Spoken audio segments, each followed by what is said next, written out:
Somalia for the first time in 57 years. Somalia was Africa's first democratic nation in the 1960s, and we are proudly returning to that path of inclusive governance once again.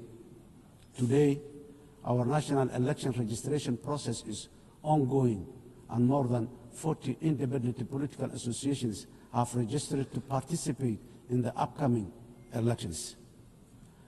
Our national experience is that nothing is better than a people-centered, a people-led, guided by the rule of law to build a unified and prosperous nation in our country. Financing development, the sustainable development goals are the blueprint for achieving dignity, justice, and equality through real investment in human capital, job creation, and social protection for the most vulnerable in all our communities. However, it was very clear from the fourth financing for development conference in Seville earlier this year that the financing gap between our ambitions and the reality are very far apart. Today, developing nations are facing the terrible shock of high debt burden, higher cost of sovereign borrowing, and expenditure on recurrent shocks, which is impossible to budget for annually. The traditional economic model of forecasting predictable expenditure supported by clear revenue streams is no longer this simple. Governments of the developing nations are also now subjected to real-time investment cuts in core developmental activities, including health, education, and basic infrastructure. This is because of realignment of the already dwindling development assistance they use to receive from the developing nations. This is not sustainable, and if we, as a community of nations, are to achieve collective developmental progress together. Excellencies, ladies and gentlemen, in Somalia, we are taking responsibility of our own economic development by building on the successes of our recent reform based on the debt relief. Today, we are focused on mitigating the excruciating cost of public service investment by continuously raising domestic revenue, strengthening public financial management systems, and enforcing strict expenditure controls while enhancing transparency and accountability. Furthermore, we are committed to benefiting from strategic location and natural resources through trade with our region and the world. In line support of this ambition, Somalia has joined the East Africa Community and is ratifying the African Continental Free Trade Area policies and joining World Trade Organization. Process is going on very well. Climate emergency, we are also resolute in our commitment to combat the devastating impact of climate change in the most vulnerable communities, especially those who are unable to mitigate and adapt effectively. Climate change is wreaking havoc across the world, with the most vulnerable countries suffering systemic and repetitive meteorological and socio-economic shocks. These devastating economies, destroying livelihoods and diverting limited public resources towards mitigating and adaptation responses, which take away from other vital social investment like education and health. The impact of climate change is forcing governments in developing countries, including my own, to make impossible financial trade-offs, which hamper our own aspiration for investing in resilience and development. Around 10% of the developing nations' budgets are diverted to responding to climate change. This needs to be addressed urgently through developed industrialized nations by meeting their financial obligations for climate crisis they continue to exacerbate. The climate crisis that continue to exacerbate. Excellencies, ladies and gentlemen, The resilient Somali people live with the climate crisis every day. For us, climate change is not an abstract. It is a horrible reality of disrupted and destroyed lives. Somalia's contributes almost nothing to global emission, yet we endure some of the harshest consequences. Droughts, floods, and rising seas erode livelihoods and displace families, threatening to undo the progress we are making towards peace and development. As a government, we understand that addressing the adverse impact of climate change is a global public good that requires strong partnership and genuine burden sharing.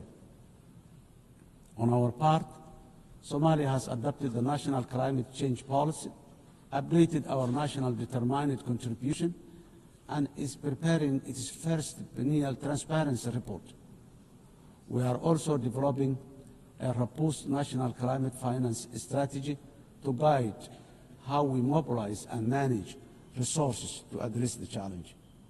To ensure these resources are used effectively, we have established the National Climate Fund, a dedicated institution to channel climate financing transparently and directly to the communities on the ground, to the communities on the ground. We are restoring degraded lands, strengthening water security, and piloting nature-based solutions that protect both people and ecosystems. Despite our efforts, accessing climate finance remains too slow and complex. As our government strengthens its domestic revenue capacity and initiates the process for pre-arranging disaster risk financing, we call for financial support that is accessible, affordable, predictable, and just from the international financing institutions and capital markets. Nations on the front line, like Somalia, cannot be left to face this crisis alone, unsupported by the dominant global financial architecture, which is not fit for the purpose in this age of great challenge.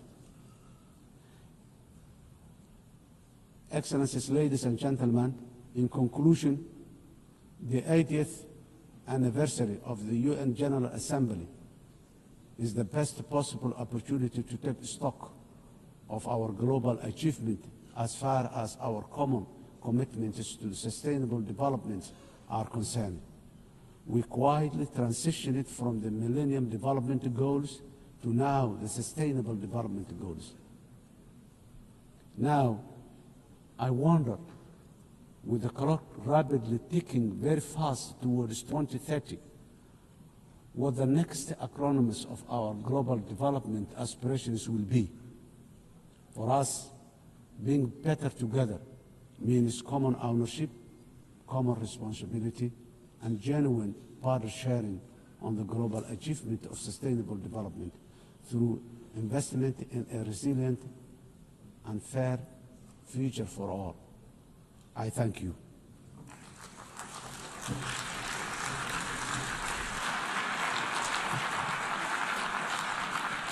On behalf of the Assembly, I wish to thank the President of the Federal Republic of Somalia.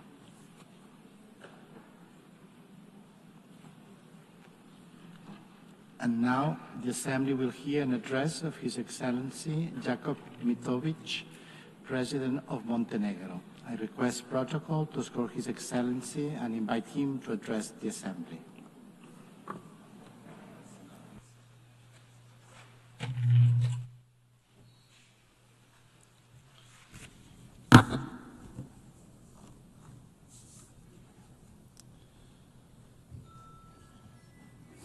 Mr. Speaker, Excellencies, ladies and gentlemen, allow me to convey my warmest congratulations to Her Excellency Annalena Baerbock on her election as the President of the 80th session of the General Assembly.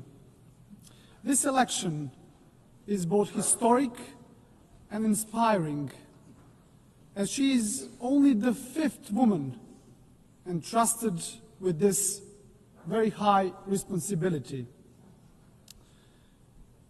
We recall Vijaya Lakshmi Pandit from India, who spoke with the voice of a liberated Asia. Angie Brooks, a Liberian diplomat and a judge who championed the rights of small states and women in Africa. Haya Rashid Al Khalifa from Bahrain, who brought a message of dialogue and international law from the heart of the Middle East. And Maria Fernanda Espinosa from Ecuador, who raised her voice for climate action and indigenous people of Latin America. And each of them left a mark of their time. So this election gives Europe the opportunity to embody the principles of the unwavering defense of human rights and multilateralism. Dear colleagues, this year, as we commemorate 80 years since the founding of the United Nations, we reflect on the remarkable journey of this great organization that was created as a mission of global peace. Born from the ashes of the Second World War, the United Nations emerged as a beacon of hope for humanity. Dear colleagues, imagine the devastated cities throughout the world back in 1945. Warsaw, reduced to ashes. St. Petersburg, shattered after the years of the siege. Berlin, in ruins. Hiroshima and Nagasaki struck by the unimaginable horror. And my hometown and the current capital of Montenegro, Podgorica, was also in the bombings virtually razed to the ground. And imagine at the same time the world leaders gathered, who despite their wounds looked to the future. And at that very moment, when the trenches between nations still existed and the graves of the loved ones were still fresh, the Organization of the United Nations was born. The idea that light could emerge from darkness and that solidarity could triumph over despair. Despite the unprecedented destruction, the idea of peace and unity triumphed over division and hostility. The leaders of that time understood the urgent need for a strong global organization capable of preventing all future wars and fostering cooperation among nations. As part of the former Yugoslavia, Montenegro was among the founding nations of the United Nations. We have so far established an international system that promotes peace, upholds rules-based global order, safeguards human rights, and fosters sustainable development. Dear colleagues, without the United Nations, much of our collective progress would have remained just a distant dream. Yet, even after 8 decades, we must also acknowledge a sobering truth. The absence of the World War has not always meant the presence of genuine peace and prosperity in the world. Today, multilateralism is being tested like never before, and our world is confronted with devastating conflicts, rising polarization, grave human rights violations, deep economic inequalities, and the corrosive spread of disinformation. Those challenges remind us of one essential fact. We cannot afford the marginalization of the United Nations, nor the silencing of the international law. Dear colleagues, now more than ever, we need to renew our commitment to the founding principles of the UN Charter. And despite its imperfections, the United Nations remains the only global organization where every nation has a seat and a voice, and where international law remains the basis for international legitimacy. And that makes the United Nations indispensable. Ladies and gentlemen, since regaining our independence back in 2006, Montenegro worked hand in hand with the United Nations to advance reforms in sustainable development, human rights and good governance, and in line with our European Union membership aspirations. Next year, we will proudly mark 2 decades of regaining our independence, as well as 2 decades of our UN membership. So over the past 20 years, Montenegro has evolved into a modern democracy. This transformation is also reflected in our economy, which has grown steadily, driven by key sectors such as tourism and energy.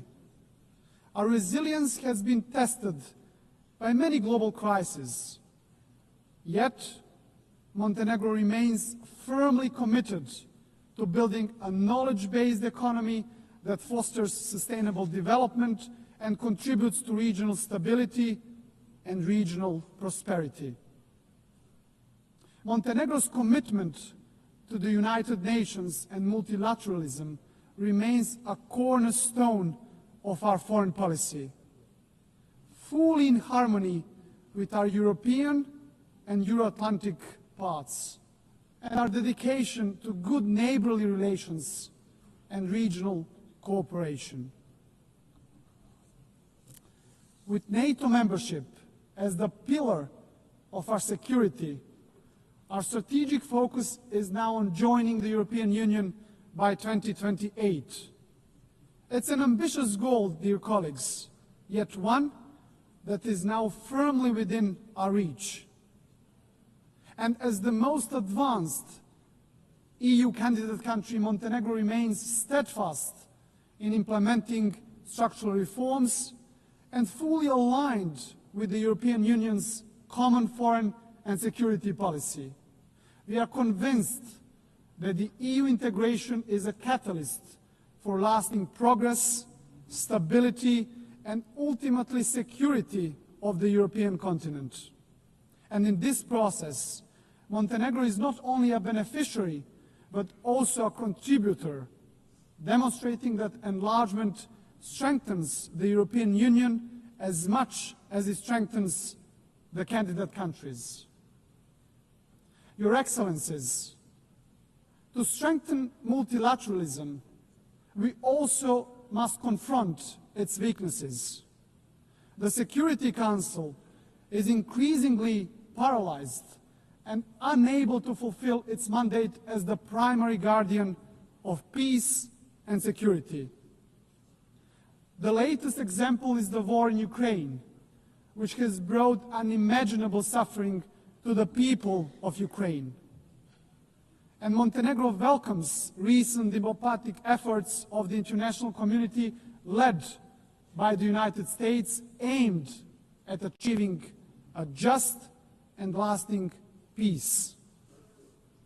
And we sincerely hope that these efforts will succeed. At the same time, Montenegro is deeply concerned about the unfolding humanitarian suffering of the Palestinian people in Gaza. And we call for an immediate ceasefire. Montenegro also strongly condemned the horrific terrorist attack by Hamas on October the 7th, 2023, and calls for unconditional release of all hostages.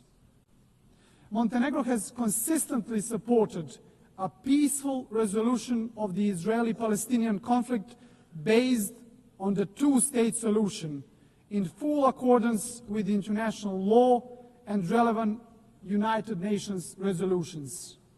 And this is why we also endorsed the New York Declaration on the peaceful settlement of the question of Palestine and the implementation of the two-state solution.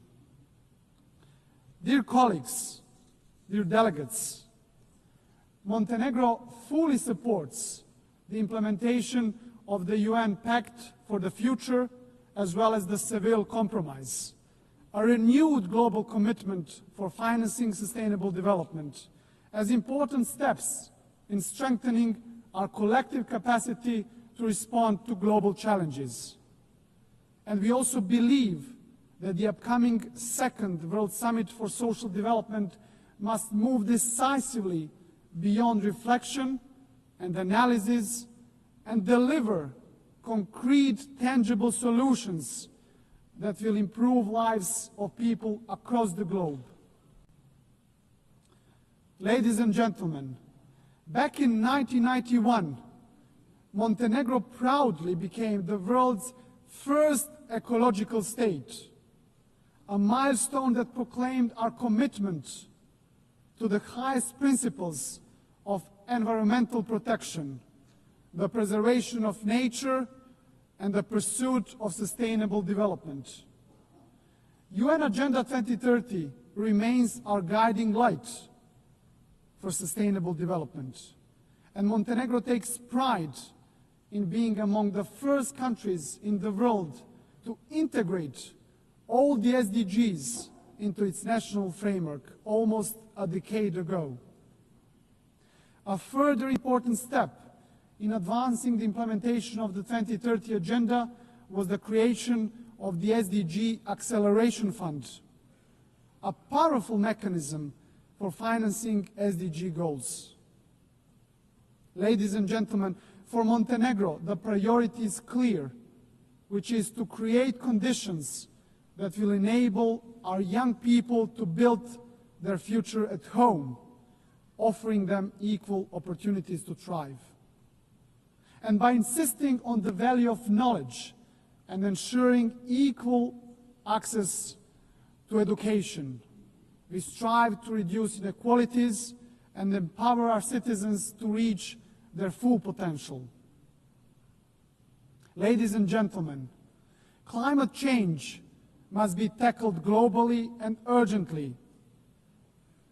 And it is no longer just warnings from the scientists. It is floods that swallow villages and cities, fires that destroy forests, fields, and homes, and delaying a more decisive action on the international scale means gambling with the lives of those who live today, but also of the future generations. Dear colleagues, rapid technological change, and particularly the rise of the artificial intelligence, must be harnessed in a safe, responsible, and inclusive manner. Technology should be an evolutionary gift to humanity, developed, founded, and guided with social responsibility, serving the greater good. Ladies and gentlemen, globally, human rights and fundamental freedoms continue to face serious challenges. And while significant progress has been achieved in advancing women's rights since the adoption of the Beijing Declaration, much remains to be done.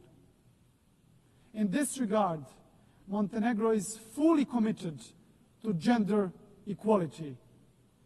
We have harmonized national policies with the best international standards, strengthened our institutions dedicated to the protection of women's rights, and promoted women's leadership in all spheres of our society.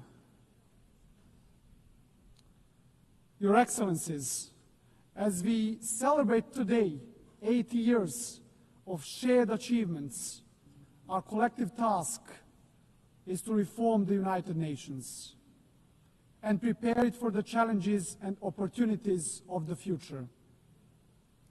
Criticism of the UN reflects not just on the organization itself, but on all of us as member states.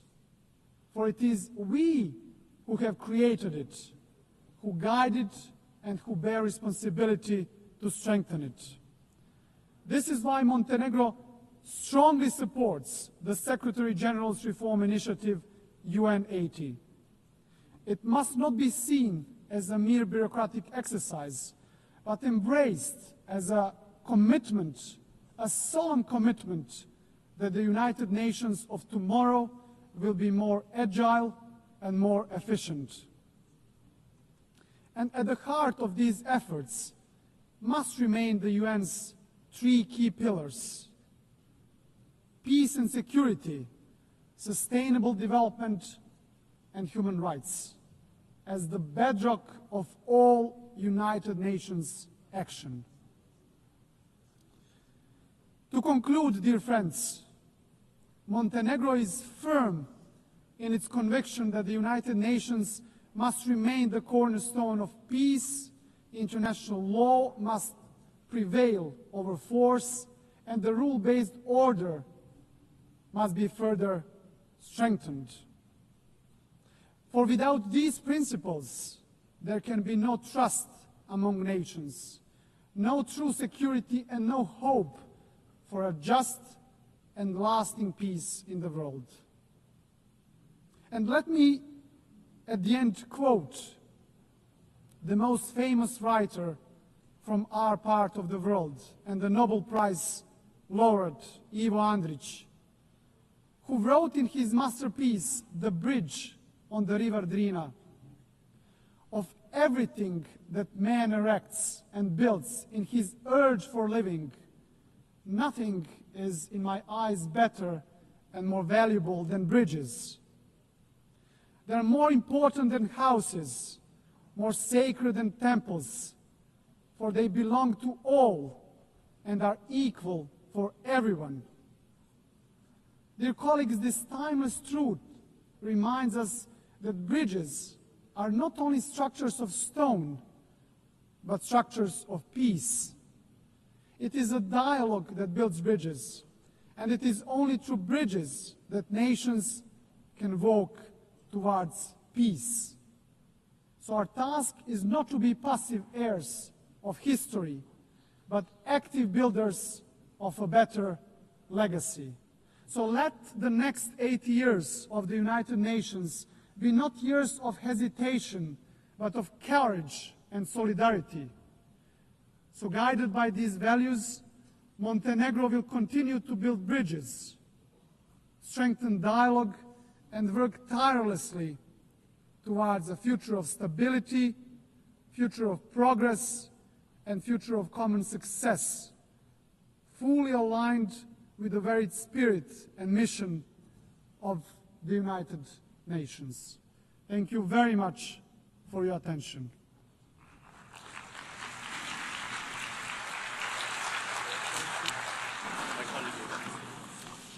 On behalf of the Assembly, I wish to thank the President of Montenegro.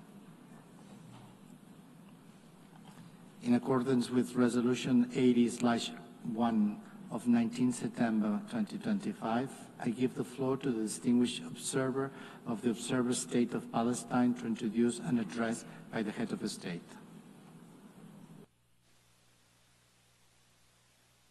In the name of God, the Merciful, the Compassionate, Her Excellency Annalena Baerbock, President of the General Assembly, His Excellency Antonio Guterres, Secretary General of the United Nations, Your Excellencies, Highnesses, and Heads of Delegations, may the Mercy and blessings of God be upon you.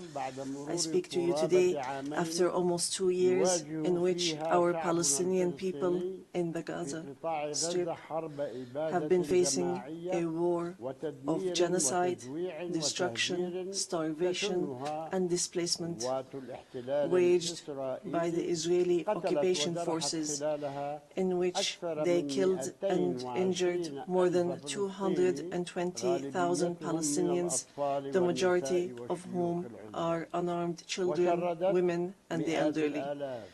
A war in which they displaced hundreds of thousands and prevented the entry of food and medical supplies and caused the starvation of 2 million Palestinians. They imposed a stifling siege on an entire people and destroyed more than 80% of homes, schools, hospitals, churches, mosques, facilities, and infrastructure. What Israel is carrying out is not merely an aggression. It is a war crime and a crime against humanity that is both documented and monitored, and it will be recorded in history books and the pages of international conscience as one of the most horrific chapters of humanitarian tragedy in the 20th and 21st centuries. In the West Bank, including East Jerusalem, the capital of the State of Palestine, the extremist Israeli government continues to implement its settlement policies through illegal settlement expansion and developing projects for annexing settlements. The latest was the construction plan for E1, which would divide the West Bank into 2 parts and would isolate occupied Jerusalem from its surroundings and would undermine the option of the two-state solution in a blatant violation of international law and relevant Security Council resolutions, specifically Resolution 2334. Furthermore, the Israeli Prime Minister announced a plan for what he calls Greater Israel, which we reject and completely deplore, and which involves expanding into sovereign Arab states. In addition to the brutal attack against the sisterly state of Qatar, which we condemn and see as an escalation that is grave and a blatant violation of international law, which requires a decisive intervention and deterring procedures and measures for such expansionary plans. With official support and through increasing facilities, the terrorism of settlers increases. They burn homes and fields, they uproot trees and attack villages and attack unarmed Palestinian civilians. In fact, they killed them in broad daylight under the protection of the Israeli occupation army. Furthermore, the Islamic and Christian religious sites in Jerusalem, Hebron, and Gaza Strip have not been spared the attacks which have damaged the mosques, churches, and cemeteries in a blatant violation of the historic status quo and in a clear violation of the provisions of the international law. Despite all what our people have suffered, we reject what Hamas carried out on the 7th of October. These actions that targeted Israeli civilians and took them hostages, because these actions do not represent the Palestinian people, nor do they represent their just struggle for freedom and independence. We have affirmed, and we will continue to affirm, that the Gaza Strip is an integral part of the State of Palestine, and that we are ready to bear full responsibility for governance and security there. Hamas will not have a role to play in governance. Hamas and other factions will have to hand over their weapons to the Palestinian National Authority as part of a process to build the institutions of one state, one law, and one legal security forces. We reiterate that we do not want an armed state. Ladies and gentlemen, our wounds are deep and our calamity is great. 7 million Palestinians are still living the tragedies of the Nakba and displacement since 1948. Our people in the West Bank, including East Jerusalem and in the Gaza Strip, are still living the tragedies of the Israeli aggression and occupation for decades. Years that our people have spent under occupation, killing, arrests, and settlement, and the theft of money, property, and lands. And this still continues without any deterrent or accountability. Years of oppression, deprivation, and the protection for the occupier, and enabling the occupier instead of protecting the people under the occupation, and more violations of the rights of our Palestinian people to self-determination, to freedom, dignity, independence, and sovereignty on the land of the occupied state, on the land of the State of Palestine occupied since 1967, including East Jerusalem. More than 1,000 resolutions at the United Nations, not one of them was implemented. There have been many efforts, many international initiatives without reaching an end to this tragic situation that the Palestinian people are living under the yoke of occupation. In 1993, we signed the Oslo Accords, and we adhered to all its items, and we recognized the State of Israel. Israel, at the time, recognized the Palestine Liberation Organization as the sole legitimate representative of the Palestinian people. Based on that, we restructured our institutions, and we amended our national charter, and we rejected violence and terrorism, and we adopted a culture of peace. We made all our efforts to build the institutions of a modern Palestinian state that lives side by side in peace and security with Israel. But Israel did not adhere to the signed agreements and has worked systematically on undermining them. Ladies and gentlemen, just 3 days ago,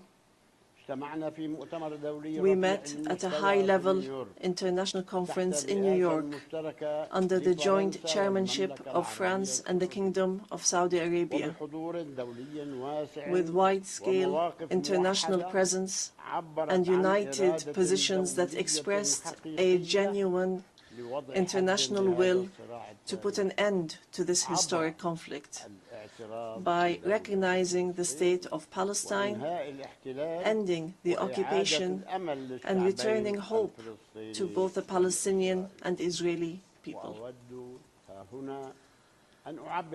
And here I would like to, on behalf of the Palestinian people, to express our gratitude and appreciation to all the states that recently recognized the State of Palestine and those that intend to recognize the State of Palestine soon. We urge all the states that have not done so yet to recognize the State of Palestine. We call on supporting Palestine obtaining full membership in the United Nations. It should be noted that we have already recognized Israel's right to exist in 1988 and in 1993, and we still recognize this right.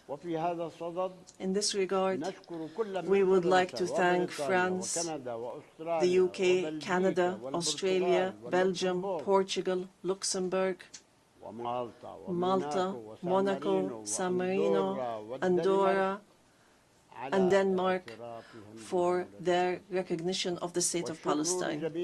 We would like to thank all 149 states which had previously recognized the State of Palestine.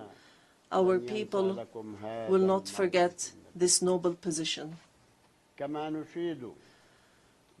We would also like to commend the role of the chairmanship of this conference, the Kingdom of Saudi Arabia and France, and also the United Kingdom. We would also like to thank all the states that headed the various working groups and those which participated and continue to participate in the International Alliance for Peace.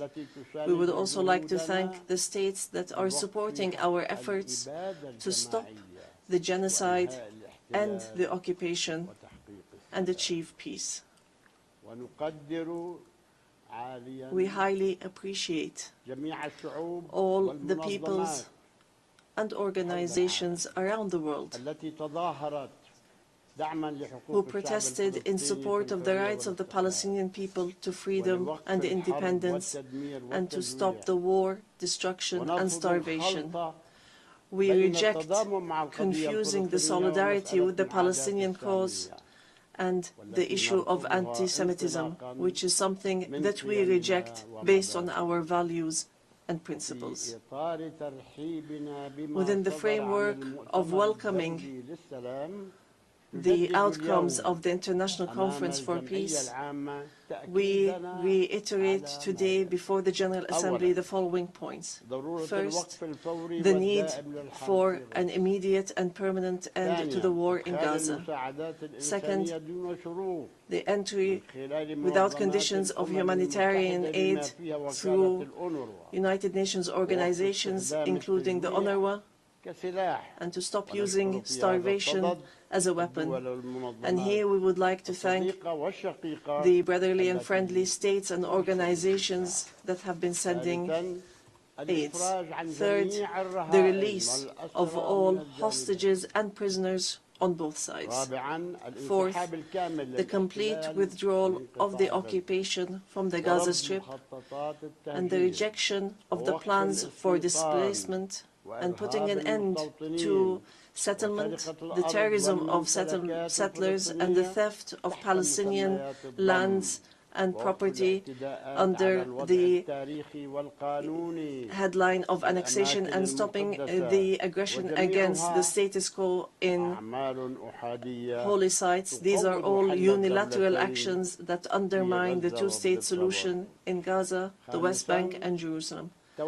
Fifth, the State of Palestine should take their full responsibility, starting with the Administrative Committee for the Gaza Strip, which is chaired by a minister in the Palestinian government, to manage the affairs of the Gaza Strip for a temporary period, and then to connect that with the West Bank, all through Arab and international support, and with Arab and international presence to protect civilians in Gaza and support the Palestinian forces under the umbrella of the United Nations, rather than being a replacement.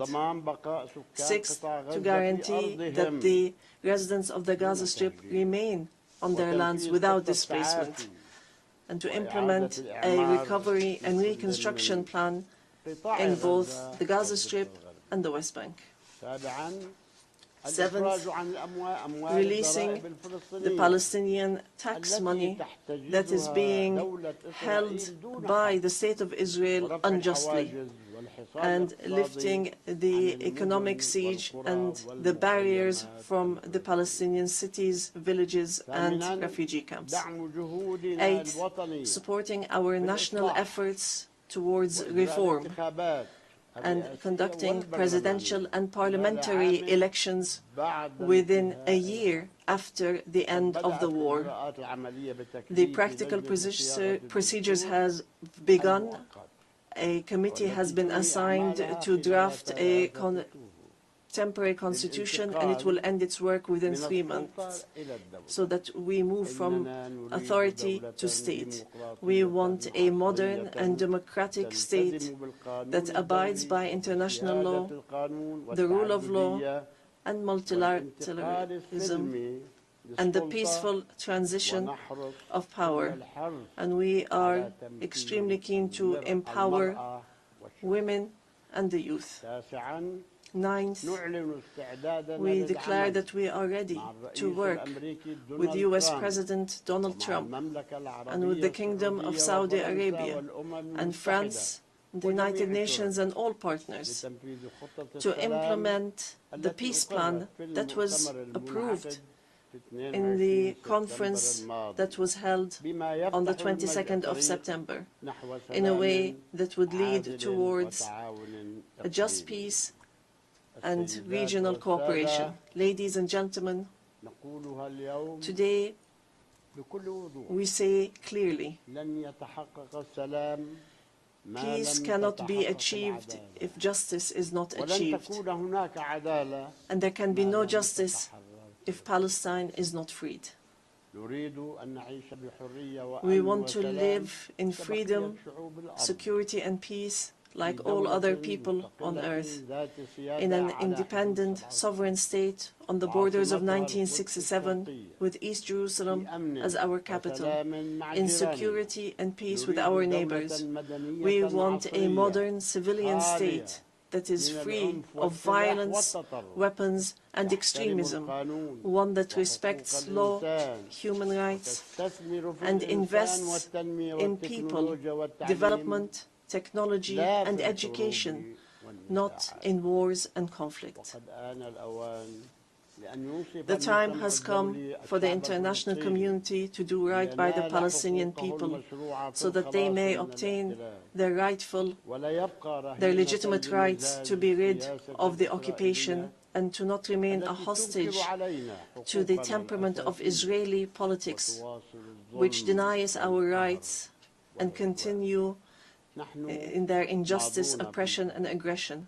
We are continuing to move forward, and we will continue our peaceful, legal and diplomatic fight to obtain our rights. In conclusion, we say to our sons and daughters in the homeland, in the exile and in the diaspora, no matter how much our wounds bleed, and no matter how long the suffering lasts, it will not break our will to live and survive. The dawn of freedom will emerge, and the flag of Palestine will fly high in our skies as a symbol of dignity, steadfastness, and being free from the yoke of occupation. Palestine is ours. Jerusalem is the jewel of our heart and our eternal capital. We will not leave our homeland. We will not leave our lands. Our people will remain rooted like the olive trees, firm as the rocks. We will rise from under the rubble to rebuild and to send from our blessed and holy land messages of hope and the sound of truth and right, and build the bridges of just peace for the people of our region and the entire world. May the peace and mercy and blessings of God be upon you.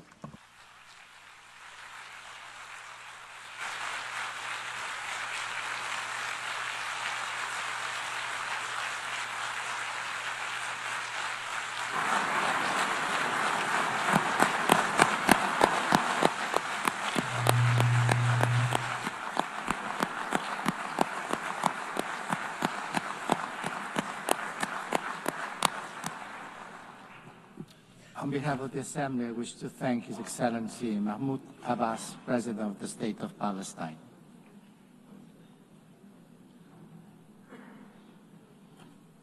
The Assembly will hear an address now by His Excellency Rashad Mohammed Al-Alimi, President of the Presidential Leadership Council of the Republic of Yemen. I request protocol to escort His Excellency and invite him to address the Assembly.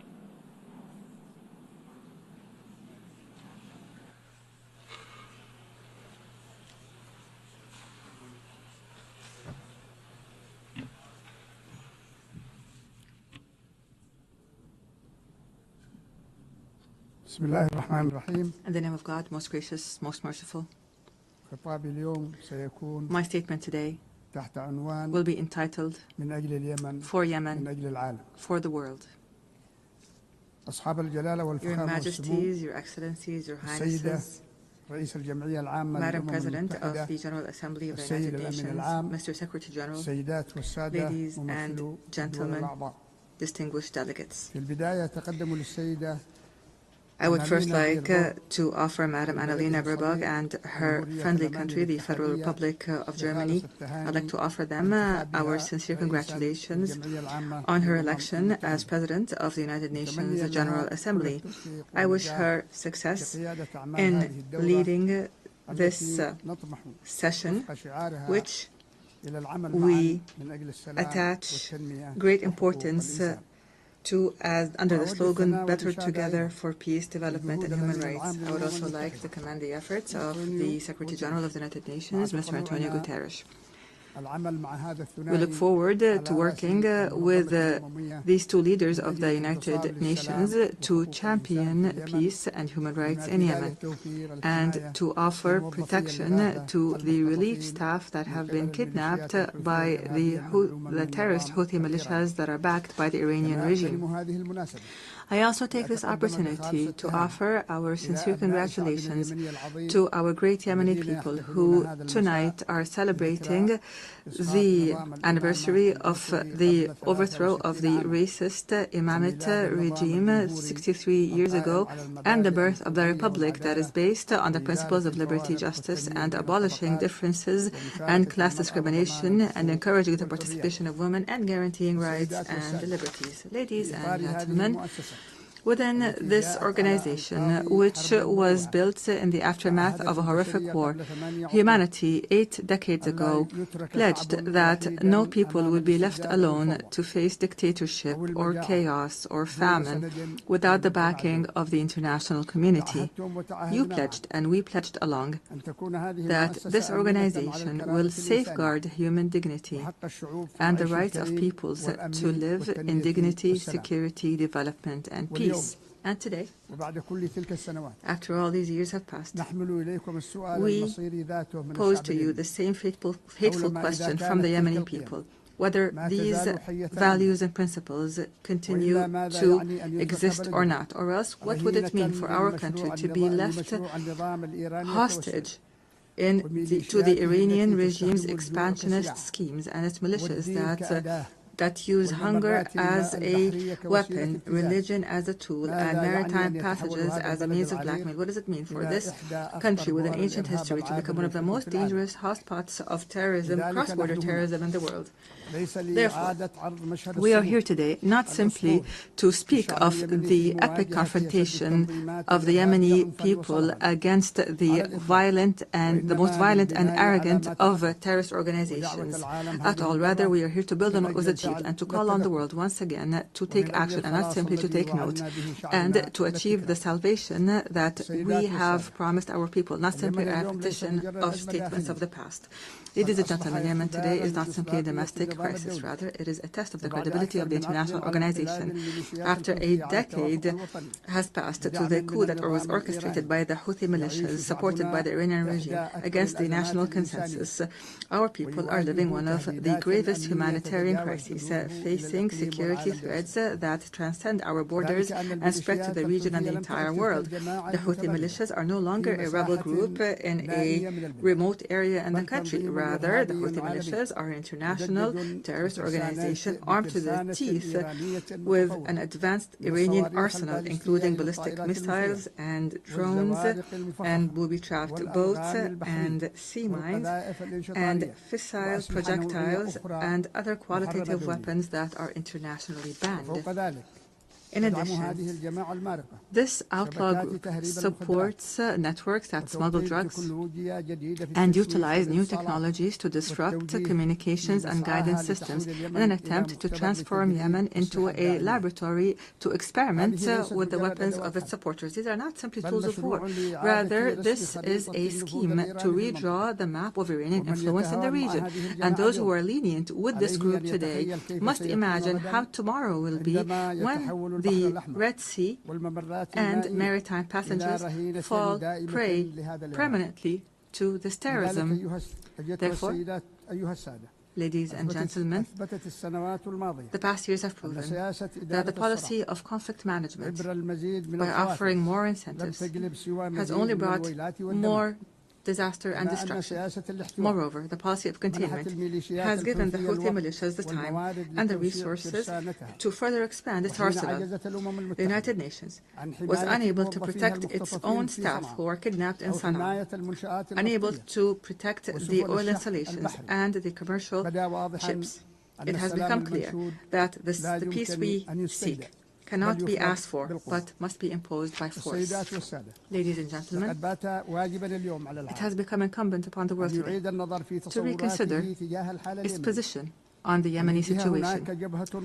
On the one side, there is a widespread national front that believes in international legitimacy and adopts the values of partnership and democracy and maintains local diversity and popular participation and works on building the institutions of the state. This is the front that I represent today, myself and my brothers, the members of the Presidential Council and the government, which is a member of the United Nations and represents all Yemenis, men and women alike. In return, we have an exclusionary, sectarian, fascist organization that does not believe in the principles of international legitimacy and which conducts cross-border terrorism and adopts an authoritarian theocracy that is opposed to human rights, which is embodied by the Houthis and their supporters.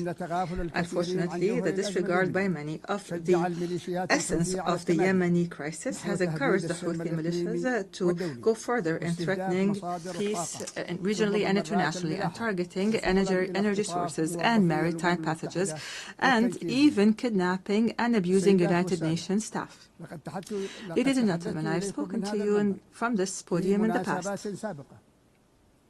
And at the time, I asserted that the government of the Republic of Yemen is always ready to embrace a comprehensive peace, even if that includes making painful concessions, as long as they come in the interest of the Yemeni people. However, and after our efforts to maintain peace have failed, it has become necessary to move collectively and firmly to impose peace.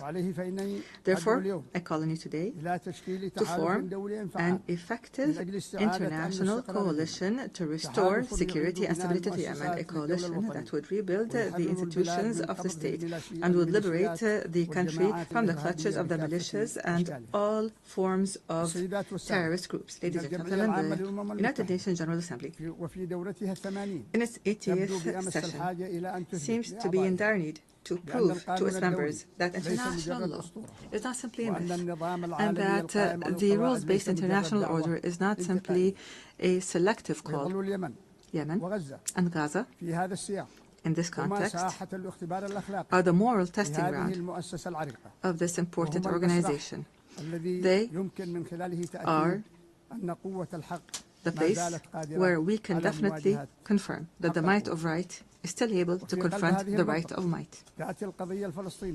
And here, the Palestinian cause lies in the heart of this issue as a wound that continues to bleed, and the central cause of the Arab people, which is now also witnessing an important transformation to the overwhelming recognition of an independent state. And here we would like to express our sincere gratitude to our brothers and sisters in the Kingdom of Saudi Arabia for their efforts, along with their French partners, to achieve these unprecedented political gains. We'd also like to confirm here our full support for the Palestinian Authority and the two-state solution in accordance with international legitimacy resolutions and the Arab Peace Initiative, and we call upon the rest of the member states to recognize Palestine and to support the rights of its people and their dignity. And at the same time, we reiterate our rejection of the use by outlaw militias of this just cause that has as a trading card, which has only brought Palestine more isolation and destruction.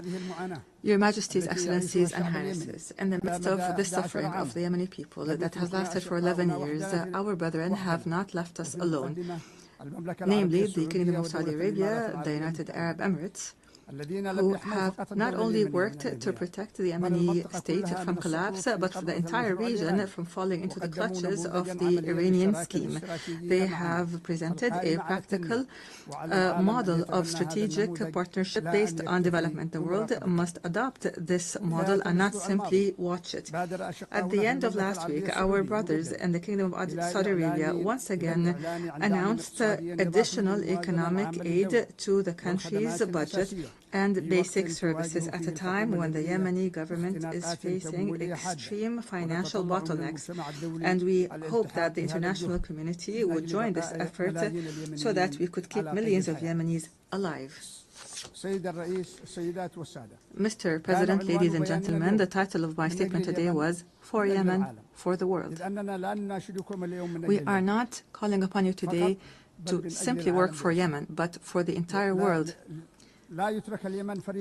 Yemen must not be left to fall prey for blackmail and terrorism, because this would mean opening the door to more victims, and this would deliver a blow to the credibility of this organization and its principles. What we ask from you are not new statements, but international action, firm international action to support the legitimate government as a trusted partner on the ground. The time has come to launch an international coalition that will liberate Yemen from terrorism and rebuild its national state, and would guarantee the security and the security of the region and the world from the dangers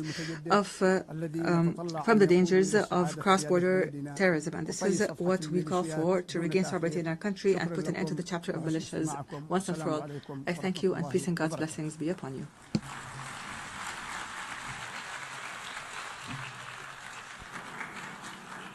On behalf of the Assembly, I wish to thank the President of the Presidential Leadership Council of the Republic of Yemen.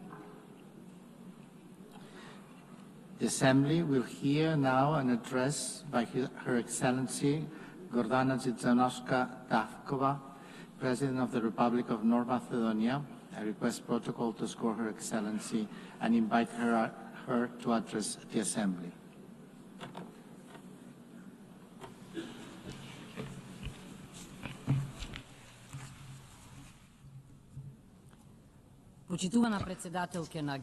Honorable Member President of the United Nations General Assembly, Annalena Baerbock, Distinguished Secretary General of the United Nations, Mr. Guterres, esteemed Excellencies, ladies and gentlemen. Being the foundation of international law and multilateralism, the United Nations have prevented another world war and numerous conflicts and have alleviated the consequences of many humanitarian crises. They have helped many nations embark on the path to sovereign equality, lifted millions of extreme poverty, and educated entire generations. They have inspired a global movement for rights and freedoms, for social justice and equality. They have raised awareness of environmental protection and mobilized humanity in the fight against climate change. For these and many other achievements, the United Nations, its agencies and leaders have won no less than 12 Nobel Peace Prizes. Nevertheless, the United Nations today face a geopolitical and geoeconomic earthquake that is shaking the foundations of the post-World War II order. Today's crises stem from deep tectonic shifts, undermining the principles that shaped the world for the past 80 years. A new geopolitical era is emerging before our eyes. Instead of acting together on the urgent challenges such as peace and security, climate change and environmental destruction, artificial intelligence and growing inequalities, we seem to be heading towards a post-Hobbesian state of war of everyone against themselves. Instead of a single international order, parallel orders seem to be emerging, each with its own rules, values and interests, often directly against one another. Being paralyzed and isolated when most needed, I wonder if the United Nations is turning into the League of Nations. The signs are all around us. Instead of creating a sense of shared future, humanity is facing wars and loss of humanness. With international humanitarian law increasingly ignored, hunger is weaponized and humanitarian workers are targeted. Amid everyday violence, the world is oscillating between nihilistic pessimism and hedonistic escapism, between hopeless lamentation and heartless indifference, as in the first decades of the 20th century. The tremors of the international order have opened deep geopolitical fault lines. One of the most active is in Ukraine, where war has been raging for 3.5 years. Russia's aggression is a flagrant violation of the Charter of the United Nations and a direct threat to international peace and security. We also express our deep concern of the recent violations of the airspace of Poland, Romania and Estonia. Every one of them a NATO member state. We supported the joint statement of September 12 and call for immediate de-escalation, full respect for international law and use of preventive diplomacy to reduce tensions and preserve peace. Your Excellencies, the geopolitical fault line also runs through the Western Balkans region. The Macedonian accession process to the European Union has been continuously obstructed for 20 years, but not on the basis of objective Copenhagen criteria, but for subjective nationalistic reasons. The latest EU condition to start our negotiations is a new imposed amendment to the Constitution. The Constitution, lex superior and, in Rousseau's sense, a social contract between citizens, represents the most internal matter of any state. Our Constitution provides 4 initiators for amendments: the President of the Republic, the government, at least 30 members of parliament and 150,000 citizens. It is clear that neither our neighbors nor the European Union are authorized proposers of amendments. We emphasize that conditioning the start of negotiations to new constitutional amendments once again reopens issues of history, culture and language, questions we have been assured were settled by the Prespa agreement with Greece. We are constantly reminded that agreements must be respected. Pacta sunt servanda. We know, I agree, we note that the Treaty of Friendship, Good Neighborliness and Cooperation with Bulgaria contains no provisions for constitutional amendments. Finally, through the Constitutive Acts, the EU defines itself as a unity of diversity and commits to respecting cultural and linguistic diversity, national and cultural identity and dignity and integrity. How then is it possible that we are asked to discuss and negotiate with a neighbor about history, culture and language? Time and again, we stress that we perceive ourselves as Europeans and deeply believe in the European project that brought peace and economic prosperity after the Second World War. The European ideal remains our greatest inspiration and strategic aspiration. As a country dedicated to good neighborly relations and regional cooperation, we do not seek disputes with our neighbors. What we desire is to be integrated in the Union, but without additional conditions and with national dignity preserved. We warn that after the war in Ukraine, the blocked European integration of the Western Balkans is not only a political, but also a security issue. With the political door closed for the Western Balkan countries and the door wide open for influences of third geopolitical centers of power, it is ironic that the Union calls for resilience towards them.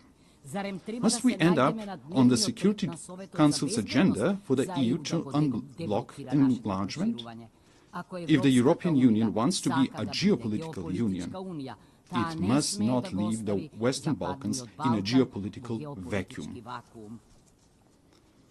As the President of the European Commission has noted, the European Union must break the armor of consensus as soon as possible if it wants to complete the reunification of Europe and become a strong geopolitical factor again. Madam President, esteemed Excellencies, finally, I cannot but not address one of the most geopolitically volatile regions, the Middle East and Gaza.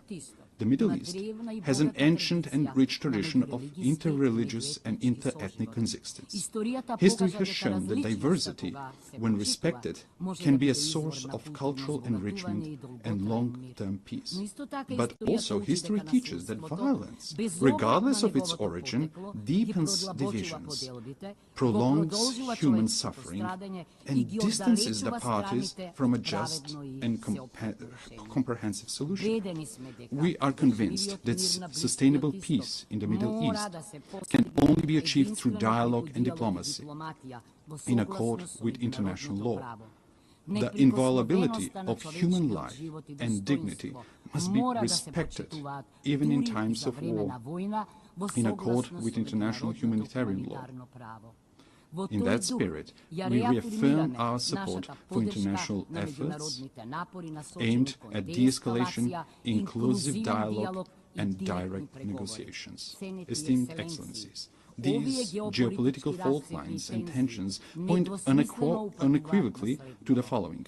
Without multilateral institutions and procedures, without international law and principles that would tame the strong and protect the weak, we will reenact the Thucydides Melian dialogue, with the strong doing what they can and the weak what they must. Consider how repeated violations of the United Nations Charter were tolerated, clearing the path for new ones.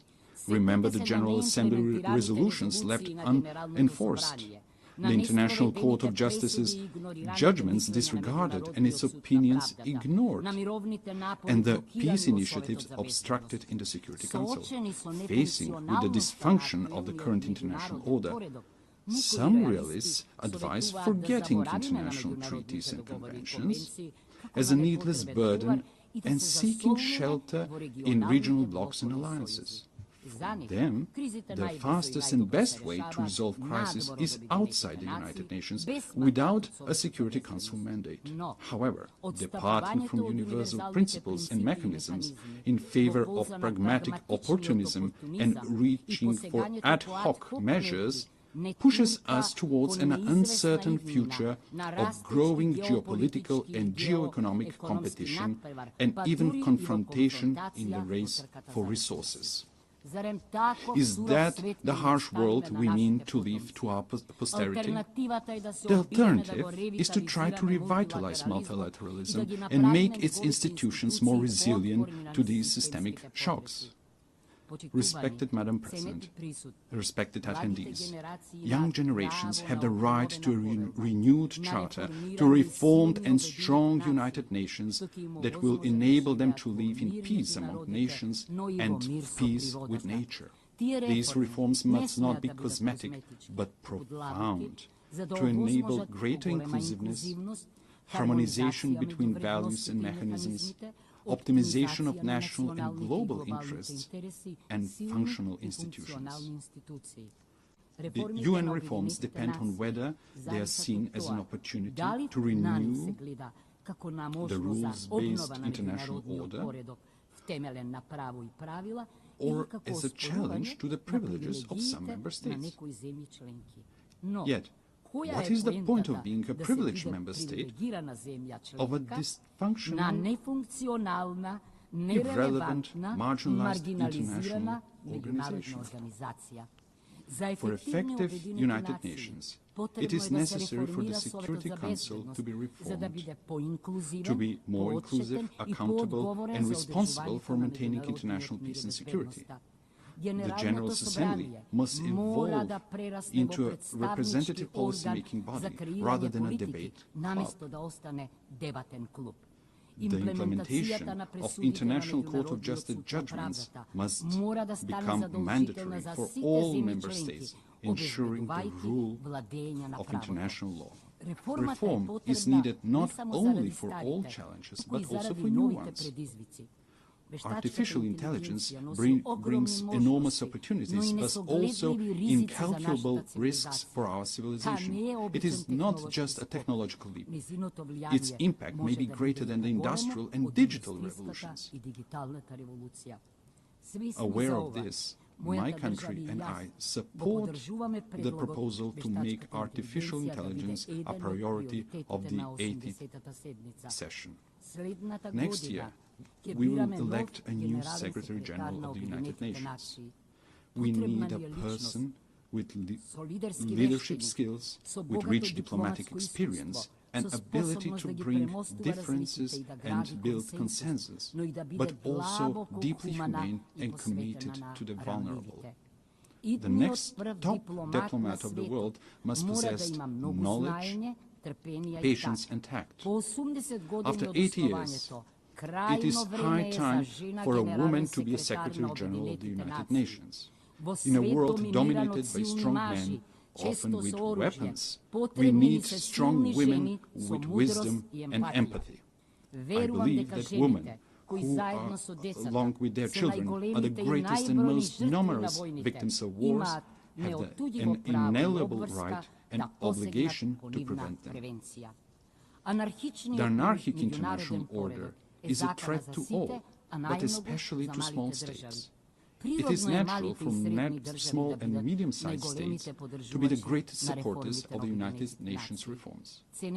Distinguished Excellencies, let me share with you what we are doing in this regard. We supported the adoption of the Pact for the Future as a new global social contract.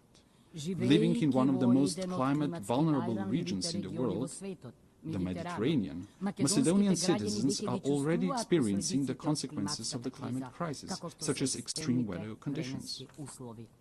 That is why we supported the implementation of the Paris Agreement at COP29 in Baku. We supported the Seville commitment on financing for development and integrated the Sustainable Development Goals in our National Development Strategy 2024-2044. At the third UN Ocean Conference in Nice, we committed to strong international ocean governance supporting the action plan. We are making great efforts to promote women's leadership and the implementation of the Agenda on Women, Peace and Security. We signed the new 2026-2030 framework for cooperation with the United Nations to ensure inclusive social and human development, sustainable economies and decent work, resilient and green societies and ecosystems, the rule of law and good governance. Esteemed Excellencies, we are standing in front of a great test. Either we will guarantee an international order based on visionary principles, or we will rush towards a catastrophe of unimaginable proportions for humanity. Former Secretary General Dag Hammarskjöld reminded us that the United Nations was not created in order to bring us to heaven, but in order to save us from hell. We should recognize the United Nations for what it is, an admittedly imperfect but indispensable instrument of nations in working for peaceful evolution towards a more just and secure world order. Let's give them that chance. Thank you.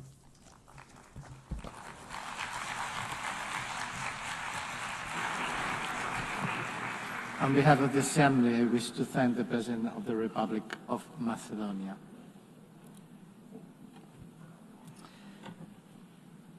L'Assemblée va entendre l'allocution de son Excellence, Monsieur Anthony Frank Laurent Saint-Cyr, Président du Conseil présidentiel de transition de la République d'Haïti.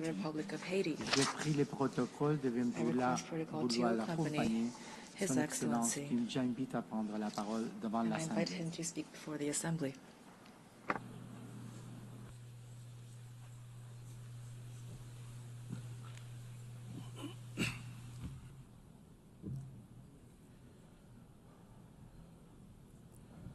Madame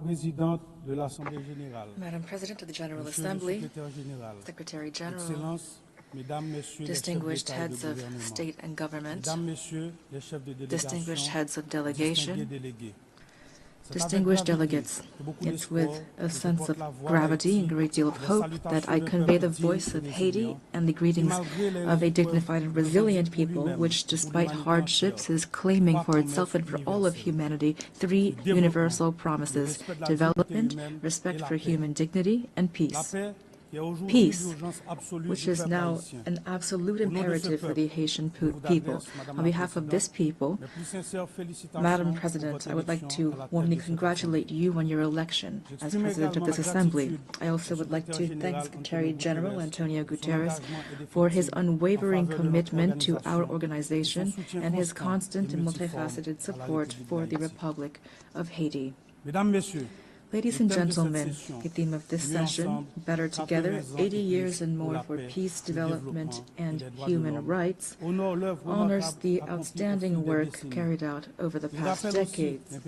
It also recalls the importance of remaining unified and resilient in the face of the unprecedented crises threatening the future of the planet, as well as international peace and security. Today, hunger is threatening millions of lives. Armed conflicts are multiplying and extreme poverty is deep, causing forced migrations that jeopardize international stability and that put the solidarity between nations to the test. In addition to these challenges, we also are dealing with climate change, a rise of terrorism, mass atrocities, transnational crime, the erosion of human rights, and disinformation. We cannot turn a blind eye to the urgent need to strengthen our healthcare systems, to ensure just energy transition, and to promote gender equality and youth inclusion. These issues require us, the world leaders, to shoulder our responsibility to build a UN that is better adapted to the challenges of today and the hopes of tomorrow. We must ensure that all of our actions, including technological breakthroughs such as artificial intelligence, foster peace, development, and human dignity. Ladies and gentlemen, just a 4-hour plane ride from here, a human tragedy is unfolding, one of the most devastating of our hemisphere. Every day, innocent lives are extinguished by bullets, fire, fear. Entire neighborhoods are disappearing, forcing more than 1 million people into internal exile and annihilating memories, investment, and infrastructure.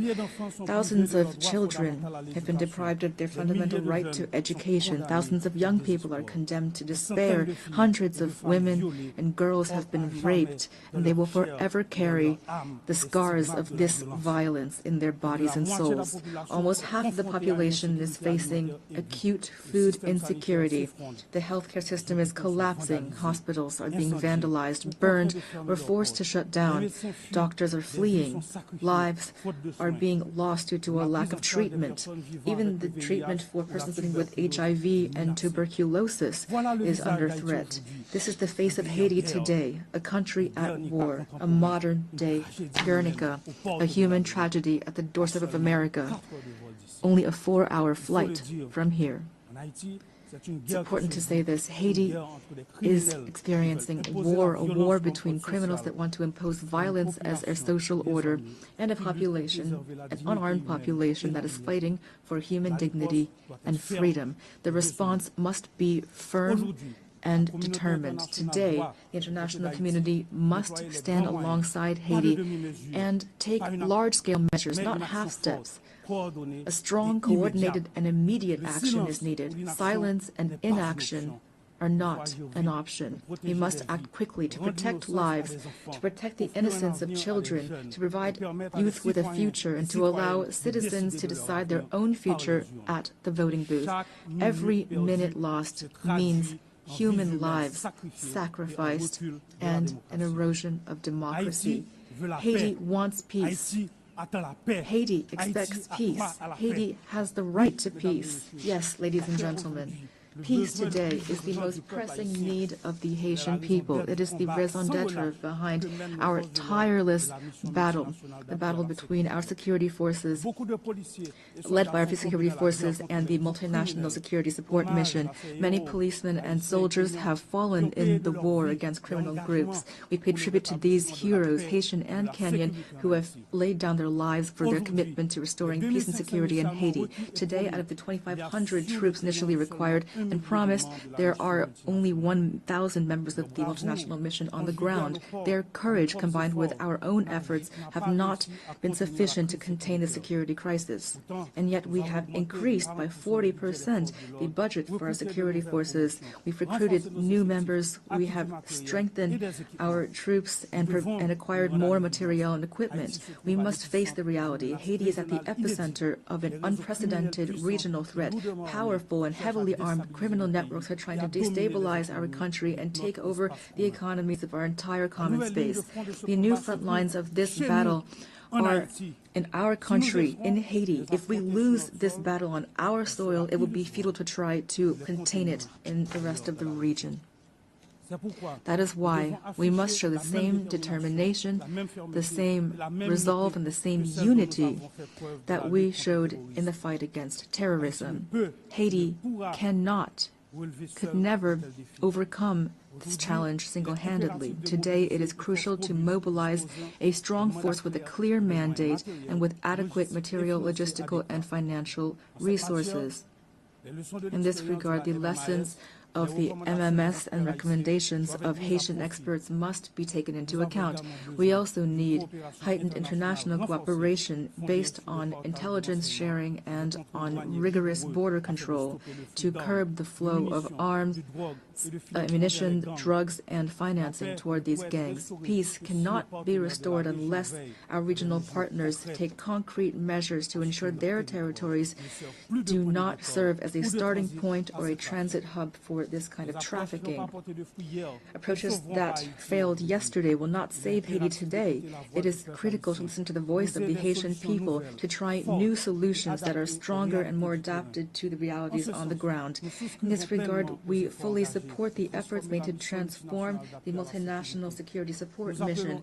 We also call for solidarity from the entire international community, especially for the commitment of members of the Security Council for a vote in favor of the resolution establishing a gang suppression force.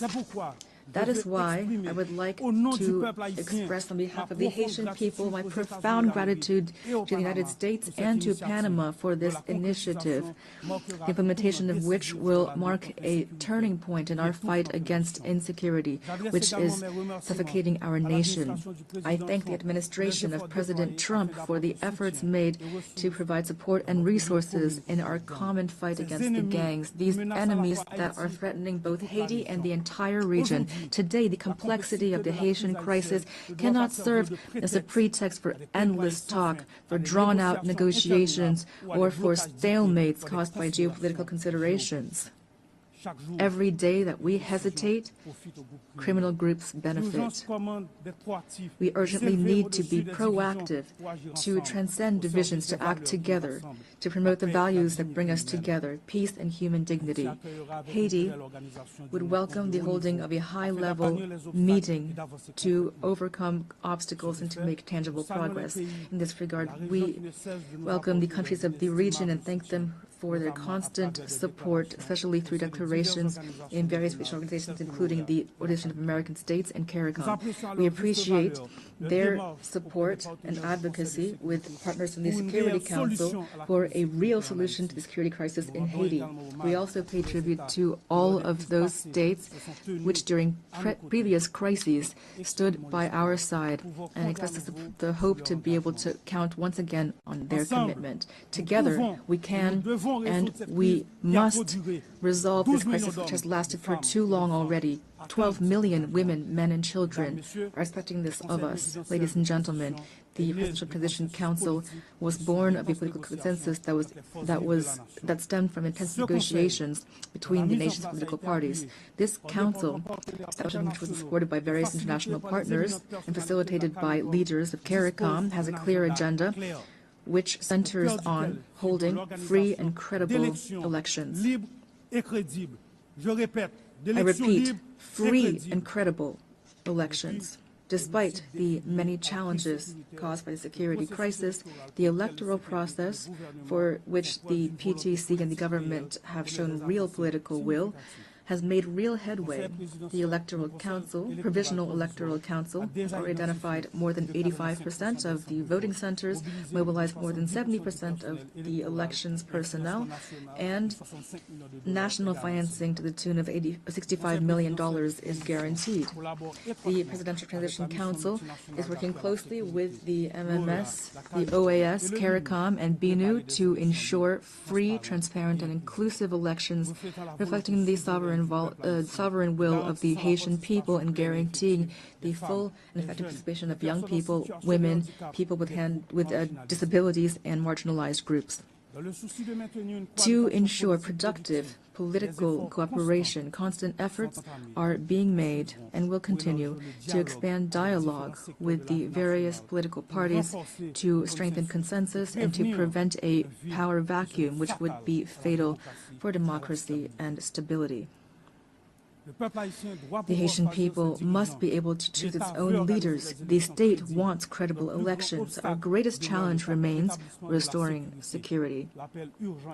The urgent and solemn call that we have once again issued to resolve the security crisis in Haiti must not be left to languish on paper nor be lost amid rhetoric and unkept promises. In Haiti, peace can no longer wait.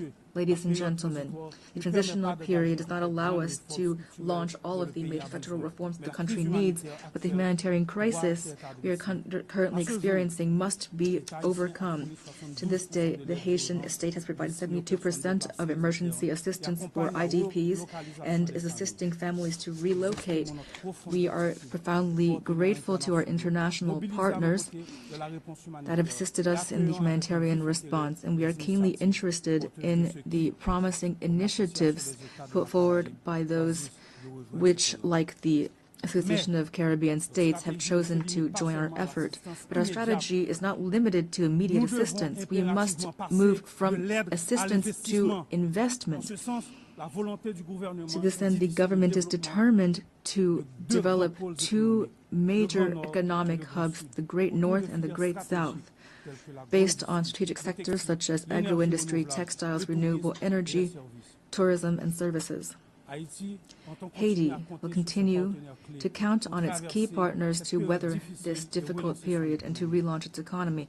We call for their support through the establishment of concrete mechanisms such as the renewal of the Hope Help Law or launching urban renovation projects which will allow us to create jobs, to put an end to the humanitarian impasse, and to reduce migration pressure on Haitians in the region. Ladies and gentlemen, 2025 marks the bicentennial of the order forcing Haiti to pay a ransom for recognizing its own independence. We call for reparations, not out of bitterness or vengefulness, but out of a desire for justice and truth. We delivered with satisfaction the statement by the French presidency recognizing the need to open spaces for dialogue and historic truth, as well as the resolution of June 5, 2025 of the French National Assembly recognizing the injustice of this ransom. Haiti has established a National Reparations and Restitution Committee. We call for this progress to be accompanied by concrete action. France, which is the cradle of human rights, today has the opportunity to write a new chapter in its history with Haiti by honoring the ideals of freedom, equality, and fraternity that unite us. Ladies and gentlemen, I must underscore the invaluable support provided by the Haitian diaspora throughout the world, who are often living in hardship. Whether in America, in Europe, in Africa, or elsewhere, The millions of Haitians living abroad contribute to the development of Haiti. We are undergoing a multidimensional crisis, and we call for the patience and understanding from our partners and friends so that our nationals are always treated with respect and dignity. Behind every migrant there is a face, a family, a history, and a contribution to be made to their new country of residence. Haiti reaffirms its commitment to dialogue and to bilateral cooperation in the spirit of neighborliness and mutual respect to identify balanced and long-term solutions to Haiti's problems.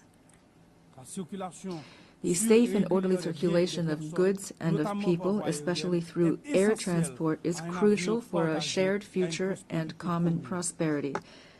Ladies and gentlemen, the Haiti of tomorrow deserves peace and prosperity, a future based on an independent judiciary, universal education, affordable health care for all, and an economy that provides every citizen with the same chance at success. This future also requires bold reforms, independent justice, and an end to impunity. On April 16, 2025, we enacted a decree establishing two specialized judiciary bodies, one to litigate crimes and complex financial infractions, and another to prosecute mass atrocities and sexual violence. We're making progress toward making these bodies operational. We are prepared to continue down this path. This is not the time for Haiti fatigue. The international community does not have the right to turn away from Haiti's situation. In light of this crisis, silence would not be neutrality, it would be complicity. Ladies and gentlemen, allow me to pay tribute to the Haitian people. Representing them here is the greatest honor of my life. Beyond my functions as president of the Presidential Transition Council of Haiti, I am a real, active Haitian citizen with a profound love for my homeland, a land of freedom and dignity, a land of courage and talent. Haiti is not a nation that has given up. We are a great people, a people that stands together, men and women who have sacrificed for their homeland and for humanity. Haiti is not a playground for armed criminals, but rather it is a nation on its feet, comprised of dignified, resilient families who every day, despite terrible adversity, are fighting for a better future. I pay tribute to my fellow countrymen and women who are, without a doubt, among the most resilient people on earth. They deserve better. Giving them new hope is my only mission, and that is why now I call upon you to stand side by side with Haiti. We must build peace in Haiti, for the Caribbean, for the Americas, for all of humanity. Thank you.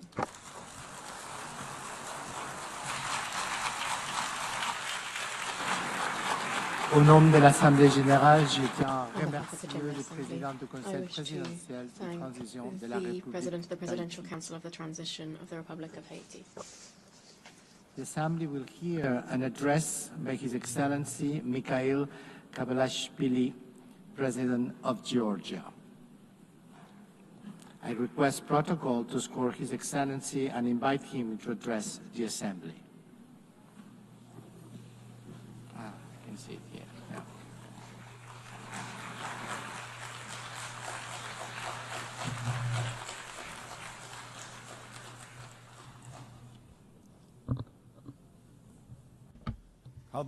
Madam President, Mr. Secretary General, distinguished colleagues, ladies and gentlemen, I represent a country with a 3,000-year history, the cradle of one of the world's most ancient civilizations and the brave Georgian people, filled with pride and dignity, a country that possesses a unique alphabet, an ancient language, and 17th century-long Christian traditions.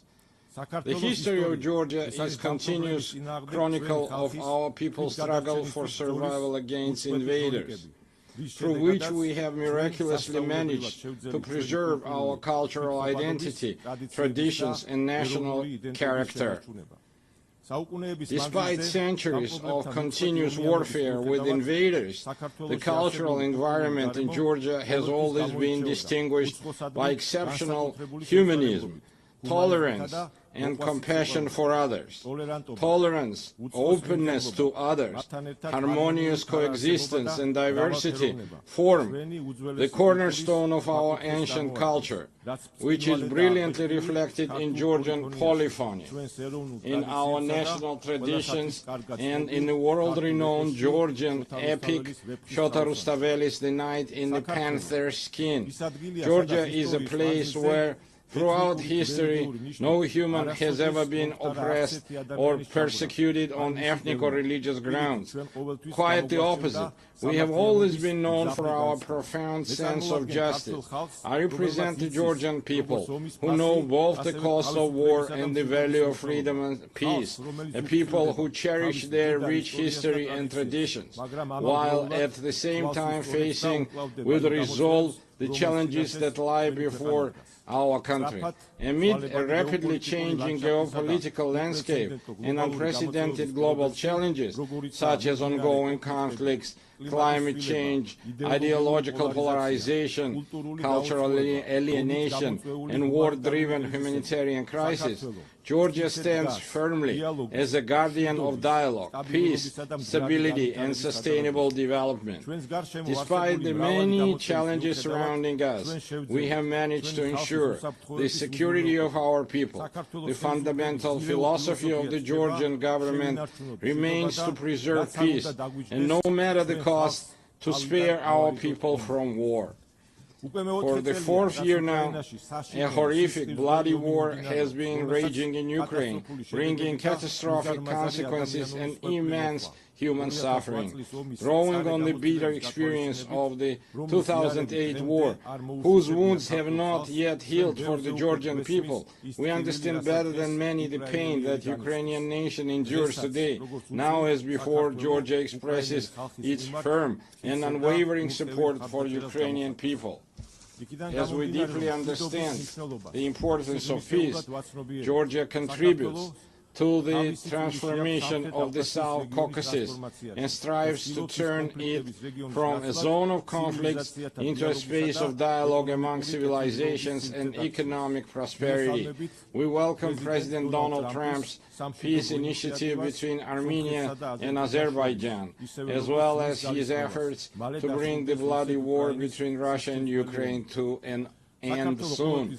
Georgia has always supported and actively strived to establish sustainable and long-term peace in the South Caucasus, as well as to deepen trust and cooperation amongst its neighbors. For centuries, our country has been at crossroads of civilization and a space for dialogue among diverse cultures. Today, Georgia is reclaiming its historical role. Close relations with the countries of the South Caucasus and Central Asia, existing agreements with the European Union, and the Georgia's key position in the Middle Corridor all give our country a special significance, both within the region and across the Eurasian continent. Georgia is the shortest connecting route and natural bridge between Europe and Asia, the West and the East. Thanks to our geographical location and pragmatic foreign policy, Georgia is emerging as a multidimensional and multifunctional regional hub, both in terms of trade and energy transit. Georgia makes a significant contribution to the development of the Middle Corridor strategic route and does everything to ensure that the corridor becomes the fastest, most reliable, and most stable connecting route between East and West. We are actively working with international investors, developing infrastructure and facilitating the creation of new energy transit routes, all of which ultimately enhance the connectivity between Asian and European markets. Within the framework of the Middle Corridor and its development, Georgia has launched strategically significant projects aimed at increasing the volume and intensity of rail, sea, and air transportation. Among them, the railway modernization project has already been completed, while work is actively underway on the deep sea port in Anaklia, the new international airport in Tbilisi, and the Black Sea submarine cable projects. These projects, on one hand, provide landlocked countries in Central Asia and the South Caucasus with maritime connectivity to the rest of the world. On the other hand, the projects are implementing health, diversity, energy routes. We are implementing health, diversity, energy routes, thereby significantly enhancing the energy security of Europe and South Caucasus. To promote the development of the Middle Corridor and enhance connectivity between the two largest markets, Asia and Europe, Georgia has been hosting the Tbilisi Silk Road Forum for 8 years. It is an international platform for dialogue and new opportunities, attended up to 2,000 delegates from 60 countries. Our goal is to develop constructive relations based on mutual respect and shared benefits with major economies such as the United States, China, European Union, and others. We are open to any dialogue and cooperation, but at the same time, we demand respect and fair and dignified approach. What the Georgian people will never accept is being spoken to in the language of ultimatums, blackmail, or intimidation. Georgia is a faithful adherent to the fundamental principles and values of the United Nations and a dignified, responsible member of the international community, as evidenced by the considerable efforts by the current government of Georgia to improve the protection of human rights. It is precisely thanks to the pragmatic and rational policies of the government of Georgia that we have maintained peace and economic growth, significantly improving the quality of life of our citizens. Despite numerous challenges in recent years, Georgia has demonstrated remarkable resilience to external shocks. The positive trajectory of Georgia's development is reflected in and confirmed by the international rankings and indicators of the world's most reputable organizations. Despite 20% of Georgia's territory remaining under occupation, we continue to pursue development and progress with great energy and determination. We are entrusted with the mission that our children may live in a stronger, dignified Georgia and peaceful world. And now I want to address our Abkhaz and Ossetian brothers and sisters on the other side of the occupation line. For centuries, we have written Georgia's history together, a history filled with the heroism of our ancestors, through our shared struggle for survival of our nation and the love for our motherland. We have never been a large empire imposing its rules on the others. We have always been a country proud of its diversity. Georgia is a place where civilizations have met, blended and balanced each other for centuries. Our culture is the very product of this complex and enduring synthesis. My Abkhaz and Ossetian brothers and sisters, our cultural code has not changed. For us, diversity is not a problem. It remains an essential formula for our existence, which is why we always meet our compatriots from the other side of the occupation line with open hearts and outstretched hands. It's our duty, through joint efforts, to overcome artificially created obstacles, rebuild broken bridges, and leave past grievances to history. As a people of exceptional patience and resilience, I believe that one day we will, together with our children, we will live with our children in a united, happy, and developed Georgia, where nothing will stand in the way of our harmonious coexistence. Herewith, I would like to express my gratitude to the international community for its unwavering support of Georgia's sovereignty and territorial integrity. Georgia, like the entire world, is going through a pivotal moment in modern history. We live in a transitional era where the future of the international order remains uncertain. The United Nations must ensure our planet's transition to a peaceful, stable, and fair, multipolar international order. Georgia is responsible, as a responsible member of international community, is ready to support the United Nations in becoming the inevitable alternative to war and the principal guarantor of peace. I would like to reiterate that we are prepared and open, taking into account our national interests, to engage in dialogue with all parties on issues of global and regional significance. The current reality requires us to face difficult issues and initiate an open, pragmatic and result-oriented dialogue. I believe that only in this way we can overcome common global challenges and unlock new opportunities for the benefit of our countries, peoples and future generations. Thank you very much for your attention. May God bless humanity. On behalf of the Assembly, I wish to thank the President of Georgia. The Assembly will now hear an address by His Excellency Luis Alberto Arce Catacora, Constitutional President of the Plurinational State of Bolivia. I request protocol to escort His Excellency and invite him to address the Assembly.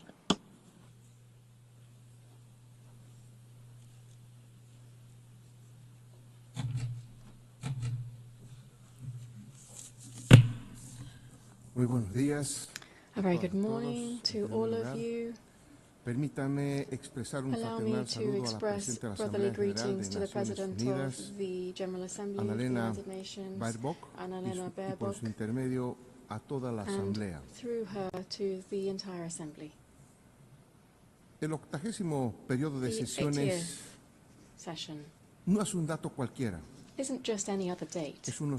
es un espacio It is de un momento a histórico que nos space for invita historic time which detenernos invites us y to mirar hacia atrás stop para and recordar to look por back, qué nació to esta remember organización why this y se dio organization los was resultados born que la and humanidad why it has esperaba seen the después de results dos that guerras humanity mundiales was waiting for en las que la after the lucha por la two riqueza world wars in y which las the áreas de fight for influencia wealth and areas dejó of millones de influence muertos, left in its wake desplazados millions y of dead, displaced and wounded. Vivimos con una We verdadera are lacerante living que with pretendemos a ignorar.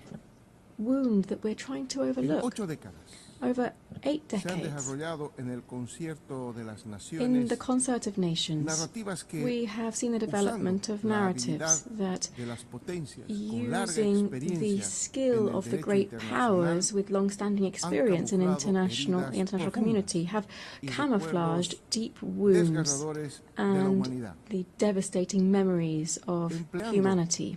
They've done so inteligentes cuerpos using normativos smart que predican el normative deber texts ser that de las Naciones Unidas, pretend registrados en to be costosos the materiales duty of the impresos United y Nations audiovisuales through que son poco audiovisuals efectivos and others that are ante problemas not very flagrantes effective in como el light of in neocolonialismo facing en todas sus flagrant problems such as expresiones, neocolonialism in all of its ocupación expressions, territorial, territorial genocidio, injerencia occupation, política, económica economic, y political cultural, and cultural el interference, la racism, discriminación, el discrimination, armamentismo y la the arms violencia que race lleva and implícito, violence sin which contar otros aspectos is implicit in all como of el this, hambre, without taking la into crisis account other climática, aspects such as energética, hunger, climate alimentaria, change, the food y las cada vez crisis, más and frecuentes crisis the financieras. increasingly frequent economic Los efectos de crises. esta realidad son The claros. effects of these realities are clear to all. Confrontations and discourse that promotes hatred and division between kindred states, inequality, exclusion, poverty and inequality and injustice, still produced within institutions that were created to protect the rights of the weakest. And we're not even talking about economic, social and the cultural rights of people, and even more if you look at the rights of indigenous peoples. A sincere assessment leads us to confirm that in 80 years we have not met the expected results. Consequently, we are not in a good position. The world remains divided and confronted against itself more than 80 years ago. Today in the world there is greater inequality in the distribution of wealth than there was 80 years ago. The poverty figures, inequality and injustice, rather than being curbed, is on the increase. The risk that any remaining peace should disappear and the Third World War would overtake the entire planet is very close if we don't react in time. The danger here is that the unstoppable force of capitalism with the misuse of artificial intelligence would increase the climate change, would liquidate the planet, and would convert the immense majority of the population into unnecessary beings, is also something that we can't completely rule out. We're not in a good place. The UN was established on the basis of the foundations of the skeletons of the Holocaust and the not only physical but also moral ruins left by the fascist racism and also increasing neocolonialism with the use of 2 atomic bombs. One of the goals that gave rise to the United Nations was to not repeat the barbarity of war. Today we hear the echoes of the drums of war on all continents. We see the practice of genocide on the sole decision of 2 countries. We deny the right to be free and sovereign to a people. Sophisticated weapons are used against a sovereign country, and increasing militarization is being promoted within a region with double standards in combating the war on drugs. And at the same time, we maintain a criminal blockade against its people and the state for the sole crime of having claimed its own independence more than 6 decades ago. Wars are not the same as we had 80 years ago. Wars now are multidimensional.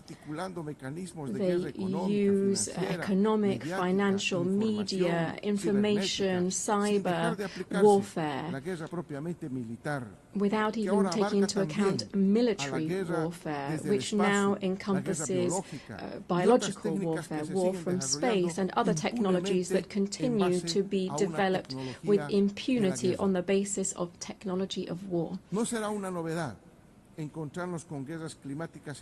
It would be nothing new to have climate wars that would have an impact on sovereignty and food security, jeopardizing strategic resources such as water. We are putting at risk the very survival of the human race on Earth and of life itself on the planet.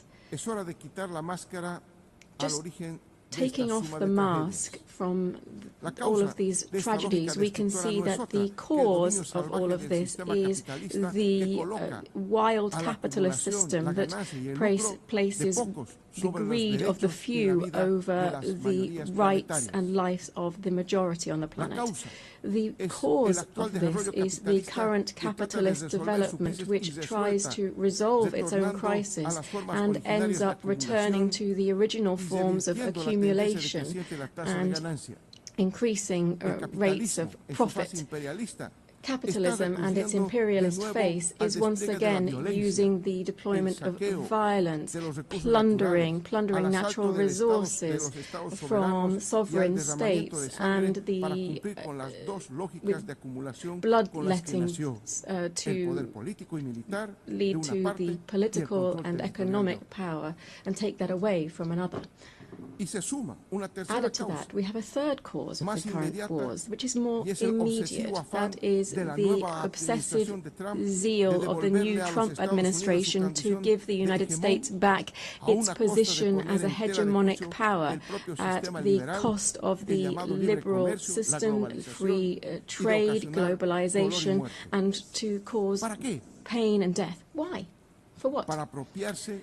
To take ownership over natural resources, to take control over commodities for the benefit of an imperialist system, and to subordinate the majority of countries for their insatiable thirst for privilege and wealth, and to try to maintain a unipolar order at any cost. The recent publication of the U.S. Strategic Defense Policy sets out a redeployment of its troops around the world to in its areas of influence, Canada, Central and South America, among others. The recent history with our neighbors has made us realize this is nothing else but a new way of implementing Monroeism, which was a doctrine which said that America is for the North Americans, generating conditions for a new era of neocolonialism. Madam President,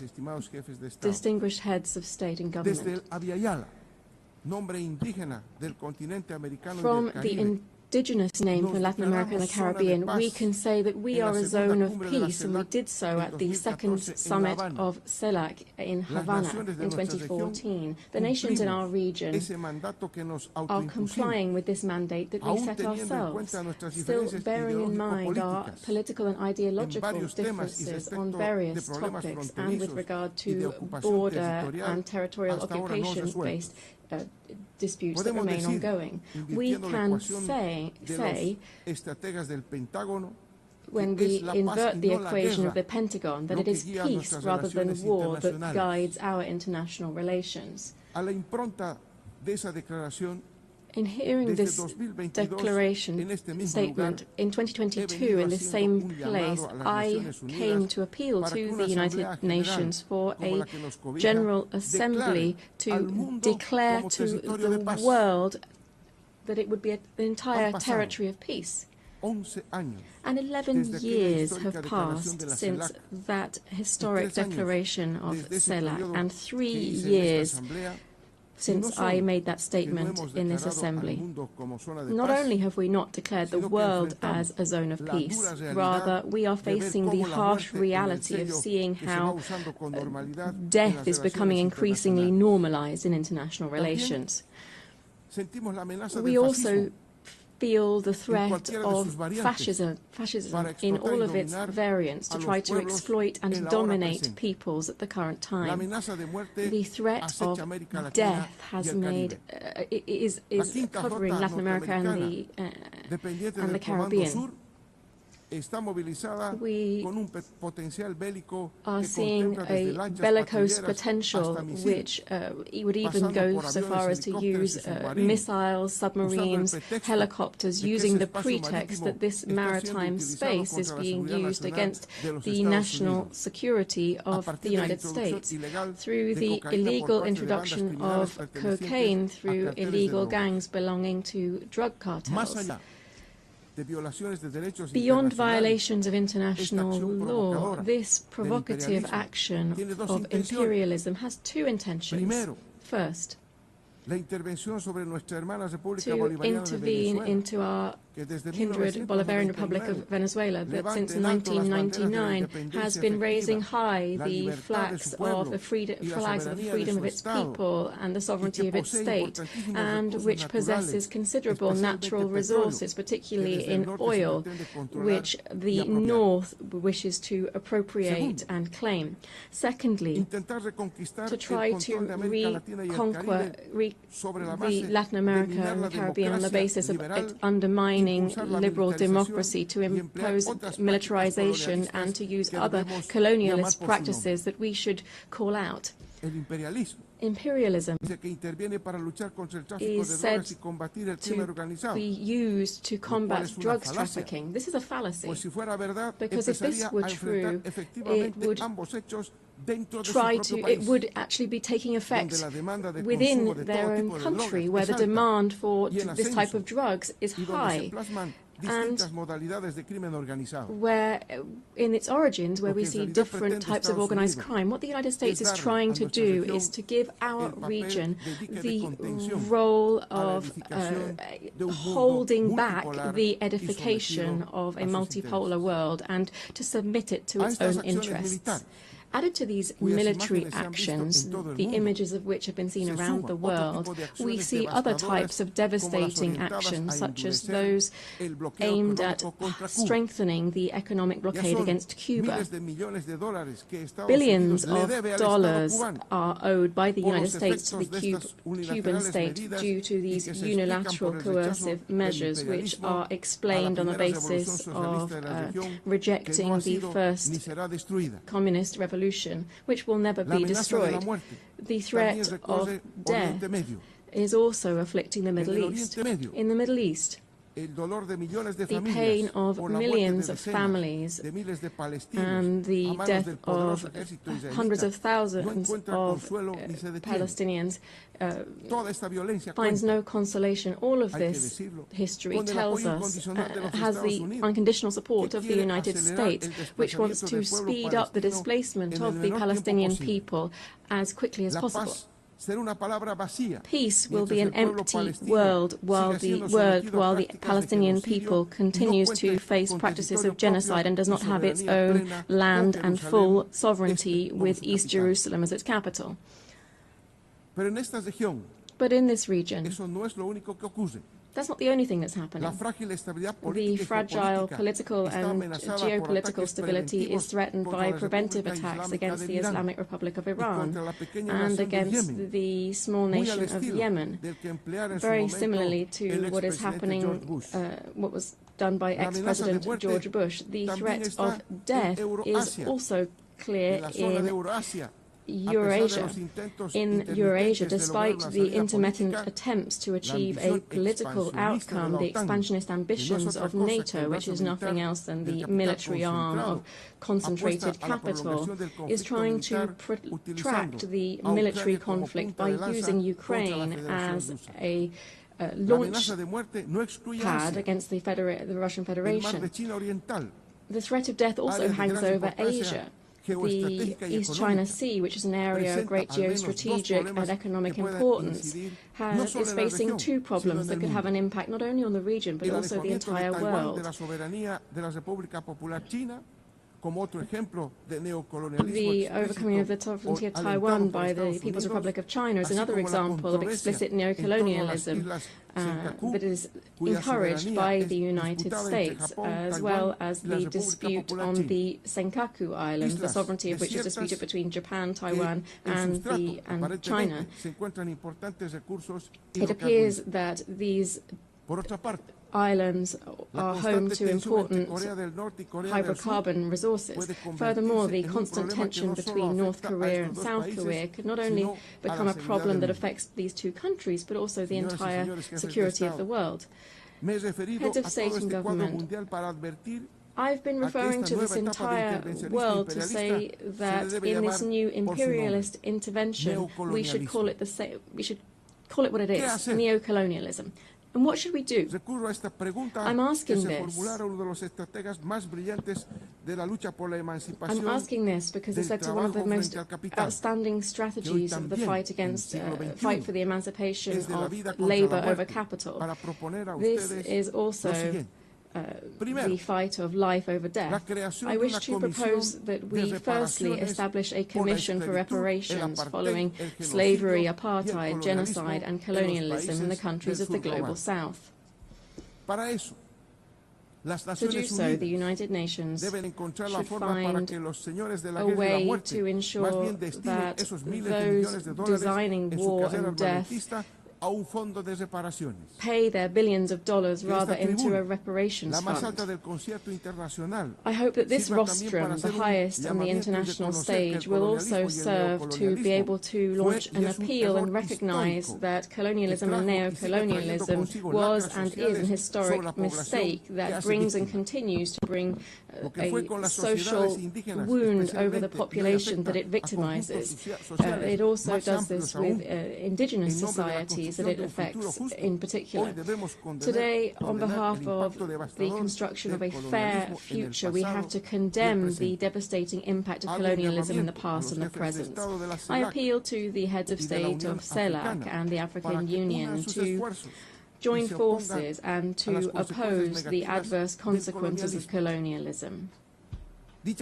This commission that I've mentioned should set up effective mechanisms to restore historic justice in the following spheres: reparations, land rights, recovery of the environment destroyed through the action of the colonizers and transnational corporations, apologies for the colonial past through the restitution of cultural goods of the indigenous peoples that were taken by the colonizers during the period of expansion and genocide, the prevention of neocolonial practices, programs for the development of indigenous peoples and the preservation of their culture and identity. We should also provide compensation to people who have resisted the military occupation of their territories and those that are suffering under unilateral sanctions and economic blockades. Secondly, we should convert the UN General Assembly into a body with binding power so that it can be an effective voice for all peoples and not a space where we simply realize the will of the most powerful. We need this forum to be an ethical nucleus, a political heart, and the living spirit of a new era guided by the culture of life. We need the resolutions adopted within the UN General Assembly to not be vetoed by any superpower and to be truly complied with. This means ensuring that multilateralism is truly valid and not just a formality. We should declare the world as a zone of peace and promote demilitarization as far as possible. The immense majority of the population in the world refuses to accept that the revitalization or overcoming the cyclical crises of capital should be done on the basis of investment in billions of dollars to manufacture all types of conventional and unconventional weapons. Just 1/3 of military expenditure would give us better and greater education, health and housing guaranteed for everyone. The UN has to become a pact for peace and for life as the shared destiny of everyone who believes in living together. 4, we need to undertake a profound reform of the Security Council that would prevent one of 2 countries holding up global stability. We need to ensure this reform and ensure the reform that the countries of the Global South have been insisting on for several years. Democratizing the Security Council would be giving effect to the principle of the legal equality of states and democratizing the future. It would be to ensure that the voices of Africa, Latin America and the Caribbean, Asia and the historically marginalized peoples would also count. 5. We should move towards the Universal Declaration of the Rights of Mother Earth. Bolivia, together with the Amazonian people, speaks up to recall the urgent need for international cooperation to strengthen the conservation of the Amazon. We should do so through strengthening the sovereignty of Amazonian countries over this strategic biome for the world. Defending the Amazon means defending life. 6. We must reject all forms of commercial war and work to reduce economic and social divides between the countries of central capitalism and the countries on the periphery. Trade wars not only affect companies, but also the immense world of work. It also lessens to alarming levels the possibility for lower classes to access acceptable food. Hegemonic and capitalist interests don't have any right to overtake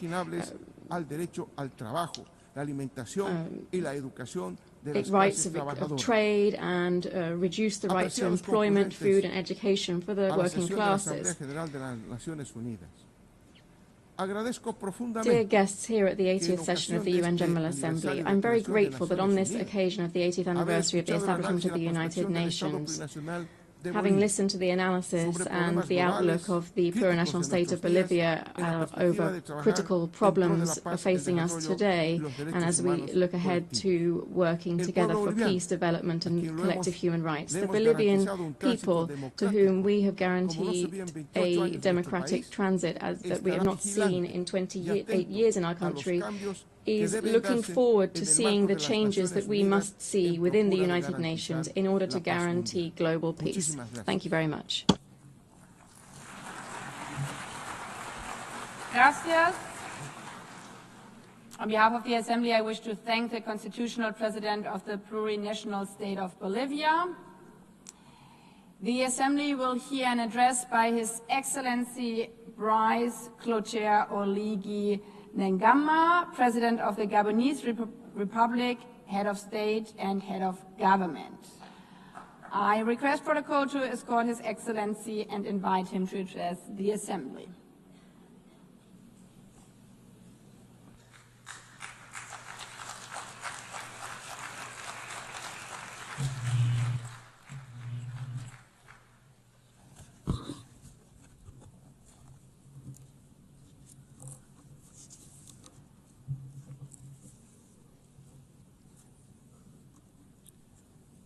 Madame la Présidente Madam de l'Assemblée President of the Générale, General Assembly, Mesdames et Messieurs les distinguished chefs d'État et de heads of gouvernement, state and government, Monsieur le distinguished Secrétaire Secretary Général General des Nations of the Unies, United Nations, distingués délégués, distinguished delegates, Mesdames et ladies and gentlemen, à l'entame de mon at the propos, outset, il me plaît I would like d'adresser mes to plus sincères et most chaleureuses warmly and félicitations sincerely à congratulate Son Excellence, Her Excellency Madame Annalena Annalena Baerbock, Baerbock pour son élection à on la her présidence election de cette as 80e President session of de this l'Assemblée 80th générale session des Nations of Unies. the General Assembly of the United Nations. Madame la Présidente, Madam President, votre expérience your experience, vous I permettra, am j'en sure, suis convaincu, will allow you d'accomplir to avec efficacité effectively carry out les missions the inhérentes à votre missions haute fonction. of your august post. Soyez assurés Rest de assured l'entière coopération of de the mon full pays. cooperation of my country. À son Excellence, To His Monsieur Philemon Excellency Yang, votre Philemon prédécesseur, Yang, your j'adresse predecessor, mes compliments pour le remarquable I travail pay accompli tribute to the durant son outstanding work carried out during his mandat. Enfin, term. je voudrais saluer à nouveau And lastly, I would like l'action de to Son once Excellence, again commend Monsieur His Antonio Excellency Guterres, Antonio Secrétaire Guterres, général de notre Secretary organisation, General of tous les our efforts organization, for qu'il ne all cesse de of déployer the efforts that depuis sa he prise has de constantly made since he took up his Le office. Gabon, Gabon, my pays, country, est particulièrement is attentif keenly à interested l'initiative in ONU the 80 UN 80 qui initiative, vise which l'efficacité aims at opérationnelle ensuring operational face aux défis efficiency in the et face à of la global rationalisation challenges, des mandats as well au sein as du to système des optimize Nations Unies. mandates within the UN system. Madame la Présidente, Madam President, il y a un an, 1 year ago, devant before cette auguste this assemblée, prestigious assembly, en qualité as de the président de President la of the transition de la transition République of the gabonaise, Republic of je Gabon, présentais le I processus presented politique the political entamé dans mon process pays begun depuis le coup in de la my country libération after opéré the le 30 août liberation 2000. coup which took place on August 30th, 2023.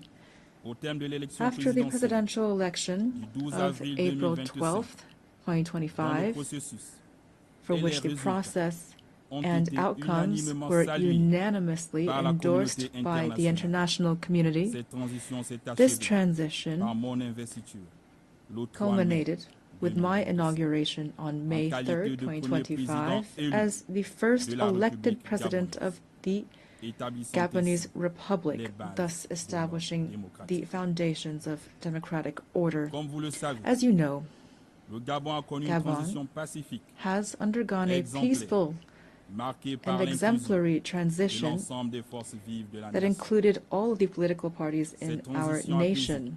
This ouverte à un dialogue national smooth inclusif transition et à un référendum led to an constitutionnel inclusive national conforme au dialogue and a chronogramme constitutional qu'il s'est referendum in accordance with the lequel agreed se upon poursuivra timelines, par l'organisation and des it will élections continue législatives through the holding of legislative, local, et sénatoriales and senatorial libres elections et transparentes. that are free and transparent. Pour ce faire, To this end, le premier the et le first second tour and des second élections jumelées round of combined legislative and local elections will take place on September 27th and October 11th, 2025. With regard to the election of senators, this will take place on November 8th, and the second round is scheduled for November 29th, 2025. With a view toward a definitive restoration of constitutional order by January 2026. We believe that this peaceful and historic process can serve as a lesson and a model in many other spheres. The people of Gabon have drawn this success from its history, its culture of peace, and its shared vision of the future. Here, I would like to express on behalf of the Gabonese people and on my own behalf our sincere gratitude to the United Nations for its multifaceted assistance. I know that I can count on the support of the UN as we implement our National Growth and Development Plan. This plan focuses on bolstering our energy capacity, on strengthening infrastructure, developing the digital sector, and on enhancing youth employment. Ladies and gentlemen, Gabon is standing before you again with a clear message. Our country has changed. After decades of tensions and political and economic missteps, the Gabonese people has chosen the path of reconciliation and renewal, thus becoming the symbol of and testament to the transformation of hardship into hope, of dependency into dignity, of division into unity, and all without bloodshed. Today, Gabon is no longer a country in limbo. It has returned to stand alongside other states, upright, dignified, and ready to take up its rightful place in the community of nations. The new Gabon, the exemplary Gabon that my compatriots are calling for, also means that the state in Gabon must serve its people from now on. But our national rebirth would be futile without a change in the international order. It is no longer acceptable for African nations to remain relegated to the role of providers of raw materials for which others set the price and from which others profit.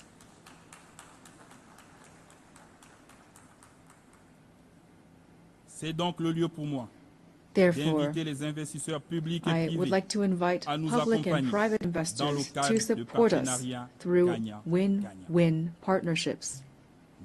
We have decided to transform, to process our resources of our territory, to create jobs at home, to develop African industries, and to interact with the world on the basis of equity, integrity, and mutual respect as we strive toward happiness.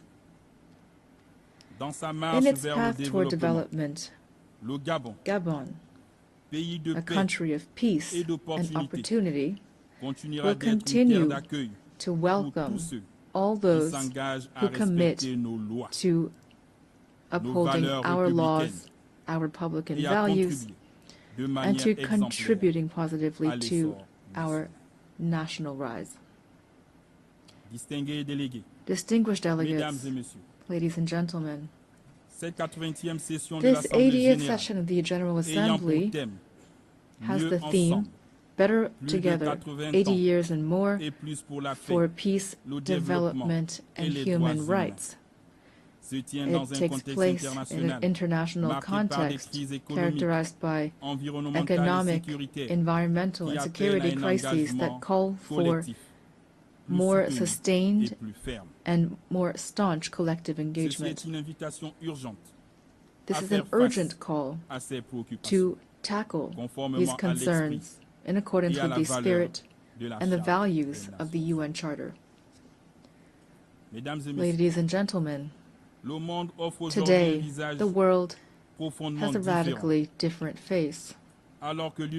Humanity has never had so much technological prowess to ensure its well-being, and yet international peace and security have never seemed so fragile and so under threat.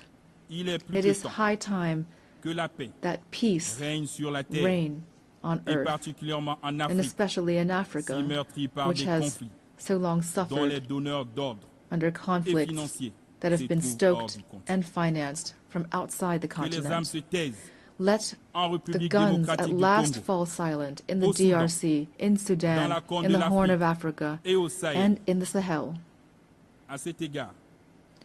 In this regard, instead of constantly stigmatizing and condemning the states of the Sahel, the international community would benefit from supporting them in their battle against the many-headed threat of terrorism.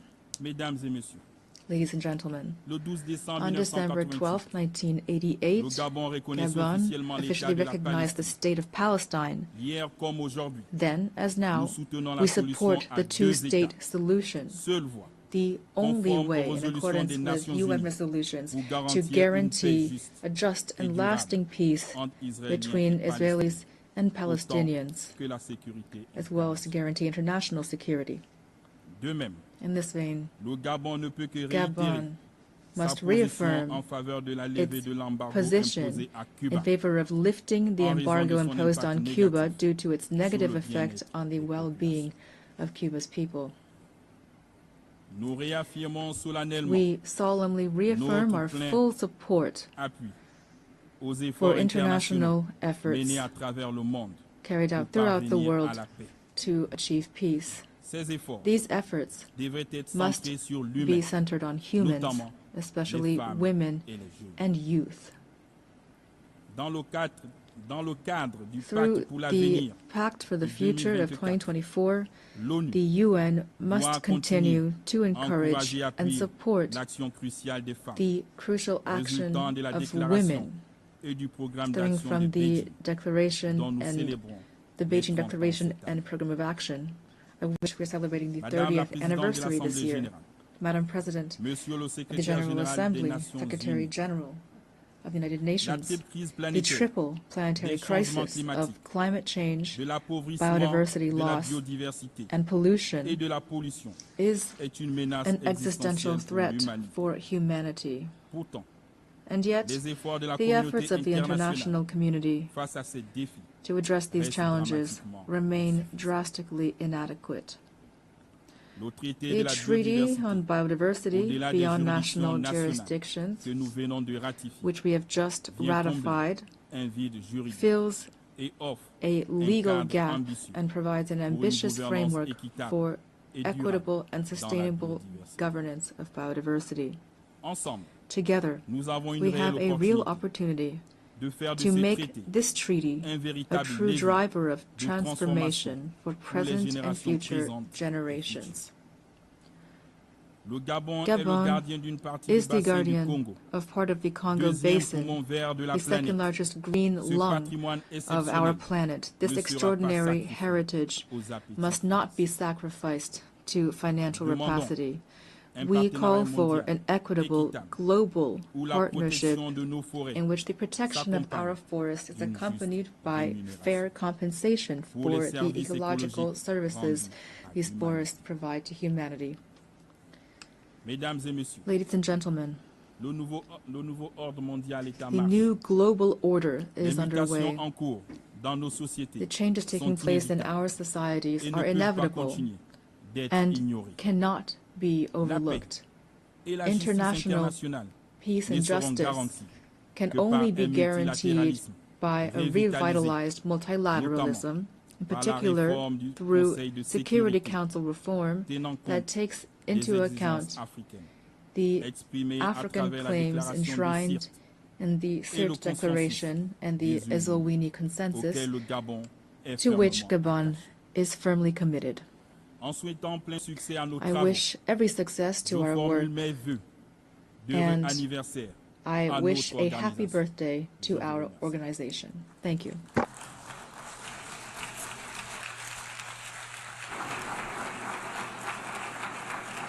I thank you and happy birthday to all of us. On behalf of the Assembly, I wish to thank the President of the Gabonese Republic, Head of State and Head of Government. The Assembly will hear an address by His Excellency John Dramani Mahama, President of the Republic of Ghana. I request protocol to escort His Excellency and invite him to address the Assembly.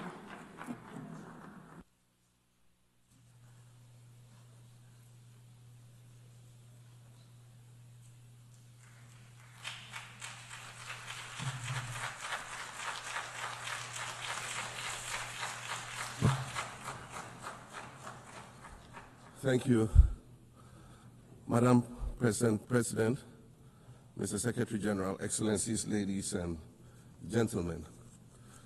At this 80th session of the United Nations General Assembly, I'd like to speak about Africa's role in the future of this organization. However, it's impossible to do that without first considering the collective role that Africa played in its founding, which was small and relatively insignificant. Of the 51 member states involved in the founding of the United Nations in 1945, only 4 were African: Egypt, Ethiopia, Liberia, and South Africa. It is important to point out that the United Nations came into being in the aftermath of World War II because of the inability of its predecessor, the League of Nations, to avert a large-scale global conflict, which had been its guiding purpose when it was founded in 1920 at the end of the First World War. Out of the 42 founding member states of the League of Nations, only 3 were African: Liberia, the Union of South Africa, and Ethiopia. Egypt was to join later in 1937. Africa's overall participation in the organization's founding was minimal and relatively unimportant. That's because before all the other talks and meetings, representatives from a group of 40 nations gathered in Berlin for a series of discussions that began in 1884 and which led to the partitioning and formal colonization of the African continent, which is also called the Scramble for Africa. It has famously been written that past is prologue. Well, in the past, the majority of the 54 nations that now comprise Africa were never offered a seat at the table where plans for a new world order were being drawn.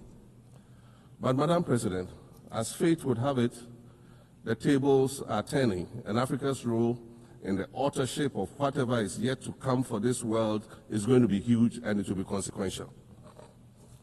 According to this organization's own projections, by the year 2050, more than 25% of the world's population is expected to come from the African continent. Additionally, by 2050, 1/3 of all young people aged between 15 to 24 will be residing on the African continent. So you see, the future of this world is African. Allow me to say this once again a little louder for those of you in the back. The future is African.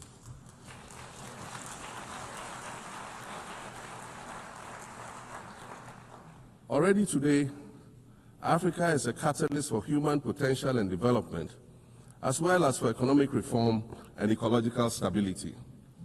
Africa is a catalyst for systemic change. If this reality, which is fact-based and straightforward, seems provocative or unsettling, perhaps it's because you are viewing it through the lens of centuries of filters, colonialism and imperialism, and the resulting implicit bias. Maybe you are unaware of the resilience of African nations or their remarkable ability to make a strong comeback just when you think it's safe to count them out. That is what is happening right now in my own country, Ghana. Our constitution limits leaders to 2 4-year terms. In January, I was sworn in for a second term, which, let me point out, was non-consecutive with my first term. Our currency, the Ghana cedi, was rapidly depreciating. Faced with rising inflation, a huge debt burden, and low morale amongst our citizens, My new administration settled down quickly and embarked on an ambitious program of comprehensive transformation designed to restructure Ghana's economic foundation and enhance our competitive standing globally. We refer to this process of recalibration as our reset agenda.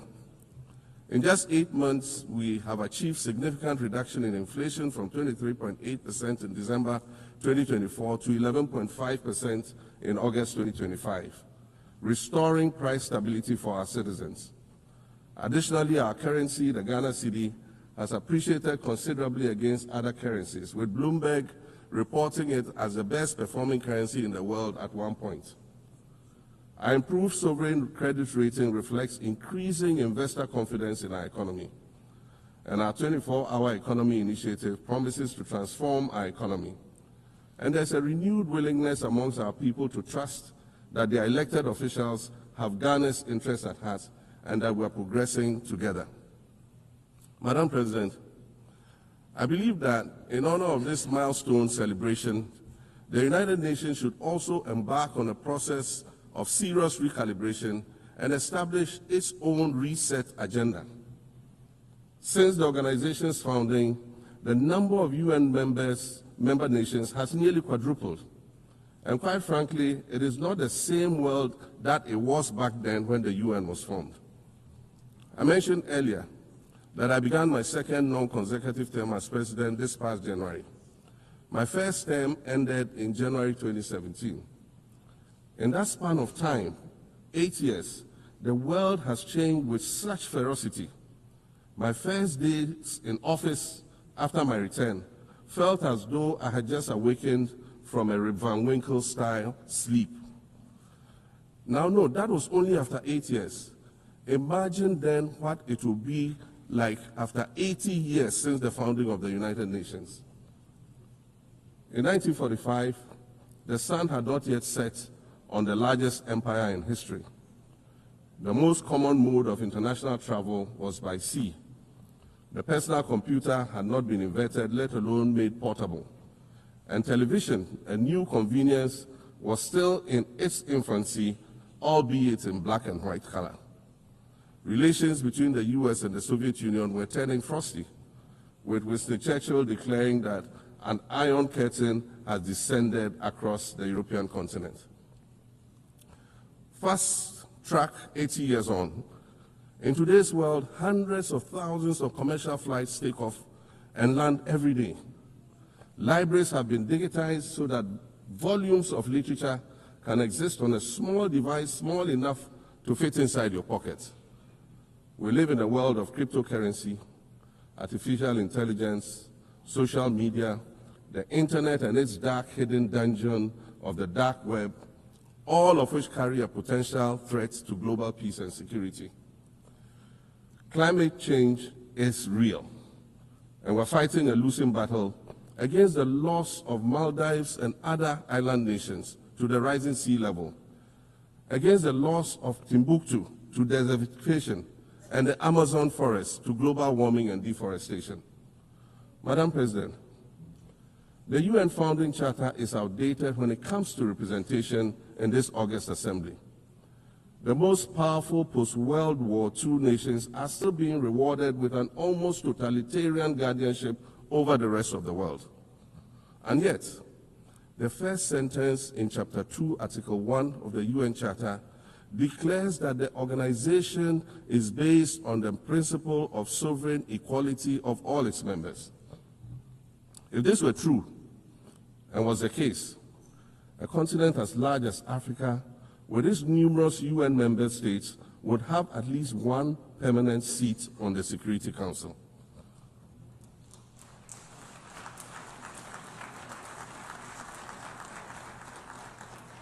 Furthermore, we believe that veto power should not be restricted to only 5 nations, nor should it be absolute.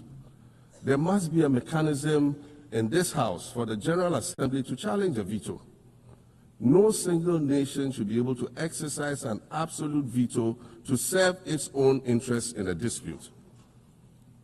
In 1995, during the 50th anniversary of the United Nations, Nelson Mandela stood in this very spot, and he said, the United Nations has to reassess its role, redefine its profile, and reshape its structures.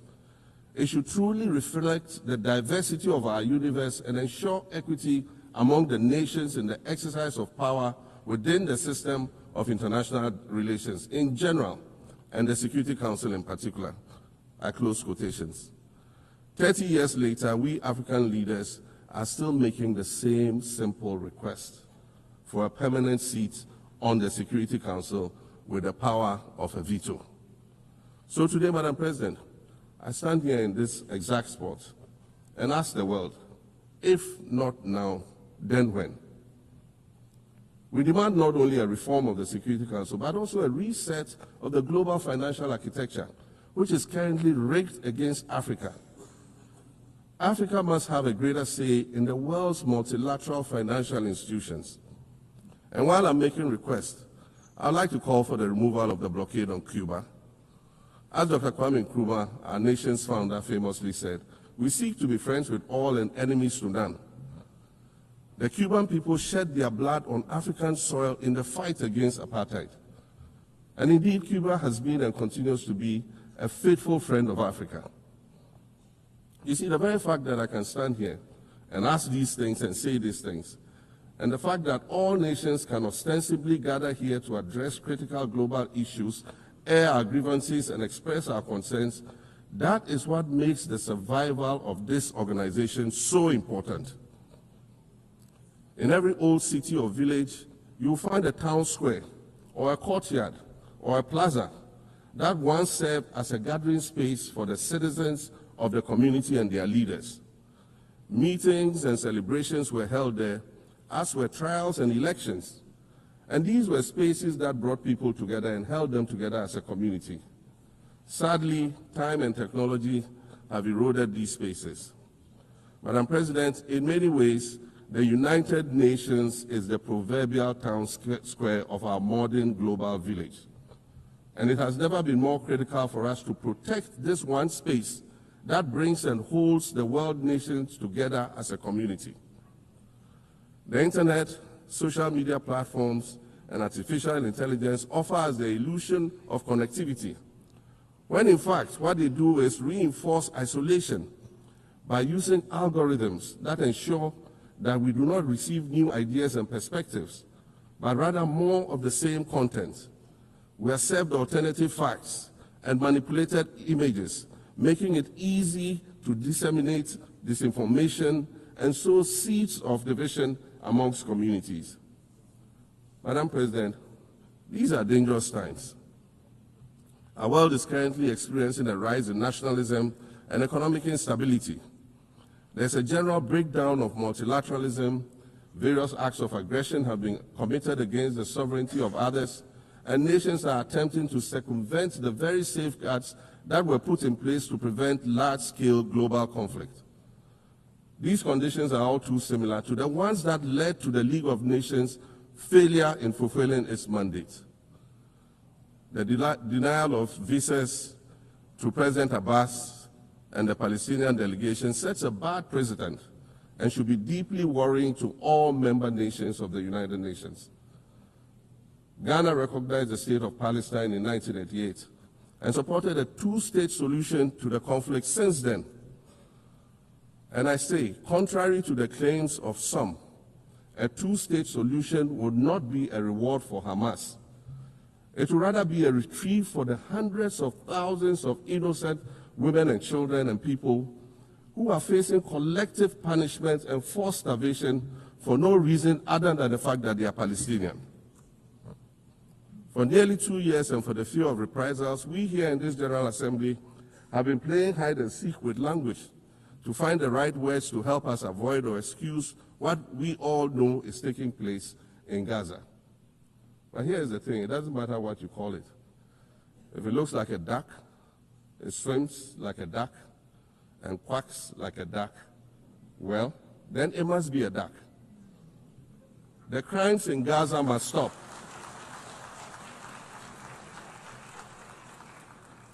The crimes in Gaza must stop.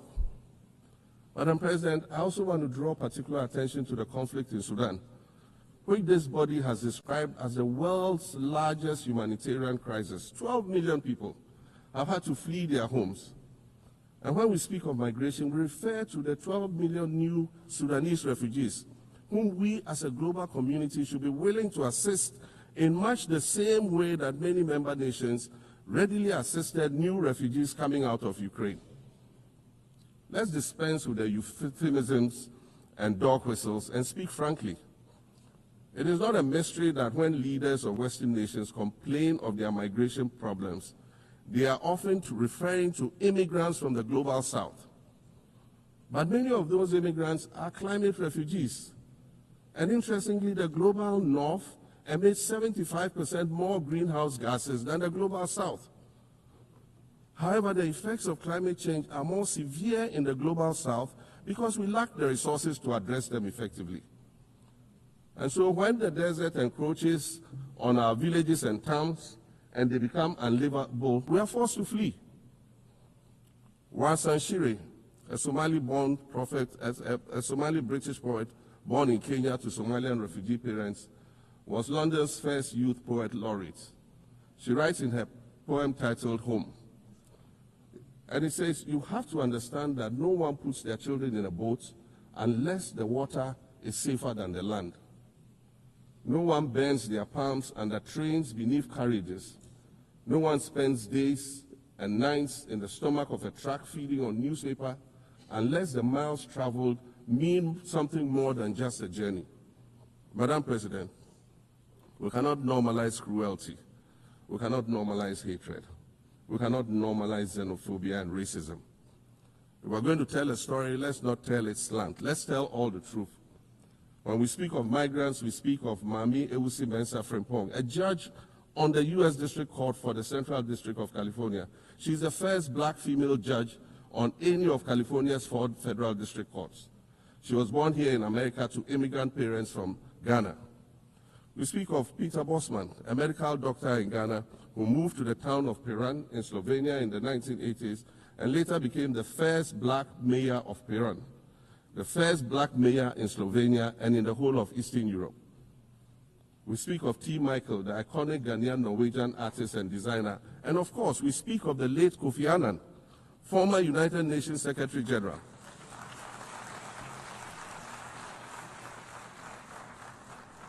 Former United Nations Secretary General and Nobel Peace Prize recipient, who was born in Ghana but spent his adulthood in various places in America and Europe. These are people who have brought great distinction to the countries that they decided to call home. Just as the migrants and the children of migrants before them did, I dare say these are not invaders. These are not criminals. Madam President, the slave trade must be recognized as the greatest crime against humanity. As the African champion on reparations, Ghana intends to introduce a motion in this August body to that effect. More than 12.5 million Africans were forcibly taken against their will and transported to create wealth for the powerful Western nations. We must demand reparations for the enslavement of our people and the colonization of our land that resulted in the theft of our natural resources, as well as the looting of artifacts and other items of cultural heritage that have yet to be returned in total. We recognize the value of our land and the value of our lives, as did our colonizers, as well as the governments that happily paid reparations to former slave owners as compensation for the loss of their property, in quotes, and that property for which they received compensation was paid referred to enslaved people who had been freed. Madam President, an increasingly insecure world is witnessing upward spending on defense budgets of bilateral partners and steep cuts in official development assistance. Since July 2024, it is estimated that there's been a 40% drop in humanitarian aid globally. In this era of global uncertainty, Africa must exercise sovereignty over its natural resources to raise the necessary funds to ensure the well-being of its citizens. The days of parceling out vast concession areas to foreign interests for exploitation must come to an end. We'll continue to welcome foreign investment, but we must negotiate better for a bigger share of the natural resources that belong to us. And we must insist on value addition to these resources.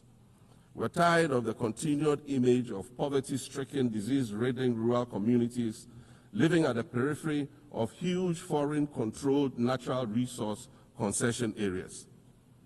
We're tired of having people extract the most they can from us and in return offer us the very least by way of respect, consideration, and dignity. We're tired of not being represented in ways that reveal the richness and complexity of our history or acknowledge all that we have overcome to arrive here in this liminal space of untold possibilities. Allow me to echo the Indian-American writer Arundhati Roy, who wrote, "Another world is not only possible, she is on her way. On a quiet day, I can hear her briefing." I want to add that for the sake of Africa, and quite selfishly for the sake of my 18-year-old daughter, I hope that this new world that is arriving is a place of safety and equality for women and girls. To succeed, we must empower everyone, including women and girls, to reach their full potential. In closing, Madam President, I'd like to congratulate you on your election to preside over this historic 80th General Assembly and on being the 5th woman to hold this distinction. I'd also like to congratulate Her Excellency Nana Jane Opoku-Agyeman on being the first woman Vice President of Ghana.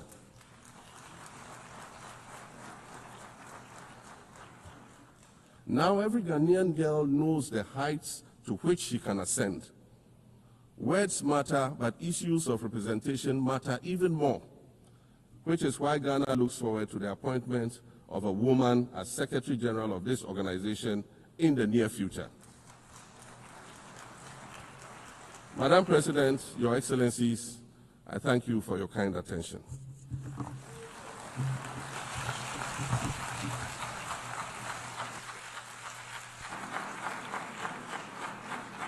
On behalf of the General Assembly, I wish to thank the President of the Republic of Ghana.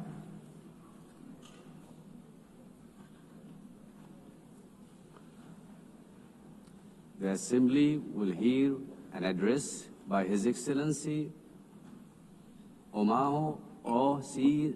Sokang Embalo, President of the Republic of Guinea-Bissau. I request protocol to escort His Excellency and invite him to address the Assembly.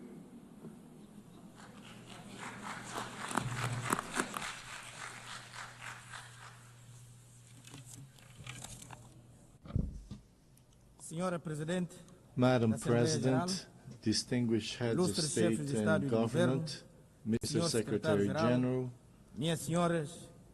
ladies and gentlemen, allow me to begin by congratulating Mrs. Annalena Baerbock on her election as President of the 80th session of the United Nations General Assembly.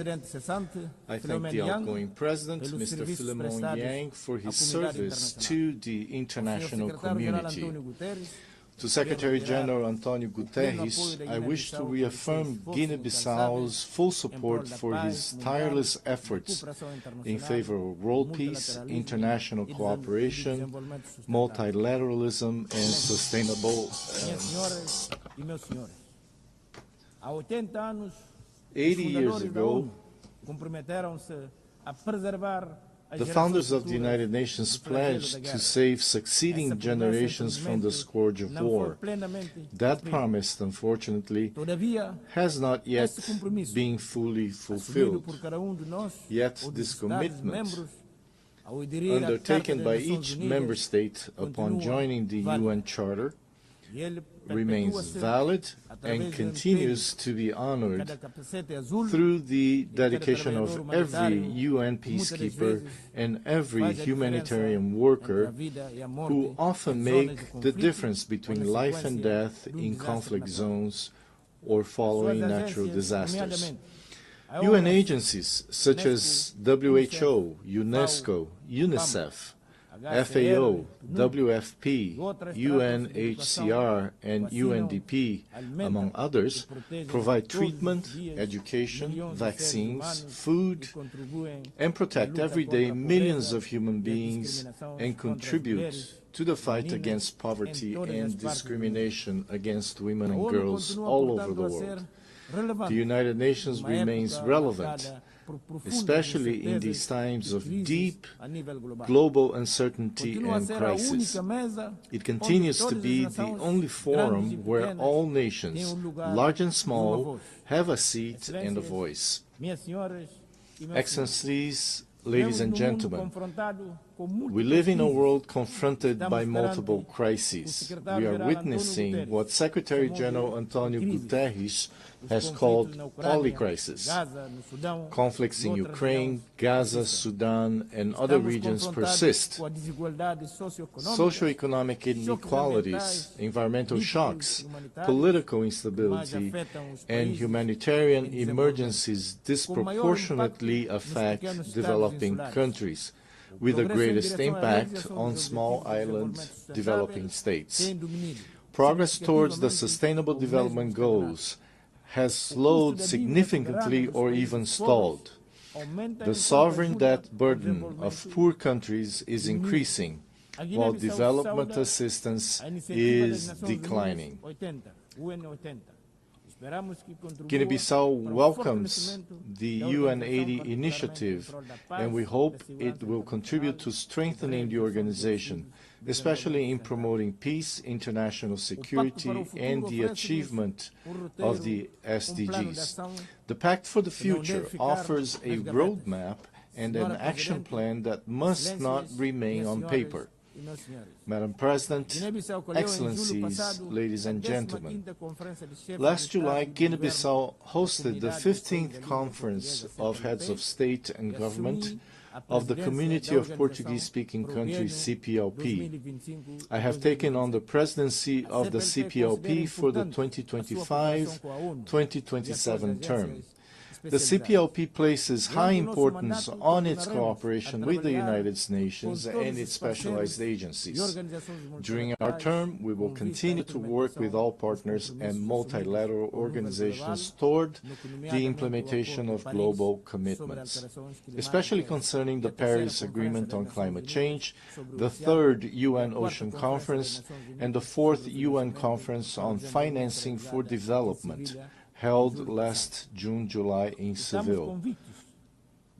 We are convinced that two major international meetings scheduled for November, namely COP30 in Belém, Brazil, and the 2nd World Summit for Social Development in Doha, Qatar, will serve as key platforms and opportunities to strengthen our cooperation and to advance our shared goals. Madam President, Excellencies, ladies and gentlemen, Guinea-Bissau is scheduled to hold presidential and legislative elections on the 23rd of November this year. All necessary conditions are being put in place to ensure that these elections are held peacefully, freely, transparently, and credibly. Over the past 5 years, I have prioritized dialogue, inclusion, political stability, and the consolidation of the democratic rule of law. I am confident that these upcoming elections will reaffirm the irreversible nature of citizenship and democratic values in Guinea-Bissau. Madam President, Excellencies, ladies and gentlemen, allow me to conclude by saying that in an increasingly interdependent world, we need, now more than ever, a world order grounded in the principles enshrined in the United Nations Charter, in respect for international law and in peaceful coexistence. In this regard, Guinea-Bissau reiterates our call for an end to the economic, commercial, and financial embargo and other forms of restrictions imposed on Cuba.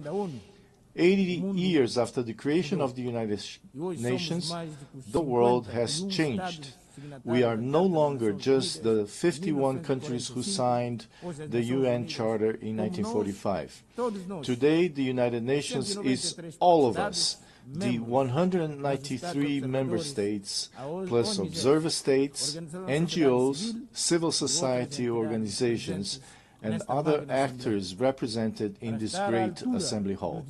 To meet the challenges of the 21st century, the UN must undertake urgent reforms, reforms that reflect today's geopolitical realities and global power balances, reforms that expand and democratize the Security Council, reforms that provide a place and a voice to the Global South, reforms that restore confidence in the multilateralism and international cooperation. The UN continues to be a unique multilateral space where dialogue is still possible, even when diplomacy and good offices fail elsewhere and in other circumstances. The legitimacy, strength, and future of the UN lie in the inclusion and full participation of all of us in deliberations and decision-making.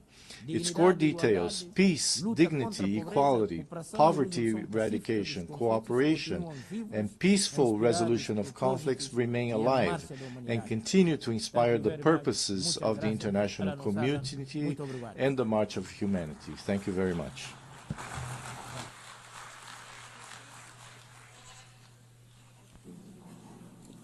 On behalf of the Assembly, I wish to thank the President of the Republic of Guinea-Bissau.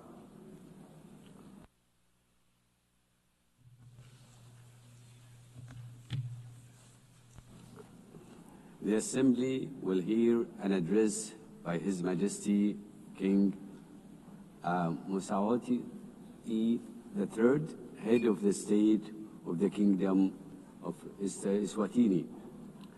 I request protocol to escort His Majesty and invite him to address the Assembly.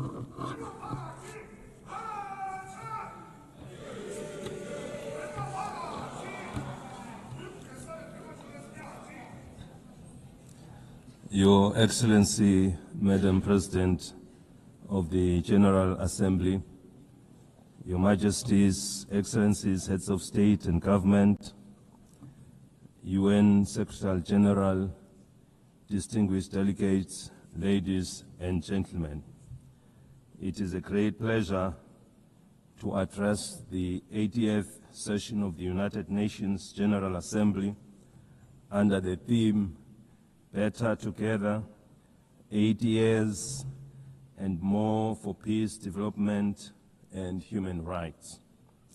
At the outset, we wish to assure you, Madam President, of Eswatini's unwavering support during your tenure. We also commend the UN Secretary General and the Secretariat for their steadfast leadership in navigating our world through unprecedented challenges. As we gather today, mankind is confronted with many challenges, including conflicts around the world. We must remind ourselves that when the United Nations was established in 1945, it was during a time of widespread global strife. Its founding fathers resolved that no country or people should endure suffering due to conflict. The UN Charter and structure were designed to be clear and resolute. Now is the time to ask ourselves what has gone wrong and what steps must be taken to correct these challenges and restore the UN's mission of fostering peace. The question we must ask ourselves further is, what is the UN doing to address these issues effectively? I propose that the United Nations establishes ad hoc committees to tackle global conflicts and promote peace.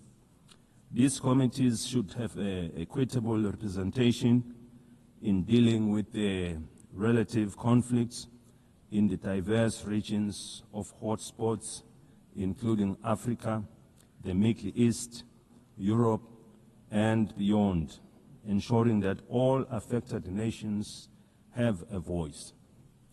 Supported by the Secretariat of the United Nations, these ad hoc committees would visit conflict zones, engage with local communities, and work towards peaceful resolutions. For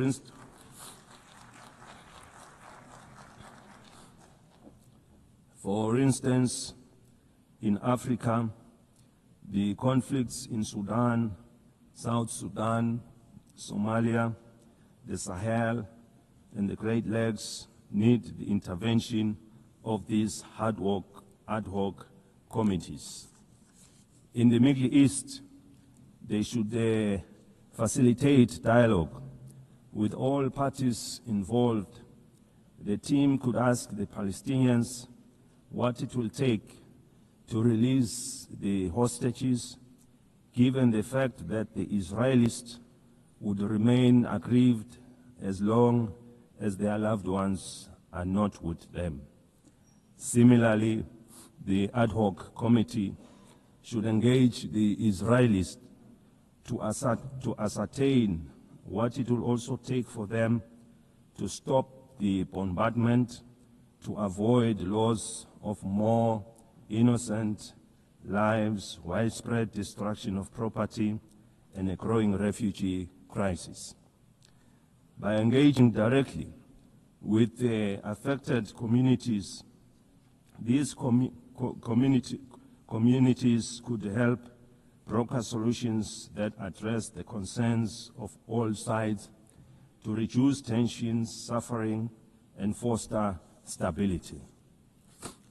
In the conflict between Russia and Ukraine, these ad hoc committees could mediate discussions to identify pathways to peace. Their role would be to engage in meaningful dialogue and report back to the United Nations with actionable recommendations on what it would take to end the war. In Eswatini, we encourage that yield positive outcomes proving that dialogue is the cornerstone in nation building. We thank those countries already making means in finding solutions.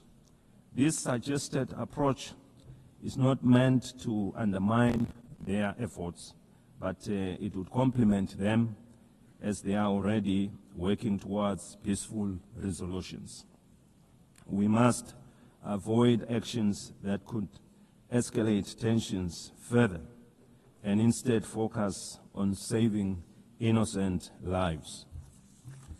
Millions of lives have already been lost during the COVID-19 pandemic. We therefore cannot afford to lose any more to conflict.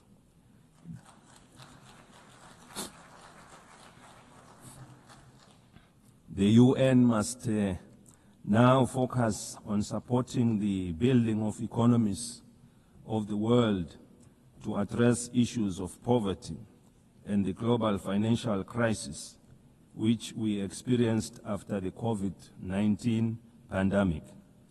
By investing in these areas, we can create conditions for lasting peace.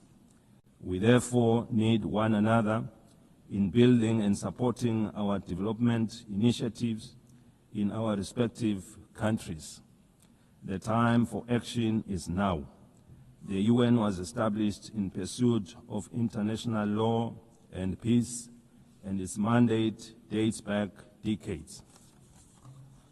In 2025 and onwards, we must renew our commitment to this mission. By forming these ad hoc committees and making informed, inclusive decisions, we can work towards a world where peace, prevails and no nation or people suffer needlessly. We have been calling for the restructuring of the United Nations as a body representing all member states. It must lead with decisions that are inclusive and widely respected, as no one will question the process taken. These reforms should be fully representative of all countries through the regions of the world in the Security Council to create an all-inclusive structure. Without such reform, the legitimacy and effectiveness of this body will remain incomplete. We have been encouraged to witness UN high-level meetings prior to the General Assembly being held to address various issues. These include the Seville and Awaza declarations on financing for development and socio-economic challenges faced by landlocked countries. We are aware that for any growth to take place, nations must have enough resources to achieve sustainable development goals. As we convene to advance international cooperation and to uphold human rights and fundamental freedoms for all, we are reminded that our work is both urgent and indispensable. The theme "Better Together" underscores the imperative of delivering on the United Nations Sustainable Development Goals and reinvigorating global cooperation. Eswatini continues to believe that working together remains our most powerful tool for addressing global challenges that transcend borders. The world stands at a critical juncture in pursuit of Agenda 2030. With only 5 years remaining, we must face the reality that progress on the SDG is far off track. This is a sobering reminder that our collective efforts must be redoubled and that international solidarity, cooperation, and shared responsibility are more urgent than ever before. Through my national call to all Eswatini, to all Emaswati of Ngwe, for a greater sense of agency in the pursuit of sustainable development, the Kingdom has made important strides in advancing Agenda 2030, particularly in the areas of the economy, in various sectors, health, education, and gender equality, to mention a few. Furthermore,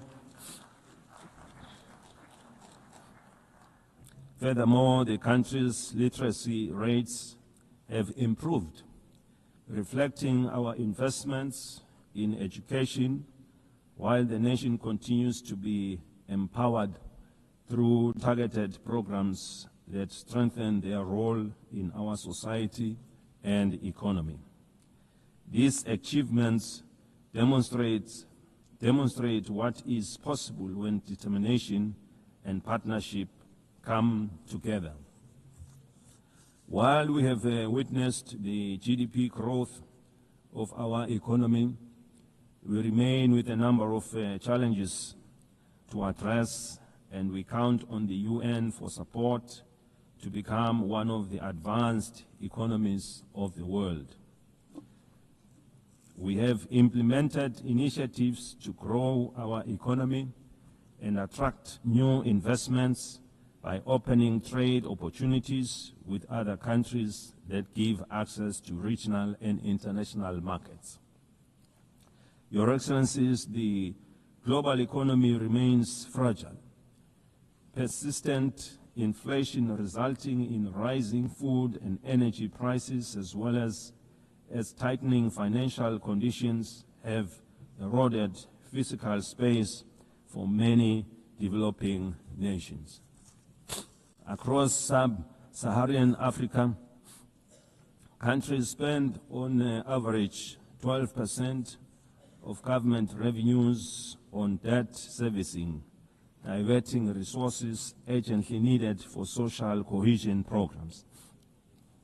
Eswatini also advocates for trade facilitation and economic diversification, simplifying customs procedures, reducing regulatory barriers, and enabling greater participation in regional and global value chains.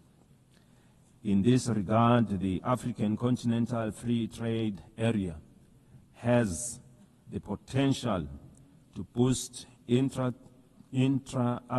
trade by up to 52%, drive industrialization, and create millions of jobs.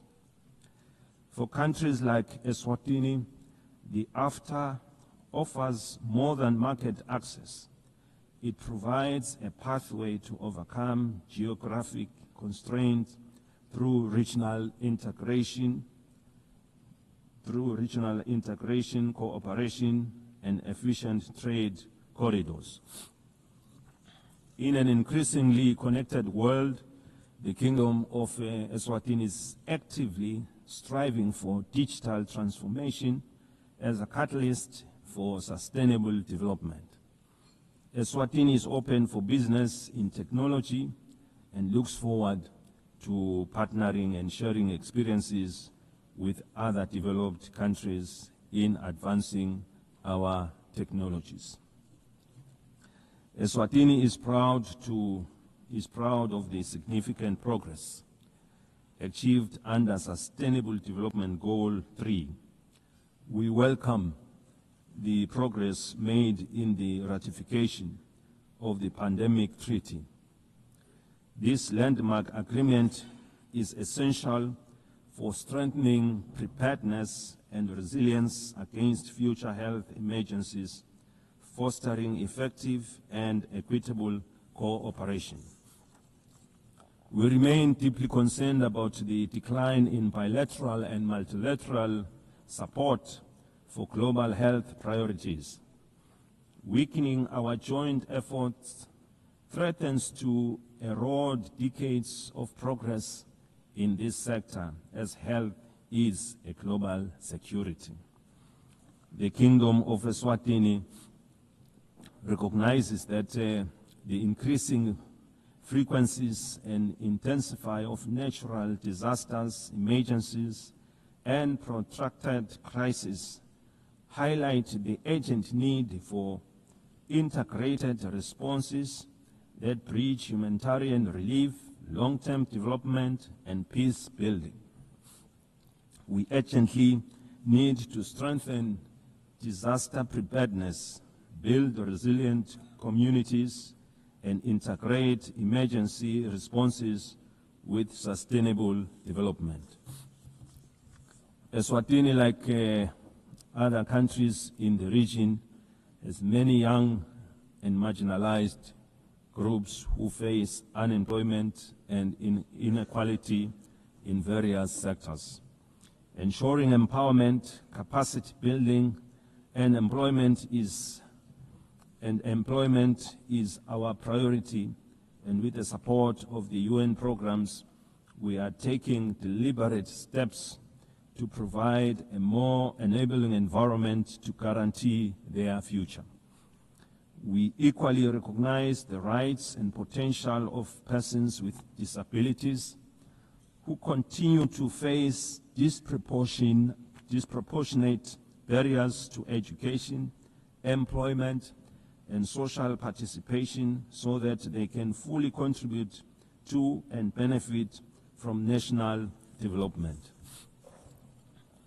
The United Nations General Assembly Resolution 2758, adopted in 1971, did not address the issue of Taiwan's representation in the United Nations, and it does not preclude their participation in the UN system.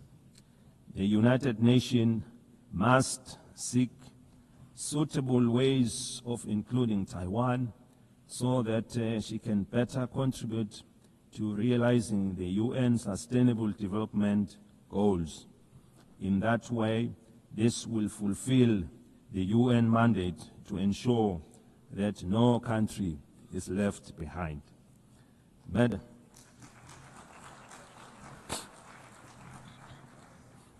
Madam President, in conclusion, we are entrusted with the hopes of our people and the future of our children.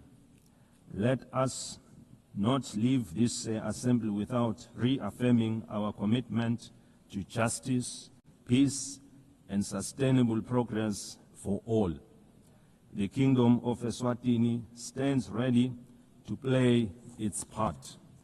The international community must remain united in addressing shared global challenges from hunger and malnutrition to climate change under the guiding spirit of better together. I thank you. May Almighty God bless us all.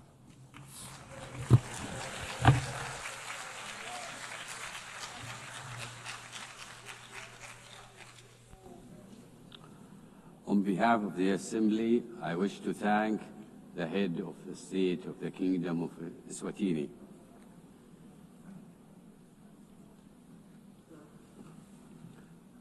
The Assembly will hear an address by His Excellency Sonang Jilwept, President of the Republic of Palau. I request protocol to escort His Excellency and invite him to address the Assembly.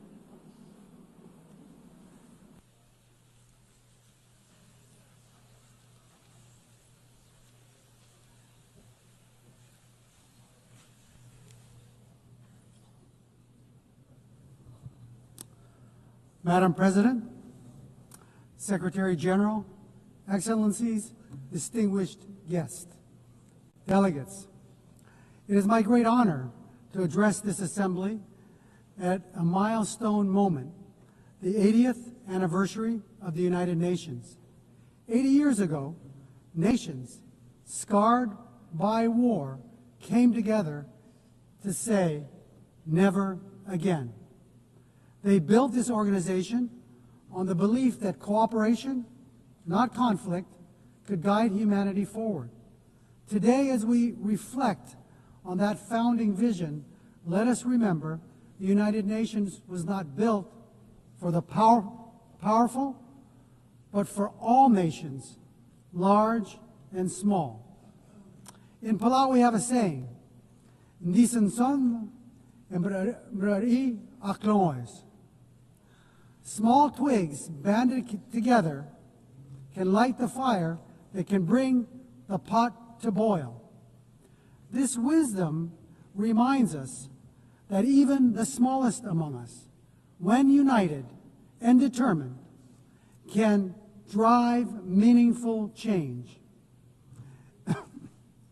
The recent International Court of Justice advisory opinion affirms this truth, that our voice, though often overlooked, carries the weight of justice. We thank Vanuatu for their leadership and recognize the Pacific youth who co-led this charge. The advisory opinion confirmed that what we have always known, 1.5 degrees is not optional. It is now the benchmark for international law. Let us defend this limit as the political, moral, and legal anchor of the Paris Agreement. The world is at war. Defense spending is at an all-time high, approaching $3 trillion annually. We have many problems. And now more than ever, we need to come together. We are also at war. Our shores are being invaded by seawater. Our homes are being blown away by storms.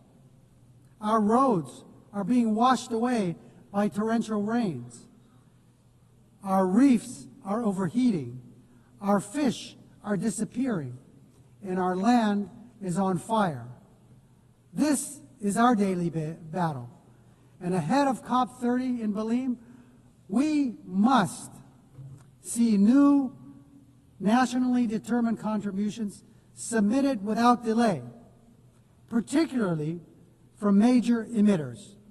And they must be aligned with the 1.5-degree trajectory. We applaud Australia's leadership in setting incredibly ambitious and achievable 2035 emissions reduction targets and developing clear strategies to reach its net zero emissions pathway by 2050. Australia leads the way in supporting Pacific Islands in accelerating the energy transition. This is a testament to the kind of leadership needed to defend and ensure a safe and prosperous future for all. However, ambition without implementation is an empty promise. For SIDS, the fight depends on climate finance. Too often, our countries are trapped in systems that are overly complex, slow, inaccessible. Finance must be predictable and adequate. It should not create new debt. It should free us to implement our NDCs, adapt to climate change impacts, and address loss and damage. The 1.5 degrees Celsius limit remains our lifeline, and finance is the key to achieving it. We need investment, not in defense, but for us to combat our greatest threat, climate change. It is not aspirational. It is a scientifically grounded guardrail that protects the most vulnerable from the worst climate impacts. Madam President, our region has served as the world's moral compass on climate justice. We have helped secure the 1.5-degree goal in Paris. We have pushed for a mechanism on loss and damage. If the world is serious about 1.5, we urge you to come to our region, to see with your own eyes what the Pacific is facing, and be moved to act. That is why COP31 must be a Pacific COP, hosted by Australia, shaped in partnership with the Pacific. Madam President, on the issue of climate solutions, deep-sea mining has been incorrectly promoted as a silver bullet for the climate crisis. If we rush forward without understanding the consequences, we risk inflicting irreparable harm. The loss of biodiversity, the release of carbon, damage to our water column, and the destruction of fisheries that sustain our people is unfathomable. At UNOC 3, 38 countries, including Palau, came together to support a moratorium, and our message is clear. We must let science guide before we exploit the deep sea. The historic BBNJ agreement enters into force in January. And while Palau is proud to be the first ratifier, we couldn't have lit this fire alone.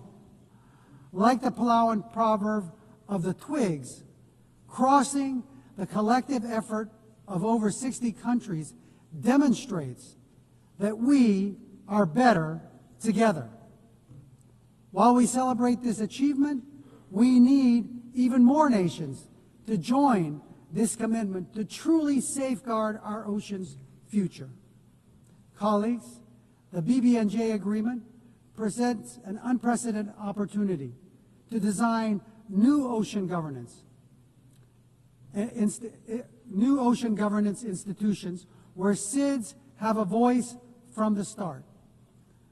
We are big ocean states, and we call on our partners, including the EU, to support a SIDS seat in the BBNJ governance structure. Excellencies, the stakes for SIDS could not be higher. Our economies are small, our vulnerabilities are acute, and our physical space is painfully narrow. The Antigua and Barbuda agenda for SIDS gives us a blueprint for resilient prosperity, but it cannot stand without tools. That is why the Seville commitment matters. The world has finally recognized that the financial system cannot be fair if it measures only income and ignores vulnerability. Multilateralism is our only shield, yet too often it is sidelined, blacklisted, and cut off from finance and boxed in by rules we did not write. We demand a seat not as bystanders, but as equal architects of our shared future. We call for the full and immediate integration of the multi-dimensional vulnerability index into the policies and frameworks of international financial institutions, multilateral development banks, and international organizations.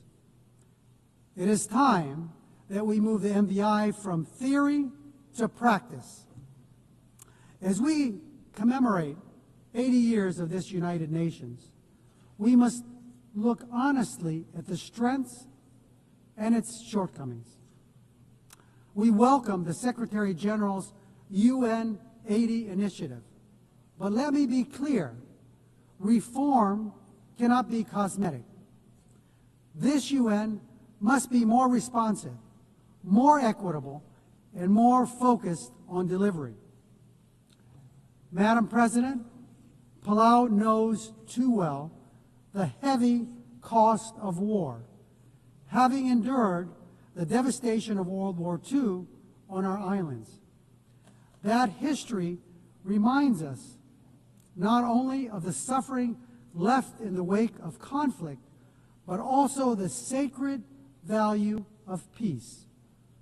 Palau has always stood for dignity of every human life and for the peaceful resolution of disputes through dialogue and respect for international law.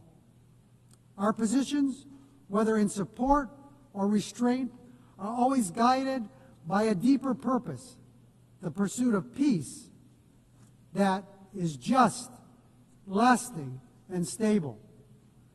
We believe that a durable solution, one that envisions two peoples, Israelis and Palestinians living in two democratic states, side by side, in peace and in dignity and security, within mutually recognized borders, is essential for lasting peace.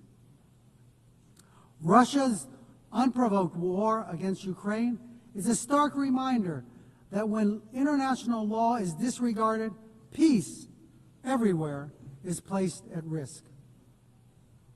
It is only through respect for the rules-based order that all nations, large and small, can live securely.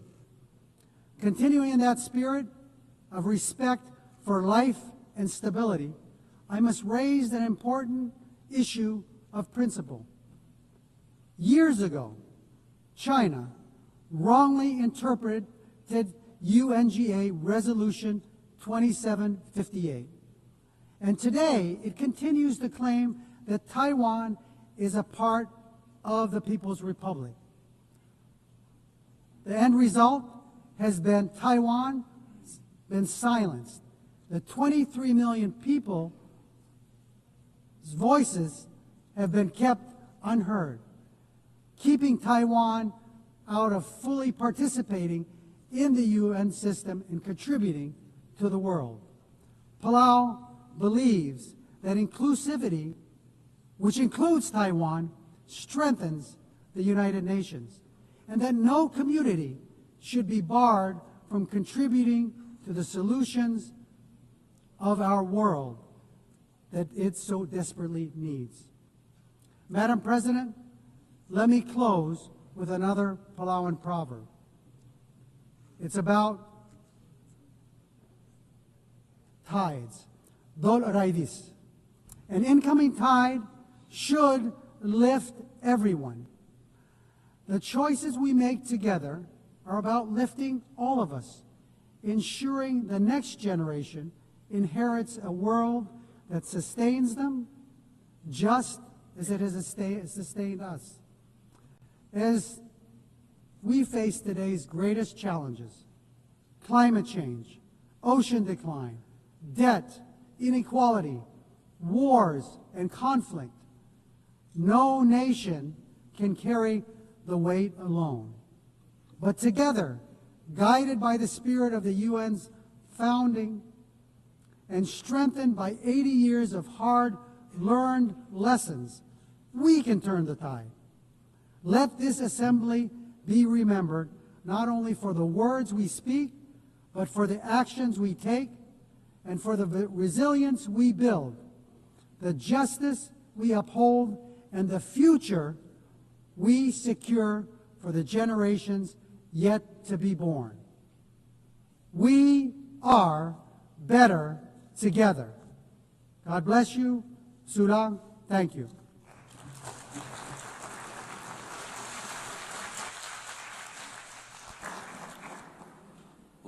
On behalf of the Assembly, I wish to thank the President of the Republic of Palau. The Assembly will hear an address by His Excellency Ilhamu Haydar Ogolo Aliou, President of the Republic of Azerbaijan. I request protocol to escort His Excellency and invite him to address the Assembly.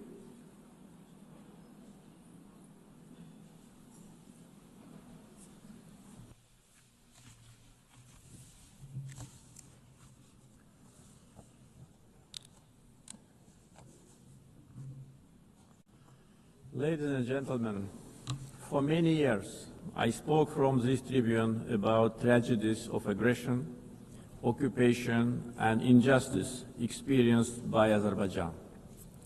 Today I will speak about our long road to victory and peace, and a new era in Azerbaijan's history, about how we managed to end the occupation through a liberation war and how we won peace by political means. For nearly 3 decades, almost 20% of Azerbaijan's sovereign territory remained under military occupation by Armenia. 1 million of Azerbaijanis were expelled from their homes as a result of the policy of ethnic cleansing and war crimes conducted by Armenia. Their fundamental human rights were grossly violated. 4 United Nations Security Council resolutions adopted in 1993 demanded immediate, complete, and unconditional withdrawal of Armenian armed forces from the occupied territories. Sadly, these resolutions were never implemented. Armenia demonstratively ignored them because no sanctions were imposed on it by the international community. The OSCE Minsk Group, established in 1992 to facilitate a settlement, has failed in its mission. Instead of enforcing the norms and principles of international law, its co-chairs sought to preserve the status quo and keep the conflict frozen. In 2020, after almost 30 years of ineffective negotiations, Azerbaijan was forced to exercise its legitimate right to self-defense under Article 51 of the UN Charter. During the war, Armenia shelled our towns and cities with ballistic missiles and cluster munitions, killing more than 100 of innocent civilians. Azerbaijan, in its turn, conducted the war in strict compliance with international humanitarian law. We ensured protection of civilians and refrained from targeting non-military infrastructure. In 44-day patriotic war, our armed forces liberated occupied territories and restored Azerbaijan's territorial integrity in accordance with international law and relevant UN Security Council resolutions. The 10 November 2020 marked the capitulation of Armenia and restoration of Azerbaijan's territorial integrity after nearly 30 years of occupation. Right after our victorious war, Azerbaijan declared its readiness to open a new page in relations with Armenia, based on mutual recognition of territorial integrity and sovereignty. We proposed 5 basic principles rooted in international law. We tabled the proposal for a peace treaty. Then we initiated a negotiation process on its draft text, which lasted from October 2022 to summer 2025. Despite several attempts to derail the process, the negotiations produced positive results as they were conducted on a strict bilateral basis, free from any kind of external interference. On August 8 this year, the foreign ministers of Azerbaijan and Armenia in Washington, in the White House, in presence of the leaders of the United States, Azerbaijan and Armenia, initialed the text of peace agreement. The same day, the President of Azerbaijan and the Prime Minister of Armenia signed the joint declaration. President of the United States, Donald Trump, also signed it as a witness. Moreover, Azerbaijan and Armenia jointly appealed for the closure of the OSCE Minsk Group and related structures as an obsolete mechanism no longer relevant to the peace process. Accordingly, on 1 September, the OSCE adopted a decision to permanently close these structures. Regional connectivity has been at the core of our vision for lasting peace. Another key outcome of the Washington summit is the Trump Route for International Peace and Prosperity, TRIP, which will ensure unimpeded access through the Zangezur corridor and foster regional connectivity. The recent Washington summit has also signaled a new phase in Azerbaijan-US relationship. Together with President Trump, we signed the Memorandum of Understanding between the two governments regarding the establishment of a strategic working group to develop a charter on strategic partnership between Azerbaijan and the United States. It opens new horizons for partnership in political, economic, energy, regional connectivity, defense, security, and other fields. The waiver by President Trump of the sanctions imposed on Azerbaijan in 1992 in the form of the Section 907 of the Freedom Support Act is a historic step as well. The permanent removal of Section 907 by the US Congress would eliminate a legacy of double standards and help strengthen trust and cooperation at a time when Azerbaijan is contributing to global security and stability. Overall, the agreements reached during my August visit to the United States carry historic significance. I want to express my gratitude to President Donald Trump for opening a new chapter in the US-Azerbaijan relationship, for his decision to elevate it to the strategic partnership level, and for his support to the peace process between Azerbaijan and Armenia. Right after the victory in the patriotic war of 2020, Azerbaijan started a large-scale reconstruction program in the liberated territories. During the time of occupation, Armenia leveled to the ground hundreds of Azerbaijani cities and villages, deliberately ruined 65 mosques. That was a policy of Armenia which was ruled by war criminals for almost 30 years. We are rebuilding villages and cities razed to the ground. Under the Great Return Program, already more than 50,000 people live, work, and study in the liberated territories. One of the gravest humanitarian challenges facing Azerbaijan in the post-conflict period is landmine contamination during the time of Armenian occupation. Since November 2020, more than 400 Azerbaijani civilians and military personnel were killed or seriously injured by landmine explosions. This massive contamination obstructs the safe return of displaced persons and delays reconstruction projects.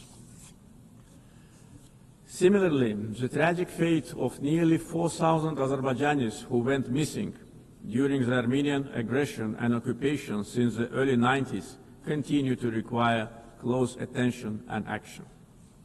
Ladies and gentlemen, coming to the global challenges we are facing, we believe that response must be inclusive, fair, and universal. Through its many initiatives, Azerbaijan has shown its clear commitment to advancing sustainable solutions. Azerbaijan is proud to have hosted COP29 last year, where we achieved important outcomes in advancing climate action, the green transition, and equitable access to financing. As a host of COP29, we guided negotiations towards ambitious and balanced outcomes, ensuring that all voices, particularly those of the developing world, were heard. The adoption of the new collective quantified goal at COP29, also known as Baku Finance Goal, is a historic milestone in global climate finance. This commitment brings previous $100 billion annual climate finance goal to at least $300 billion per year through 2035 from public sources in developed countries to developing countries. Azerbaijan also successfully finalized the long-awaited framework for carbon markets under Article 6 of the Paris Agreement, making the Paris Agreement fully operational 9 years after its adoption. Several key agreements were signed at COP29 to make the Loss and Damage Fund fully operational, providing critical support for vulnerable communities impacted by climate change. Being strongly committed to the green transition, we at the same time should not put unrealistic targets in front of us. The world cannot live without fossil fuels today and in foreseeable future. Energy security is closely linked to peace, regional connectivity, and economic development. Azerbaijan continues to play a proactive role in advancing these objectives globally. Azerbaijan has established itself as a reliable and indispensable partner in providing energy security to many countries. We play a strategic role connecting the Caspian region with international markets through diversified oil and gas pipeline systems. As of today, we are supplying natural gas to 14 countries. This ranks Azerbaijan as a top country in the world in terms of number of countries it supplies with pipeline gas. This reflects our strategic role in enhancing energy security and diversifying supply routes across Europe and beyond. Moreover, Azerbaijan and Syria have recently strengthened their bilateral partnership, focusing on energy supply, infrastructure development, and post-conflict reconstruction. Since August this year, Azerbaijan started to supply Syria with natural gas via Turkey, significantly reducing its electricity shortages. Azerbaijan also attracts large investments in renewable energy sources, like solar, wind, and hydropower. Almost 40% of our energy will be generated by renewables, by 2030. Connectivity projects like East-West and North-South corridors cross our country.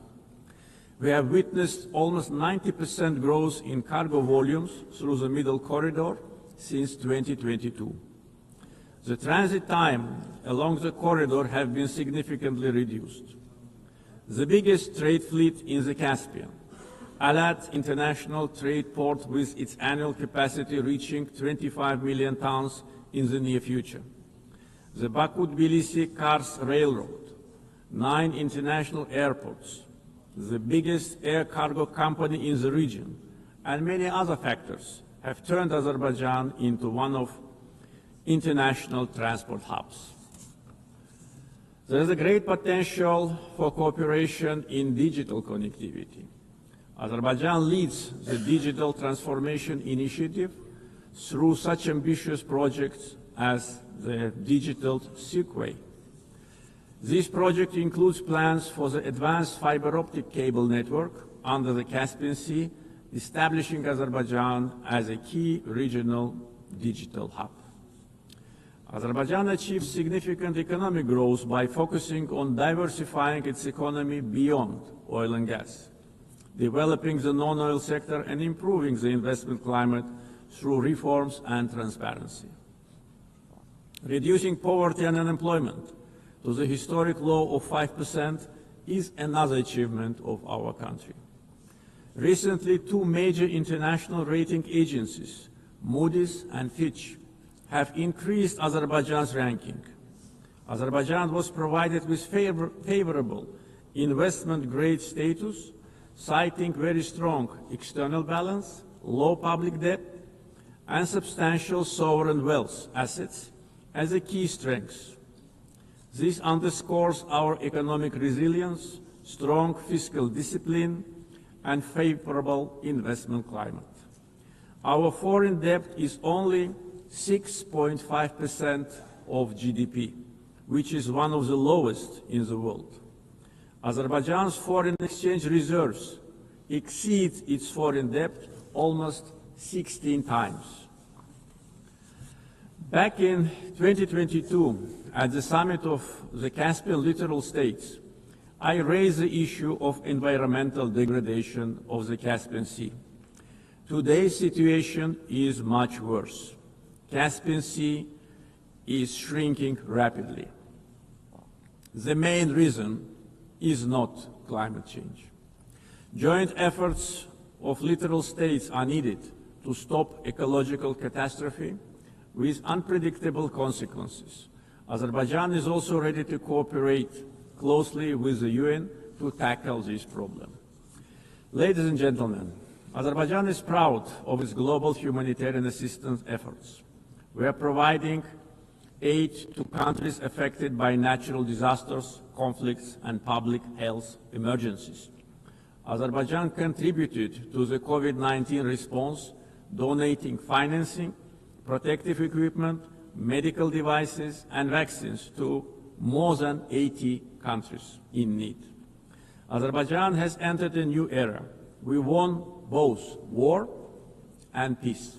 We ended the occupation and started reconstruction. Justice has triumphed. Sovereignty has been consolidated, and peace is de facto reached. We stand prepared to share our positive experience. The achievements of the recent years are not only a victory and success of Azerbaijan, they are also a demonstration that international law must ultimately prevail. Our vision is clear: peace and development based upon international law, non-interference in internal affairs of states, mutual respect and cooperation. Let us together build a world without double standards, where justice is not selective, the rule of law is respected, and peace is achieved not through words alone, but through actions. Thank you.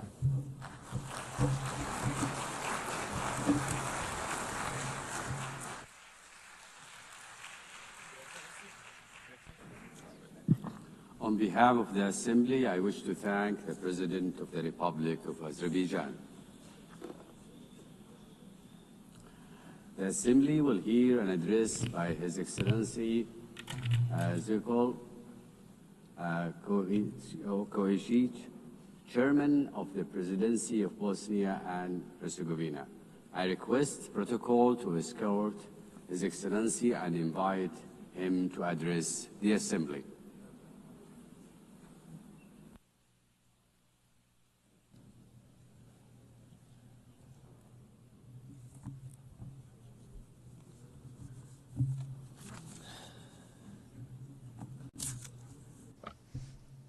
Gospodine predsjedavajući, gospodine generalni sekretaru, Dear Chairperson, Secretary General, dear colleagues, ladies and gentlemen. To start with the theme of this year's session of the United Nations General Assembly, Better Together, 80 years and more for peace, development and human rights, allow me to express my congratulations to the United Nations from this important place on behalf of Bosnia and Herzegovina and all its citizens. The UN is celebrating 80 years since its founding, and at the same time 80 years of continuous work on the fundamental goal of this organization. That goal is to secure and maintain peace in the world. History will give the final judgment on how successful the UN has been in the past, as well as on the results of the work and participation of several generations in the United Nations itself, its bodies and organizations. At the same time, I believe it is important to clearly express our common position today. Peace in every part of the world has no alternative. We must continue to work together persistently on this. I would like to believe that we all share the same positive opinion, that we must protect peace in every part of the world. However, reality and what is happening today in different parts of our planet clearly show us that world peace is often not in the interest of certain geopolitical actors. For them, conflict or war is a means to realize their own political and economic interests. These interests largely diverge from the goals set out in the United Nations Charter. If we add to this the fact that attempts are being made to change the borders of state around the world by means of armed force in a manner that is contrary to the United Nations Charter, we can draw a simple conclusion. International law is not applied equally to all states that are subject of that very international law. We have been witnessing that in the past period, certain armed conflicts have been deliberately provoked. What follows is the use of significant armed force, which a state with a smaller or weaker armed forces simply cannot resist. After that, the attacked state is required to sit at the negotiating table and sign a waiver of parts of its territory, ostensibly in the name of peace, but in reality in the name of force. I believe that all of us in this room know that the United Nations Charter allows for the changing of state borders. However, this can only be done by voluntary agreement between states. Armed forces or political pressure backed by armed forces cannot be used. However, if armed force is used to force the other side to agree to an imposed agreement in which it loses part of its territory, then there is no good and sincere will. Only coercion is present, which is contrary to several acts of international law. In this particular case, I'm speaking of Ukraine and the pressures it is under as a sovereign state. These pressures require Ukraine to give up parts of its territory in order to achieve a supposedly lasting and sustainable peace. Are we, in this particular case, participants in a change in the world order? In such an order, peace is not set as the ultimate goal. On the contrary, war and armed force appear as a legitimate means to achieve the political goals of major geopolitical actors. Changing international borders through the use of armed force creates political pressure to force a state to give up parts of its territory. This creates a dangerous precedent in international law, which can easily become the rule. Ultimately, it means living in an unstable world in which peace no longer has value. This is certainly not the desired outcome. Such a thing cannot be justified by any provision of the United Nations Charter or other acts of international law. Today we have an equally unwanted situation in the Gaza Strip. There, such violence is perpetrated against the local population, which in its form indicates the existence of several elements of genocide, as established in the Convention on the Prevention and Punishment of the Crime of Genocide. Let us recall, in addition to the fact that genocide represents the physical liquidation or removal of a national, ethnic, racial or religious group from a certain territory, it can also be committed in the event that such difficult living conditions are consciously imposed on that same national, ethnic, racial or religious group that threaten to ultimately destroy that group completely in a certain territory. Ultimately, such an aggressive genocidal approach is used as a means to forcibly occupy and take over territory. Under international law, these territories cannot belong to those who initiate and produce aggression. However, this is exactly what is happening in the Gaza Strip today. In Gaza, the people of Palestine face these two elements of genocide prescribed by the aforementioned Convention on the Prevention and Punishment of Genocide. A part of the world's political public closes its eyes and keeps silent about this extremely terrible fact. There is no political interest or even economic interest motivated by the intention to exploit natural resources such as oil or natural gas in that part of the Mediterranean, which could justify such a high level of genocidal violence against the local Palestinian population. Such violence is unjustified and unacceptable. Equally unacceptable is the silence and occasional approval that comes from various political circles around the world. What kind of peace, development or protection of human rights can we even talk about if this kind of violence is allowed? Violence with forms of genocide against the Palestinian people. Does something like that mean that the political interests of individual countries or the interests of corporate capital are stronger and more important than our common obligation to protect peace in every part of the world and the human rights of every individual in the world? This obligation is a prerequisite for the development and self-sustainability of various societies. This is a major challenge that we are facing today, and we cannot run away from that challenge. We must not continuously silence this interest for the sake of some higher opportunistic interests. Let us just remember the phrase, silence is actually an expression of either cowardice or approval of cowardice. Dear sir, allow me to briefly say something about my country, Bosnia and Herzegovina. A little more than 30 years ago, Bosnia and Herzegovina was faced with aggression coming from neighboring countries. At that time, the United Nations formed a peacekeeping military force called UNPROFOR, with the participation of countries that expressed interest in such endeavor.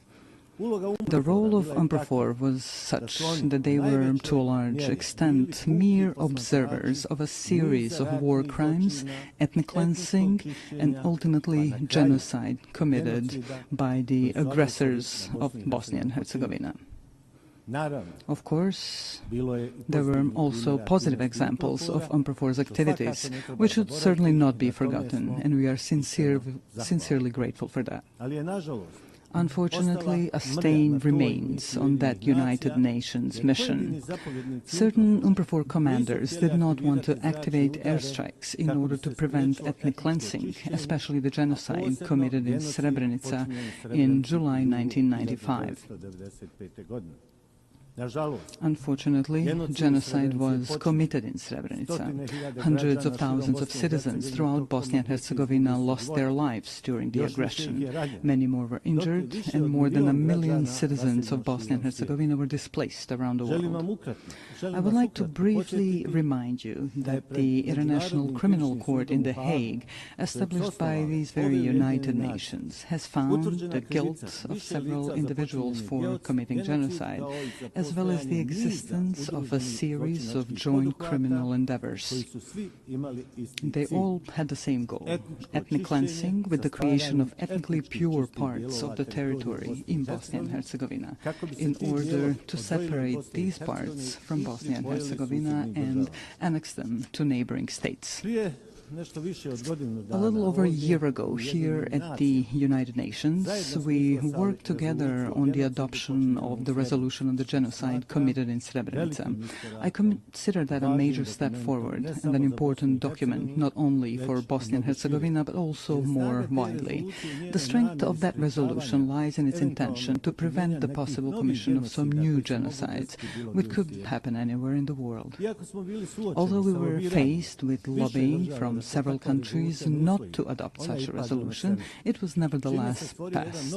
This created a new environment of preventive action through a culture of remembrance, so that genocide, the most terrible war crime, would never happen again. This is when we realized that there were states that, for their own political reasons or political convenience, were not ready to support the text of that resolution. That text is based on the rulings of the International Criminal Court in The Hague, which, I repeat once again, was founded by the United Nations. May such a refusal to support the text of the resolution serve to honor of those who lobbied against its adoption and those who did not give clear support to the resolution. I would like to remind you that during that period, in the 90s, the international community, through the United Nations, imposed an embargo on Bosnia and Herzegovina on the purchase of defensive weapons. This prevented the defense of our country from double aggression. In any case, defense would significantly shorten the duration of the war, and many lives would have been saved, because a peace agreement would be reached much sooner. A necessary condition for a peace agreement was the creation of a balance of military power between Bosnia and Herzegovina and the two neighboring countries that committed the aggression. Due to that embargo, the aggression against Bosnia and Herzegovina lasted for almost 4 years, and a large number of human lives were unnecessarily lost. Such a war ended with the signing of the Dayton-Paris peace agreement. That agreement brought the necessary peace, and we are grateful for that. However, at the same time, it created such a sui generis political system in Bosnia and Herzegovina, which today, 30 days after its creation, poses a problem for the normal functioning of the state of Bosnia and Herzegovina. Such a political system does not contain democracy, but a deviant form of democracy, a form that is unheard of in practice anywhere in the world. Ethnicity is put to the fore, and basic human rights are completely denied. At the same time, democracy is undermined to such an extent that it almost no longer exists. We can call this political system an incident political system, which is constantly destabilizing the state of Bosnia and Herzegovina. Why am I even mentioning democracy right here? For at least 2 reasons. The first reason is that states that opt for democracy and its principles should have the opportunity to fully implement that democracy within their own borders.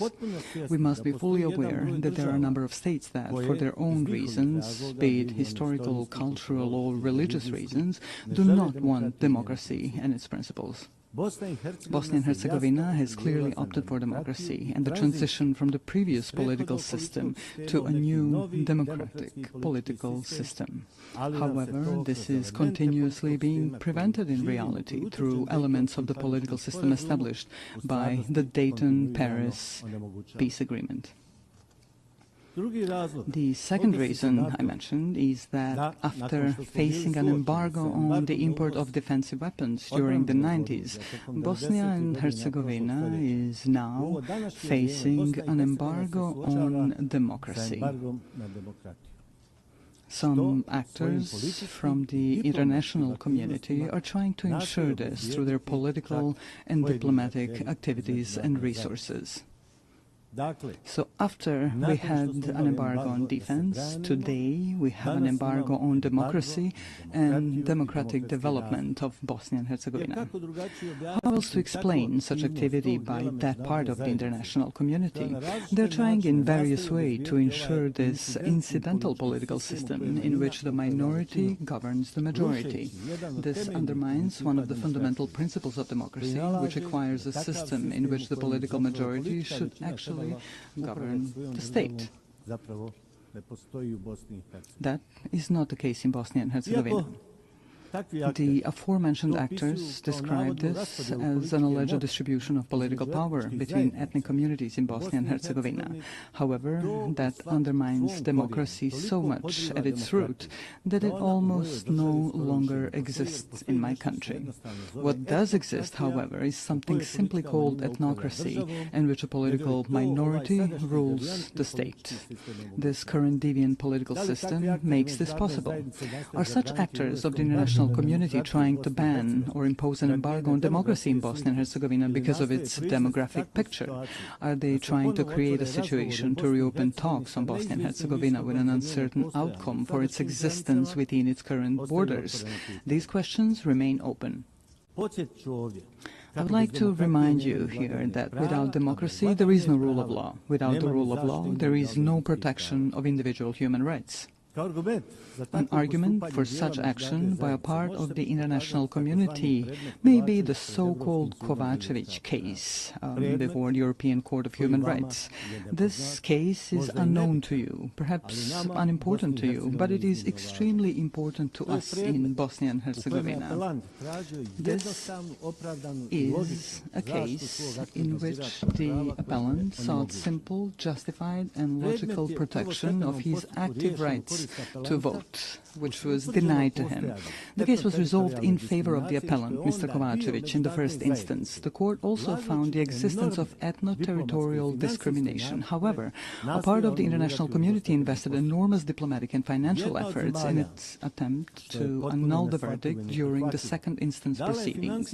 One of the countries, which is completely incomprehensible and unacceptable, made a financial donation to the European Court of Human Rights. That country later came forward in the same case as an interested party. This is an expression of classic political corruption. Because of all this, a logical question arises here. Can the judgments of international courts be bought? Are they for sale? The High Representative of the international community in Bosnia and Herzegovina actively participated in overturning that verdict. Also, he was not given such powers by the Dayton Peace Agreement. He also invested enormous financial resources from unknown sources. He did not have the necessary consent of the Peace Implementation Council for such actions. So, a completely identical situation occurred as with the adoption of the resolution on the genocide in Srebrenica. Some countries tried to negate the judgment of the International Criminal Court in The Hague by lobbying against the resolution. In the case that I am now citing as an example, some other countries tried and are still trying to annul the judgment through their own lobbying and broader diplomatic activity. This leads us to the conclusion that there is a part of the international community that simply does not allow democracy in Bosnia and Herzegovina. Yesterday, we faced an embargo on weapons necessary for the defense of our country. Today, we have an embargo on democracy and human rights. Therefore, I would like to briefly remind you of another United Nations document called the International Covenant on Civil and Political Rights. This document guarantees, among other things, to vote and to be elected at periodic elections, which shall be held by universal and equal suffrage and shall be held by secret ballot, with the guarantee of free expression of the will of each voter. Unfortunately, in Bosnia and Herzegovina, we are not allowed to do this. The international community is making great efforts to preserve discrimination and to deny democracy. The result is the lack of the rule rule of law, as well as insufficient and almost no protection of individual human rights. The logical conclusion that arises is the following. Democracy, as well as the right to defend the country, are privileges whose application is determined and enabled by political elites from larger and richer countries. Small countries and poor countries can only receive as much democracy as those who are larger and richer allow them to get. That is certainly not an expression of equality that we should all strive for today. Here we come to the issue of human rights. To be more precise, I'm referring to the equality of every individual in their own country and beyond. This particularly concerns the right of every person to participate equally and as they wish in every aspect of social life in their country. We have a whole series of documents of acts or acts of international law that guarantee such rights. This, therefore, raises an open question. Are we prepared to be consistent or persistent in protecting individual human rights in any part of the world, using the tools that the aforementioned international documents provide us with? Every issue of human rights protection begins with the fight against discrimination or any form of inequality of individuals in all their rights guaranteed to them by international law. The logical continuation of this are the documents or laws in different countries. Discrimination in any form is prohibited by international law. Unfortunately, very often we encounter situations where discrimination is silenced and even encouraged. Speaking from the perspective of Bosnia and Herzegovina, we have 5 judgments of the European Court of Human Rights that establish the existence of discrimination against citizens of Bosnia and Herzegovina based on their ethnic origin or place of residence. Some of the political elites in Bosnia and Herzegovina, as well as part of the international community present in Bosnia and Herzegovina, do not want to accept these verdicts or implement them through constitutional amendments. Therefore, the 5 aforementioned judgments of the European Court of Human Rights have not been implemented. The aforementioned 6th judgment in the case seeking the rejection of ethno-territorial discrimination was overturned thanks to pressure, donations and similar actions by certain countries. The person who was authorized by the peace agreement to implement that very peace agreement and to protect all aspects of that agreement also participated in this. This includes all acts of international law that speak of human rights. All of this leads us to difficult questions and even more difficult answers. Are human rights and the protection of the same privileges of the larger and wealthier societies and states, while those that are smaller and poorer are consciously and internationally bypassed in the protection of human rights? It starts from the right to life all the way to the right to equality and democracy. Finally, let me emphasize that we can only respond to all 3 open questions, which are the subject of this session of the United Nations General Assembly, through consistency and principled insistence on the protection of peace. Only in this way can we create the conditions for the unhindered development of societies in the member states of the United Nations and act together as active protectors of human rights in all parts of the world. Without that consistency on those issues, we will once again be just a group expressing concern over deviant phenomena in the world, such as wars, violent border changes, genocide and war crimes, denial of human rights. In fact, we will do nothing more than express our concern. The consistency I'm referring to means complete determination to confront various deviant phenomena in the world through the tools provided to us by international law. We must be resolute and unwavering in our intentions to protect the fundamental values of the United Nations without making any distinction between states as subjects of international law. Within this determination, I call upon you to do the following. Let us not differentiate between ourselves, dividing us into large and small countries, rich and poor. Together, as an organization, let us actively seek and facilitate solutions to all the outstanding issues that arise in the world. Peace is not a privilege. Peace is an obligation of all of us, which we must ensure at all times and in all places. Likewise, human rights are not a privilege. Human rights are a permanent civilizational obligation. obligation, which we must continuously fulfill. This is certainly an ongoing challenge, one that generations before us have faced and that generations after us will keep facing. Our mission is to leave them a better world than the one we live in now. Such a goal requires persistent and continuous active work. Ladies and gentlemen, Your Excellencies, thank you for your attention.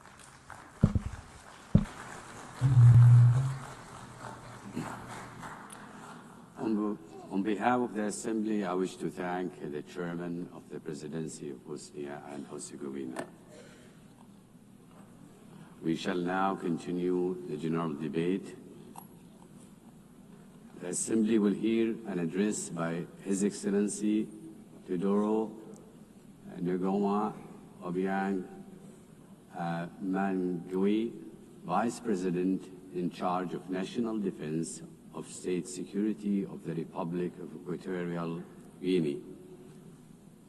I request protocol to escort His Excellency and invite him to address the Assembly.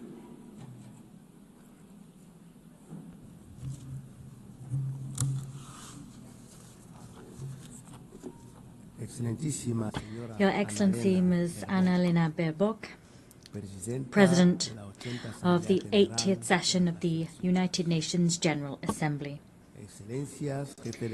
Heads of State and Government, Heads of Delegations, Excellencies, Your Excellency, Mr. Antonio Guterres, Secretary General of the United Nations, ladies and gentlemen, I am honored to take the floor on behalf of His Excellency Obiang Nguema, President of the Republic of Equatorial Guinea, to share with you my country's most dearly held convictions at this 80th session of the General Assembly, being held at a time in which the world is calling for a fairer, more equitable and effective international system.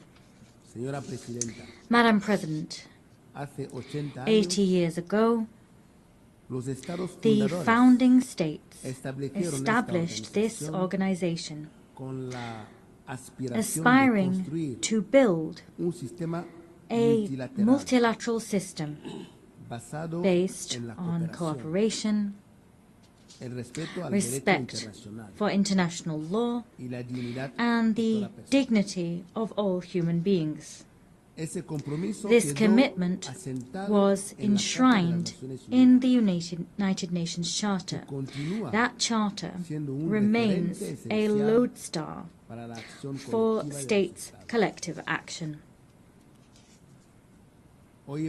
Today, under the theme Better Together, 80 years and more for peace, development and human rights, we celebrate important achievements.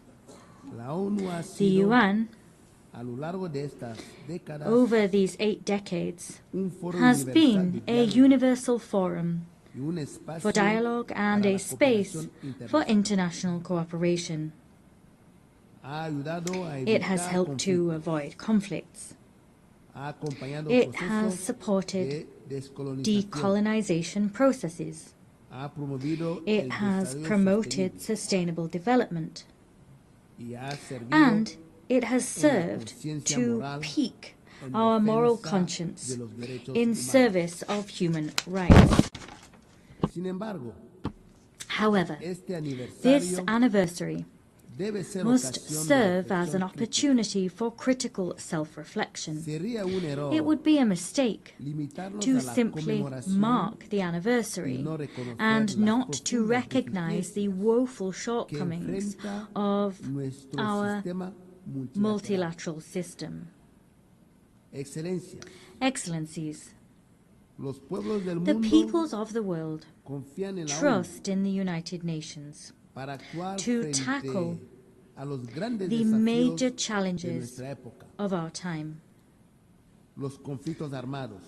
armed conflict, violence, climate change, growing inequalities, migration crises, cyber threats, and the lack of technological transfer are all some of these challenges.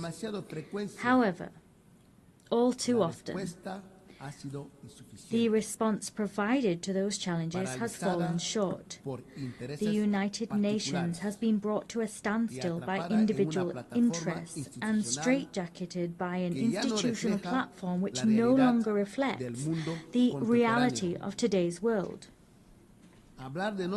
Talking about leaving no one behind becomes meaningless if millions remain marginalized in systems of dependency and exclusion. The Security Council, the body responsible for upholding international peace and security, is perhaps the clearest example of the extent to which the United Nations is out of step. 8 years after its inception, the UN's membership structure remains rooted in the geopolitical state of play we had in 1945, and not that we see in the 21st century. Consequently, the United Nations' legitimacy and representativeness are quite rightly called into question. Security Council reform is an urgent need. Without that reform, the Security Council will continue to be perceived as an exclusive club of historical privileges, powerless to respond legitimately to current threats. Africa is demanding what is hers by right, full and permanent representation on the most important security organ in the world. We want to see an international governance system which serves the interests of all of us, not those of an elite. We demand a Security Council which represents the world of today, not the world of yesterday. Let us take real steps forward towards collective action which is more democratic, more equitable and effective. If not, we risk finding ourselves with a United Nations which is increasingly on the sidelines and one which holds less and less weight in the international arena. Our commitment with this organization remains intact. We believe in the United Nations.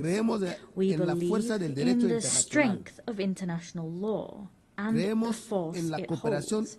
We believe in international cooperation as the only way to address challenges which no nation, however powerful it may be, can resolve alone.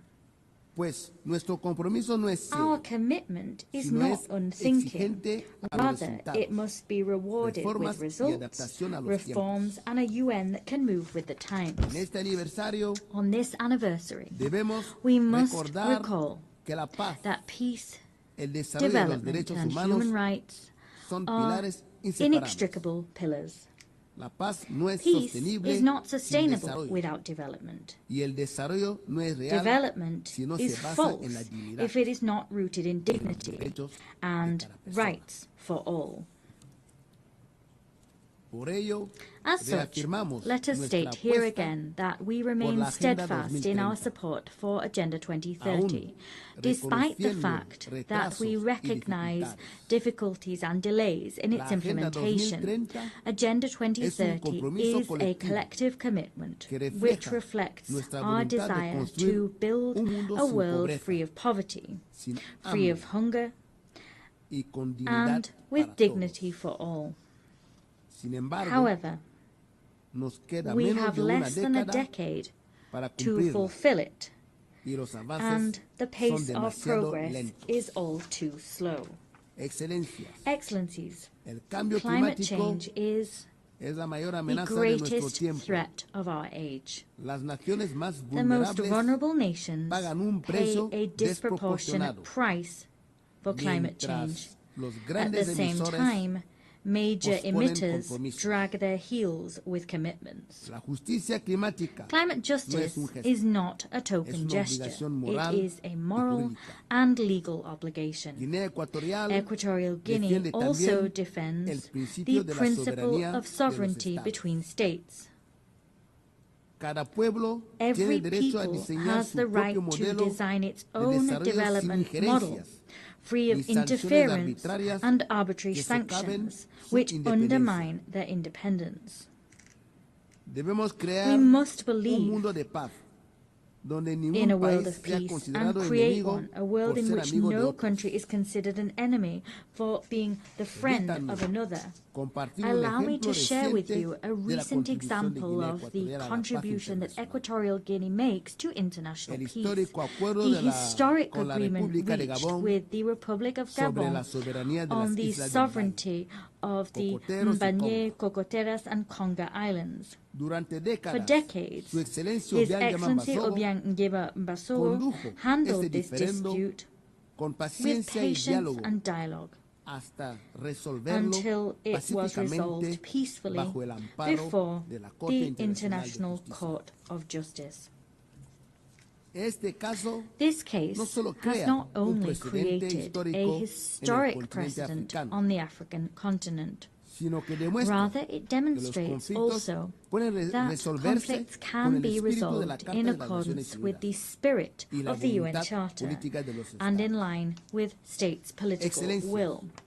Excellencies, promoting human dignity is a shared responsibility. Equatorial Guinea reaffirms its commitment to the protection of the rights of the child and those of persons with a disability.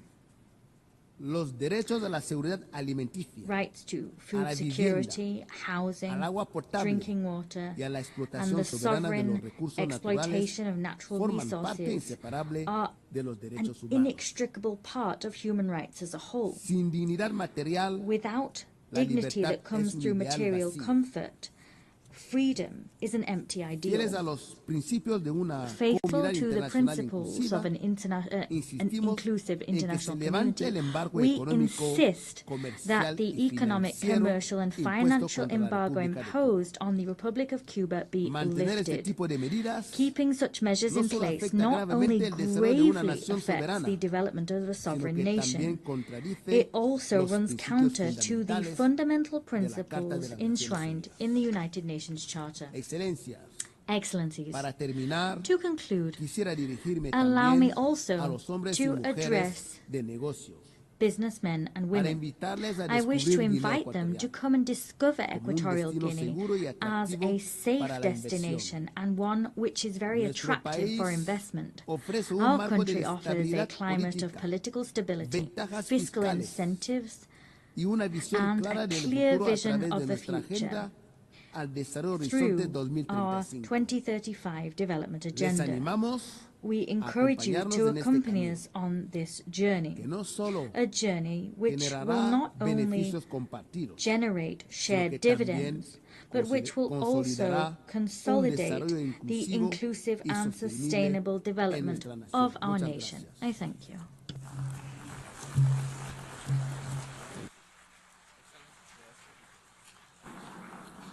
On behalf of the Assembly, I wish to thank the Vice President in charge of National Defense and State Security of the Republic of Equatorial Guinea. The Assembly will hear an address by Her Excellency Josephine Joseph Bago, Vice President of the Republic of South Sudan. I request protocol to escort Her Excellency and invite her to address the Assembly.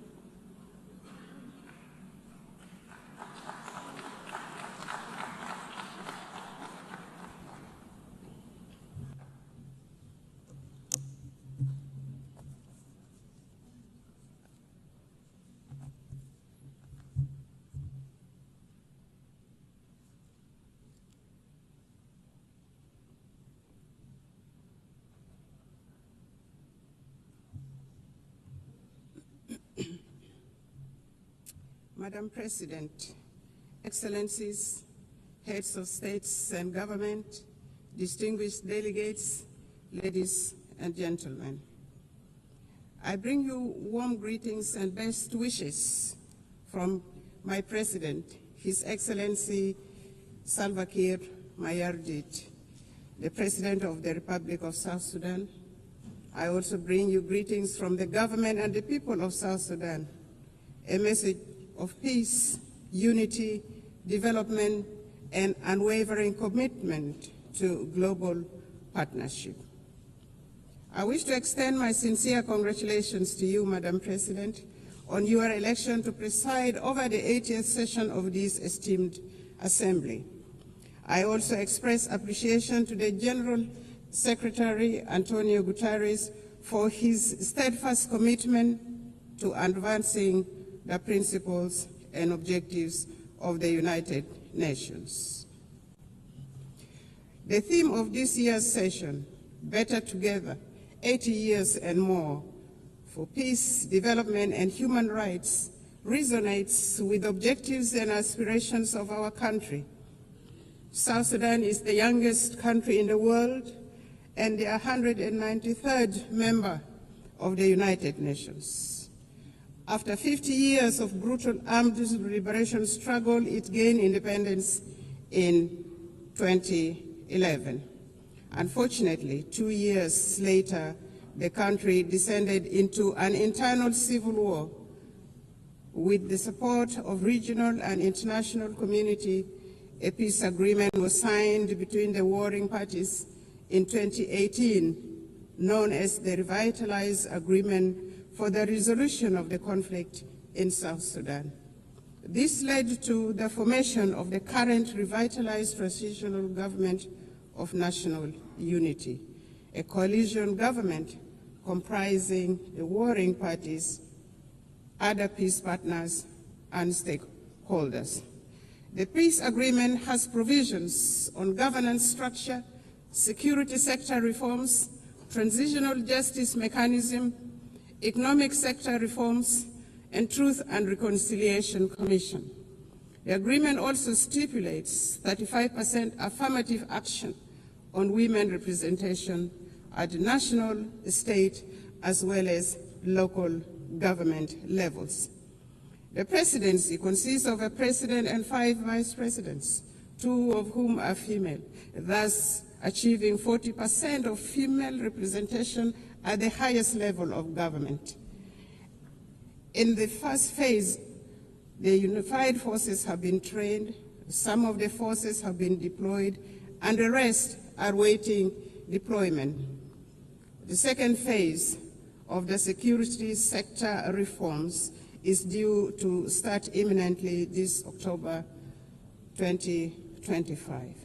This will complete the second phase of the second protocol of the agreement. Other protocols, including public finance management reforms, are ongoing. Transitional justice mechanisms are in progress, and a Truth and Reconciliation Commission will be established under the auspices of the African Union. Although the implementation of the peace agreement has been slower than we would have wanted due to financial constraints, some of the members of the international community have been contributing in kind. On the whole, the implementation of the peace agreement is about 60% executed. The agreement has held for 7 years, and a relative peace has been attained, thus giving hope to our people. Many South Sudanese have returned from the neighboring countries and the diaspora and are rebuilding their lives and contributing to national development. Work is ongoing, including preparations for general elections in December 2026. Until recently, the permanent cessation of hostilities was observed and relative peace attained throughout the country. Climate change and environmental sustainability. South Sudan is one of the countries adversely affected by the impact of climate change, despite contributing minimally to global emissions. For the last 5 years, our country has suffered recurrent floods on the one hand and prolonged droughts on the other, thus contributing to crop failures, biodiversity loss, and mass displacement. These challenges intensify food insecurity, undermine livelihood support, and threaten social stability. In this regard, the government of the Republic of South Sudan calls on equitable and predictable climate financing to strengthen adaptation and resilience. The Paris Agreement and subsequent COP summits made commitments which must be honored. South Sudan requires support in technology transfer, capacity building, and foreign direct investment in national frameworks such as the South Sudan Development Plan, nationally determined contribution, and national adaptation plan. This support is essential to address the intertwined challenges of development and environmental stability. The global community cannot afford to ignore climate injustice. Collective action is imperative for these challenges which transcend national borders to be addressed effectively. South Sudan has embarked on planting of 100 million trees by 2030, expanding renewable energy generation and strengthening water infrastructure with women, youth, and people with disabilities at the center of these efforts. Our commitments to sustainable development goals. At independence, South Sudan inherited rudimentary state structures and hardly any infrastructures such as roads, electricity. We inherited poor health care, inadequate educational infrastructure, abject poverty, and food insecurity. The SDGs are aligned to our national priorities. For example, each vice president is in charge of a cluster which includes governance cluster, economic cluster, service delivery cluster, infrastructure cluster, and gender, youth, and humanitarian cluster. Madam President, the 2030 Agenda remains a vital framework for peace and prosperity. South Sudan has made some remarkable progress in agricultural transformation, including commercialization and value addition, which will create jobs for women and youth, including in crop production, livestock, and fisheries. This will enable people to produce their own food rather than relying on imported foods. Our policy is, let us produce what we eat. And as a consequence, some states in our country now are self-sufficient in food production, which contributes eminently to reduction of poverty, thus the attainment of SDG 1 and SDG 2. In collaboration with our development partners, government is providing health care, building health care infrastructure, improving maternal and child care, raising awareness about communicable diseases, and providing vaccinations for diseases such as cholera, mpox, and malaria. Access to clean water and sanitation is being improved. As part of the health sector transformation program, we aim to attain universal health care for all in South Sudan. The recent pandemic outbreaks around the world revealed the urgencies of strengthening health systems and equitable vaccine access. South Sudan advocates for global health framework that prioritizes preparedness for pandemics and embraces health as a universal human right. In his latest statement to Parliament in June 2025, His Excellency President Salva Kiir Mayardit identified education as a key priority area for the government.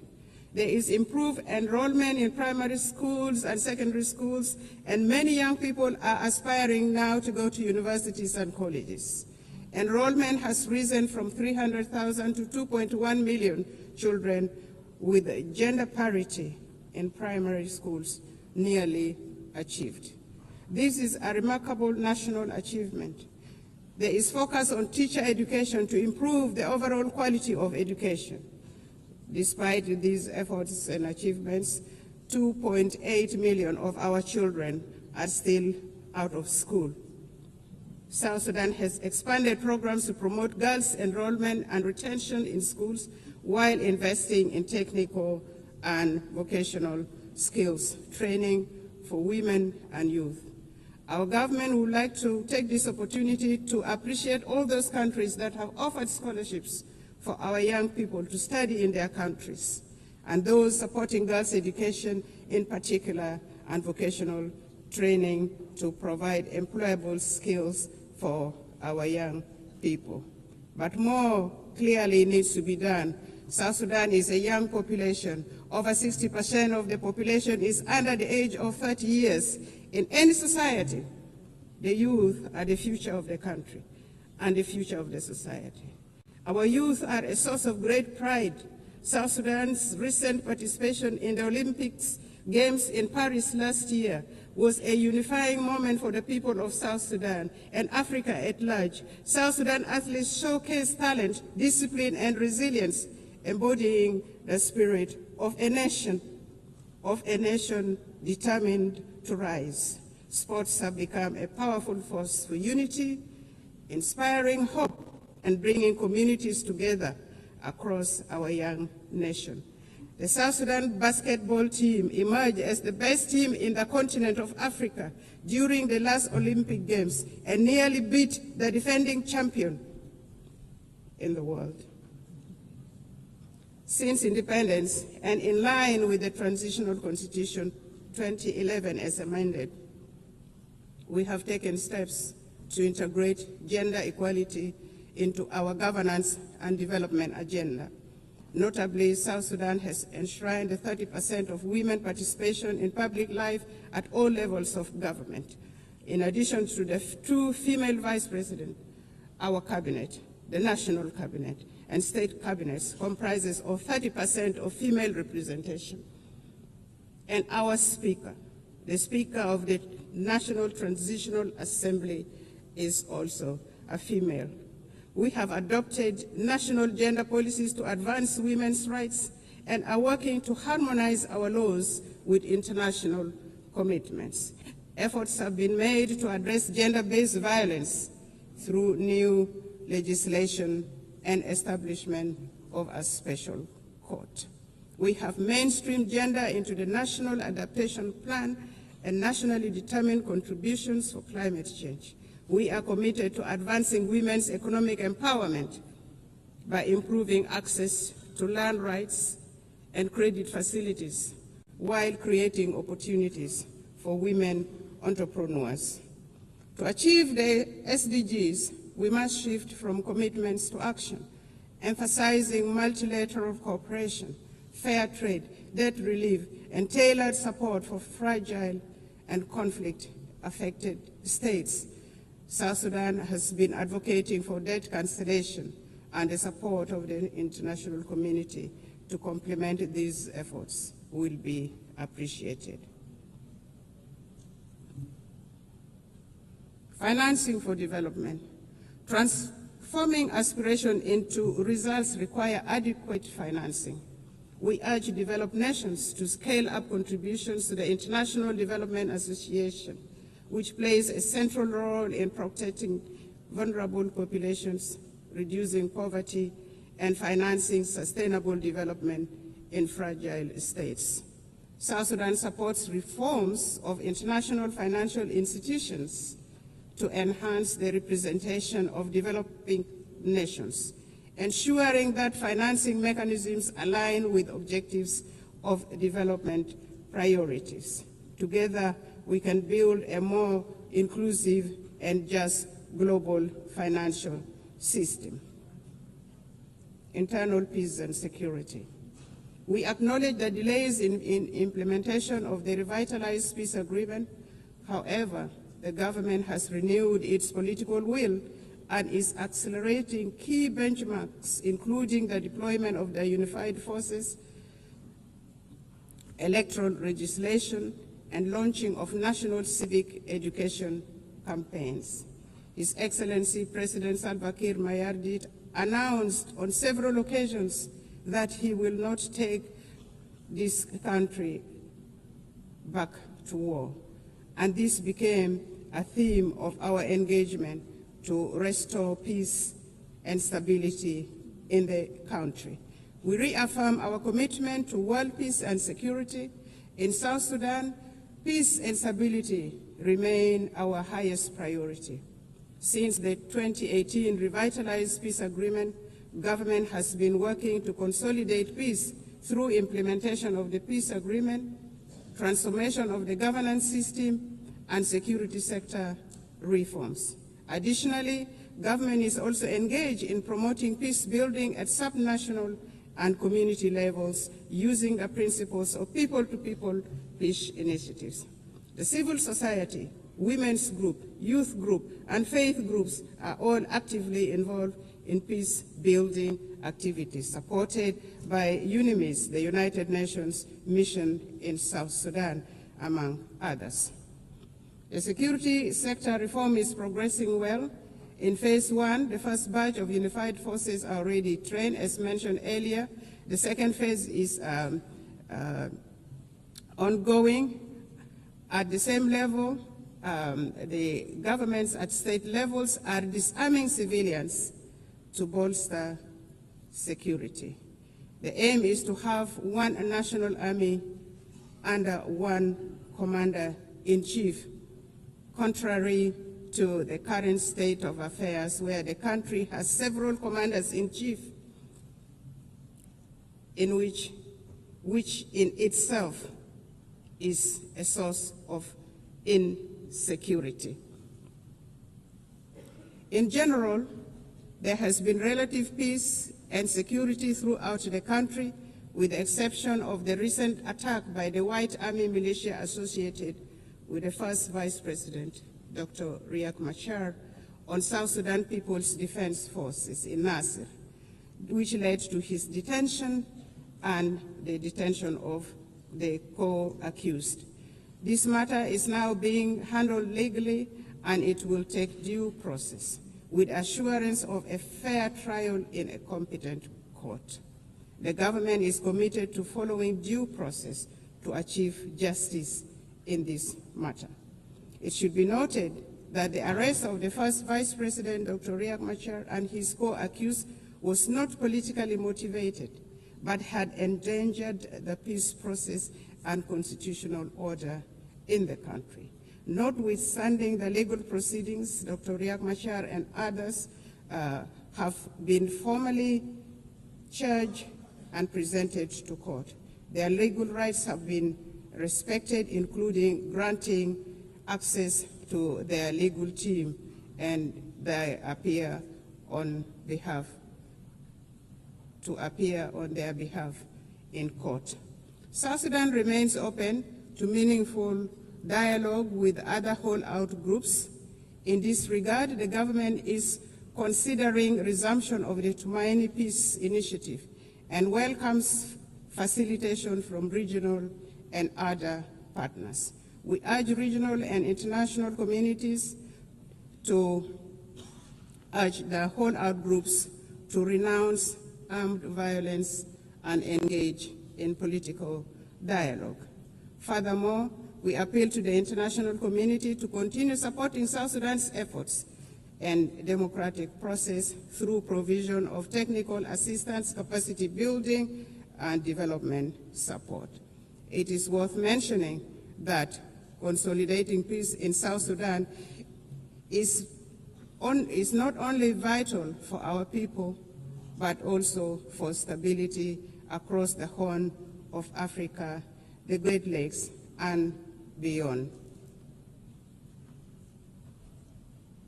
Since our last statement to this General Assembly, South Sudan has embarked upon a transformative journey. We have launched the South Sudan Development Plan 2026 to 2036, a forward-looking 10-year blueprint to diversify our economy, fortify our institutions, and reduce reliance on oil. This plan is anchored in the principles of transparency, inclusivity, and resilience. It guides comprehensive reforms in public financial management and service delivery. We have initiated independent audits, strengthened procurement oversights, and recommitted ourselves to the fiscal reforms outlined in the 2018 Revitalized Peace Agreement. We are determined to foster a culture of integrity, accountability, and good governance. Determined to shift from oil dependency to a green, sustainable economy, South Sudan is investing in the future of its land and people. The Agriculture SME Grant Initiative 2025 now empowers farmers, agro-processors with vital tools, training, and market access. Our investment in irrigation, seed distribution, and post-harvest technologies are boosting productivity and strengthening food security. We have successfully established effective governance structures both at the national and local level, including establishment of relevant commissions such as the Constitutional Review Commission, the Judicial Review Commission, among others. The constitutional making process is in progress. Civic education and voter rights training have commenced and are progressing well. The National Bureau of Statistics will advise on options available for elections. The Political Parties Council has been established and has started registering political parties intended to contest in elections.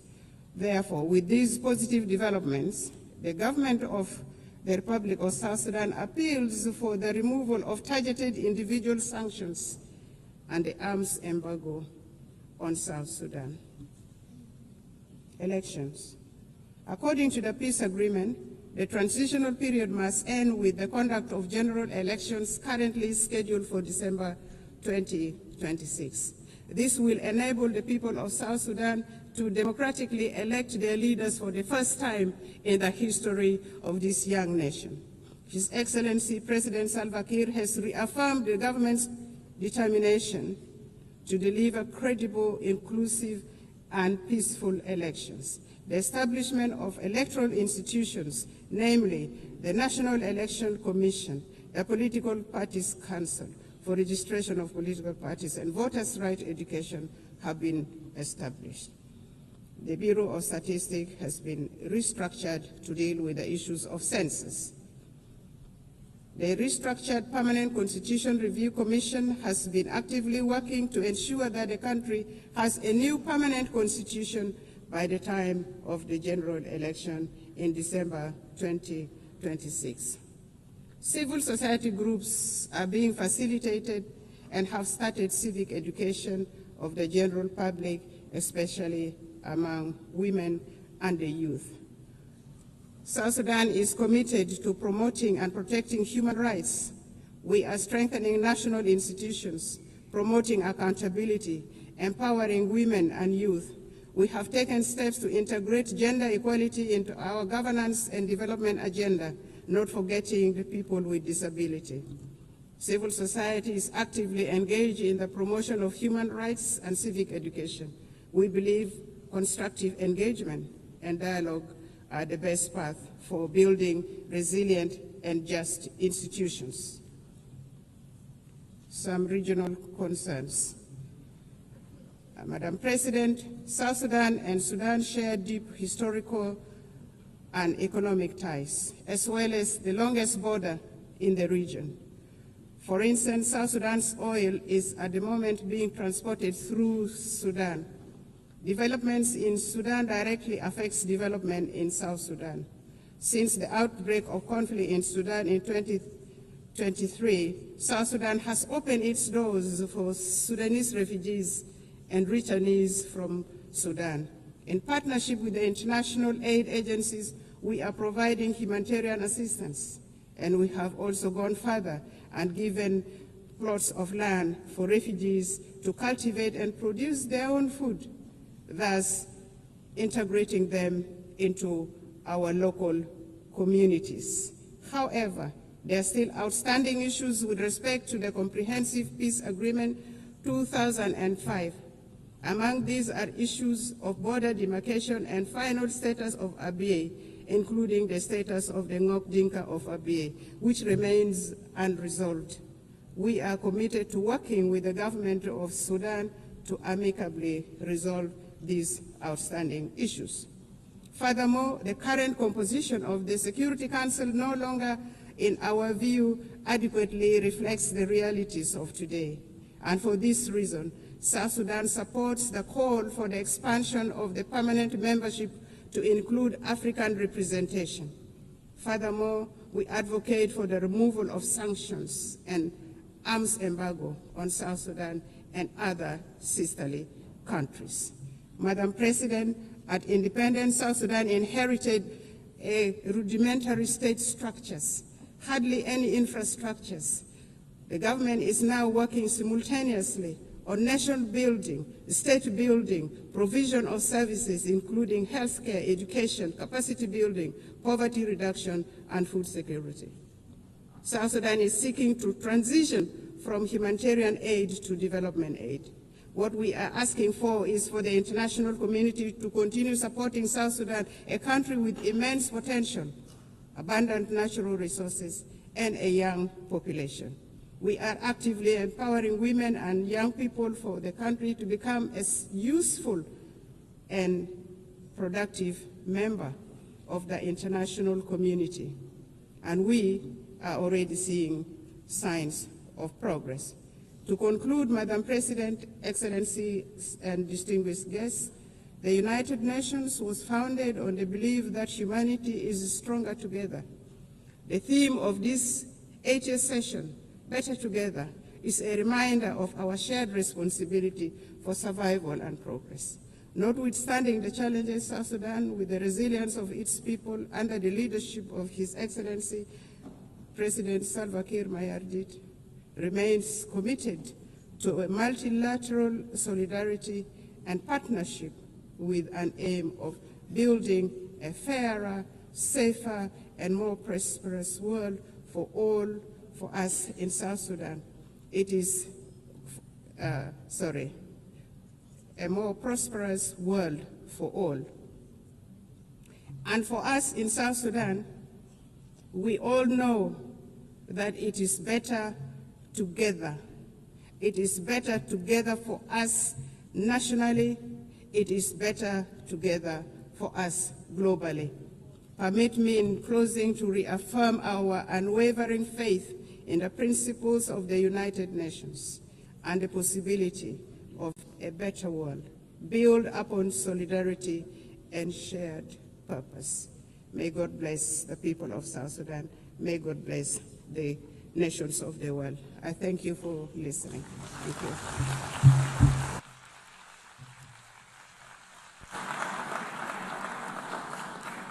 On behalf of the General Assembly, I wish to thank the Vice President of the Republic of South Sudan. The Assembly will hear an address by His Excellency Mohamed Jallow, the Vice President of the Republic of Gambia. I request protocol to escort His Excellency and invite him to address the Assembly.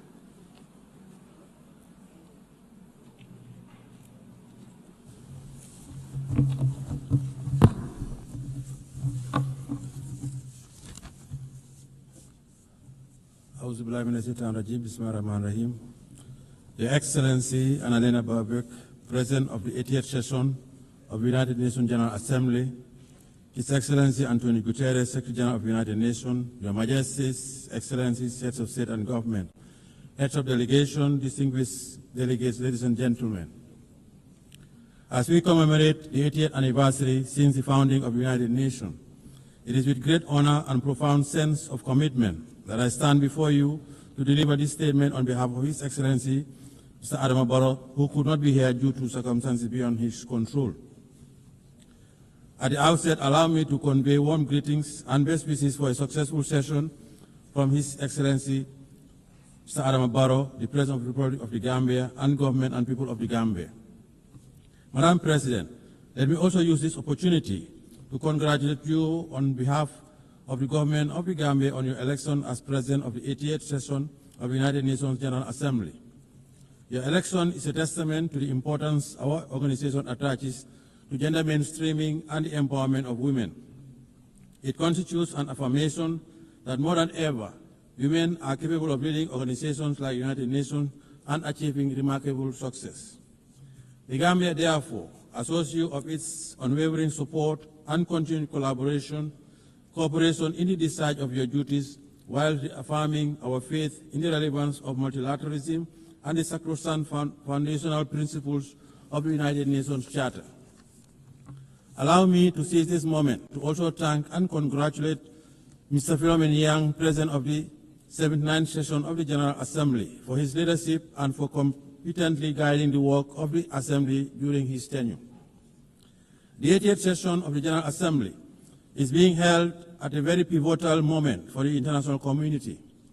The enormity of the challenges of managing and resolving various wars, conflicts, and ongoing threats to international peace and security require all member states to reaffirm their collective commitment to abiding by the noble principles stipulated in the United Nations Charter. The Charter, crafted with great optimism and anchored in the ideals of maintaining and promoting world peace, security, human rights, and development, promise a new age and a new world. A world that comes together to reverse the hurdles of the past and define a common destiny premised on our shared humanity. Let us rekindle the ethos of solidarity through more multilateral engagement with all states, small or big, developed or developing, fight poverty and address climate change. Madam President, the 80th session of the General Assembly conveys a profound symbolism for the Gambia. Our long-standing commitment to the United Nations and our election as chair of the second committee during this session is not only historic, but speaks to the great strides we have been making towards shaping a stable and prosperous multilateral global order. Let me assure you that the Gambia will continue its active participation in the work of the Assembly. We remain committed to supporting optimal ways in the search for innovative and timely solutions to the common challenges facing us, and would collaborate with all member states as we address these pressing global challenges. Madam President, in 1945, the world stood united with a deep sense of solidarity, strong commitment, and an enduring hope to establish the United Nations to save the succeeding generation from the scourge of war. The creation of the United Nations served as a driving force for multilateralism by affirming our collective faith in the sanctity of human rights while guaranteeing international peace and security to all peoples around the world. Our collective security arrangements were rooted in multilateralism. Our commemoration of the founding of the United Nations this year is a clarion call to the future, a reaffirmation of its fundamental role as a premier global institution entrusted with the destiny of humanity towards prosperity, peace, security, and human rights. Madam President, last year our Assembly adopted the Pact of the Future to revive multilateral engagement and rekindle global solidarity. We must do more to fulfill the commitments that we assured under the Pact. 80 years on, the world is still encountering the challenges of protracted conflicts and geopolitical fragmentation, including the threat to the spirit of multilateralism under the United Nations. As the world continues to grapple with complex and unprecedented challenges on different fronts, the peace and security landscape of our world is becoming increasingly fragile. Amid the changing nature of conflicts, we are also witnessing a serious disregard for the principle of international humanitarian law in conflict zones. What is even more profound is that the rules-based international order is under enormous stress, losing its momentum, relevance, and moral underpinnings. Today, we live in a world that is undergoing profound geopolitical transformation, presenting unique emerging challenges and reflecting an international community that is still trying to find answers to the challenges it faces in the 21st century. However, despite the challenges we are confronting, the Gambia believes that the United Nations' enduring relevance and structural institutions contributed to significant historic achievements in the past, particularly for countries in the global south. The United Nations holds forth the hope for global stability and good governance by translating ambitions into actions and championing issues of immense international importance. In the case of the Gambia, the United Nations used its convening power and preventive diplomacy through the Peace-Building Commission to support a democratically elected government that assumed power in 2017. The support was key to upholding the will of the Gambian people as they assured in the present government and launched our transitional justice system to promote the rule of law and respect for human rights. Madam President, as we assemble and reflect on this important and timely theme for this 88th session, Better Together, 80 years and more for peace, development and human rights, we must admit that the daunting challenges we are facing today require us to deliberately invest in sustainable development, climate action, peace and security. We must equally continue to foster resilience and growth for the realization of inclusive development and shared prosperity for all. Since the change of government in 2017, the administration of His Excellency President Adama Barrow has strived towards a path of development, peace, and respect for fundamental rights and freedoms. 8 years ago, we set out to build a stable and viable country, making sure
interrupted humanitarian aid to reach the suffering population, and they must commit to ending the hostilities. It is the responsibility of the international community to collectively muster the necessary political will and courage to end intractable conflicts.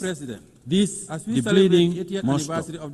Madam President, as we celebrate the 80th anniversary of the founding of the United Nations, the plight of the Palestinians remains unresolved, with the people continuing to face alarming difficulties under dire humanitarian conditions.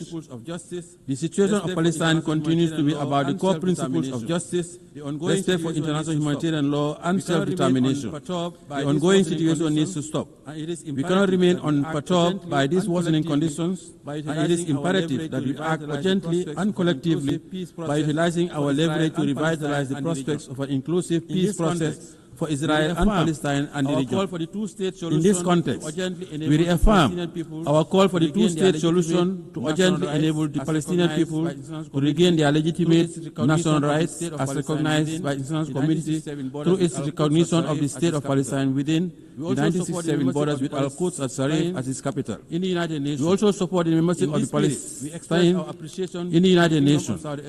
In this spirit, we express our appreciation to the Kingdom of Saudi Arabia and France for the recently concluded high-level conference on the question of Palestine.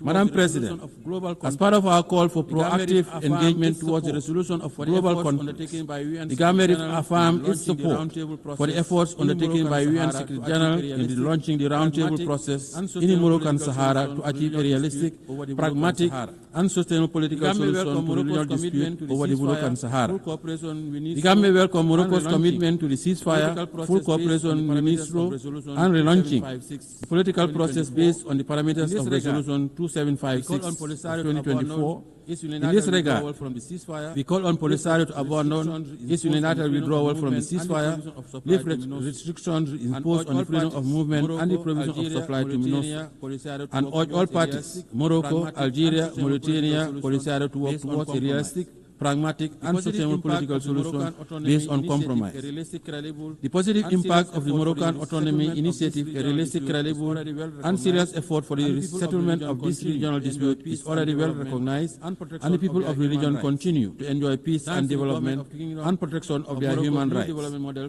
Thanks to the government of the Kingdom of Morocco's new development model for the Moroccan Sahara region. Furthermore, the Gambia also launched by His Majesty Mohammed VI, King of Morocco, of the Morocco-Nigeria gas pipeline, the Atlantic African Initiative, and the Sahel countries' access to the Atlantic. The three regional royal initiatives would give new impetus to the Moroccan Sahara region by establishing it as a new platform for security, stability, and co-development in the Atlantic, the Sahara, African, and Mediterranean areas. Madam President, the Gambia also continues to stand with the government and people of the People's Republic of China on the One China policy. China's commitment to international cooperation and support for the critical spaces of development in different sectors demonstrate that the sustainable development of South-South and triangular cooperation are possibilities. The Gambia continues to reiterate the call for the lifting of economic embargo against the brotherly people of Cuba. The embargo continues to inflict undue hardship and economic devastation, occasioning substantial challenges for the government and people of Cuba. We believe it should come to an end now. Friendly cooperation is the way forward. Madam President, as we mark 25 years since the adoption of Security Council Resolution 1325 on women, peace and security, we should take a moment to renew our firm conviction that the attainment of sustainable development and the consolidation of peace and security are anchored in the full and inclusive representation of women in all spheres of political and decision-making processes. While considerable progress has been made towards the realization of women's inclusion, women's participation in the consolidation of peace and security, there continues to be significant impediments that we must overcome. Women must always have a seat at the negotiating table. They usually bear the brunt of conflicts.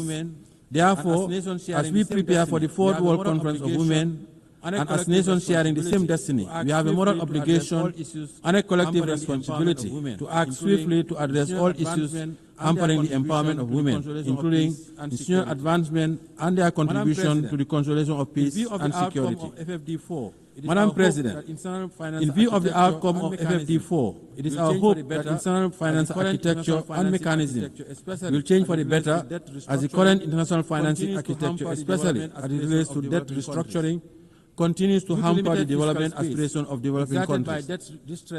Due to limited fiscal space exerted by debt distress, developing countries find it hard to make significant investment in the social sector. The challenge is even more profound when it comes to investment in the productive base of their economies to engender growth, employment, and development. This situation significantly contributed to the dismal attainment of only 17% of the SDGs. Therefore, to accelerate the full and effective implementation of the SDGs within the targeted framework, we must enhance international finance cooperation and review of the international financial architecture to create arrangements, facilities, and mechanisms that would cater for targeted investments, industrialization, mechanized agriculture, provision of quality education, energy, health, and water. Madam President, the Pact of the Future adopted last year at the 79th session of the General Assembly presents a unique opportunity to review our realities, invigorate the implementation of the SDG Agenda 2030, and intensify our efforts towards confronting the pressing challenges of our time. The Pact is about advancing our advanced prosperity. The Gambia supports the convening of the preparatory process for the review of the Pact in 2028 to align effectively with the prevailing and upcoming intergovernmental processes such as the 2025 Peacebuilding Architecture Review, the high-level plenary meeting to commemorate the 30th anniversary of the World Program of Action on Youth and the World Social Summit. The success of these reviews will depend primarily on our commitment and concerted push to build a more equitable and resilient global governance framework that supports the attainment of our global goals. Madam President, our reform agenda is still incomplete without reform of the Security Council. The Gambia supports the reform of the United Nations Security Council and the Common African Position on the reform of the Council as set out in the CIRT Declaration and the Isulwini Concession. We strongly believe that the ongoing review and reform process of the United Nations needs to make good progress, and Africa's underrepresentation in the permanent and non-permanent categories of the Security Council is a historical injustice that urgently needs to be corrected. Africa has always contributed to global peace, and Africans also paid the ultimate price during the two world wars. Hence, the Gambia believes that the time has come for the international community to support Africa's call for meaningful representation in the Security Council. The reform of the Council guarantees its legitimacy and credibility as the body responsible for the maintenance of international peace and security. We commend the AU Committee meaningful. The reform of the Council guarantees its legitimacy and credibility as the body responsible for the maintenance of international peace and security. We commend the AU Committee of 10 heads of state and government on the United Nations Security Council reforms, chaired by His Excellency President of the Republic of Sierra Leone, for their leadership in this legitimate quest. Madam President, as the world continues to witness heightened level of insecurity, the threat of climate change continues to aggravate security challenges, especially in the Sahel. We must address the impact of the climate crisis as part of the vital resilient measures that mitigate climate-related risks where they intersect with political, social, and economic factors. The Gambia would like to acknowledge the progress made at COP29 in Baku, Azerbaijan, for moving from $100 billion to the new collective quantified goal, which is still not adequate to finance all the mitigation and adaptation actions, especially for countries in special circumstances. We need to take concrete decisions at COP30 in Belém, Brazil, to galvanize support for more climate financing. The Gambia calls for more ambitious national determined contributions by all states due to their submission this year to achieve net zero emissions by 2050. Madam President, as I conclude, allow me to call on member states to use this 88th session of the General Assembly to forge a new consensus to confront our new reality, a consensus that unites us behind our shared determination to make the United Nations a potent instrument to to serve our common purposes and aspirations as one human family. This is our only planet. Let us preserve it for posterity. The Gambia is ready to play its part in making our world a better place for all. On behalf of His Excellency President Adama Barrow, the government and people of the Gambia, I wish you all fruitful deliberation towards advancing the theme of the 88th session of the General Assembly. I thank you for your kind attention.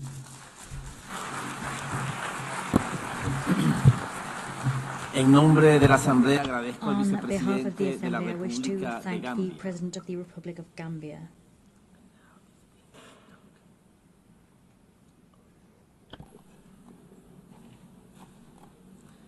Doy ahora la palabra I a la now give the excelentísima floor señora to Her Excellency Sabine Monauni, viceprimera ministra Deputy y Prime ministra de Minister Asuntos and Exteriores, Minister Medio for Foreign Ambiente y Affairs, Cultura de Environment and Liechtenstein. Culture of the Principality of Liechtenstein.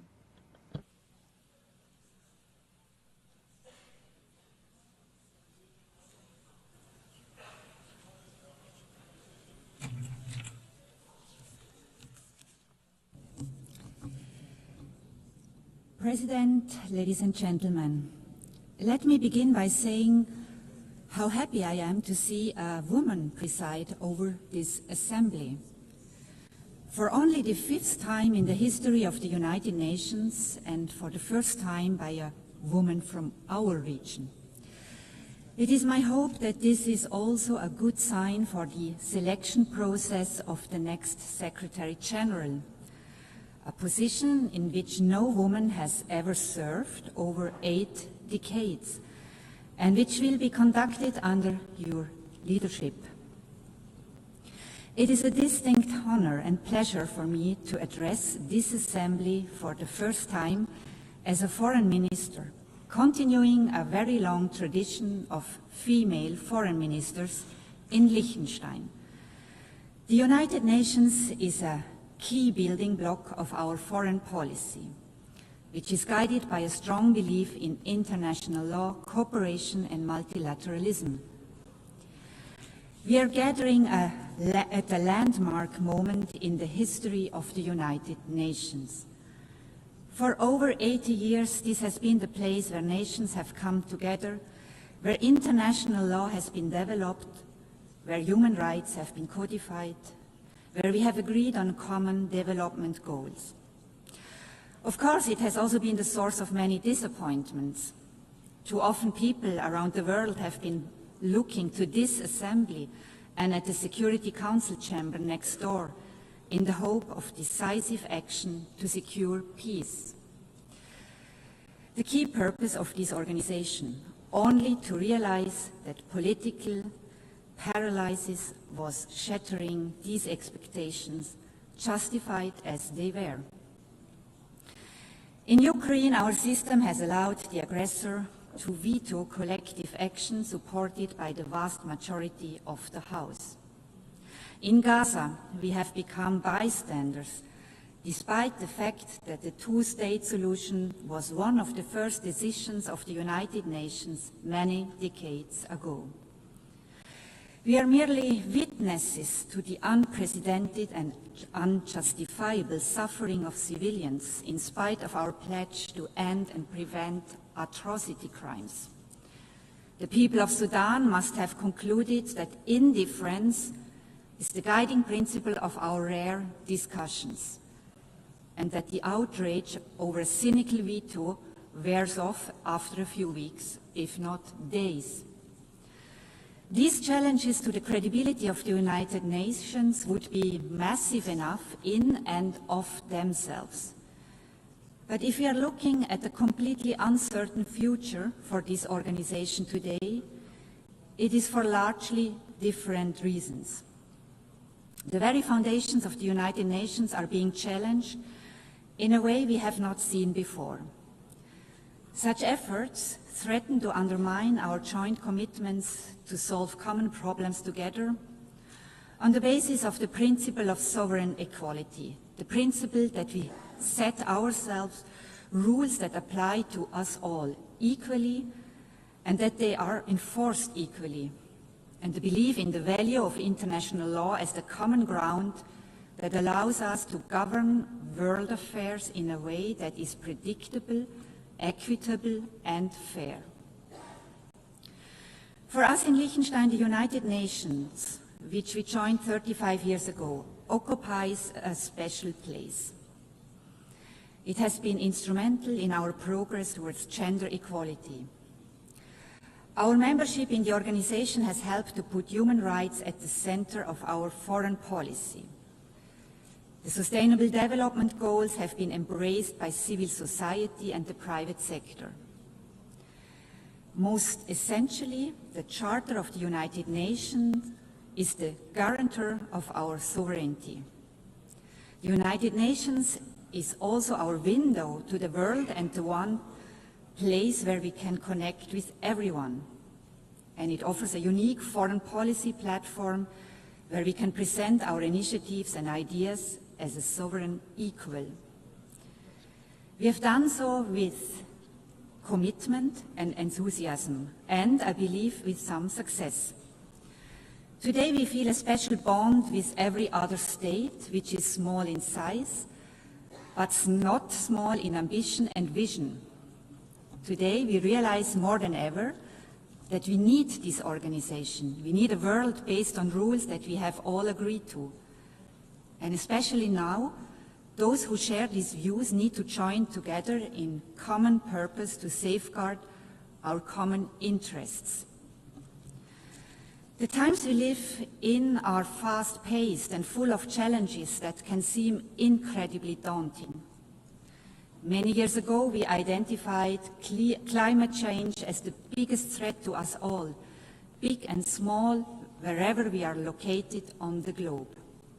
And yet, we are ever closer to the climate abyss and ever further away from agreeing on a path away from disaster. Artificial intelligence is developing with lightning speed, largely unchecked, with obvious risks to our social fabric, but without any agreement on rules and boundaries. In my part of the world, priorities have shifted dramatically in the last 3 years.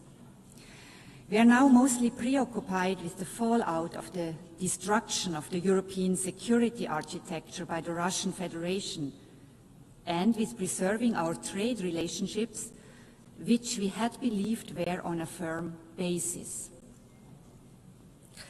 Liechtenstein is no different to our neighbors in this regard, and any responsible state will prioritize imminent challenges as we have to. But none of this will be meaningful if it is not embedded in a larger vision, if we do not give ourselves the space to tackle the long-term risks and dangers. The place for us to do this is the United Nations, and we are committed to doing this together with all of you represented in this room. President, today, the continued existence of the United Nations is at stake. This is a sobering observation, certainly. But we must find the opportunity that lies in this moment of existential crisis. We have allowed a system to grow that is plagued by duplication, inefficiency, and poor governance. The UN 80 process is the chance, the only chance that we will have to make the organization leaner, more effective in its use of resources, and more productive in generating meaningful outcomes. When we adopted the Pact for the Future a year ago, Liechtenstein made a clear call for this organization to embrace its original purpose as the guardian of peace and security. For our people, our parliamentarians, our civil society, the United Nations is a peace organization. We have to find a way to make it effective in fulfilling this task. If the Security Council is unable to carry out its charter responsibility, as is regularly the case due to the veto power of its permanent members, there are ways for us to take collective action elsewhere, beginning in this hall. We are equally committed to the other pillars of the work of the United Nations: development and human rights, which are existential for the dignity and well-being of the people on whose behalf we serve, and pivotal for more peaceful, just, and inclusive societies. President, the rule of law is the guiding principle of Liechtenstein's work at the United Nations. This can come as no surprise for one of the smallest members of the organization that does not have armed forces and is not member of a military alliance. Our sovereignty is protected by respect for international law and by its enforcement through accountability where the law is violated. Naturally, we are strong supporters of international courts, the indispensable enforcement mechanism of international law. Key amongst them is the International Court of Justice, which Liechtenstein joined decades before becoming a member of the United Nations. Liechtenstein has been an active participant in the court's proceedings. We are very pleased to see the attention the court's work has been given, particularly in recent years, and the high respect its decisions enjoy among governments and beyond. The recent advisory opinion on the question of climate change stands out in various ways. The initiative to ask for such an advisory opinion originated in the youth climate movement. The mandate to request it was adopted by this Assembly by consensus, and Liechtenstein is proud to have been among the states drafting the text of the decision. The proceedings before the court found unprecedented attention inside and outside the courtroom. Finally and importantly, the advisory opinion was agreed on unanimously by all 15 judges, giving it further authority. We have welcomed this decision, in particular its focus on the area of human rights, where important questions remain unaddressed, and we look forward to working with all of you to put it to the most productive use possible. For us, the International Criminal Court is a complementary and equally important institution. It is the first permanent court in the history of humankind that has jurisdiction over the crimes that are defined as the most serious ones under international law: genocide, crimes against humanity, war crimes, and the crime of aggression. Almost 2/3 of all states have joined this project, the most ambitious treaty since the adoption of the Charter itself. Its central statement is unique and also uniquely important for the rule of law. Nobody is above the law. Nobody is protected from investigation and prosecution for what we have all agreed are the most serious crimes under international law. As we look at the flashpoints around the globe, be it Ukraine, the Middle East, or Sudan, we see how the basic rules of international law are violated, not just frequently, but systematically. This is why we have created the International Criminal Court, to offer protection for the victims and the vulnerable, but also to safeguard international peace and security. Today, the court finds itself under significant political attack and is targeted by unprecedented sanctions. This is the moment for us to protect this unique institution, one of the most powerful statements we can make to express our commitment to international law.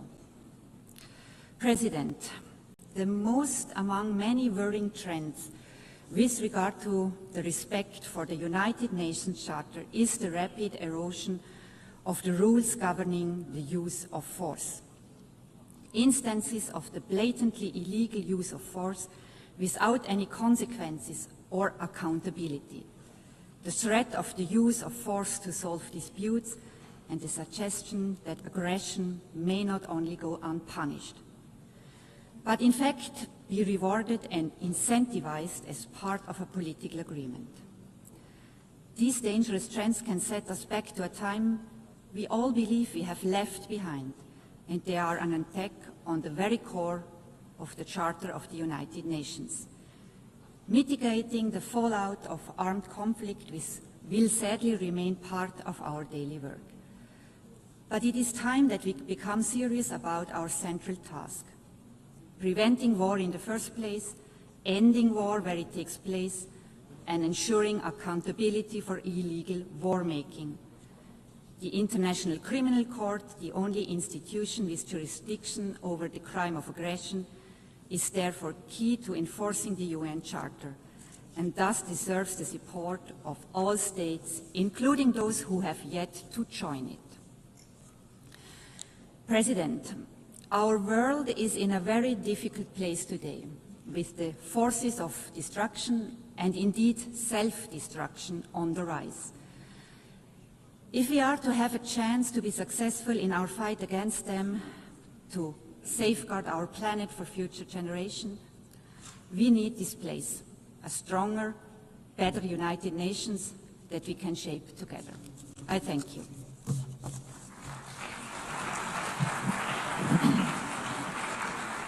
Muchísimas gracias a la viceprimera I thank ministra the y Deputy ministra de Prime Asuntos Minister Exteriores, Medio and Minister Ambiente for y Foreign Affairs, Cultura de Environment and Liechtenstein. Culture of the Principality of Liechtenstein.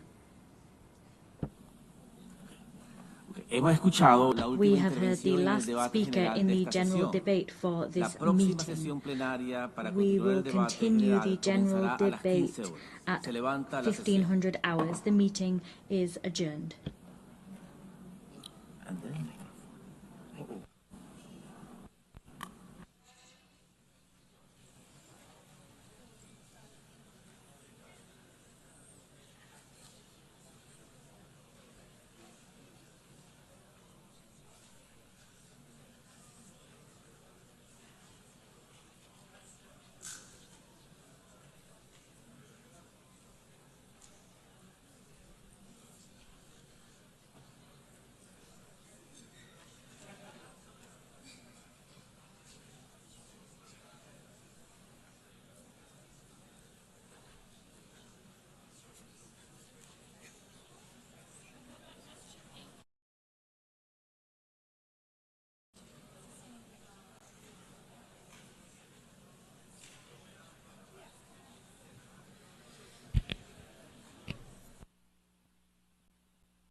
Declaro abierta la novena The sesión ninth plenary plenaria meeting de la of the Asamblea General General. Assembly is called to order. La Asamblea escuchará ahora The Assembly will hear an address now by His Excellency Mohammed Yunus Menfi, President of the Presidential Council of the State of Libya. I request protocol to escort His Excellency and invite him to address the Assembly.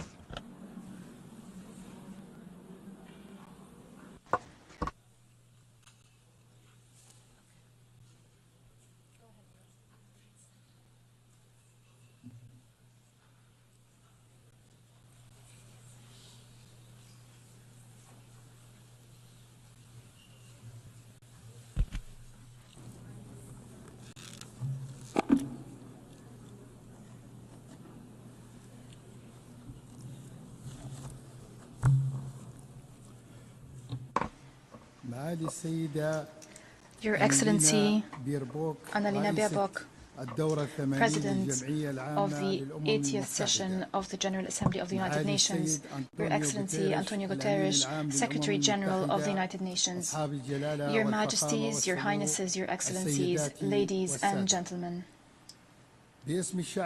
On behalf of the Libyan people, I congratulate you on the 80th anniversary of the establishment of the United Nations. It remains one of the greatest pillars of the international order, one of the beacons of multilateralism over the history of humanity.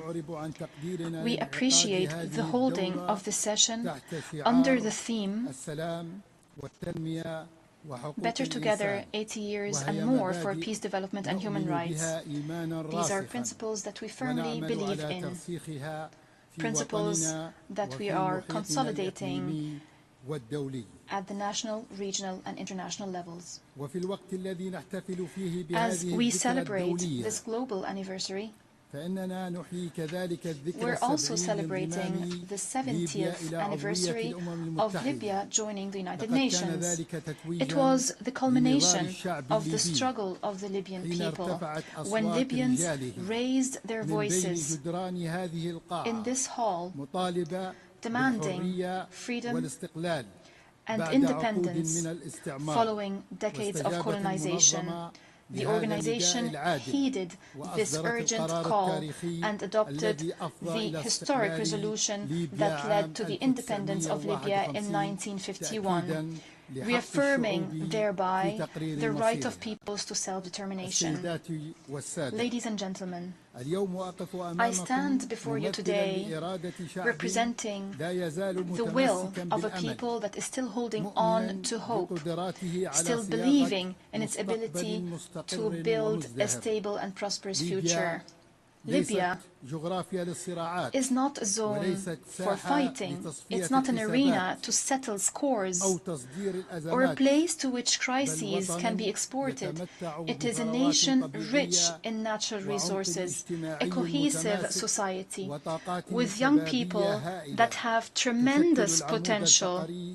They are the backbone to build a modern state. Since the very beginning, Libya's relationship with the United Nations has been based on partnership and mutual respect. And today, at this critical juncture, we look to the United Nations to play an effective and complementary role as it supports us to overcome this crisis towards stability and democracy. Despite the challenges, despite the threats, our people firmly believes that its experience, its society, the diverse society, its noble history will allow it to stay strong and overcome any crisis. But let me be honest with you. In Libya, multiple models and traditional mechanisms have been exhausted. They have not matched the complexity of the social and political situation. They've adversely affected the trust of Libyans in the proposed solutions.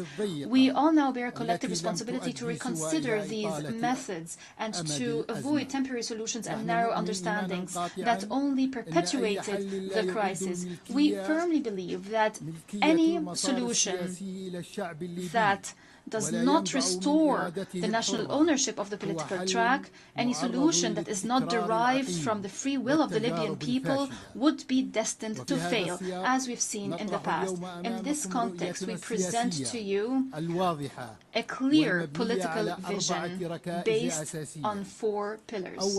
First, fully restoring national sovereignty and rejecting all forms of foreign interference, no matter what form it might take and no matter the justifications. Second, reaching an inclusive national consensus.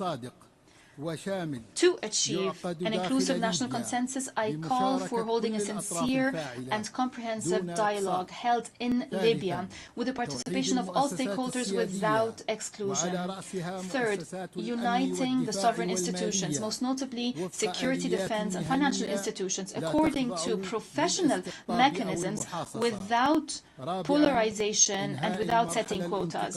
Fourth, ending the transitional period through a clear constitutional basis, through free and fair elections, allowing Libyans to freely choose who would rule them without tutelage, without an imposition from external actors. Ladies and gentlemen, as we fulfill our political responsibility, and despite the challenges, we were able to maintain the highest level of stability. We were able to prevent a relapse into violence. We stress that the blood of the Libyan people is a red line. The territorial integrity, sovereignty, and social cohesion of Libya are non-negotiable.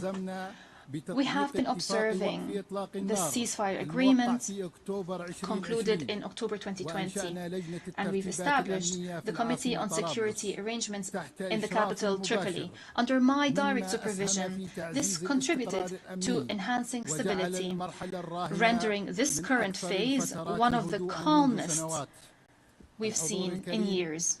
Ladies and gentlemen, the Libyan economy, despite the challenges, can significantly contribute to the development of the country.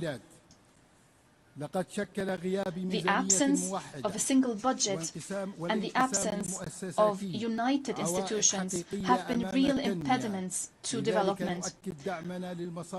We stress that we will support, and we do support, the economic track through the High Financial Committee to consolidate public spending and to enhance the principles of transparency, accountability, and equity in distributing wealth. Ladies and gentlemen, illegal migration is not only a security matter, it is a humanitarian challenge with deep economic roots. We call upon the international community to pursue a comprehensive development approach based on supporting and developing infrastructure and creating job opportunities in the countries of origin, in partnership with the African Union, rather than pursuing narrow security approaches that have proven to be ineffective.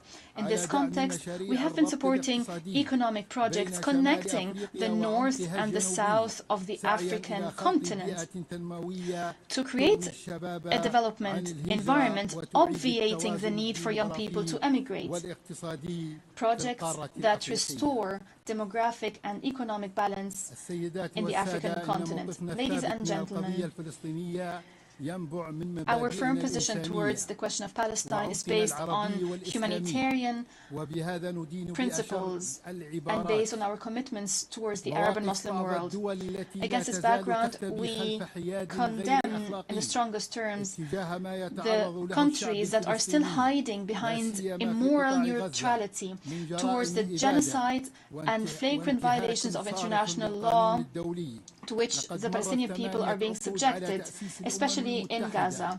It was 8 decades ago that the United Nations was established, and the Palestinian people is still languishing under the yoke of occupation. We call for responsible international action that ends the occupation and guarantees the legitimate rights of the Palestinian people. Ladies and gentlemen, despite the crises, despite the conflicts, despite the divisions that Libya had to endure, the Libyan people is still committed to the democratic track, is still believing that the rule of law and democratic institutions are not a dream but a legitimate right. It is time for the world to look at Libya not as a complicated political file, but as a story of resilience and free will, a nation that can be successful with a noble history, cohesive society, promising resources and free people, aspiring to peace, democracy and prosperity.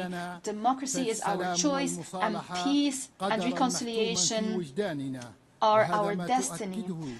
Our history proves that our people can achieve reconciliation, can promote tolerance and justice. We most certainly can turn the page on the past. National reconciliation is not only a necessity to build the state, it is a national legacy that we cherish. We see a future Libya, a stable state, a sovereign state with united institutions, strong with its people, peaceful, open to the world, and an effective partner at the regional and international levels.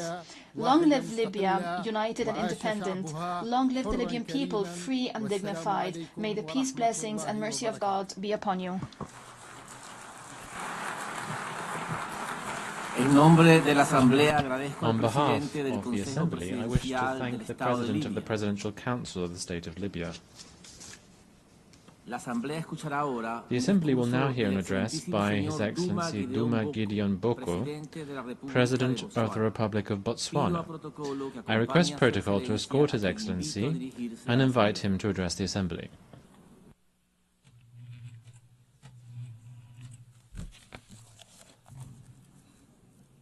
Madam President, Secretary General, Excellencies, ladies and gentlemen, we meet here today and this whole week in these hallowed precincts to remember the overwhelming gravity of the circumstances that gave birth to the United Nations, the ruins of war, a world poised to descend into further mayhem if courageous choices were not made.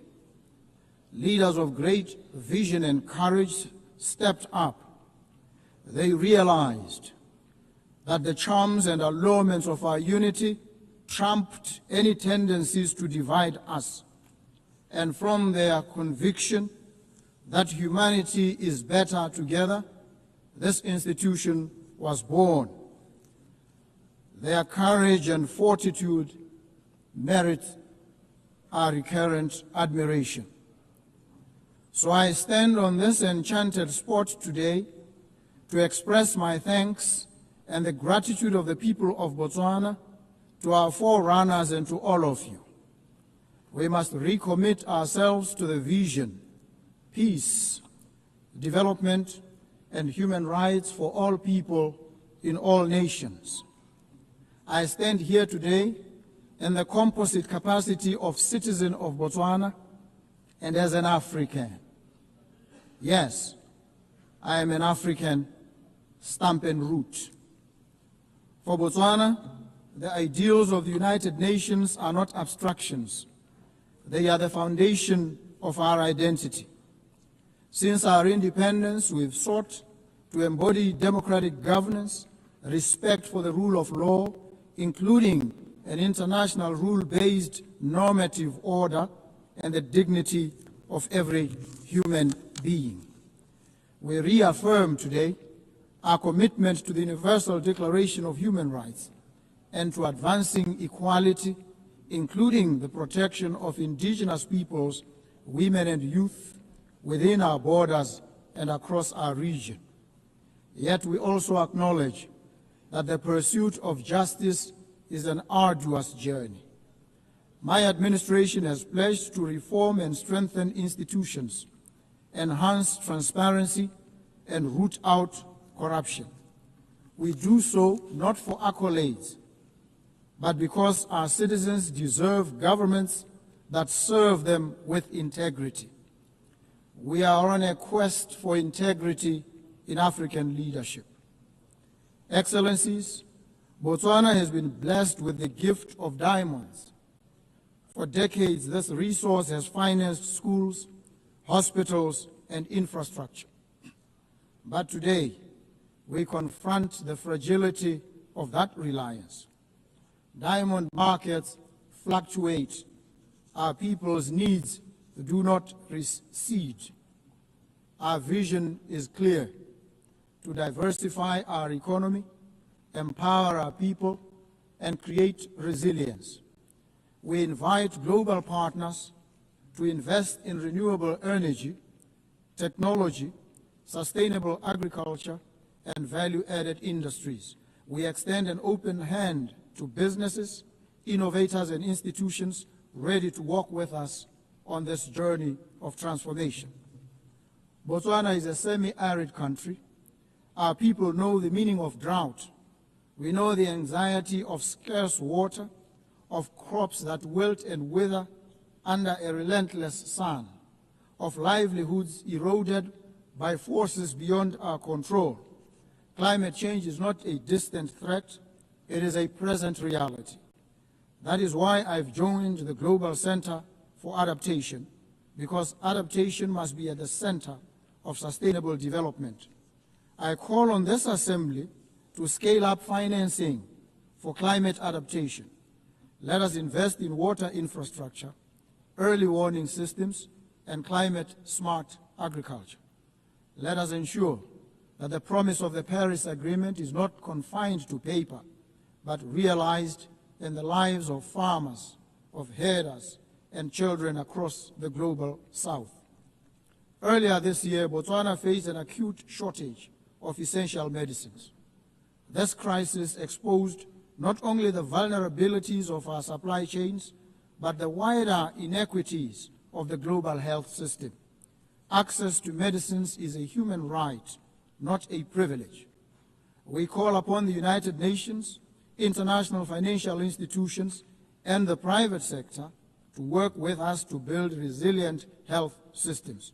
Together, let us explore local production, regional supply hubs, and fairer mechanisms to ensure that no nation is left to face health emergencies alone.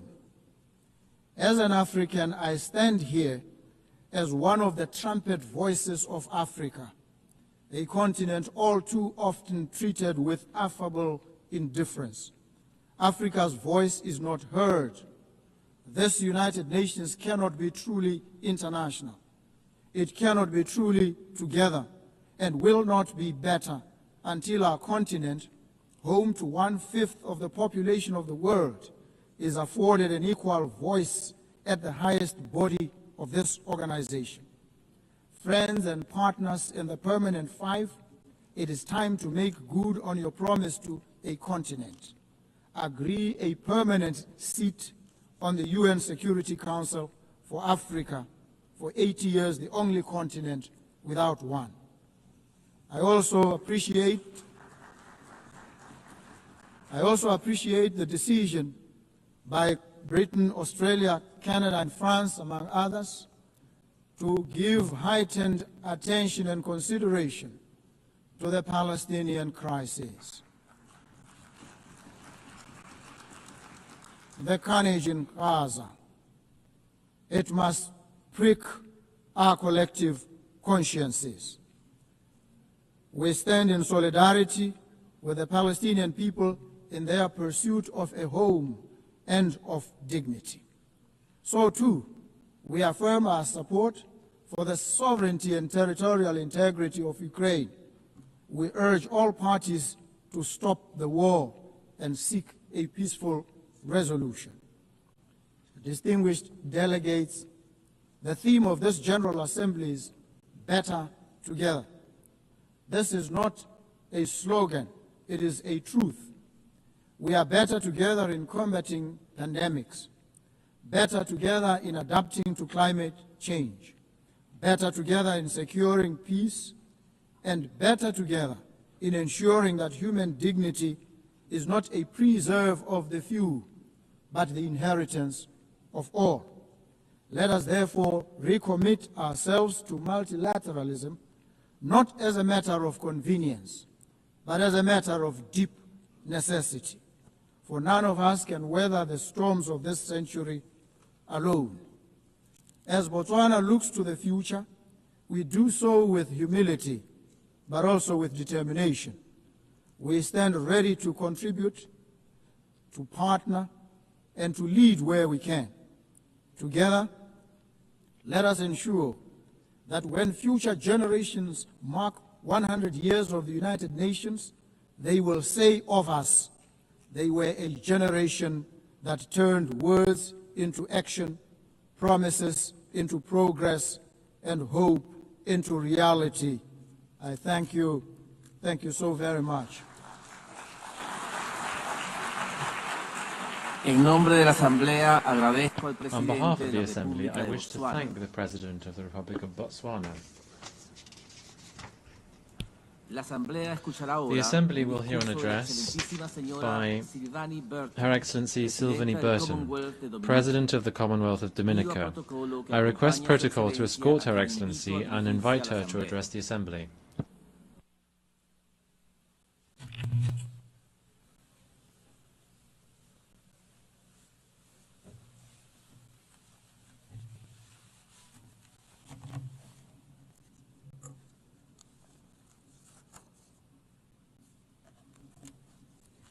Excellencies, distinguished delegates, ladies and gentlemen, Mabrika, I bring you greetings in my native Kalinago language, the language of the first people of the Caribbean, whom I am proud to call my ancestors. Madam President, on behalf of the government and people of the Commonwealth of Dominica, I am pleased to congratulate you, my fellow woman, on your appointment to guide the affairs of the 80th session of the United Nations General Assembly, a responsibility for which you are eminently qualified. We wish you every success in your new role. Excellencies, I address you at a pivotal time in the history of this organization, and indeed of this world. I am reminded of the words of the famous British novelist Charles Dickens in his acclaimed novel, and I quote, "A Tale of Two Cities," end of quote. A novel set in a time of social upheaval, division, and transformation. I quote, "It was the best of times. It was the worst of times," end of quote. Although this novel was written over 160 years ago, these words remain relevant today. As we celebrate 80 years of the existence of the United Nations, we are living a tale of two worlds. For some, it is indeed the best of times.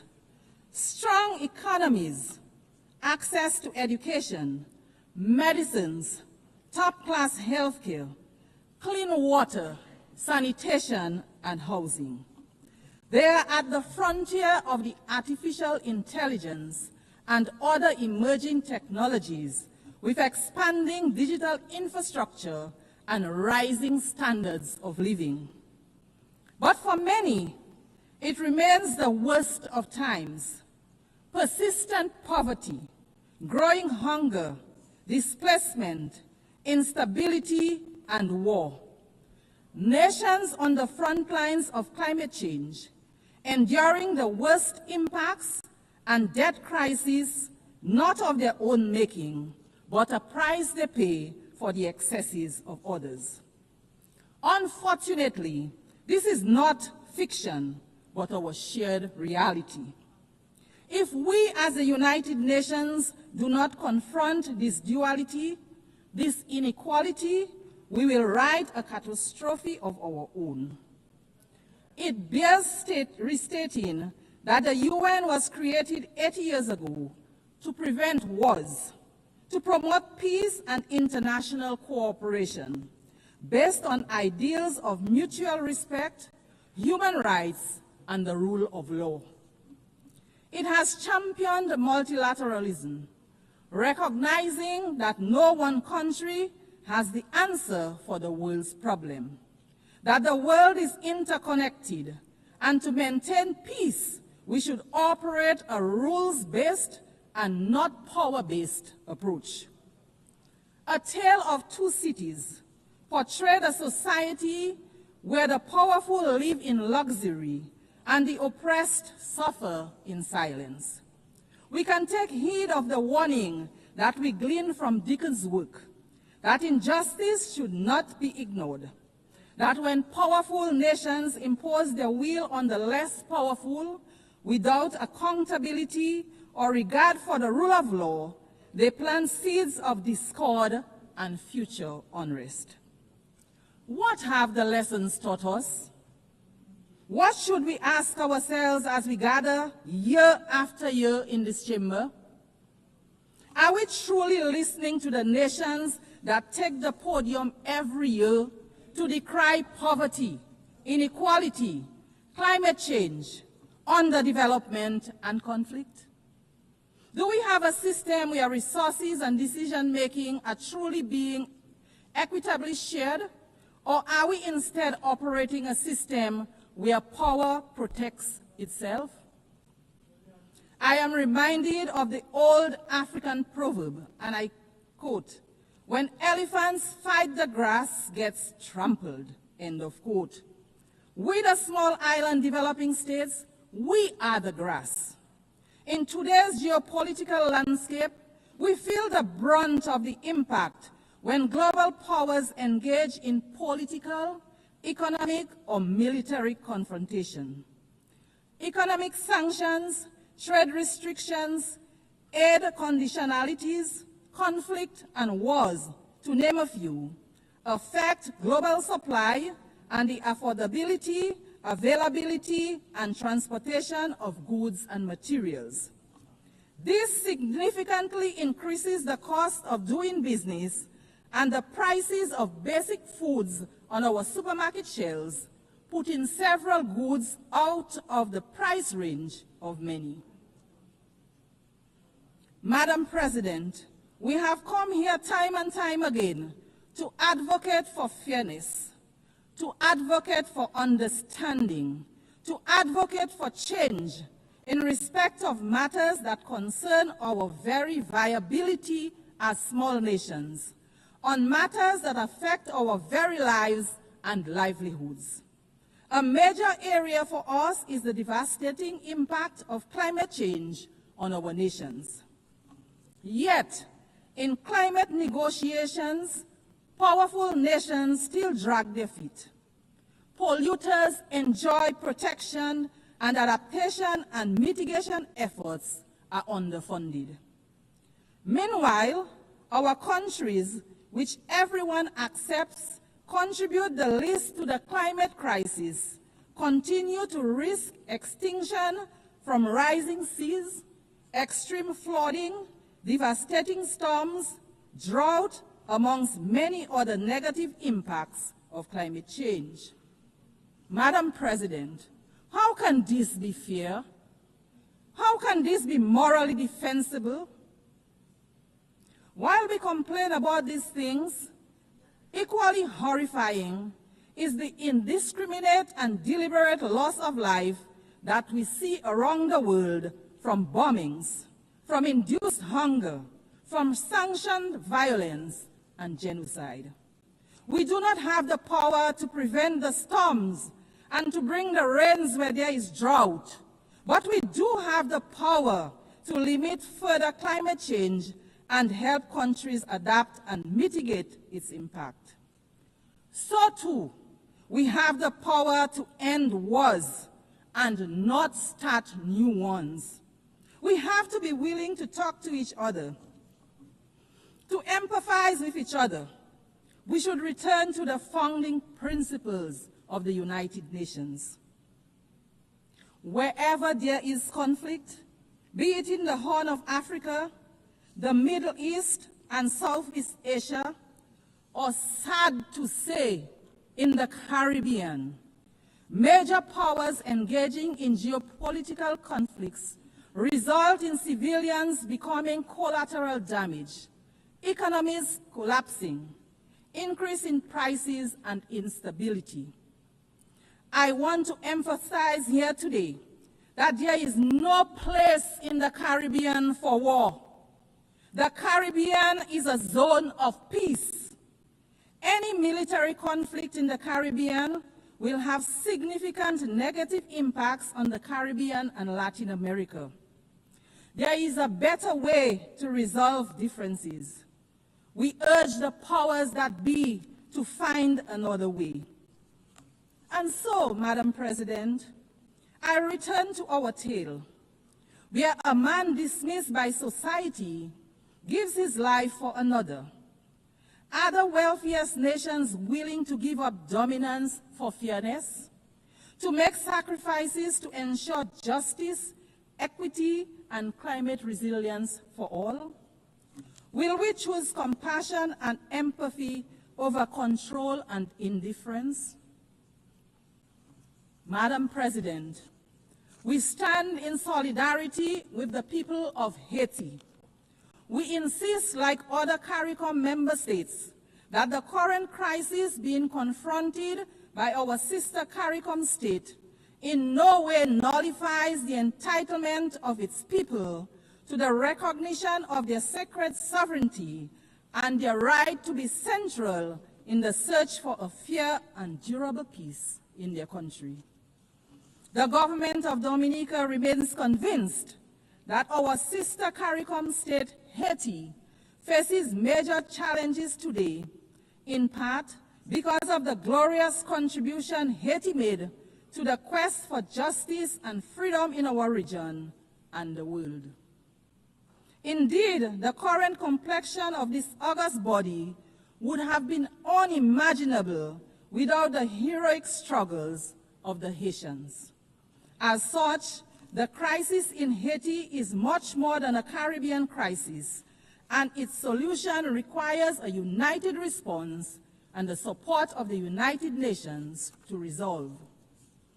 My delegation unreservedly supports the position of CARICOM on the situation in Haiti, a position that rightly calls for a Haitian-led and owned transition process to bring across systematic changes for the benefit of the Haitian people. Let us provide them with all the support that they need. Nothing less is demanded of us. Madam President, the Commonwealth of Dominica is keen to underscore its commitment to advocating for unity, justice, peace, and the sustainable human development that they foster. In this regard, we continue to urge that the long-running, unjust, and illegal economic embargo against the people of Cuba be revoked. Maintaining this embargo is harmful, not only to the long-suffering people of Cuba, but also to the image and profile of its sponsors. Cuba, like every other country, has a right to its self-determination. Dominica continues to stand in solidarity with Cuba. The trade and economic embargo imposed against our brothers and sisters in Cuba continues to be of great concern to us in the Caribbean. Its lifting grows increasingly urgent. Therefore, the Commonwealth of Dominica once again joins its voices with the voices of the overwhelming majority of members of this global organization to call for the immediate lifting of trade restrictions and export bans imposed on the good people of Cuba. They are unjustified. They are unjustifiable. They belong to a bygone era. They should cease to exist. They fall, in our view, within the grand narrative of yet another Caribbean people's struggle for liberation.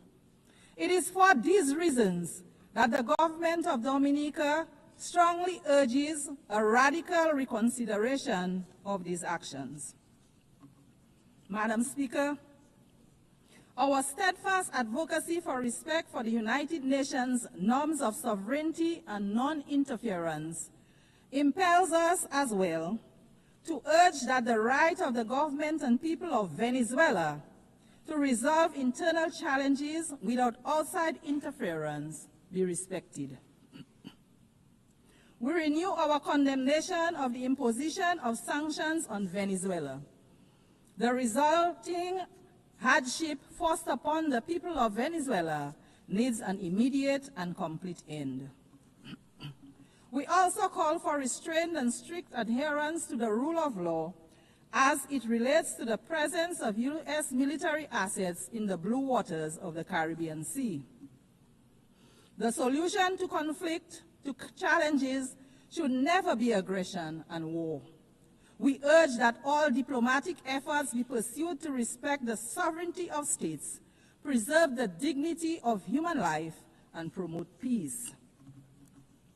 Madam President, as we celebrate this 80th year of these United Nations under the theme, and I quote, 80 years and more for peace, development, and human rights, end of quote, let it not be just mere words.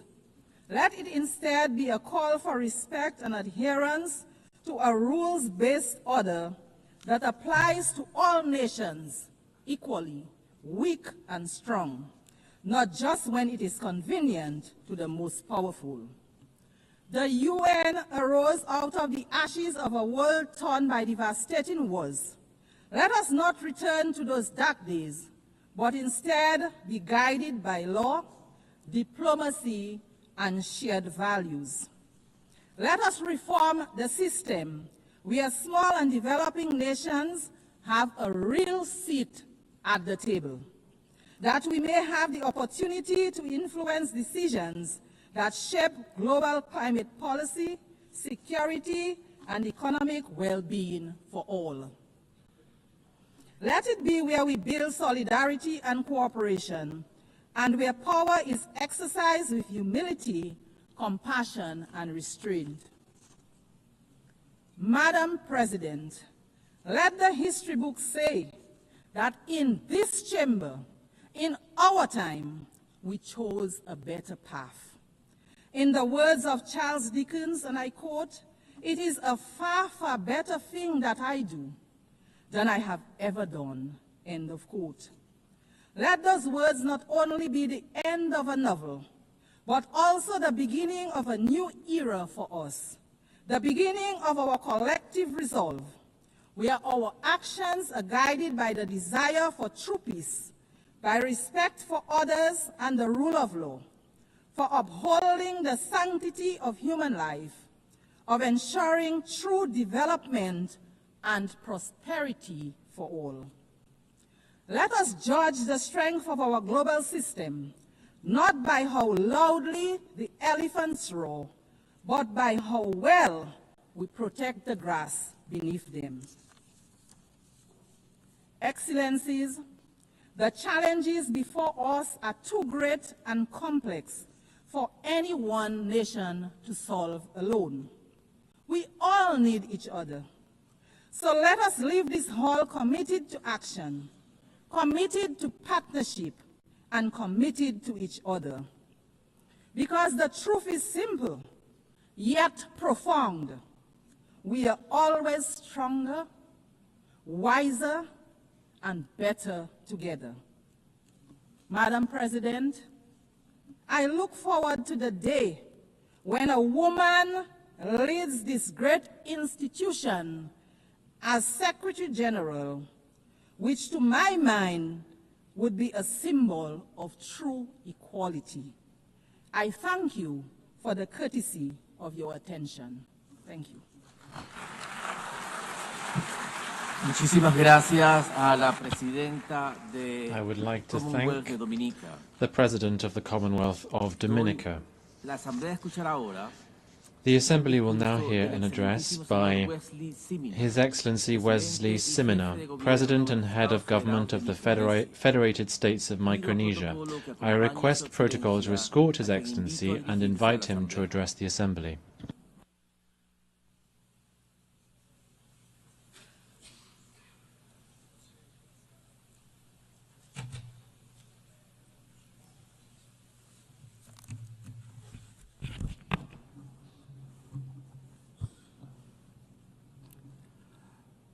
Madam President, Mr. Secretary General, Excellencies, ladies and gentlemen, on behalf of my people of the Federated States of Micronesia, I am honored to extend our heartfelt national greeting in Cameroon to you on this momentous celebration of the 80th session of the General Assembly. Congratulations, Madam President, on your election to preside over this distinguished assembly. Your leadership and insights will guide us moving forward. I also wish to commend the leadership of our outgoing president. At this time, I also want to express my gratitude to the Secretary General for his tireless and unwavering commitment in guiding our collective work. We are grateful for your dedication and efforts in keeping hope and cooperation alive across our global community. Madam President, Micronesia joins the United Nations in commemorating its 80th anniversary. This milestone calls on us to renew our collective commitment to strengthen multilateralism for the challenges ahead. Reiterating our commitment to multilateralism and inclusive reform, Micronesia emphasizes that any measures taken under the UNGA initiative must reflect the delicate balance and unique vulnerabilities faced by small island developing states. It is paramount that structural adjustments must enhance, not limit our access to critical support and representation. We urge that reforms ensure the continued resilience, tailored assistance, and participatory voice of small island developing states in the evolving UN system, so that no one is left behind. Madam President, the climate crisis is not up for debate. We all know that. The only question now is whether we, as leaders, will act with the urgency it demands. The landmark ICJ's advisory opinion reminds us that climate action is not only a moral imperative, but also a legal one. It affirms that all states, particularly those who are parties to the UNFCCC and Paris Agreement, must do their fair share to limit warming to 1.5 degrees Celsius, and that major emitters carry the primary duty to act and keep 1.5 alive. It also underscores the obligations of developed countries to support the adaptation efforts of countries like mine, who live with the impacts of climate change every day. It confirms that not meeting these obligations can lead to legal consequences under international law. This points to the simple truth that at the core of this climate crisis lies the pursuit of justice. Justice for the most vulnerable, justice for future generations, and justice for our shared planet.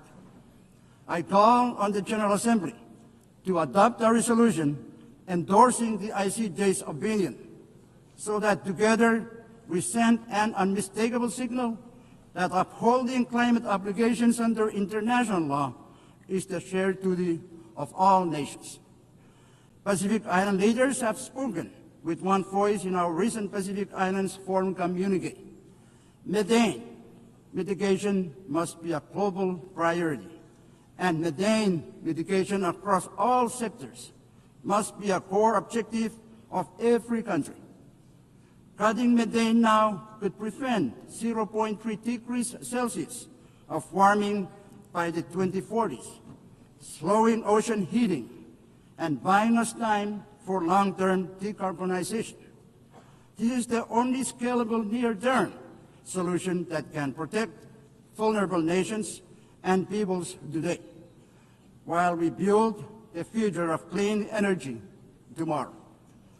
The COP30 will be the first opportunity since the ICJ's advisory opinion for us to take ambitious and aggressive actions to put the world back on track for 1.5 degrees. There is no time to waste. After 3 decades of COPs, and now with the clearest pronouncement by the ICJ, let us get to work.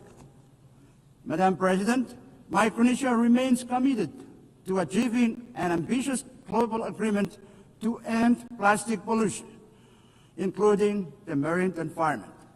Micronesia actively participated in the Intergovernmental Negotiating Committee on Plastic Pollution.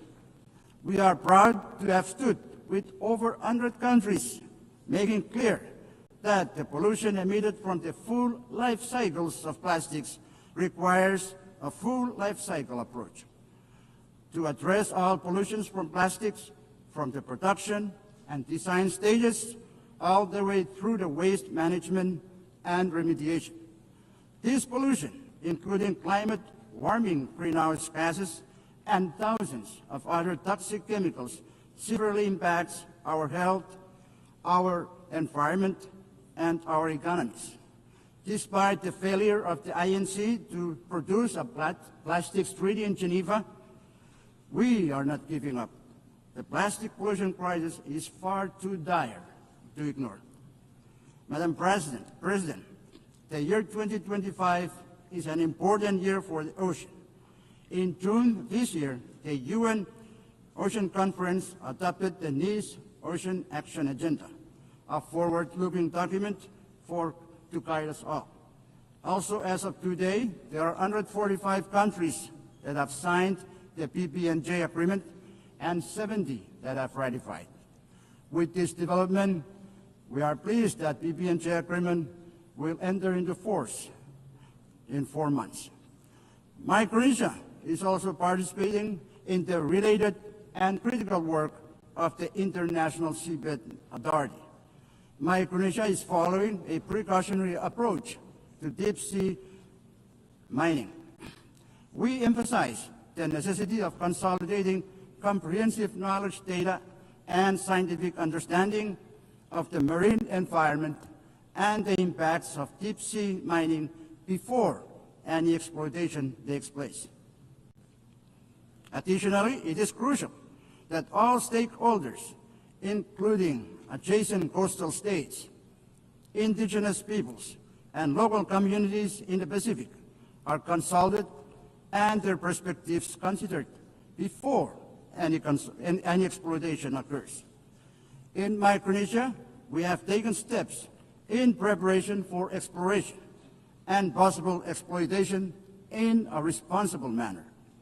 We urge the ISA to finalize without further delay all relevant regulations, standards, and guidelines for its mining code prior to any exploitation, as failure to do so risks countries turning to alternative measures. Madam President, small island developing states face unique and heightened vulnerabilities to climate change shaped by geography and scale. Disaster risk reduction and resilience strategies must reflect these realities. That is why the multidimensional vulnerability index is so vital to us.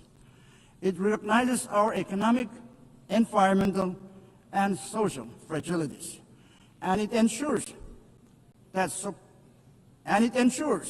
that support reflects genuine need, not just income levels. The MFI provides a fair framework for allocating resources. Development partners must base their decisions or aid decisions on it, pairing it with traditional measures to better target climate and disaster support. Going forward, implementation demands three things: adoption by international bodies, continuous technical refinement, and strong commitment from partners to align financial and policy support with the vulnerabilities the MFI reveals. Only then can this tool deliver the resilience our small islands urgently need. Madam President, Micronesia continues to confront a high prevalence of non-communicable diseases, the persistence of emerging and re-emerging infectious diseases, and rising mental health concern. In response, we are reorienting our health systems around primary health care as the foundation for universal health coverage. We are investing in the rehabilitation of primary health care clinics, the development of our health workforce, and the use of telehealth to extend essential services to our most vulnerable and hard-to-reach populations. However, to realize the goal of universal health coverage, additional financial and technical support from the international community is indispensable. Madam President, gender equality and social inclusion are equally central to our development agenda. Our strategic development plan places this at its core, with the objective of ensuring equal access to services, equitable participation, and opportunities for all our citizens to thrive. Madam President, peace and unity are the foundation of our nation. Our FSM Constitution, or Micronesian Constitution, reminds us that we must, and I quote, live together in peace and harmony, to preserve the heritage of the past and to protect the promise of the future, end quote. Today, as conflicts continue to unfold across the world, we hold hope that they may be resolved through leadership rooted in peace. In our region, while we uphold peace and unity as guiding values, we find ourselves navigating the geopolitical and geostrategic competition among major powers. As leaders of the Pacific Islands Forum, we recently adopted the Ocean of Peace Declaration at the 54th annual meeting in Honiara. In doing so, we affirmed that no single member state can face the growing threats to peace and security alone. We must act together as one Pacific family. Madam President, Micronesia co-sponsored the first ever UN resolution on AI alongside 120 member states. While AI holds great promise for economic development, it also carries the risk that must be carefully managed. The inclusive and constructive dialogue that shaped this resolution offers a model for future discussions, including those on peace, security, and the responsible military use of AI. As the digital world advances at an unprecedented pace, global cooperation is essential to ensure that AI systems remain safe, secure, and trustworthy. Micronesia, through our own cybersecurity efforts, is committed to developing national strategies and policies to safeguard our digital data and mitigate the risk of malicious attacks. Madam President, food and water security remain pressing challenges for Micronesia, as fragile freshwater sources and climate extremes undermine agriculture, marine ecosystems, reduce yields of traditional crops, and increase reliance on costly, less nutritious imports.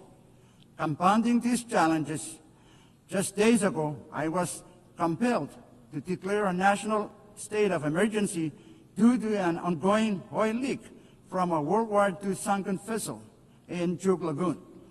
This ship, together with more than 60 other wartime wrecks, has rested in our waters for nearly 80 years since the war's end.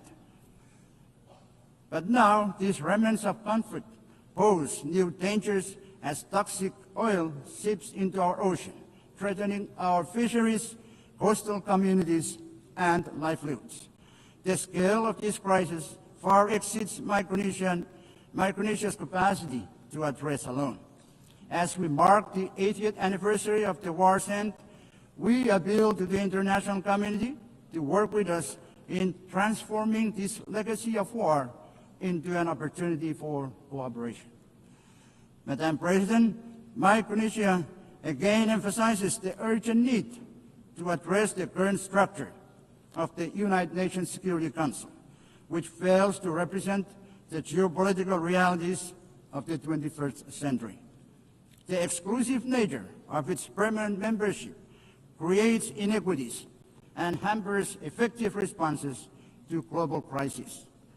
To enhance legitimacy and accountability, we must restructure the Council to include underrepresented voices, including Japan, India, Germany, Brazil, and the African continent. Such reforms would better reflect modern international dynamics and strengthen the Council's role in promoting peace and security. Madam President, 8 years ago, the United Nations was founded on a simple but enduring truth. Every nation, big or small, has a voice, a vote, and a role to play in shaping the world we share. Micronesia may be small, but our voice, our vote, and our place within the international community is committed to choosing that we are, in fact, better together. That truth must guide us still, because, big or small, every nation has the power to choose peace over conflict. Big or small, every nation has the power to choose peace over conflict. Big or small, every nation has the duty to protect our planet from harm. Big or small, every nation has the responsibility to defend justice and human dignity. Big or small, we always have been and always will be better together. I thank you.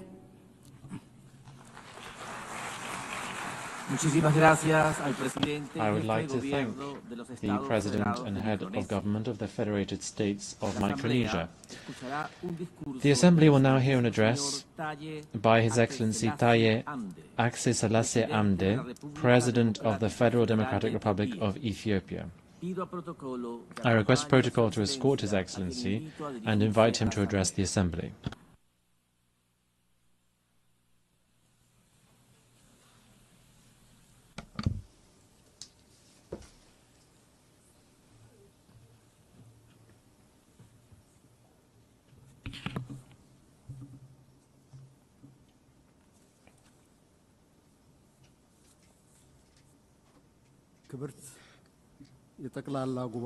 Your Excellency, Madam President,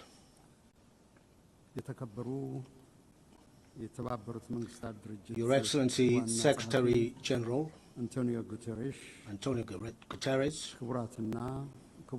ladies and gentlemen,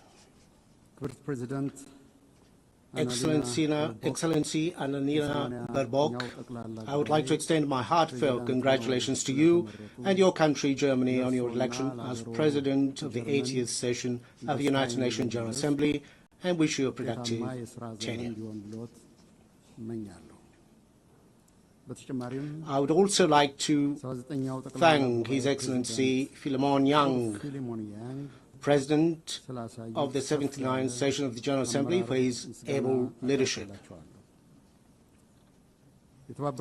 It is a great honor for me to address this August Assembly, representing my country, Ethiopia, a founding member of the United Nations on this historic occasion, which marks the 80th anniversary of the organization.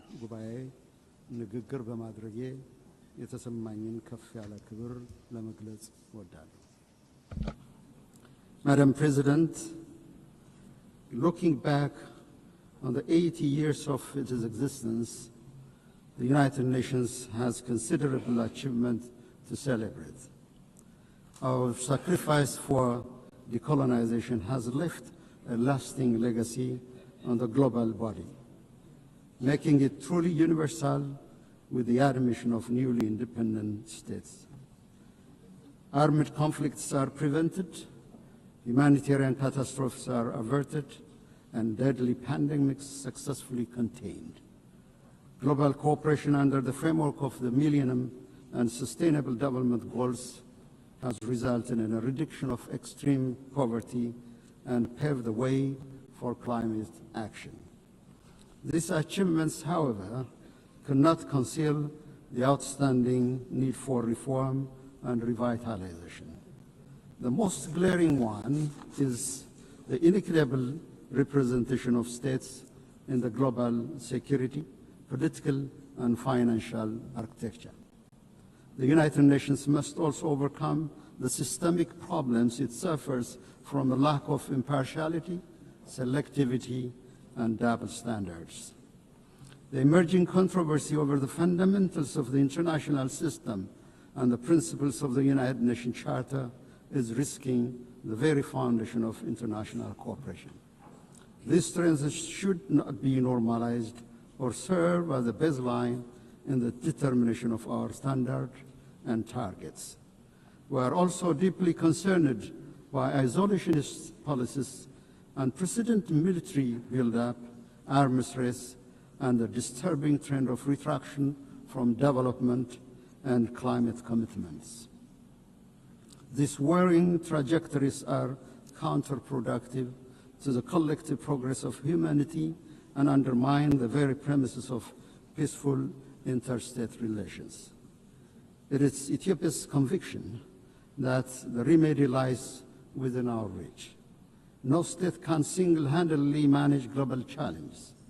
We therefore call on fellow member states, especially developed countries that have historical responsibilities, to reverse recent downward trends and intensify efforts towards the collective public good of development and peace. Madam President, Ethiopia supports the peaceful resolution of all conflicts. The path of violence must yield to the power of diplomacy. We affirm our historic position on the right of the Palestinian people for self-determination. Direct negotiation among the warring parties is an immediate necessity. Humanitarian assistance must reach to all the people in need. This is not a political preference, but a moral imperative. As Ethiopia has pronounced in its position during the adoption of the resolutions on the two-state solution, the international community should join hands to end the vicious cycle of violence and stalemate in order to give peace a chance.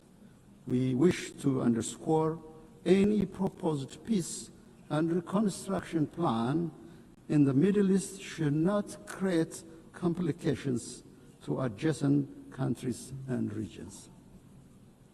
More than any time before, the United Nations is indeed called upon to face events that greatly exceeds its powers and capabilities. It was in 1949, at the fourth session of the General Assembly, the Ethiopian delegation forewarned the risks of ineffectiveness and intrusion into the mandates of the General Assembly. This was caused by the excessive number of bodies and mechanisms created. It is in this light that we see the ongoing reform process under the UN 80 initiative as an opportunity to preserve the mandate of the General Assembly by rectifying its dispersion to a multitude of other bodies. Ethiopia reiterates Africa's long-standing call that there should be more decentralization and deployment of institutional and financial capacity to the global south, especially to the African continent, where the United Nations has most of its programs. Madam President, Africa, guided by Agenda 2063, is advancing development as its preferred security policy. The continent is scoring a higher rate of economic growth. Domestic revenue mobilization is on the rise. Africa's climate action in renewable energy development, emission reduction, and afforestation is indeed unmatched in any other parts of the world. Efforts to enhance public welfare, combat transnational threats, and decrease inequality are being intensified. Despite these achievements, the global crisis continues to impact Africa's capabilities to deliver on development aspirations. Chief among this is the compounding debt crisis. In line with the Addis Ababa Action Agenda and civil outcome document, we emphasize the need to advance an ambitious agenda on development finance. Coercive measures and trade restrictions, in particular those targeting Africa, must be lifted immediately. More importantly, Ethiopia calls for a new global action for debt cancellation, restructuring, and suspension. Madam President, it is our view that the national security of states, especially those in the same region, is indivisible and interdependent. To this effect, we will intensify our efforts to combat global terrorists operating in our region. We call on the international community to extend the required support to the African Union peace missions, in particular the African Union Support and Stabilization Mission in Somalia.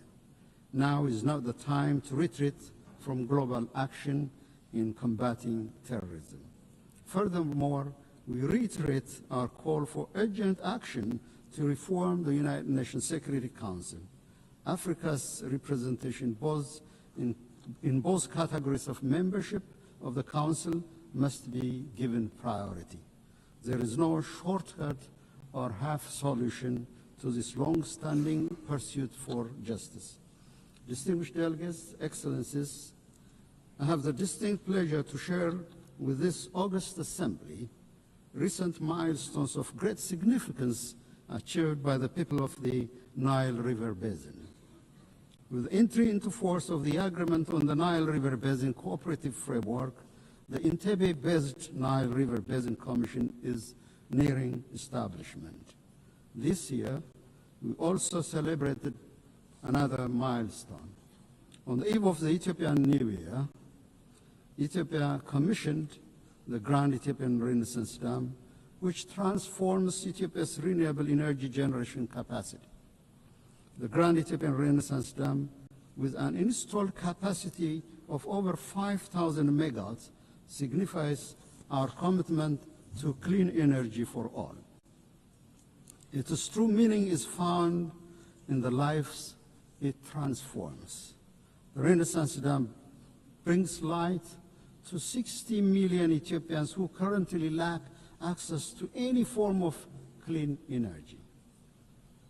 It promises power to Ethiopia's energy demand, which grows by more than 20% every year. It is a symbol of liberation of millions of Ethiopian women and girls, freeing them from the back-breaking search for firewood. The dam will be instrumental in the attainment of all of the Sustainable Development Goals. It boosts our capability to provide clean water to our people who live under chronic shortage, create employment to our youth, and ensure food security. GERD also enhances regional connectivity. The overwhelming support and solidarity we received on the occasion of the inauguration inspired greater efforts to forge cooperation among the riparian countries of the Nile River Basin. Madam President, our Pan-African aspiration to break the vicious cycle of underdevelopment should bring our countries together to realize initiatives that will transform the lives of our people. The time is now to work towards Africa's true independence, driven by African agency and guided by the common destiny of our people. Ethiopia, with its second largest population in Africa and significant maritime trade, places high importance on the safety and security of maritime navigation in the Red Sea and the Indian Ocean. We concur with the Secretary General's statement during the Awaza conference that no state should be locked out of opportunities for growth, finance, and technology due to geographical circumstances. The international law maxim that defines the high seas as a common heritage of mankind and guarantees equal right of access and use to all states must be brought to reality. In collaboration with other states, Ethiopia will work towards a comprehensive approach to ensure equal development and security for all states along the Red Sea and the Indian Ocean. Ethiopia will also keep on advancing this legitimate policy objective through diplomacy and peaceful engagement. Madam President, in conclusion, I'm convinced the spirit, genius, and competence of humanity towards unity, justice, and collective well-being will triumph over the current atmosphere of rivalry and hopelessness. For its part, Ethiopia is firmly committed to upholding multilateralism centered on the Charter of the United Nations and to contributing to the maintenance of collective security and sustainable development. I thank you, Madam President.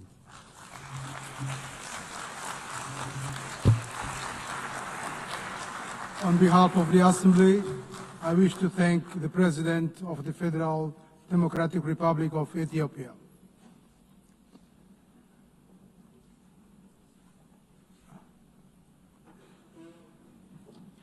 We shall now continue the general debate. The Assembly will now hear an address by His Excellency Antonio Costa, President of the European Council of the European Union. I request protocol to escort His Excellency and invite him to address the Assembly.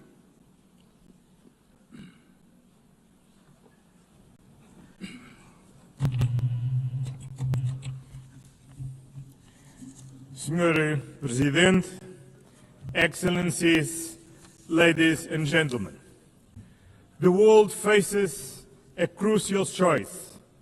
Do you want a rules-based international order that upholds multilateralism and the United Nations Charter, or a chaotic world based on unilateralism, violence, and disruption? The European Union knows where it stands.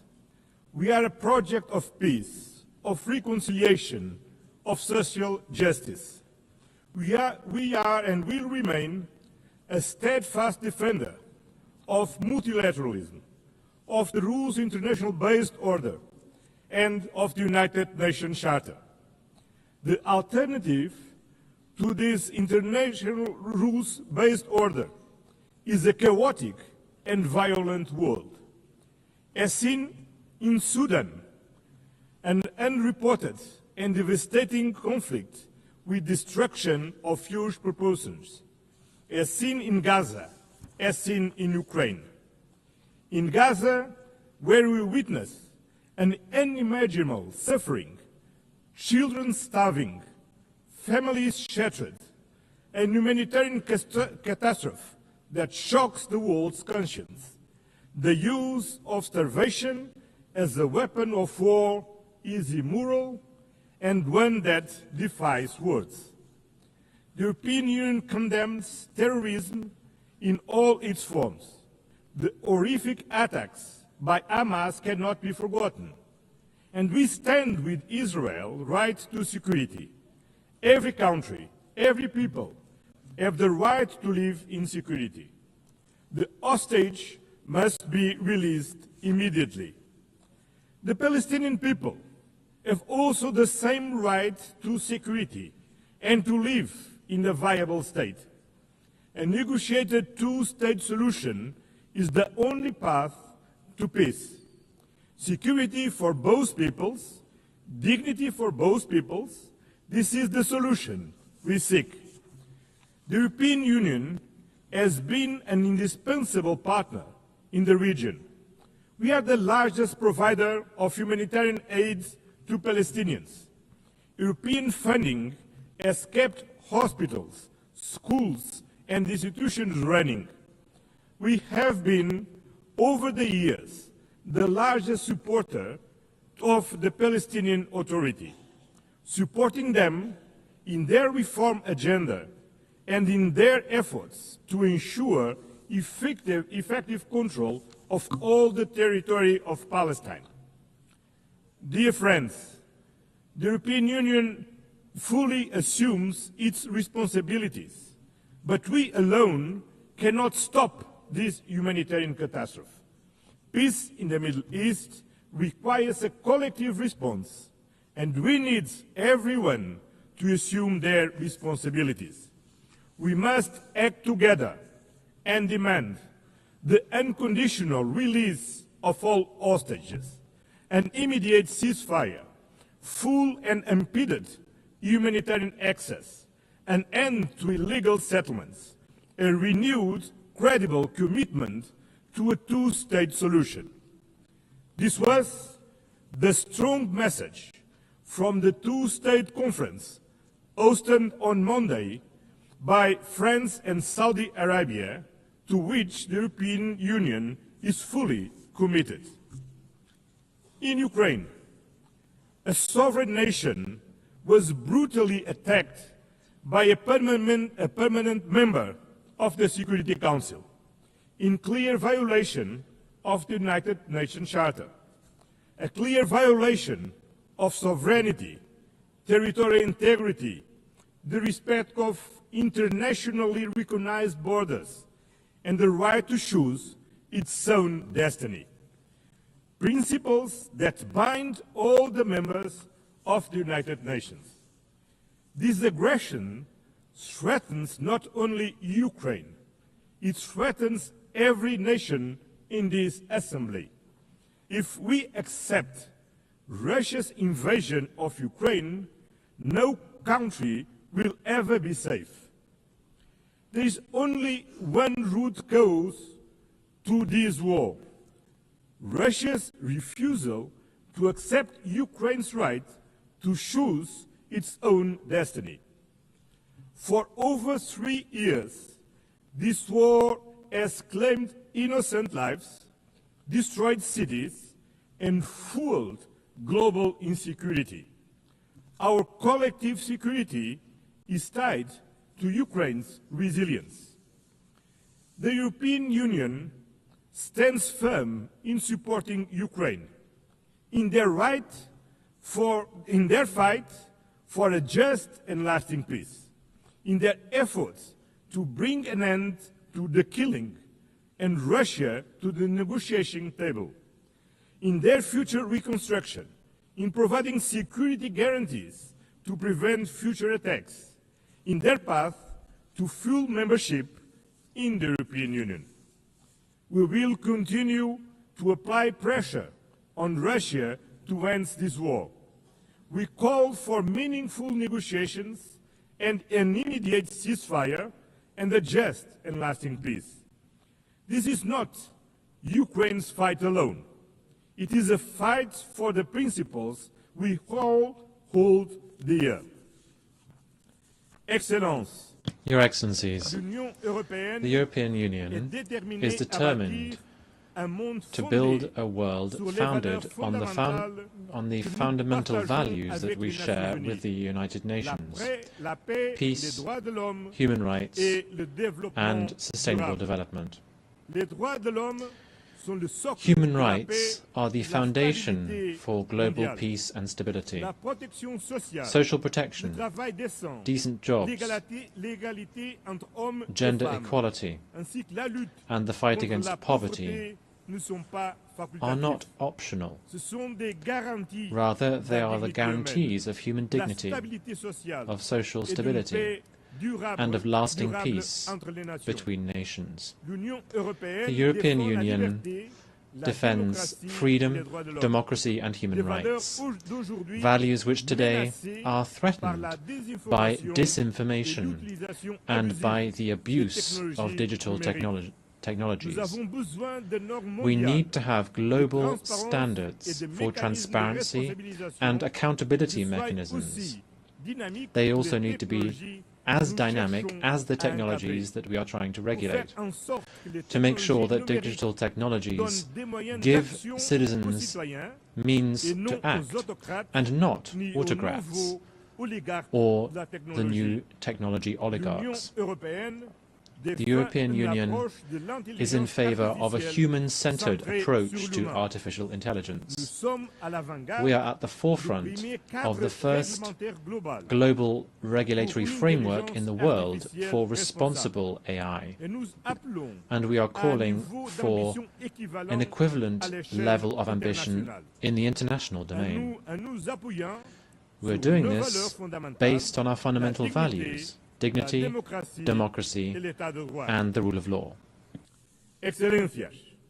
Your Excellencies, climate change is not fake news. It is a scientifically proven fact that is affecting our present and our future. Destruction and deaths brought about by fires, floods, and hurricanes are not an invention. We're talking about something all too real.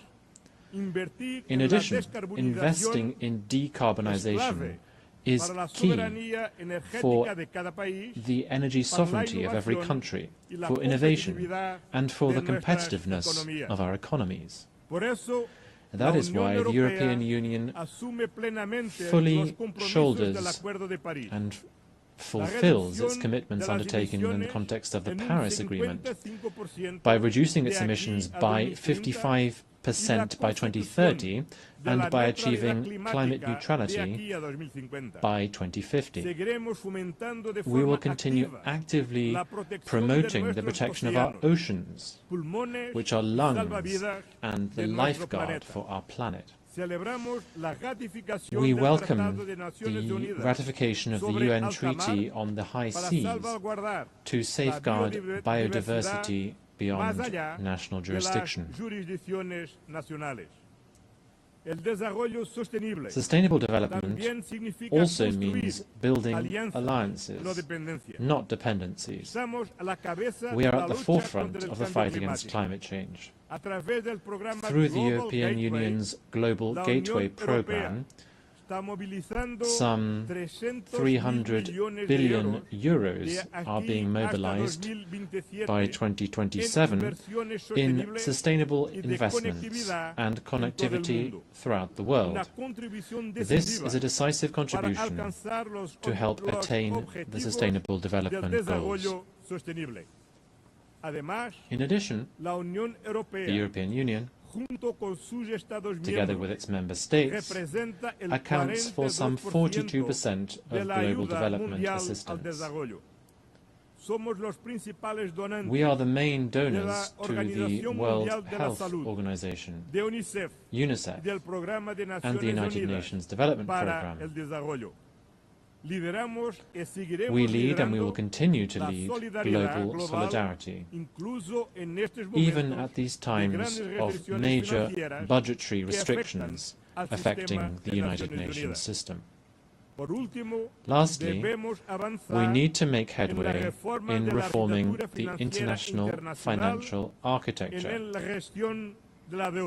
and in the management of debt. The international financial system needs to be fairer, more inclusive, and more tailored to current challenges, so that it can also help us to close the financing gap for development by following the path that has been set by the Seville commitment.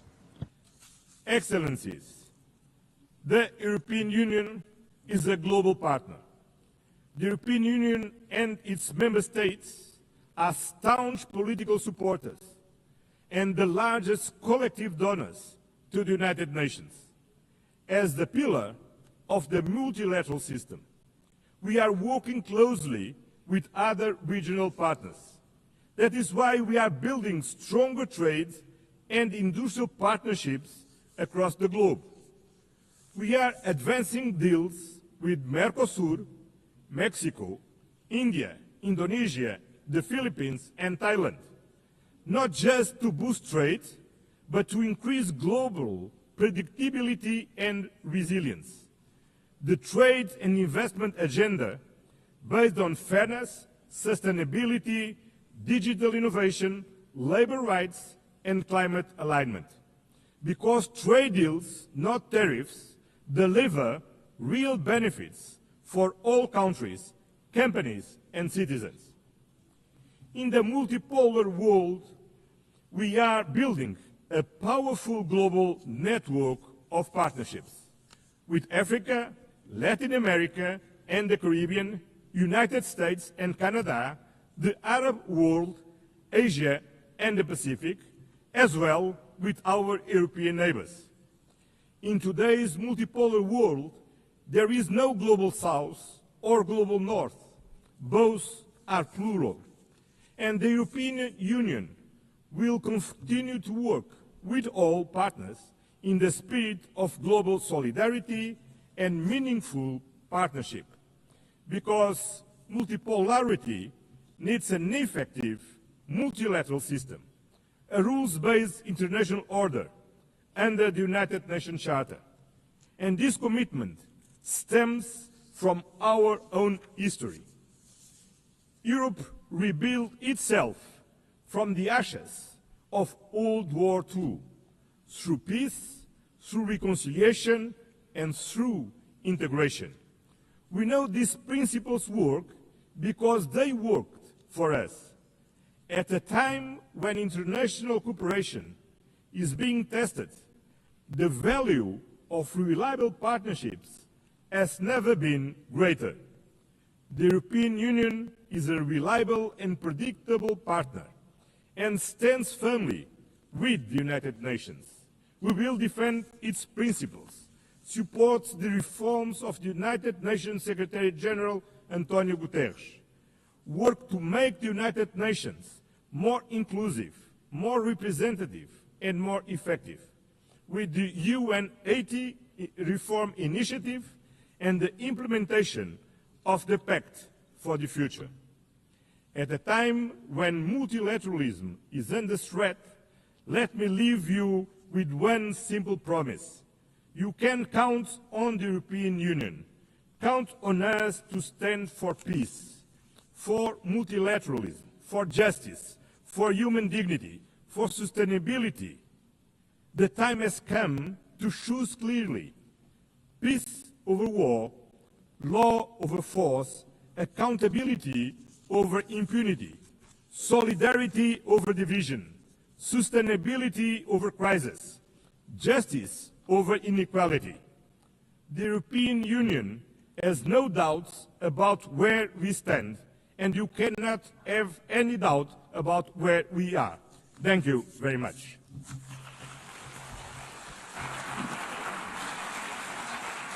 On behalf of the Assembly, I wish to thank the President of the European Council of the European Union.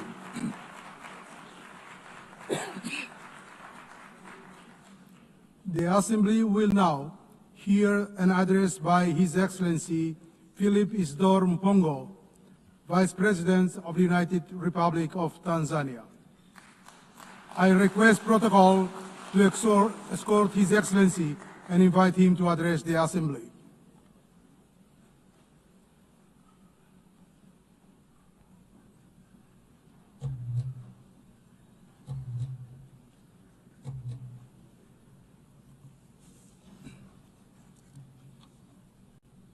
Madam President, Excellencies, distinguished delegates, this year we gather at a historic moment when we are commemorating 80 years since the founding of the UN, but in a somber mood.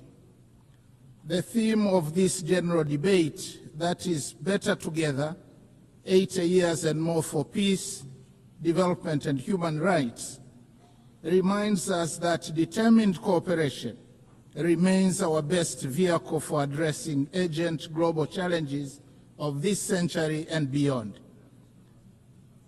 Yet, we are faced with chaos in the form of unilateralism with arrogance, barbaric wars, persistent poverty, injustice, pandemics, as well as an impending climate catastrophe. As we mark 80 years of the UN, we are called to rekindle the vision of its founders, anchored on two pillars. First, nations can overcome difficulties and accomplish more when they work together in solidarity. Second, peace is humanity's truest desire, which we must seek and pursue relentlessly on the basis of international law. By contrast, war is undesirable. It is a senseless path to resolving conflicts on which everybody loses, and its bitter fruits include unspeakable loss of innocent lives, too many orphans, widows, and refugees, as well as wanton destruction. Yet the United Nations Charter has guided us through many challenges over the past 80 years, reminding us to uphold peace, justice, cooperation, and dialogue to resolve conflicts. Today, as the world faces new tests, we must therefore hold firmly to these same principles, for it is only by respecting and living by the Charter that we can honor the past and build a safer and better future for all of us. Excellencies, the past 8 decades also remind us that change is the only constant in our world. The challenges of today are not the same as those of yesterday, nor will they be the same tomorrow. Thus, for the UN to remain relevant and is true to its noble mission, it must embrace change. Tanzania welcomes the UN 80 reform initiative unveiled in March this year, which seeks to enhance efficiency across the UN system and strengthening effectiveness. My country stresses the importance of upholding the principles of transparency, equity, and objectivity in the process, so as to renew trust and foster inclusive global governance. We thank the Secretary General for engaging member states in this endeavor. Nevertheless, Tanzania reiterates Africa's position on redressing the continent's underrepresentation in the Security Council and calls for admission of at least 2 permanent seats for Africa with veto power, as articulated by the Zuluini Consensus. Tanzania also joined other countries of the Global South in demanding urgent and comprehensive reform of the global financial system. While we support the outcomes of the 4th International Conference on Financing for Development held in Seville, Spain this year, we renew the call for scaling up long-term concessional financing, revising sovereign credit rating frameworks, and rethinking debt sustainability assessments in order to unlock capital for investment in infrastructure, education, health, and climate adaptation. We reiterate our demand for increased voice and representation of Africa in the governance structures of the IMF and the World Bank. These noble demands have gone unheeded for a very long time and must be addressed now. Excellencies, SDGs remain our common plan for a better world. Yet, with only 5 years left before 2030, it has been established that over 80% of the targets are off track, with progress on more than half of the goals being weak and insufficient. The big elephant in the room, suffocating progress, is an estimated financing gap of $4 trillion per annum. Nevertheless, Tanzania remains committed and has made strides in implementing the 2030 agenda, with overall performance estimated at 60%. Examples include SDG 3, where maternal mortality declined from 750 deaths per 1,000 live births in 2000 to 104 in 2022. For SDG 6, access to clean and safe water increased in both rural and urban areas from 32 and 55% in 2000 to 79.9 and 94% respectively by 2024. On affordable clean energy, SDG 7, the number of villages connected to electricity increased from 8,587 in 2000 to 12,318 in 2024. Only 15 villages remain without electricity. However, significant challenges remain, especially on environmental sustainability, that is SDGs 13, 14, and 15. Going forward, we urge the international community to strengthen collective response to climate change, seizing the opportunity presented by COP30 in Belém, Brazil, prioritizing delivery on the pledges for climate action, including capitalization of the Loss and Damage Fund. We call for increased long-term concessional financing, technology transfer, and fairer trade terms to complement our zeal in domestic revenue mobilization, reversing capital flight, and pursuit of win-win partnerships in the exploitation of our natural resources. I am glad to inform the Assembly that in June 2025, we launched the Tanzania Vision 2050 that articulates our long-term development aspirations and dovetails quite well with the SDGs agenda. Excellencies, peace is not a bonus. It is a prerequisite for socio-economic development. We must therefore seek and pursue peace tirelessly. We commend the efforts of the UN Secretary General, world leaders and organizations that are active in conflict mediation and resolution in countries and regions such as Eastern DRC, Sudan, Russia, Ukraine, and the Middle East.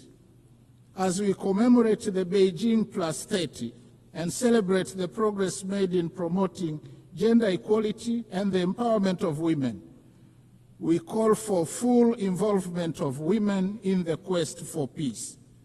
In this regard, I must say Her Excellency Dr. Samia Suluhu Hassan, the first woman president of Tanzania, has shown the way in articulating policies and actions that strengthen the role of women across all sectors of our society.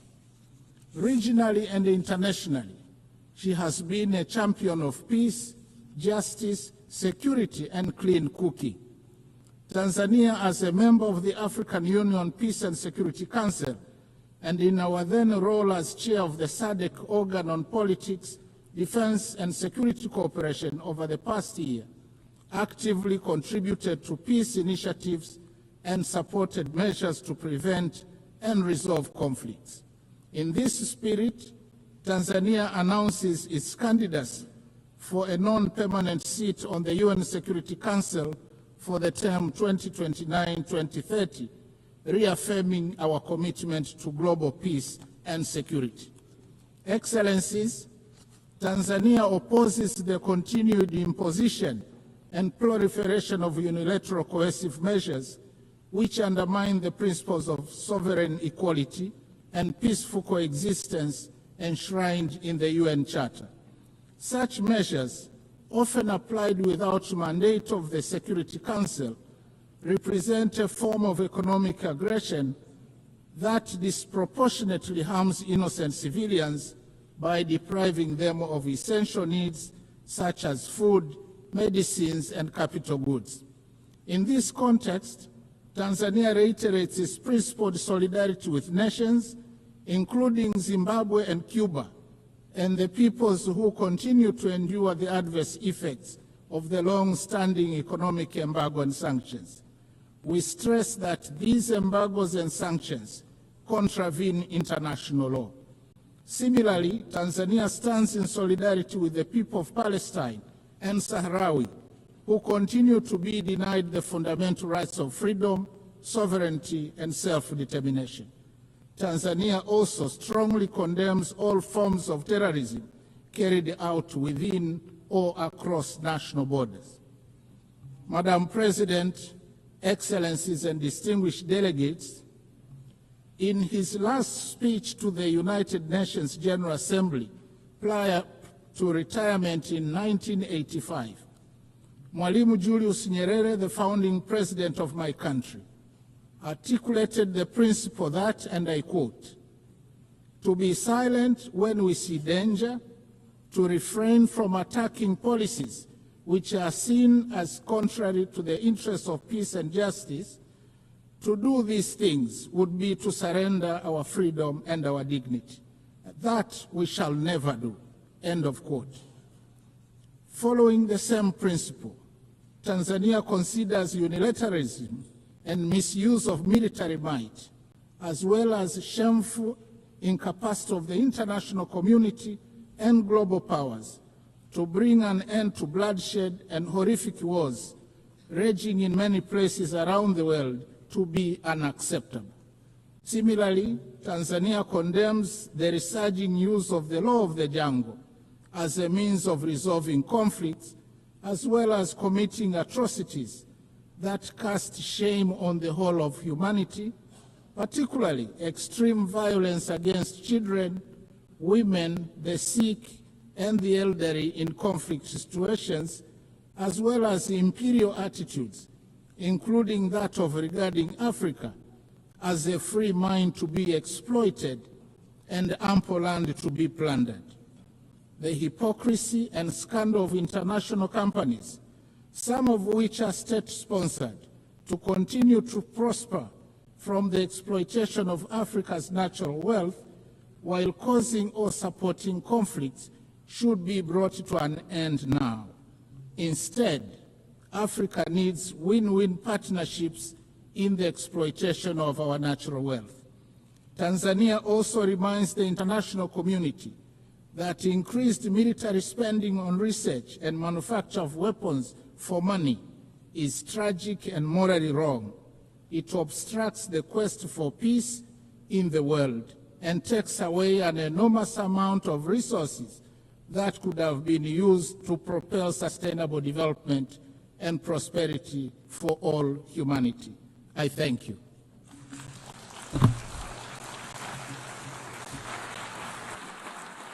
On behalf of the Assembly, I wish to thank the Vice President of the United Republic of Tanzania. The Assembly will now hear an address by Her Excellency Jessica Rose Epelalupo, Vice President of the Republic of Uganda. I request protocol to escort Her Excellency and invite her to address the Assembly.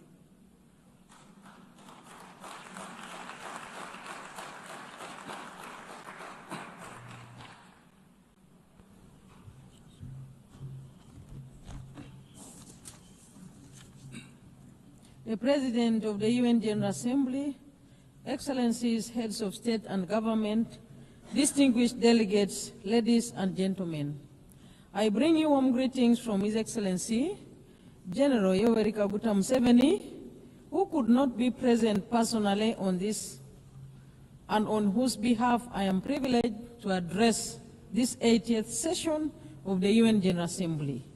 Madam President, let me begin by warmly congratulating you on your election as the President of the 80th session of the UN General Assembly. Uganda assures you of its full support throughout your tenure, and I also extend our appreciation to His Excellency Philomen Yang for his capable leadership during the 79th session. We commend the Secretary General, His Excellency Antonio Guterres, for his continued commitment to the roles and responsibilities of the United Nations. This year marks 80 years since the founding of the United Nations, born out of the devastation of the Second World War, with the aim of preventing future wars and promoting global cooperation. This anniversary is timely and is a reminder of our shared responsibility to uphold multilateralism and strengthen global solidarity in addressing common challenges. The theme of this year's General Assembly, Better Together, resonates well with our national objectives. Uganda firmly believes that multilateralism remains an essential framework for building collective solutions to global problems. We reaffirm our commitment to the Charter of the United Nations as the cornerstone of multilateralism, international diplomacy, and cooperation with the global mechanisms to promote and support the intertwined values of humanity, namely peace and security, human rights, and shared prosperity. We are equally committed to fast-tracking the achievements of the 2030 Agenda on Sustainable Development and implementation of the Pact for the Future. Madam President, Uganda continues to play an active role in advancing peace, stability, and security within our region, e.g. in Somalia, South Sudan, DRC, and the Sudan. Uganda remains committed to the peaceful resolution of regional conflicts. We remain the largest troop contributor to the African Union mission in Somalia since 2007, which has been succeeded by the African Union Transition Mission in Somalia, and now the African Support and Stabilization Mission in Somalia. As a country, we have invested both human and financial resources in promoting peace and stability unreservedly. These efforts require reliable and predictable funding. We therefore call on the international community to commit adequate resources for peace-building and peacekeeping missions to ensure that their sustainability, effectiveness, and success becomes a reality. In South Sudan, Uganda continues to support the peace process as one of the guarantors of the Comprehensive Peace Agreement, contributing to efforts aimed at restoring stability and unity in the country. On the peace efforts in the eastern part of the Democratic Republic of Congo, Uganda has been working with regional leaders on the Nairobi and Luanda processes aimed at finding a lasting solution, and we also remain supportive of other complementary efforts by the international community. Madam President, we urge greater international support for regionally led peace-building and stabilization initiatives, recognizing them as vital foundations for inclusive and sustainable development. We also call for enhanced global cooperation in tackling the root causes of conflict, including inequality, climate change, pandemics, new technologies, transnational crime, and terrorism. Madam President, Uganda calls for the comprehensive reform of the United Nations Security Council to address the imbalance in its current configuration and make it more equitable, just, and democratic. We demand for Africa's representation on the Council as a special case, as a matter of urgency in both the permanent and non-permanent categories, in line with the common African position enshrined in the Eswatini Consensus and SATE Declaration. Africa must have 2 seats in the permanent category with all rights and privileges, and 2 additional seats in the non-permanent category. On the question of Palestine, we urge the international community to give renewed priority to the realization of the internationally endorsed 2-state solution. We appeal to the United Nations Security Council to play a decisive and just role in resolving the Palestinian issue, which is crucial for lasting peace in the Middle East and central to global peace and security. We join the international community in the long-lasting call to end the embargo on Cuba that has been tightened recently with unfair designation as a state sponsor of terrorism. Uganda is recognized globally for its progressive refugee policies. Madam President, we host the largest number of refugees in Africa, currently standing at 1.9 million. Uganda allocates land to refugees and integrates them into our national systems, sharing public services such as education and healthcare, etc. However, this model is under serious pressure due to declining international support amidst rising global geopolitical tensions. The drop in partner funding has strained our already limited resources, affecting both host communities and our ability to meet national development targets, including SDGs. Uganda remains committed to upholding its obligations, but we cannot do this alone, as it diverts vital resources from our national development needs. Madam President, we therefore urge the international community to meet its obligation and support host countries like Uganda. Refugee hosting should not become a debt burden. Uganda should not be expected to borrow money to care for displaced population fleeing conflict. Madam President, with just 5 years remaining to achieve the 2030 Agenda for Sustainable Development, progress in many developing countries remains far off track. Bridging the estimated $4 trillion annual financing gap is crucial. The failure to mobilize adequate resources highlights the shortcomings of current international financial cooperation. We call on the international community to fully implement existing commitments, including the Sevilla Commitment, the 2015 Addis Ababa Action Agenda, the 208 Doha Declaration, and the 202 Monetary Consensus. These agreements provide a framework for enabling developing countries to expand their physical and policy space and drive balanced and inclusive development. Accelerating the SDGs requires renewed commitment to multilateralism, global solidarity, and the strengthening of international cooperation mechanisms to ensure that no one is left behind. Madam President, Uganda's commitment to the promotion and protection of human rights remains central to our national development agenda. Our Constitution guarantees civil and political rights, freedoms of association, assembly and expression, and the right of every citizen to participate in democratic governance. Since the introduction of multi-party democracy, Ugandans have enjoyed regular, free and fair elections at all levels in Uganda.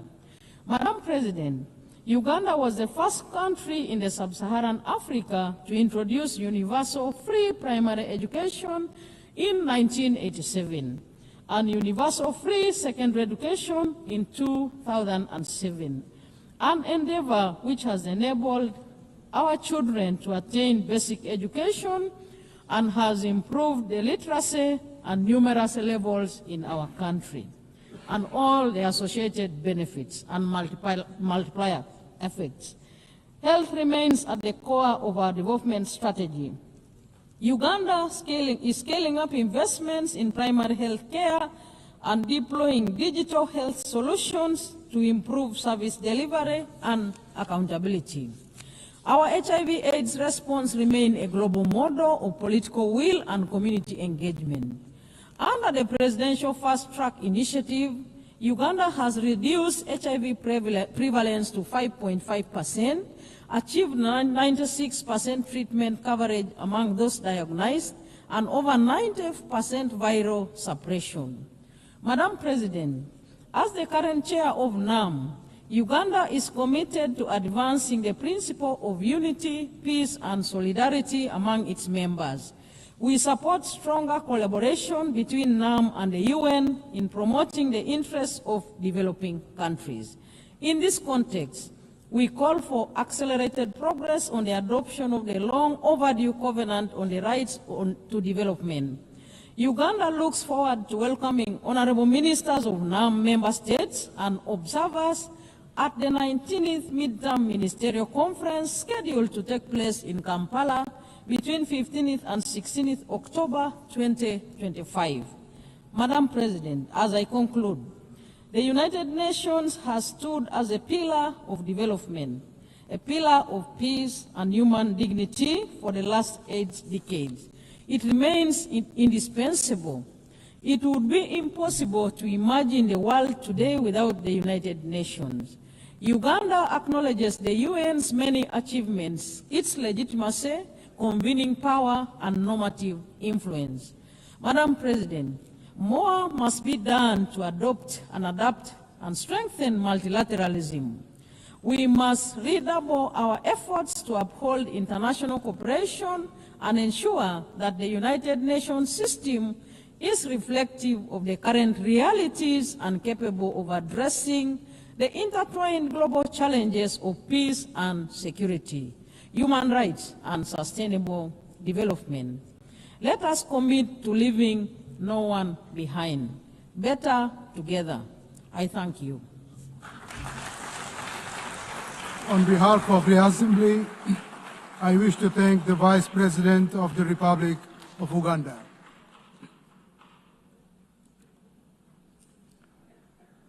The Assembly will now hear an address by His Excellency Dick Schoof, Prime Minister of the Kingdom of the Netherlands. I request protocol to escort His Excellency and invite him to address the Assembly.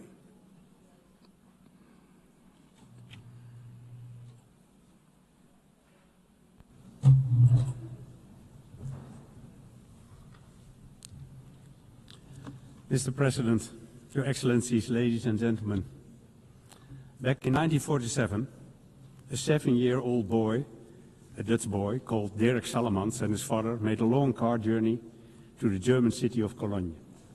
When they arrived, Dirk couldn't believe his eyes. It was a shocking sight, he said in a recent newspaper interview. Rubble everywhere, people living in abject poverty, the entire city flattened by bombing. Today, almost 80 years later, those images are still seared in Dirk's memory, and that was precisely his father's intention. He wanted to show me what war can do to a city, Dirk recalled in the interview. At the same time, he added, we were also hearing radio reports about the establishment of the United Nations in New York, and all my father's hope was invested in that. When the interviewer asked what exactly the hope was based on, Dirk recalled the opening words of the United Nations Charter, we the peoples. And indeed, it is the peoples of the world, the people, who task their governments with saving them from war, human rights violations and armed conflicts. We the peoples. It was those words on that day in Cologne that inspired Dirk Salemans to embark on a career as a UN diplomat that spanned almost 30 years. And it is those same words, 80 years on from the UN Charter, that still remind him and us of that task. Of course, the world has changed dramatically since then, and unfortunately we must acknowledge that the mission, no more war, has failed. In fact, this year, even as we celebrate the United Nations 80th anniversary, we have heard it said that the UN can no longer justify its existence. Anyone who says that, however, has forgotten where we came from. Without the UN, there will be no disarmament treaties, no International Court of Justice, no climate agreements on sustainable development goals. Without the UN, which is often the only organization capable of supplying aid in the toughest places on the earth, millions of people will be deprived of food, clean water, and medical aid. Over the past 80 years, we've taken the UN's achievement for granted. We've neglected to look back on where we've come from and all the milestones we have achieved along the way. And although the situation right now might be especially difficult, I know this too. It has never been easy. Every achievement was preceded by the lengthy confrontations.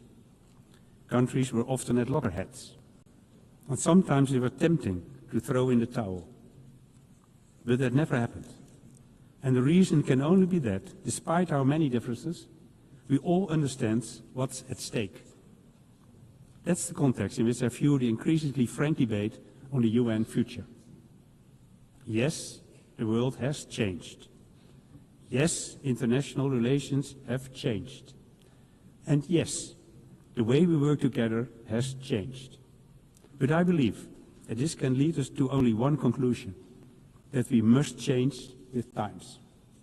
And that's exactly what we're doing through initiatives like UN80, which aims to enhance the UN's impact on the ground, simplify structure and forge stronger partnerships with other bodies, like international financial institutions, the private sector and philanthropic organizations.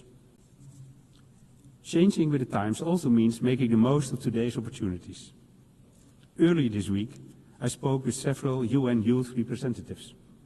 They are growing up in a different time to you and me, with new concerns, but also new opportunities.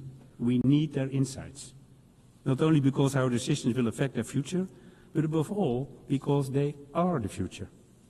So if we are to move forward, we must work together by using AI and other technologies wherever possible. And the Kingdom of the Netherlands has already taken the lead on this by teaming up with donors and partners to explore new ways of boosting the efficiency and effectiveness of multilateral institutions. New ways, but not new principles. Because the guiding principles, as laid down in the UN Charter 80 years ago, remain unchanged. And today I'd like to reflect with you on the most important one of all, the protection of the international legal order. Back then, that inspired everything we stand for today, leading to a multilateral system of agreements and providing a powerful counterweight to the idea that might is right. In my part of the world, as well for a long time, but now we know that this is not a given.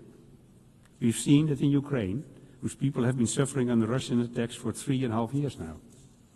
As Ukrainian troops continue fighting every day to protect their country, their families and their right to self-determination, people in the areas occupied by Russia are enduring systematic oppression and grave human rights violations on a daily basis.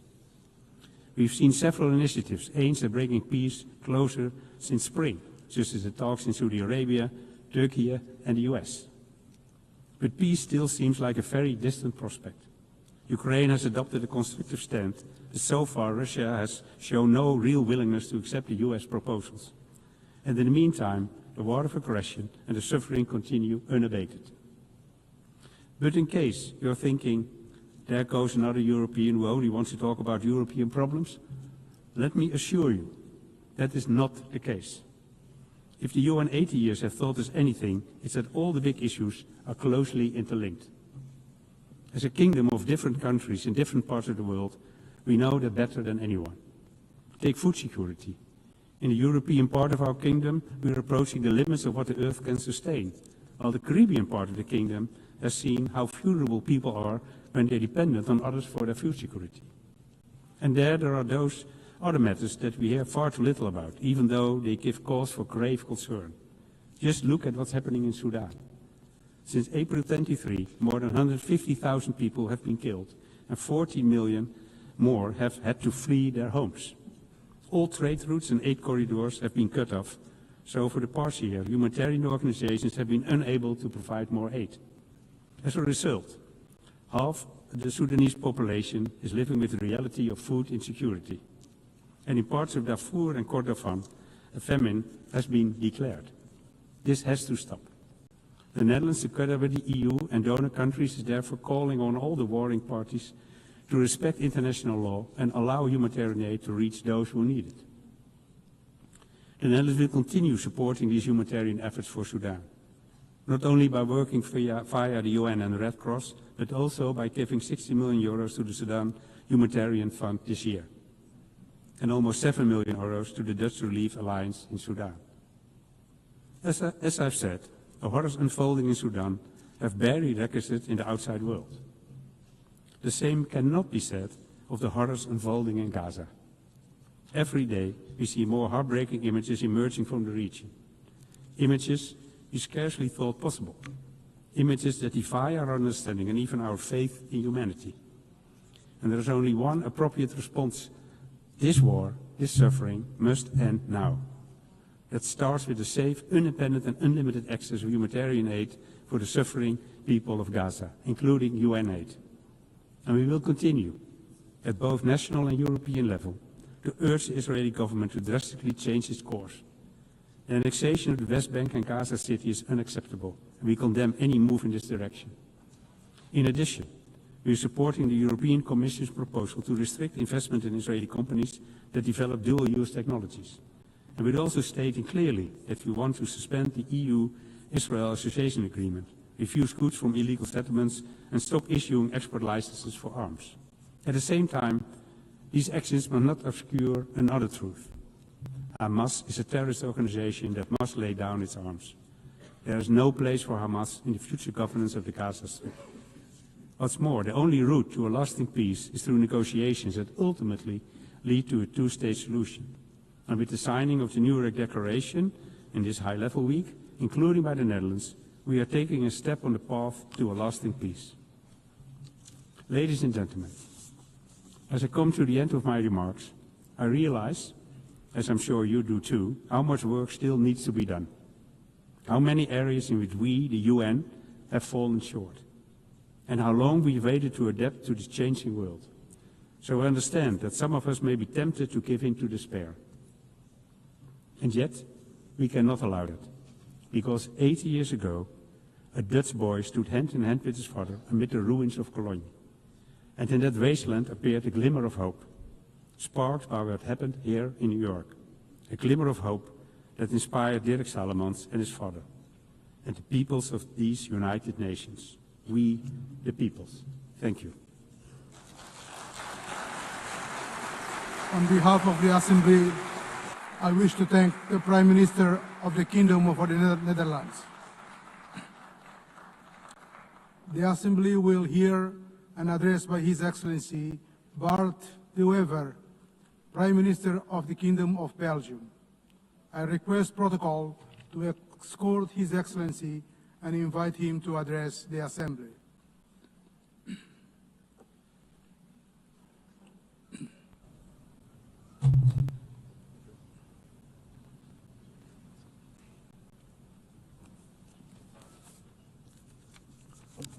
Mr. President, esteemed colleagues, ladies and gentlemen, it is the first time that I stand before you. I am 54 years old, which means that I was a teenager in the 1980s, when Ronald Reagan was president of this great country, a man that I admired and that I still admire. Today, I'm nostalgic of that time, because then I truly believed that the Western world was bound together by shared values and mutual respect. And I also believed that these values would eventually rule the entire world. Today, we are reminded of the Melian dialogue of the Greek historian Thucydides. He described how envoys from Athens forced the small neutral island of Melos to choose sides in the Peloponnesian War. If Melos refused, Athens would destroy it. Thucydides captured the brutal logic of power in one single sentence. The strong do what they can, and the weak suffer what they must. He may have been right about human nature, but that is not the world we want to live in today. Civilization means striving to be better than our basic instincts, to rise above them. The United Nations was born out of the most destructive war in human history to embody precisely that aspiration. And yet today, international organizations are under pressure. International law is under pressure.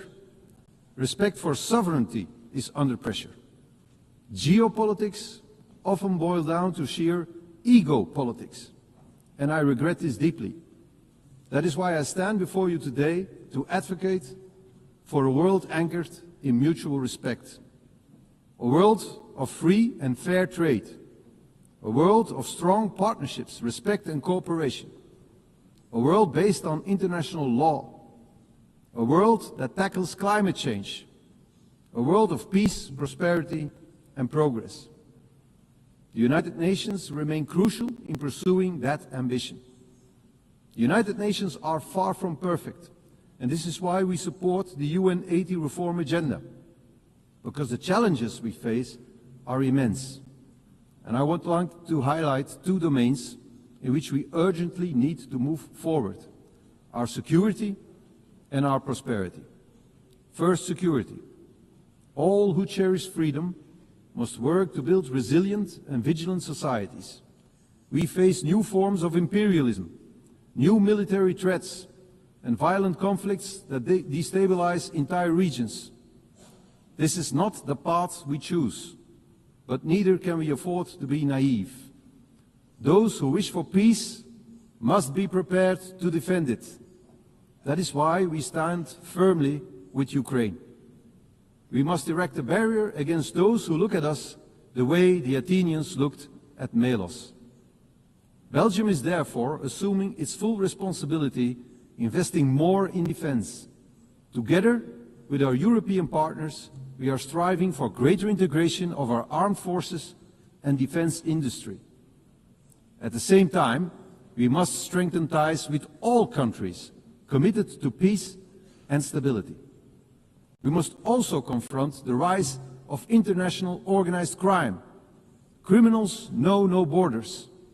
Criminal networks exploit the gaps between police forces and legal systems. They fuel terrorism, human trafficking, and the illegal arms trade. But there is hope. Across Europe and in Latin America, I have witnessed a new willingness to deepen cooperation. And I am convinced that many African and Asian countries struggle with the same problems. Together we can make our societies open for business, but closed for crime. Because the security of our citizens must always remain our first responsibility. That is the first great challenge we must tackle. Another major challenge we face is to ensure as much prosperity as possible for as many people as possible. The world today is once again gripped by protectionism, and yet the evidence of history is clear. For over 2 centuries, free and fair trade has been the only true engine of progress. It has decimated extreme poverty. It has dramatically increased life expectancy. It has enabled medical breakthroughs that defeated once devastating diseases. Free and fair trade is the way forward. We must nurture it, and we must defend it. We must tear down trade barriers. We must allow our economies to grow across borders. We must stimulate productivity, strengthen labor markets, and invest in innovation. In short, we must create prosperity that is globally shared. And let us remember, prosperity engenders peace. Prosperity builds trust. Belgium stands ready to be your partner in this endeavor. Belgium is and will always remain open for business. Mr. President, distinguished delegates, let us not succumb to the harsh logic of Thucydides. Let us prove that the destiny of humankind is not to dominate or to suffer, but to cooperate and to prosper. This is and should always remain the mission of the United Nations. I thank you. On behalf of the Assembly, I wish to thank the Prime Minister of the Kingdom of Belgium. The Assembly will now hear an address by His Excellency Allah Maye Halina, Prime Minister and Head of Government of the Republic of Chad. I request protocol to escort Her Excellency and invite her to address the Assembly.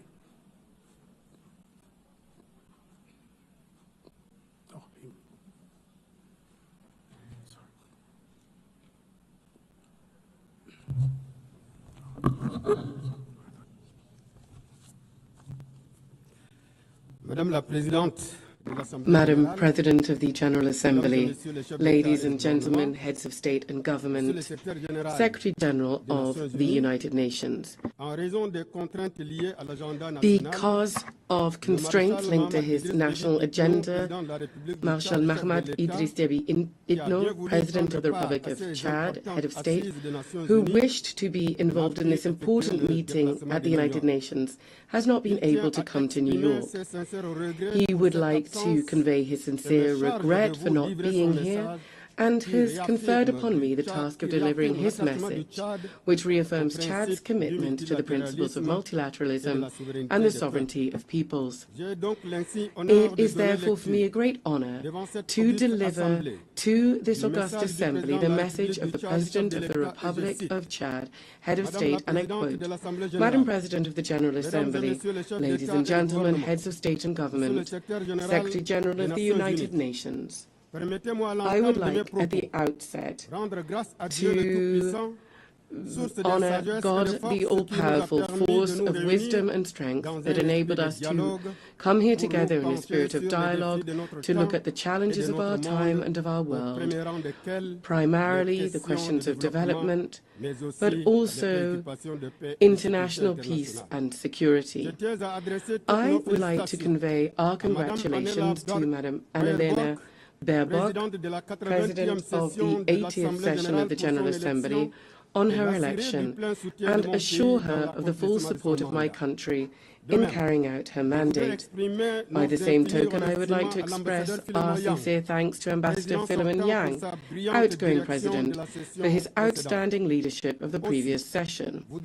Thus, I would also like to express our sincere appreciation and our full support to Secretary General Mr. Antonio Guterres for his unfailing efforts to fly the flag of multilateralism high, embodied by the UN, whose mission and even raison d'etre is currently being tried by numerous challenges that are constantly affecting our common bedrock of humanity. Madam President, Your Excellencies, ladies and gentlemen, I am speaking to you before this august assembly with a great weight of history and the force of a sincere conviction. The United Nations, 80 years after it was born, in the pain, so to speak, of wars, must come to life once again in the truth of our hopes.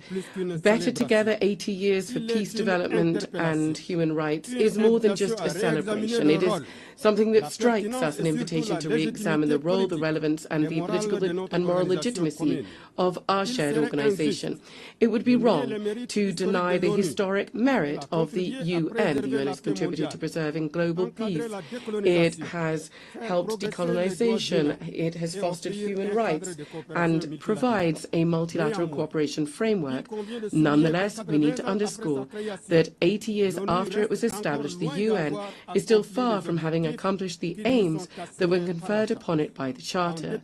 Despite undeniable progress that I have mentioned, we have to note that the UN has never disappointed as much as it is today, in particular because of its inability to stop bloody conflicts that continue to prevail in several areas of the world, in Africa, in Asia, in South America. There is increasing defiance because too often major decisions taken by this organization seem to serve the interests of some great powers to the detriment of the aspirations of the countries of the South, because the Security Council remains a very fixed structure, a legacy of the post-war period, where Africa, the cradle of a fifth of humanity, remains excluded for all major representation, because sanction and intervention mechanisms are often selective, and indignation seems to be conditioned on where it's happening geographically. We need to be bold enough to say here, peacekeeping missions of the UN have often failed in their promises and in their duty, be this in Haiti, in the CAR, in the Democratic Republic of Congo, or in Mali. The blue helmets, in certain cases, have been accused of inaction and even behavior that runs counter to the very principles of the organization that they represent. How can we understand that instead of protecting, some have been complicit in violations? How can we explain that after being there for decades, conflicts still persist and in some cases are worsening? These failures, often tragic, erode the legitimacy of the UN on the ground and in people's hearts.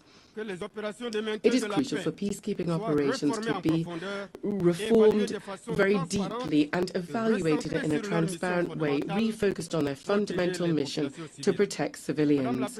Madam President, ladies and gentlemen, for more than 7 decades, the world is witness powerless to a human and political tragedy. I'm talking to you about the Israeli-Palestinian conflict, the current situation in Gaza with indiscriminate bombing, millions of, thousands rather, of civilian deaths, and the systematic destruction of vital infrastructure is a collective failure of the international community. We're not just talking about a conflict anymore. We're talking about a humanitarian scandal and an unprecedented moral challenge. The latent war between Israel and Iran, regional tensions and the inability of the UN to bring a lasting solution undermines not only stability in the Middle East, but peace throughout the entire world. As long as justice has not triumphed in Jerusalem and Gaza, there will be no clear, people's consciences will not be clear here in New York.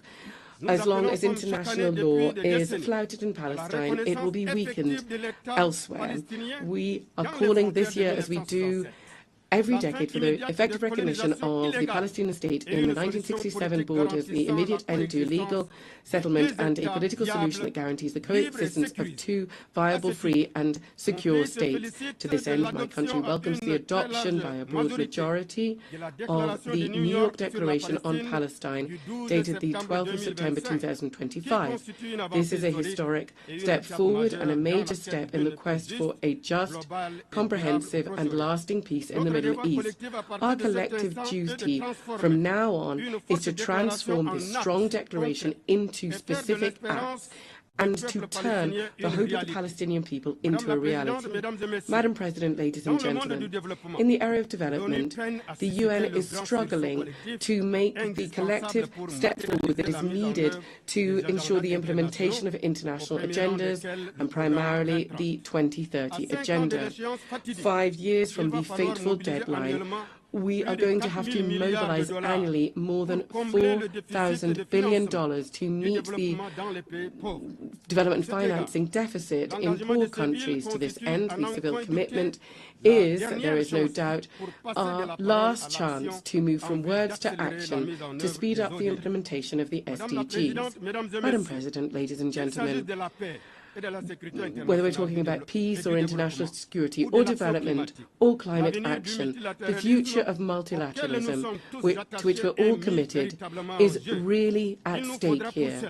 For this, we need unfailing commitment, relentless determination and more solidarity-based collective action and robust action to implement the common goals that we've established, such as the 2030 Agenda, the civil commitment, the Paris Agreement, the Pact for the Future, or the Doha Plan of Action for LDCs, the Antigua and Barbuda Plan of Action for small island developing states, and the Awaza Plan of Action for landlocked developing countries. Yes, the success of the UN will be judged in the light of our collective ability to help vulnerable countries such as African countries and countries in special situations, their ability to meet the challenges to ensure that no person be left behind. Madam President, ladies and gentlemen, despite these legitimate frustrations with the UN and given the challenges that are increasing and becoming more complex from day to day, it is crucial that the world really needs the UN and it needs multilateralism, because the world's challenges can only be addressed through cooperation and collective action. The aspirations of the peoples of the world for a peaceful life, a healthy planet, and equal opportunities, access to well-being and prosperity, all whilst human rights are upheld, are valid, as are everybody's right to live in a just, fair, and safe society. But they can only be ensured through multilateralism. Therefore, we have the Pact for the Future and the civil commitment. And these are exciting because they really translate this thirst, this desire for the UN.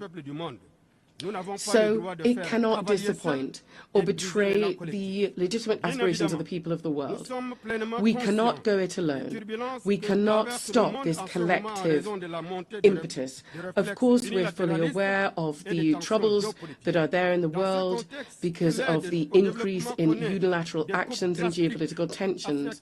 But development aid here is seeing drastic cuts that are having a significant impact on the most vulnerable countries and communities and are really hitting at the heart of the operations of the entire UN system.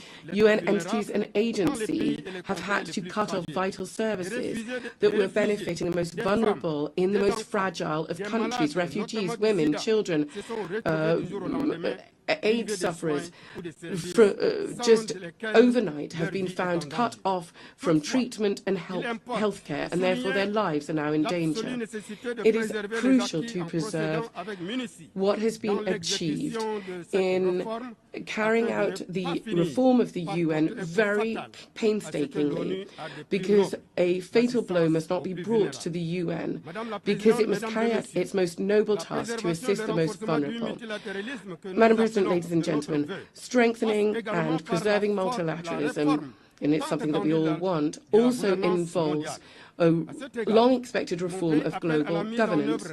My country, therefore, has quickly implemented the recommendations of the Pact on the Reform of the International Financial Architecture and the UN by improving the working methods and strengthening the General Assembly. But also, we very much want to see the reform of the Security Council, and it is an extremely urgent matter. It goes without saying that if there is one body that really embodies all frustrations, all injustices, and all double standards, it is the inability of the UN to respond to the expectations of the people, then that is embodied in the Security Council. It is totally unacceptable that Africa, the cradle of humanity, the demographic lungs of the entire world, the strategic driving force of the 21st century, remains marginalized in the highest echelons of international governance. This exclusion is not just a political aberration. It is a historic injustice, and this injustice must be addressed without delay. For several years now, Africa has been calling consistently and with dignity for what is its right. 2 permanent seats in the United Nations Security Council with a veto right in line with the Esselwini consensus. This is not a favor or a concession. It is a call for justice, for representation, and for coherence. The world cannot claim to be in favor of peace, balance, and legitimacy while more than 1 billion people are held to one side, kept to one side of vital decisions for the future of the planet. We are not asking for permission in Africa. We are reaffirming our voice, our vision, and our vocation in Africa. Unfortunately, many people believe that a lot of the world is indifferent to the ills that Africans are facing, and the Security Council is just providing very basic service. There are multiple meetings on issues pertaining to the continent, but they have very little impact on people. The facts can attest to this. For example, 14 years have passed, and Libya is still in a political impasse, and so it is pushing peace back into the annals of history. In Sudan, civilians have been abandoned to their sad fate because the Security Council has not been able to, or has not wanted to shoulder its responsibility by bringing the warmongers to cessation of hostilities and to ensuring and bringing about a peaceful settlement of their disputes. This inability of the Council to fully play its role as the guarantor of international peace and security is a reason to speed up its reform, to adapt to the reality of today's world, and to make it more inclusive, more representative, more democratic, and therefore more effective. Ladies and gentlemen, Madam President, in a world that is constantly changing, where there is increasing interdependence and challenges transcend borders, my country, Chad, would like to reaffirm from this rostrum a fundamental truth. State sovereignty is the bedrock of international order. Sovereignty is not a privilege or a concession. It is an inalienable right enshrined in the United Nations Charter. It guarantees that each people can take ownership of their own destiny. It ensures the free determination of its political, economic and cultural choices and the respect for its own identity. In this body of nations, each state is one particular note bringing about global harmony. Nobody should be silent. Nobody should be constrained to be uniform. Sovereignty is the very precondition for dialogue, peace and international justice. This is why we are calling for more fair global governance, where the states of the South, emerging nations, voices that have long been marginalized, can fully enjoy their rights to speak, to take part in decisions and to enjoy dignity. Africa is calling for its legitimate place in global governance. The United Nations cannot just accept symbolic arrangements anymore. A root and branch institutional reform is necessary. Madam President, my country, Chad, in the heart of Africa, is both witness to and part of the struggle for peace and security. We're at the crossroads of all contemporary challenges: security, humanitarian, climate challenges, but also major sources of hope. Our country is facing the persistent threat of terrorism, which is destabilizing the region of the Lake Chad Basin. Given the threat posed by Boko Haram, Chad has not received any external support and has had to deal with this on our own. This sacrifice bared by the people of Chad, which has often been done without receiving gratitude, bears witness to our country's commitment to bring about peace and security. It is time for the international community to recognize this reality and to support us in this struggle. Above and beyond security, Chad is also facing the tragic effects of climate change. We are seeing droughts and natural disasters affecting our food security and undermining our development. We are calling for heightened solidarity to provide equal access to financing, to green technologies and vaccines, which are critical to build resilient and fair societies. In this context, we urgently need to step up efforts to preserve our ecosystem, notably around the Lake Chad Basin, where the retreat of this lake is directly threatening the life of millions of people. Chad and many other countries in Africa have virtually no greenhouse gas emissions, and nevertheless they are bearing the brunt of a crisis that they did not cause. That is why we're calling for fairer global governance, where Africa can have its legitimate place. We're calling for effective climate justice and equal access to financing, to green technologies and vaccines. Madam President, distinguished ladies and gentlemen, Chad has been through many different political convulsions and is part of a sub-regional context which is marked by crises, conflicts and wars. But we were able to overcome this transition, holding our head high. Our country has been able to overcome the most pessimistic predictions, and we have been able to make progress based on dialogue, which has been part and parcel of this transition. From this rostrum, I would like to express our gratitude to God and to the people of Chad who have made this success possible. We would like to thank our partners, and in particular the UN, for their decisive support. Thanks to this multifaceted support, Chad has been able to take decisive steps forward towards democratic and inclusive governance. I'm certain that my compatriots will continue with this momentum and that we'll be able to overcome the remaining challenges. And in so doing, we will continue dialogue and national reconciliation to bring about peace and national unity, to defend our territory, and to overcome the challenge of achieving socio-economic development. All of these measures are part and parcel of the political program which led to my election in May of 2024. It is in this context that the government has just adopted the new National Development Plan for 2025-2030, which is the Chad Connection 2030. This focuses on 4 key domains, and it aims to carry out significant changes in our economy and in our society.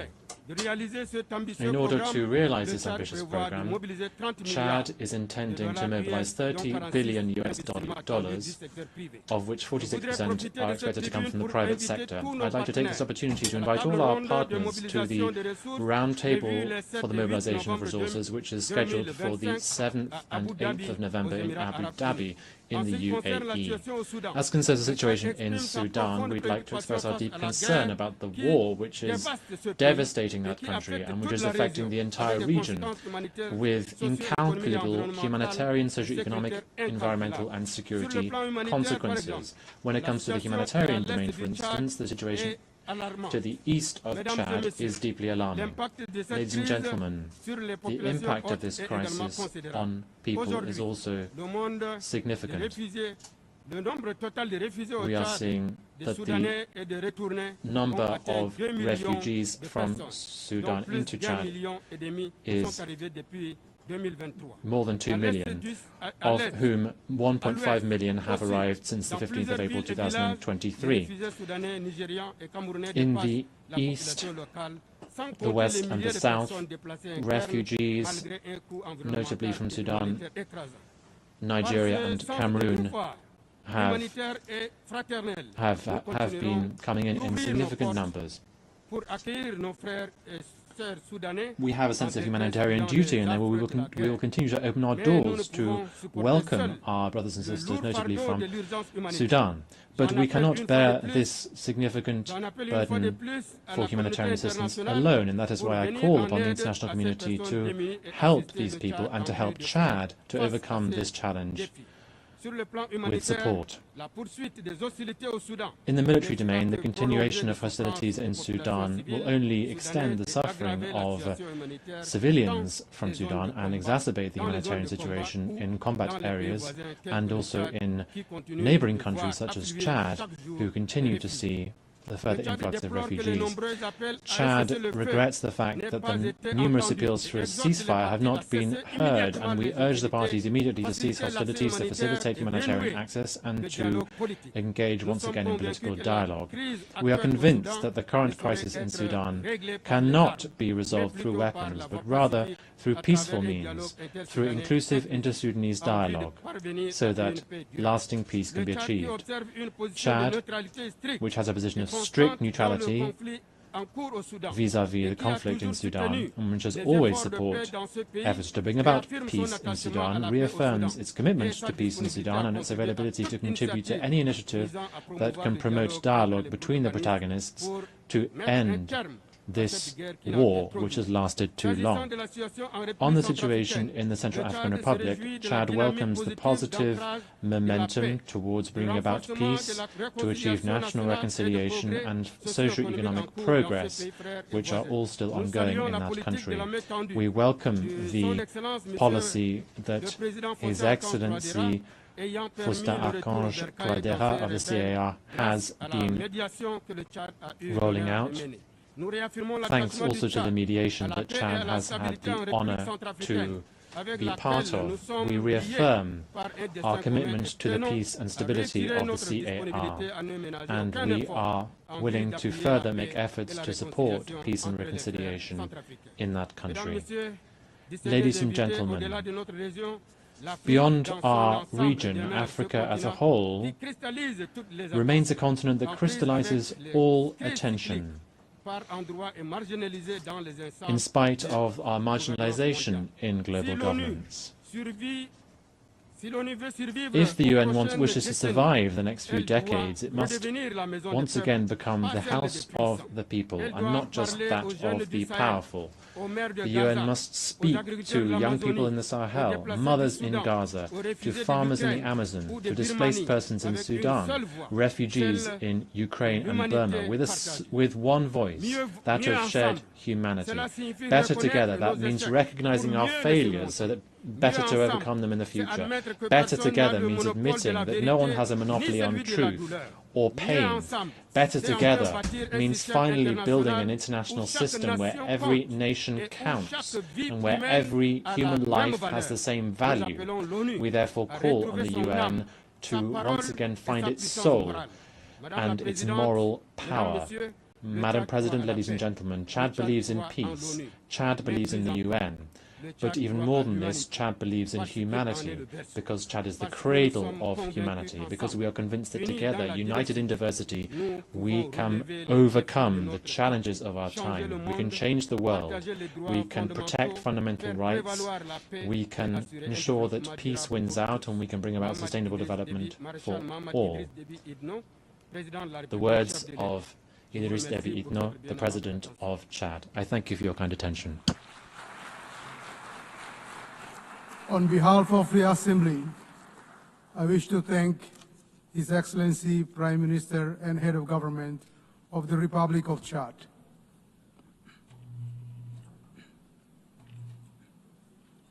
The Assembly will now hear an address by His Excellency Camille El Tayeb Idris,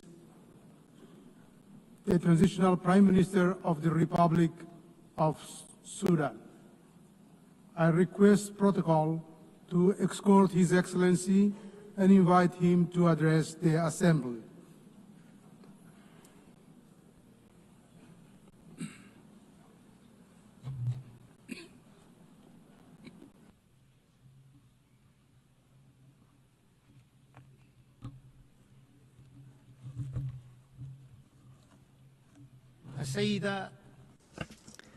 Madam Annalena Baerbock, Annalena Baerbock, President of the General Assembly, His Excellency Antonio Guterres, Secretary General of the United Nations, Your Excellencies and Majesties, Kings and Heads of State and Government, Your Excellency, Ministers, ladies and gentlemen, heads of delegations, peace and God's blessings be upon you. I congratulate Ms. Annalena Baerbock on her election as President of the General Assembly's 80th session. I also congratulate Mr. Pellemanian on his presidency of the General Assembly at its previous session, and we appreciate his good performance and the efforts that he made for the cause of peace. We especially appreciate His Excellency, the Secretary General of the United Nations, Mr. Antonio Guterres, for his tireless efforts and valuable initiatives for peace and justice, and for the achievement of the goals and principles of the United Nations, and for his support for the causes of developing countries. I stand before you today. I stand before you today on behalf of the civilian government of the Sudan. I stand before you today on behalf of the civilian government of the Sudan and on behalf of the proud Sudanese people to fulfill the pledge made by His Excellency President Abdel Fattah al-Burhan, Chairman of the Sovereignty Council, at this August Global Forum, a pledge to appoint a civilian Prime Minister with independent powers to consolidate the values of civilian governance and democratic transition. I stand before you from the banks of the Nile, from the land where history runs as deep as the river itself, from where the deserts know the footprints of ancient kingdoms, ancient civilizations, and from where, in this present hour, this present hour, the dust still carries the scent of war.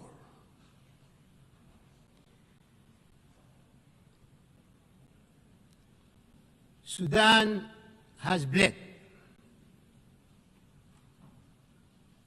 Our villages and cities have fallen silent under the shadow of unprecedented war, unprecedented invasion in the history of mankind.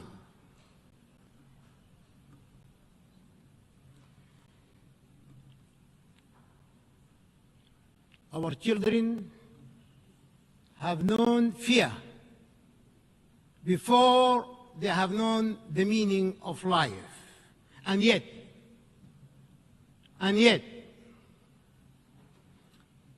amid the ashes of war, there is a unique pulse that refuses to die.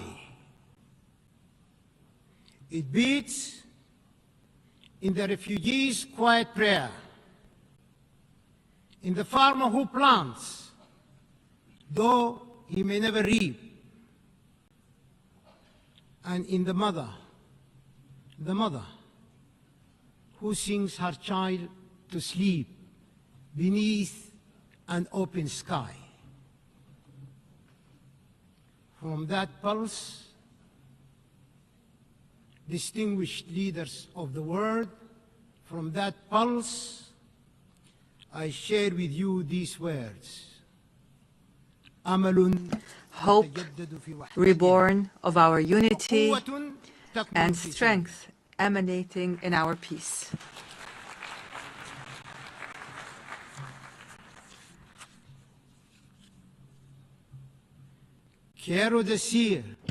I wish to say,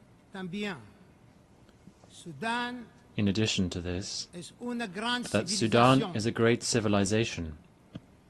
Its resources are necessary for the entire world. Madam President, we are witnessing great challenges.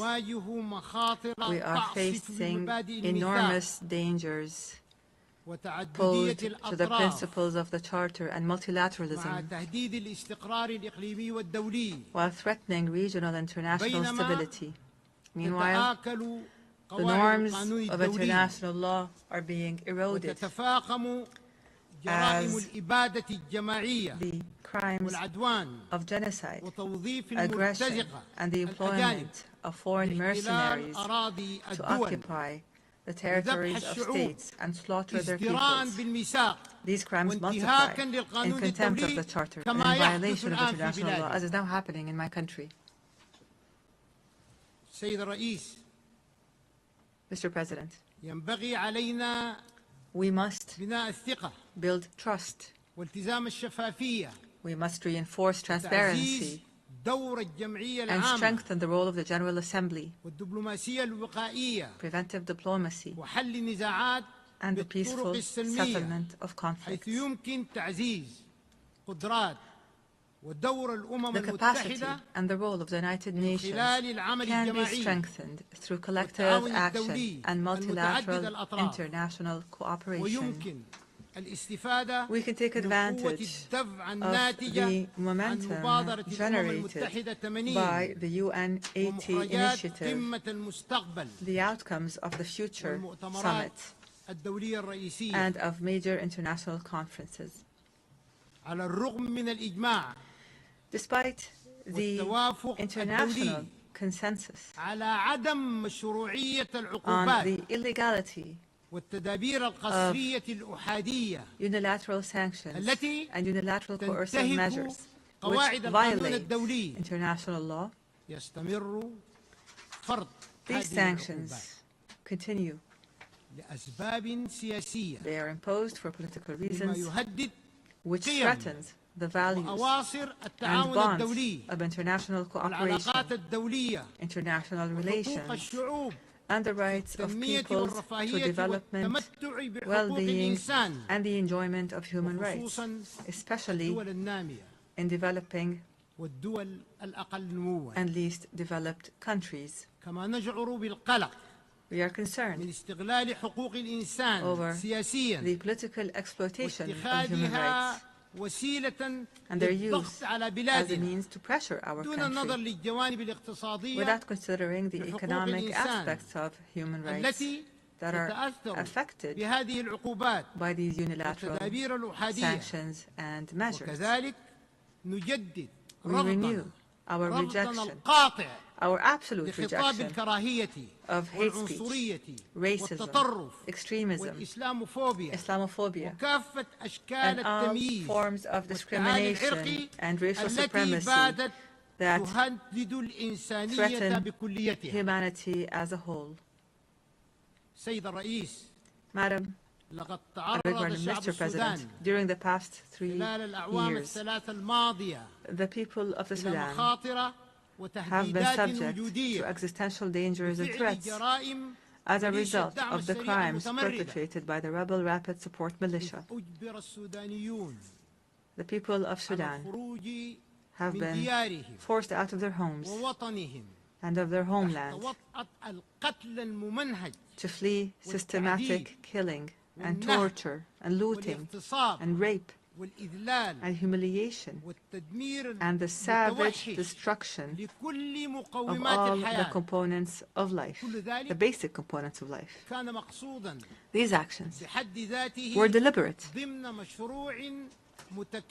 These actions were part of an integrated project to control Sudan, to plunder its wealth, and to change the demographics of its population. Preserving the sovereignty of the state and its well-established national institutions is a top priority.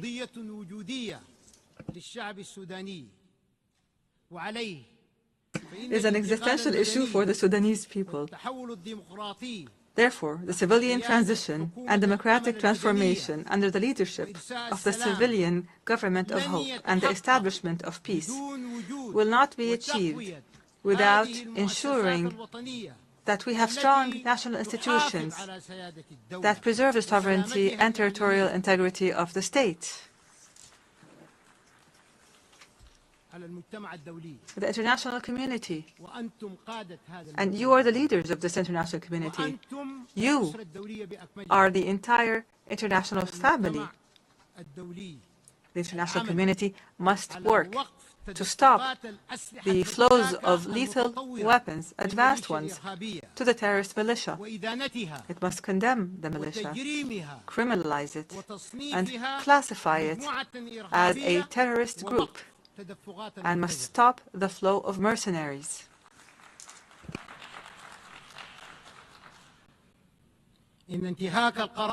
Violating Resolution 1591 threatens to prolong the war and prolong the suffering of civilians with it. It decreases the chances of peace and threatens the safety, unity, and stability of Sudan and the entire region. Achieving comprehensive peace in Sudan requires the participation of Sudanese political forces and the different walks of Sudanese society in decision-making and in determining their future, because they are the true stakeholders. There must be no foreign interference or pressure, no hasty partial solutions, and no support for ethnic political extremism that plots to destroy Sudan. We affirm from this podium the commitment of the government of Sudan to the roadmap, which was drawn up by a group of national forces and civil organizations, and which we presented to the United Nations and to the mediators. This roadmap includes a ceasefire accompanied by the withdrawal of the terrorist rapid support militia from the areas and cities it occupies. It includes lifting the siege of the city of Al-Fashir immediately, lifting the siege on the city of Al-Fashir immediately, as well as the city's environs, in implementation of Security Council Resolution 2736, adopted over a year ago. Imagine this. This resolution was adopted by the Security Council over a year ago, and nothing has happened to this very day. Is this plausible? Let us take a moment to reflect. Children are dying. Women are dying. The elderly are dying because of starvation. And the international community is silent.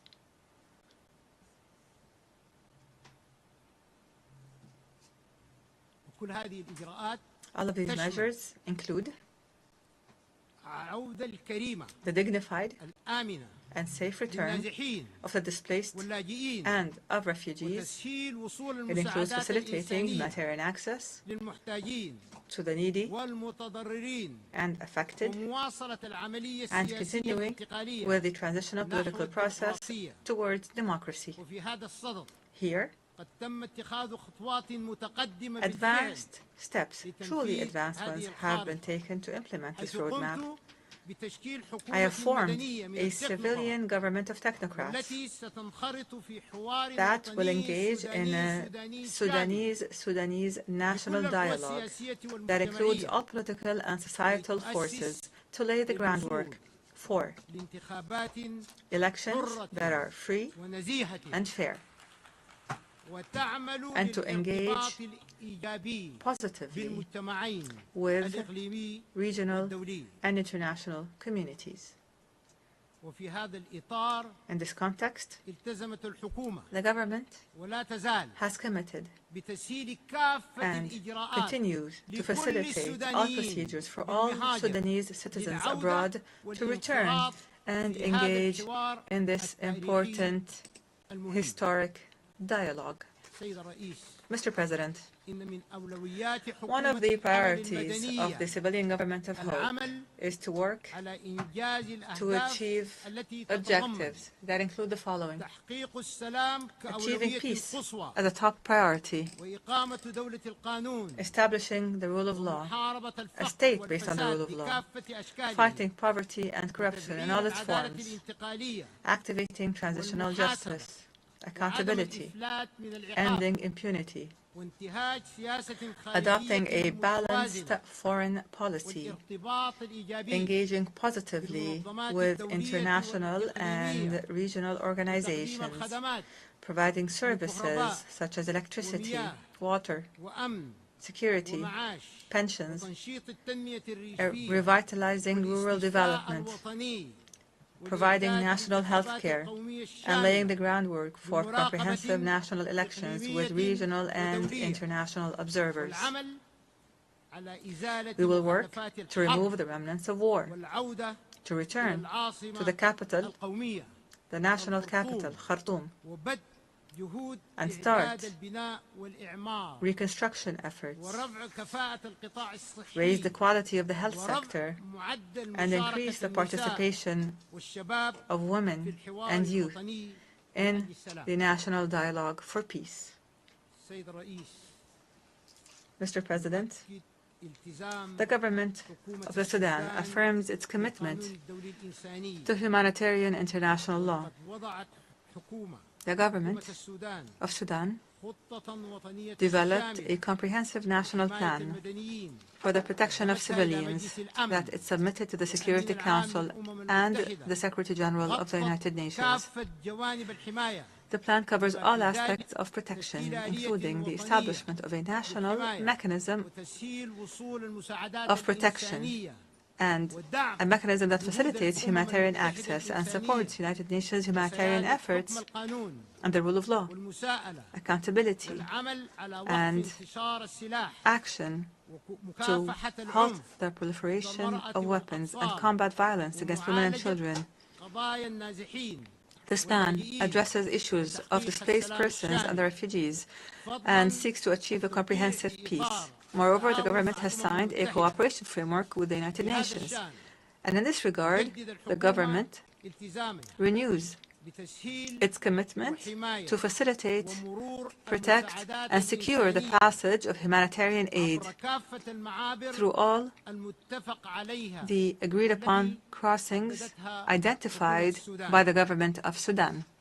The continued international silence on the crimes of the rebel terrorist militia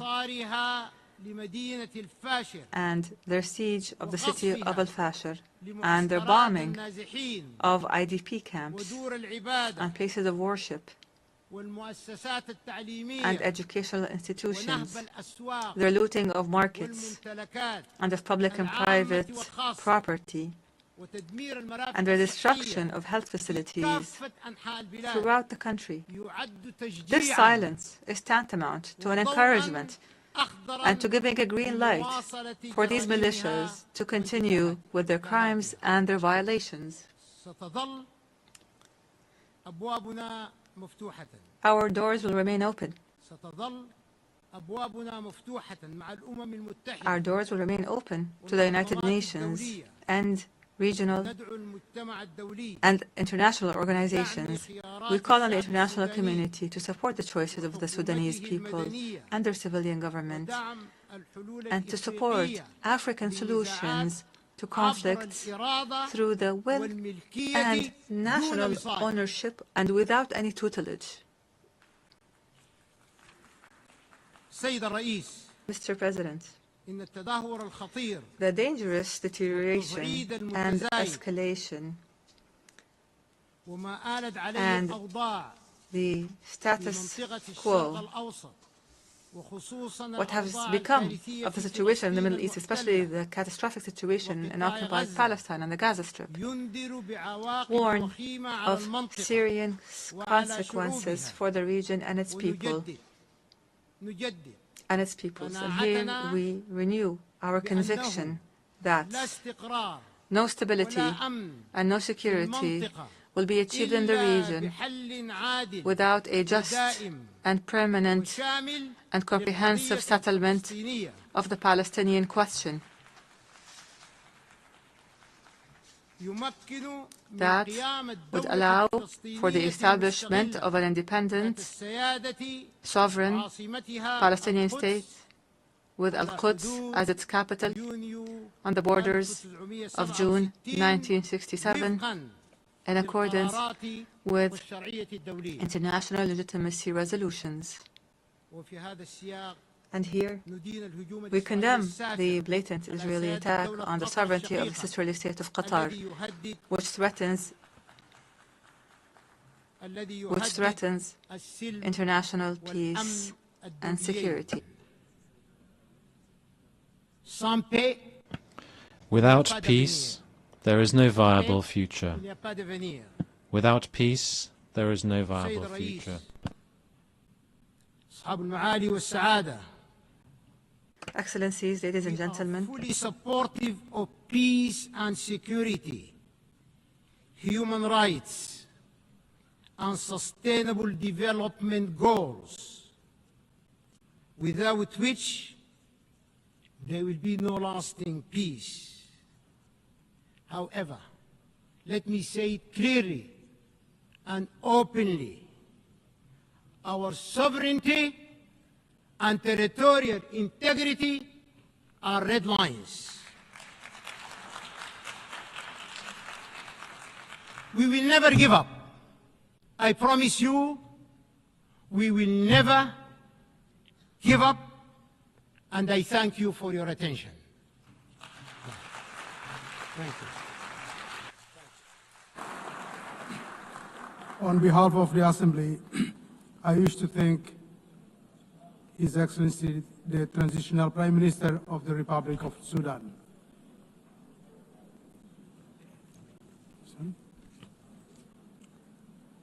The Assembly will now hear an address by His Excellency Américo de Oliveira dos Ramos, Prime Minister and Head of Government of the Democratic Republic of São Tomé and Príncipe. I request protocol to escort His Excellency and invite him to address the Assembly.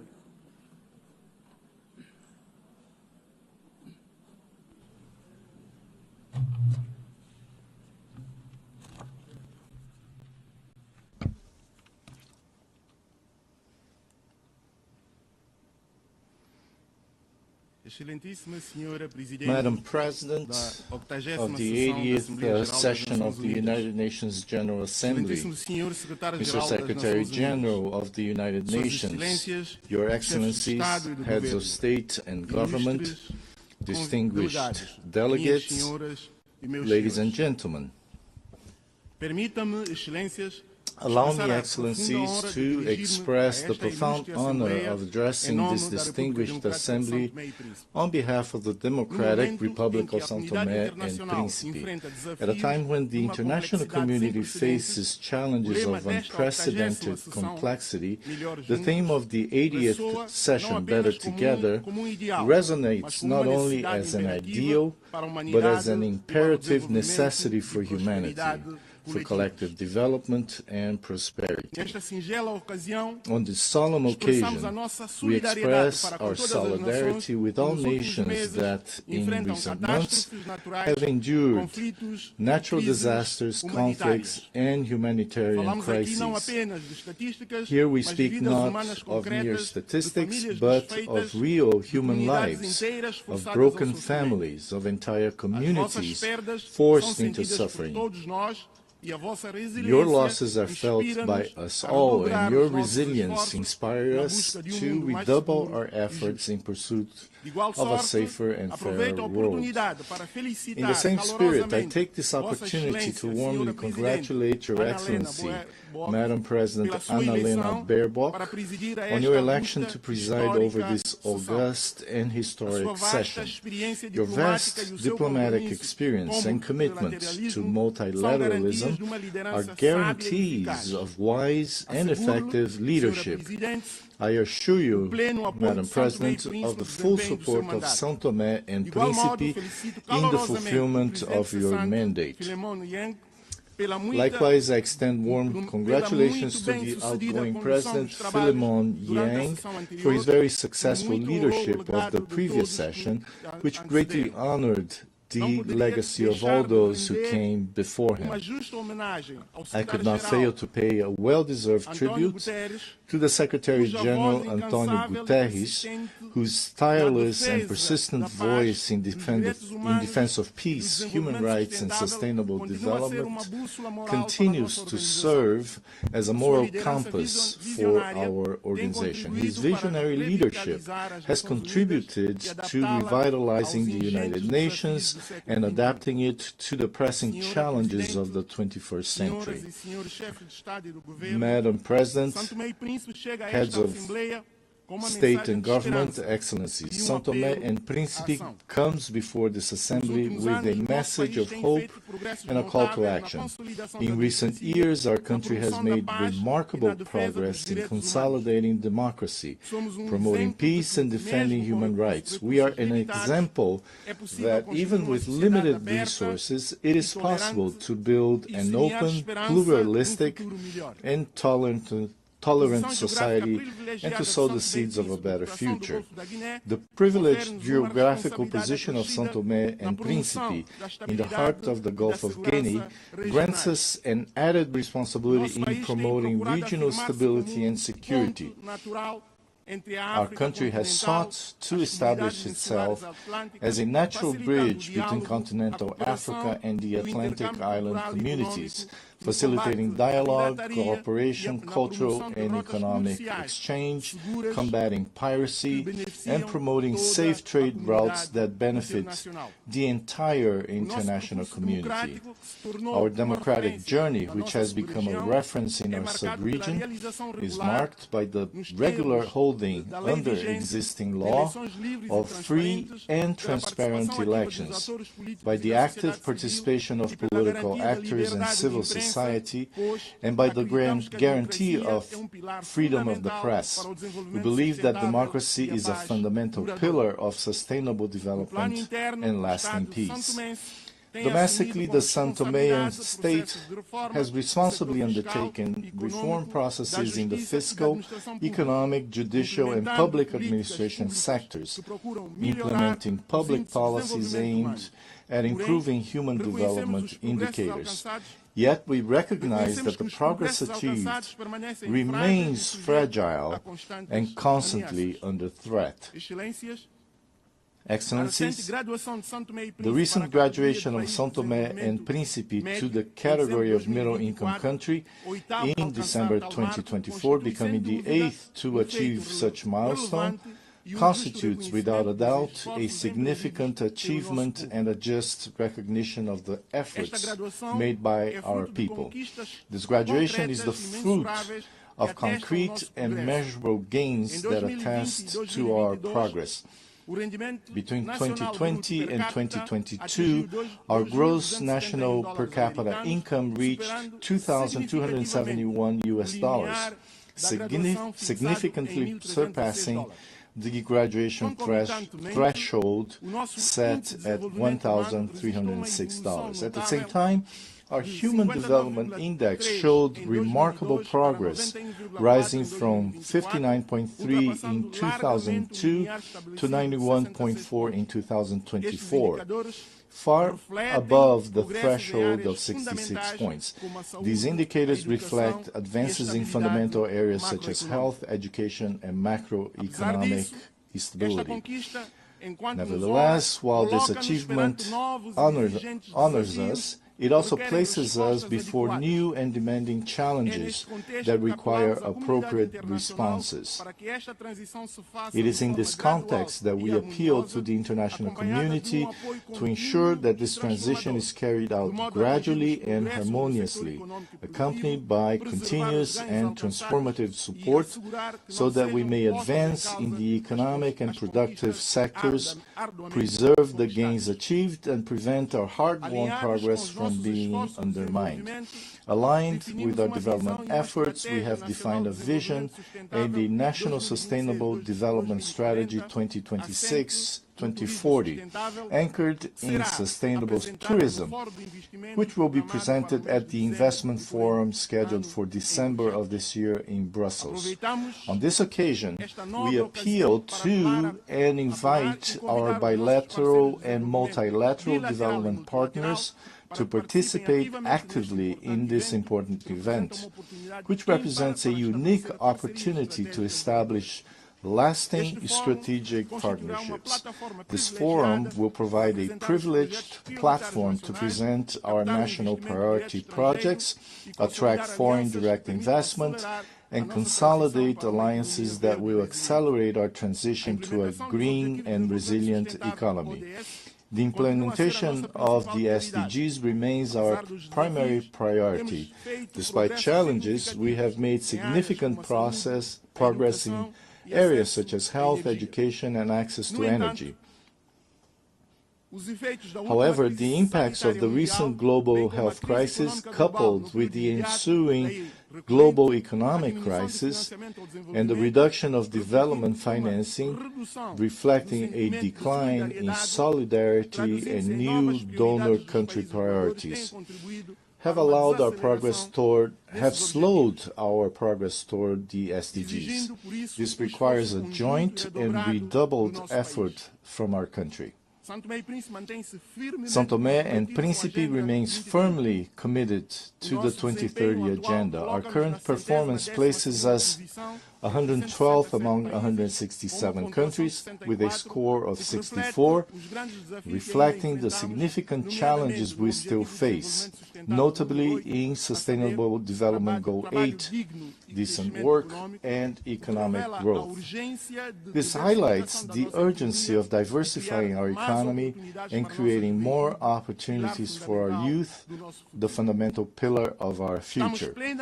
We are fully aware that we still have have a long road ahead. With satisfaction, we recognized our best performance in Sustainable Development Goal 14, Life Below Water, which constitutes tangible proof of our unwavering commitments to marine protection and the sustainable management of our ocean resources. Excellencies, São Tomé and Príncipe reaffirms its commitment to the biosphere and to the protection of biodiversity, promoting public policies for the preservation and sustainable use of natural resources.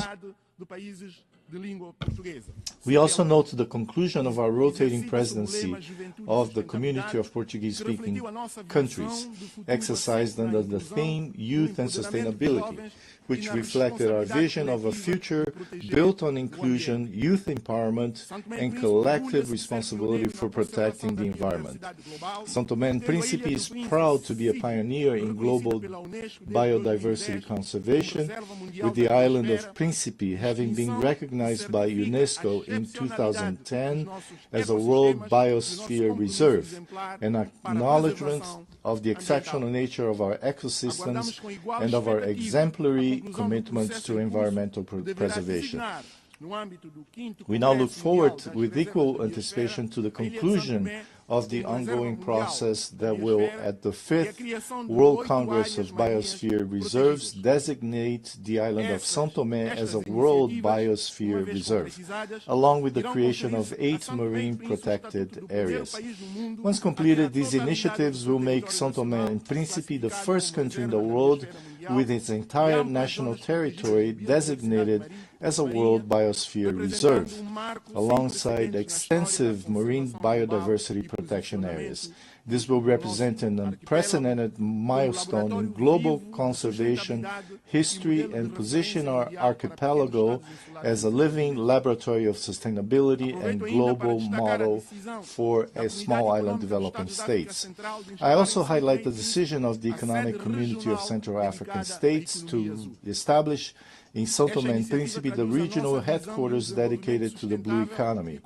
This initiative reflects our vision of sustainable development that balances economic growth with the preservation of marine ecosystems, a vital heritage for all humanity. Ladies and gentlemen, as a small island developing state, we face one of the greatest injustices of our time. We are among the main victims of climate change, despite not contributing to this global scourge. Our greenhouse gas emissions are practically negligible on the global scale, yet we suffer from heavy rains, floods, the destruction of infrastructure, displacement of populations, and social problems, all consequences of climate change driven by the irresponsible actions of the world's largest polluters. In light of this reality, we need new approaches to financing mechanisms that incorporate multidimensional vulnerability criteria, integrating environmental, climate, and structural risks that do not focus solely on per capita income. We require financial instruments that are more predictable and accessible, with concessional conditions, lower interest rates, and repayment terms compatible with our real capacity, as well as simplified procedures for accessing multilateral climate funds, namely the Green Climate Fund and the Adaptation Fund, whose current administrative complexity excludes countries with limited institutional capacity. These reforms are essential to ensure that international financing translates into tangible resilience and sustainable development for small island developing states. Excellencies, development requires a context of peace and security. We are deeply concerned by the proliferation of conflicts in various regions of the world, from Ukraine to Sudan, including the Sahel, the Great Lakes, and the Horn of Africa, causing immense human suffering and undermining development efforts in those regions of the continent.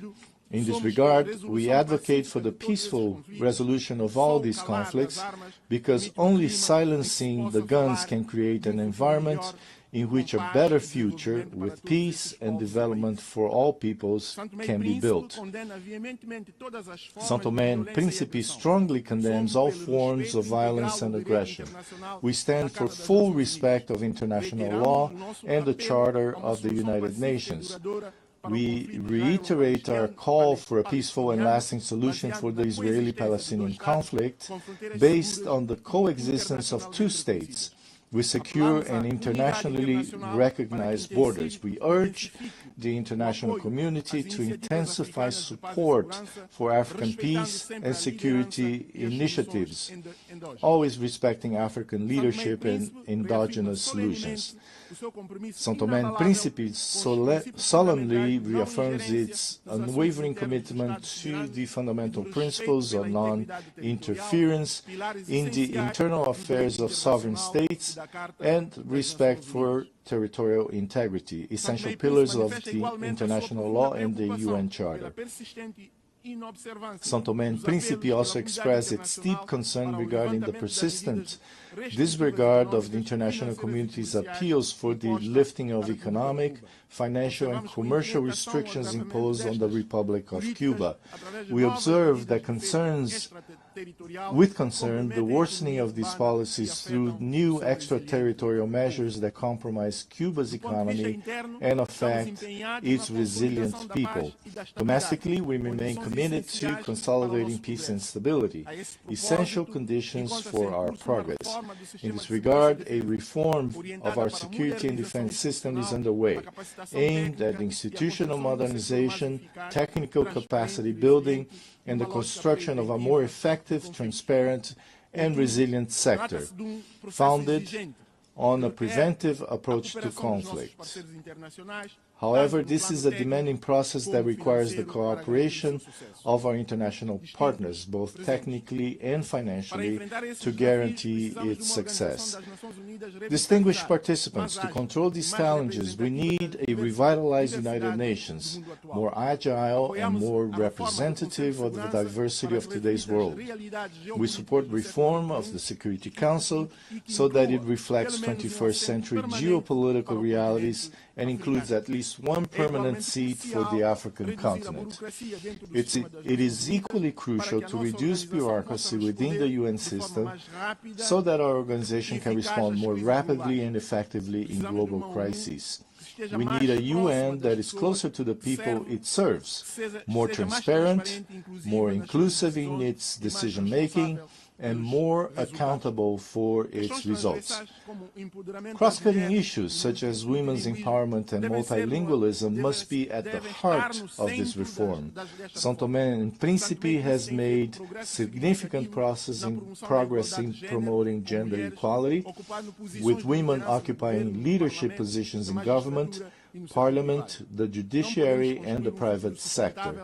We cannot build a sustainable future without the full participation of women at all levels of decision-making. São Tomé and women are the pillars of our society, leaders in their communities, and agents of change in their families. Madam President, in conclusion, I wish to reiterate the unwavering commitment of São Tomé and Príncipe to multilateralism. In an increasingly polarized world, we believe that cooperation and solidarity are the only weapons capable of overcoming the challenges that threaten us all. As a small island, our voice may be modest, but we bring a message of great significance to the world. Our strength lies in the unity of peoples and in our capacity to converge efforts toward a common destiny. Our hope is nourished by the conviction that, united, we can build a more just, sustainable, and harmonious future for all, and by our resolve truly to be better together. In this spirit, I cannot fail to congratulate the United Nations on its 80th anniversary. 8 decades of tireless service to peace, human dignity, and sustainable development have made this organization a symbol of hope for all humanity.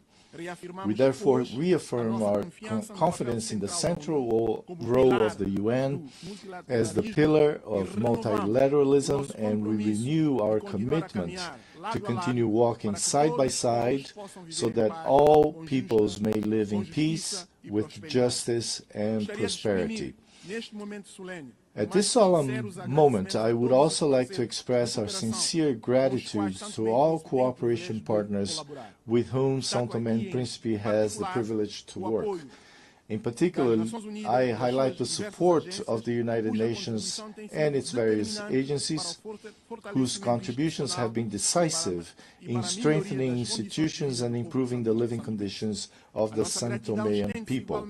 Our gratitude also extends to our bilateral, multilateral, and regional partners, whose solidarity has allowed our country to overcome structural challenges and move forward on the path of progress. São Tomé and Príncipe will continue to be an active voice and make its contribution on the international agenda, advocating for democracy and peace, for justice and equality, for sustainable development, and for a prosperous and shared future centered on people and on the good of humanity.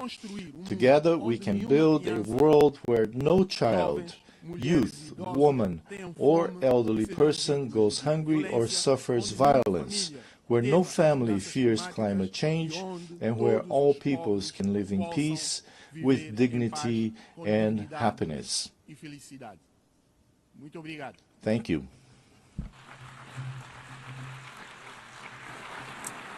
On behalf of the Assembly, I wish to thank the Prime Minister and Head of Government of the Democratic Republic of São Tomé and Príncipe. I now give the floor to His Excellency David Lammy, Lord Chancellor and Secretary of State for Justice and Deputy Prime Minister of the United Kingdom.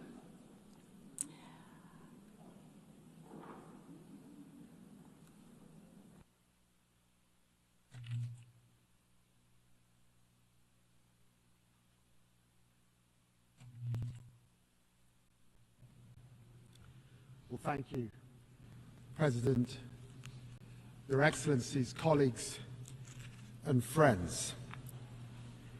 Having witnessed the United Nations work throughout his life, His Majesty the King has asked me to offer a personal message of his congratulations to the UN on its 80th anniversary. The United Nations is a powerful testament to our collective determination for a better world. The King recalls that on the eve of the first UN General Assembly, His Majesty's grandfather, King George VI, told the delegates gathered in London, "In the long course of our history, no more important meeting has ever taken place within its boundaries. Millions of people across the United Kingdom, the Commonwealth, and the wider international community share the view that the UN's founding principles and the work of its organizations remain essential, particularly as the world must face new and pressing challenges. Let us affirm these principles as the United Nations responds to today's reality and evolves for tomorrow's challenges." My friends, today I echo His Majesty's sentiments, and I join him in celebrating the remarkable institution's proud 80 years as we reaffirm our historic commitment to the United Nations. We must face the challenges of the present. A present in which we in the United Kingdom do not stand up for one nation's rights whilst ignoring others, but act resolutely with the Charter as our compass. This is why I want to address directly the Israeli-Palestinian tragedy. What is happening in Gaza is indefensible. It is inhumane. It is utterly unjustifiable. And it must end now.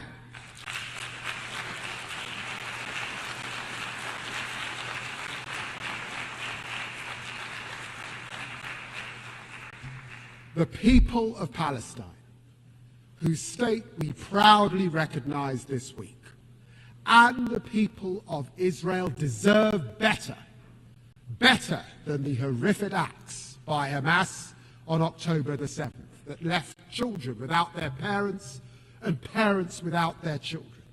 Better than the torment of families waiting desperately for the return of their loved ones from the most barbaric captivity.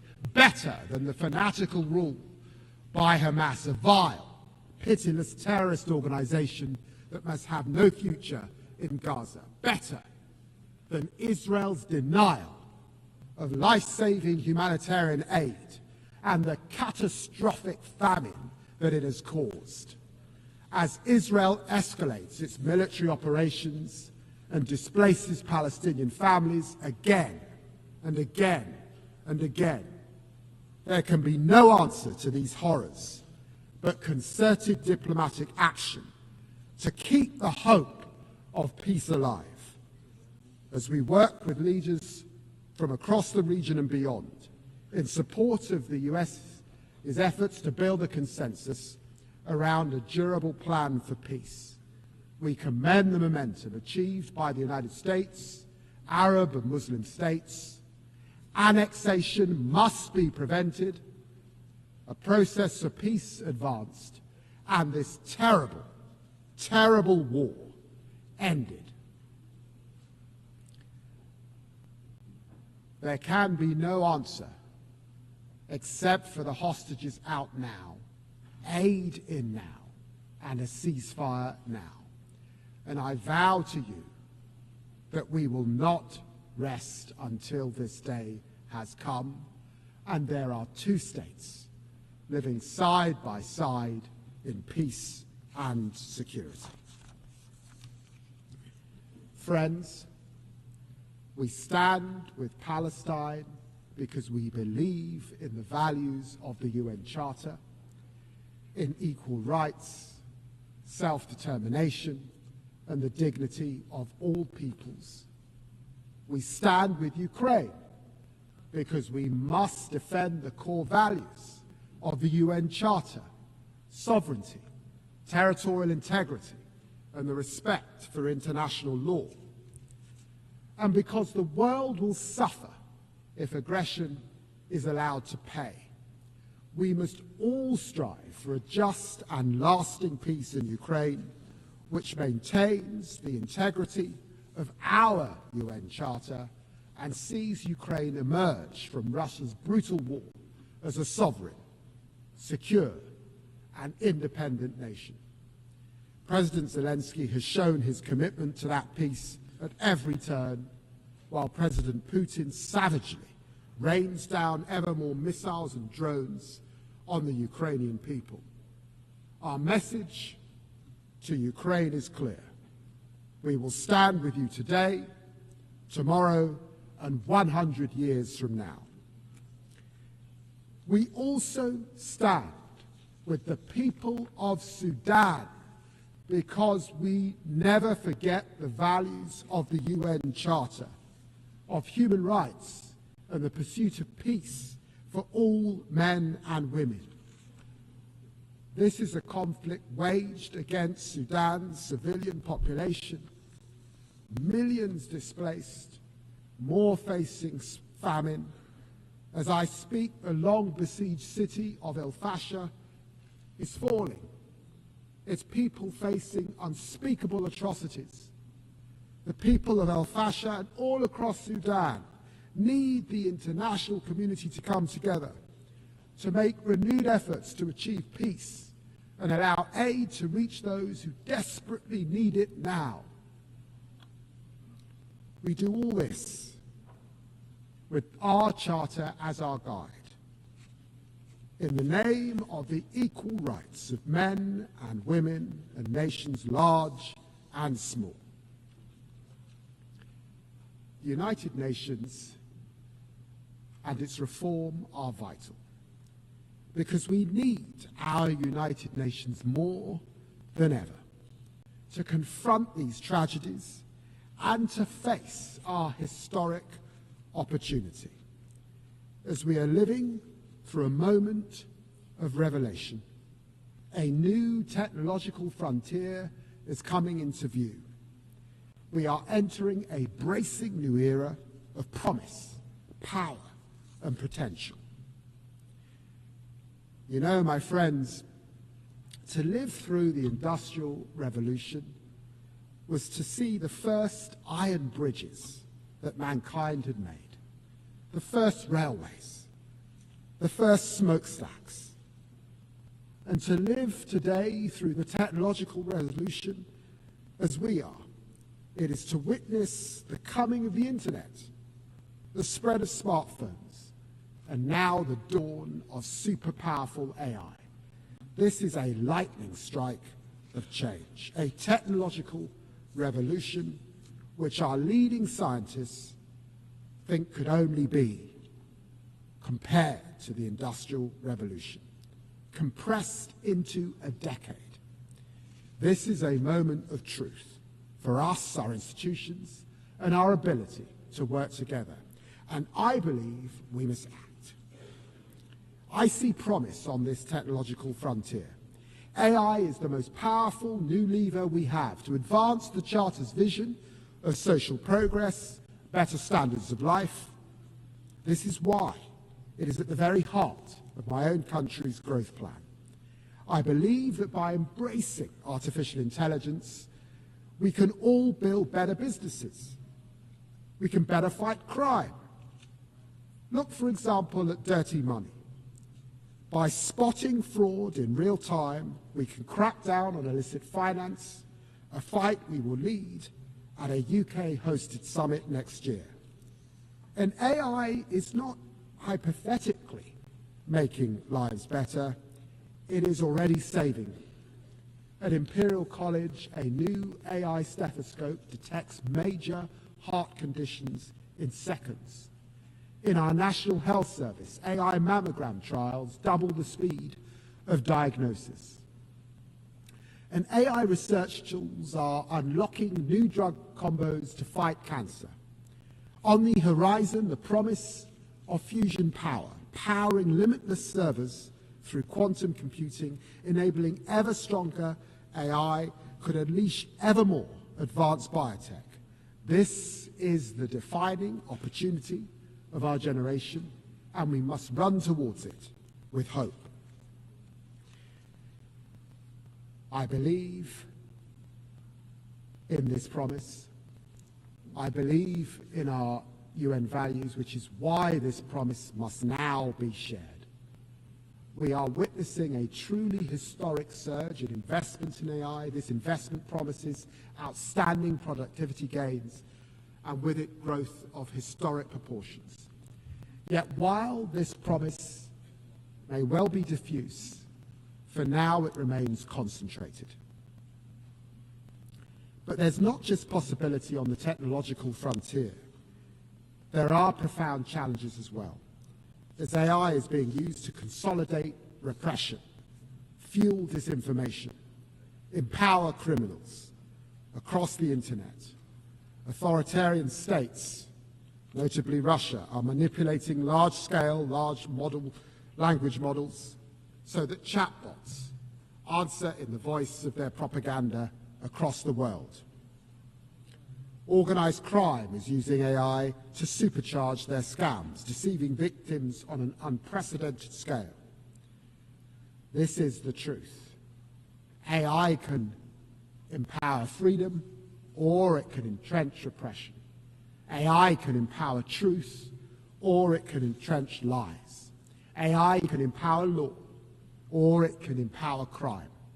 Only by cooperation together can we set artificial intelligence on the right millennia-defining course. So my question is this: how can we most effectively share the glittering prizes of this new era across our global community. Well, this is how. We must invest. Invest, invest. We must partner, partner, partner. Because without a concerted effort, we risk a world of ever deeper inequality, where the benefits of this technology fail to reach those who need it most. That revolution in healthcare, that revolution in education, that revolution in opportunity, this we must share. This is the world we face, and we take it and its challenges as it is, but never lose sight of the world as it can be.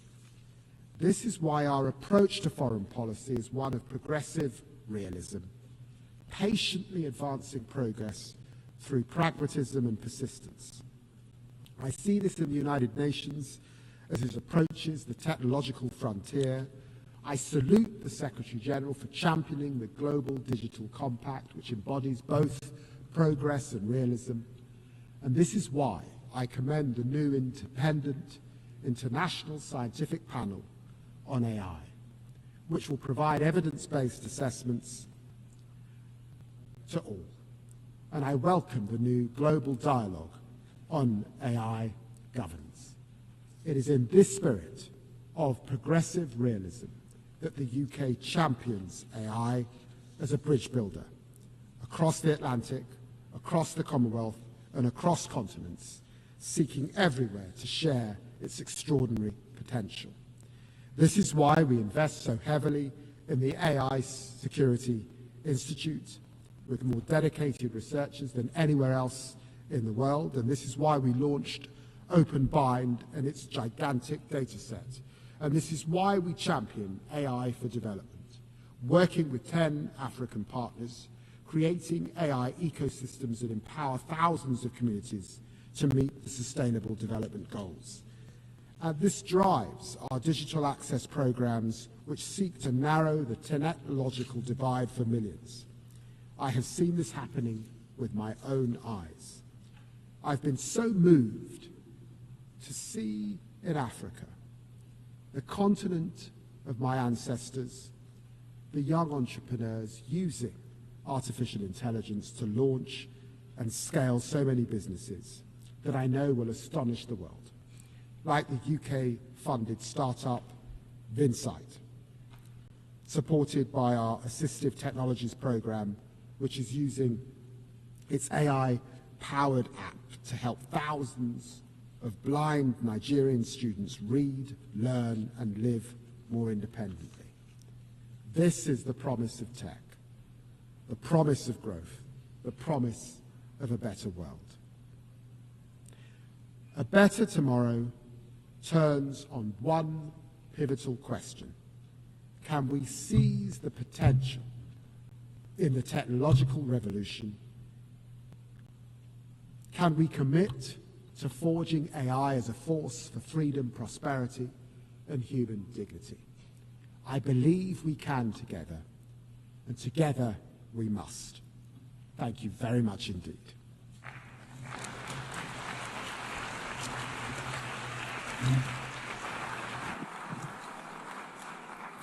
I thank the Lord Chancellor and Secretary of State for Justice and Deputy Prime Minister of the United Kingdom.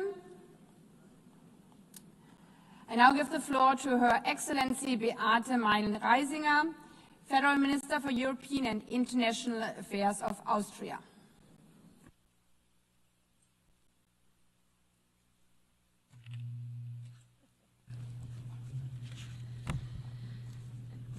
Madam President, Excellencies, ladies and gentlemen, dear friends.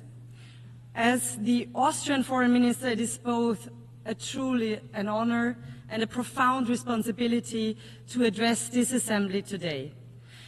Yet, I am not only a foreign minister and, by the way, a party leader, I'm also a mother of 3 daughters.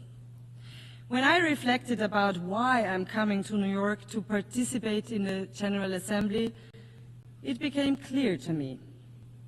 The values of the United Nations are the very same values that my husband and I try to pass down to our children.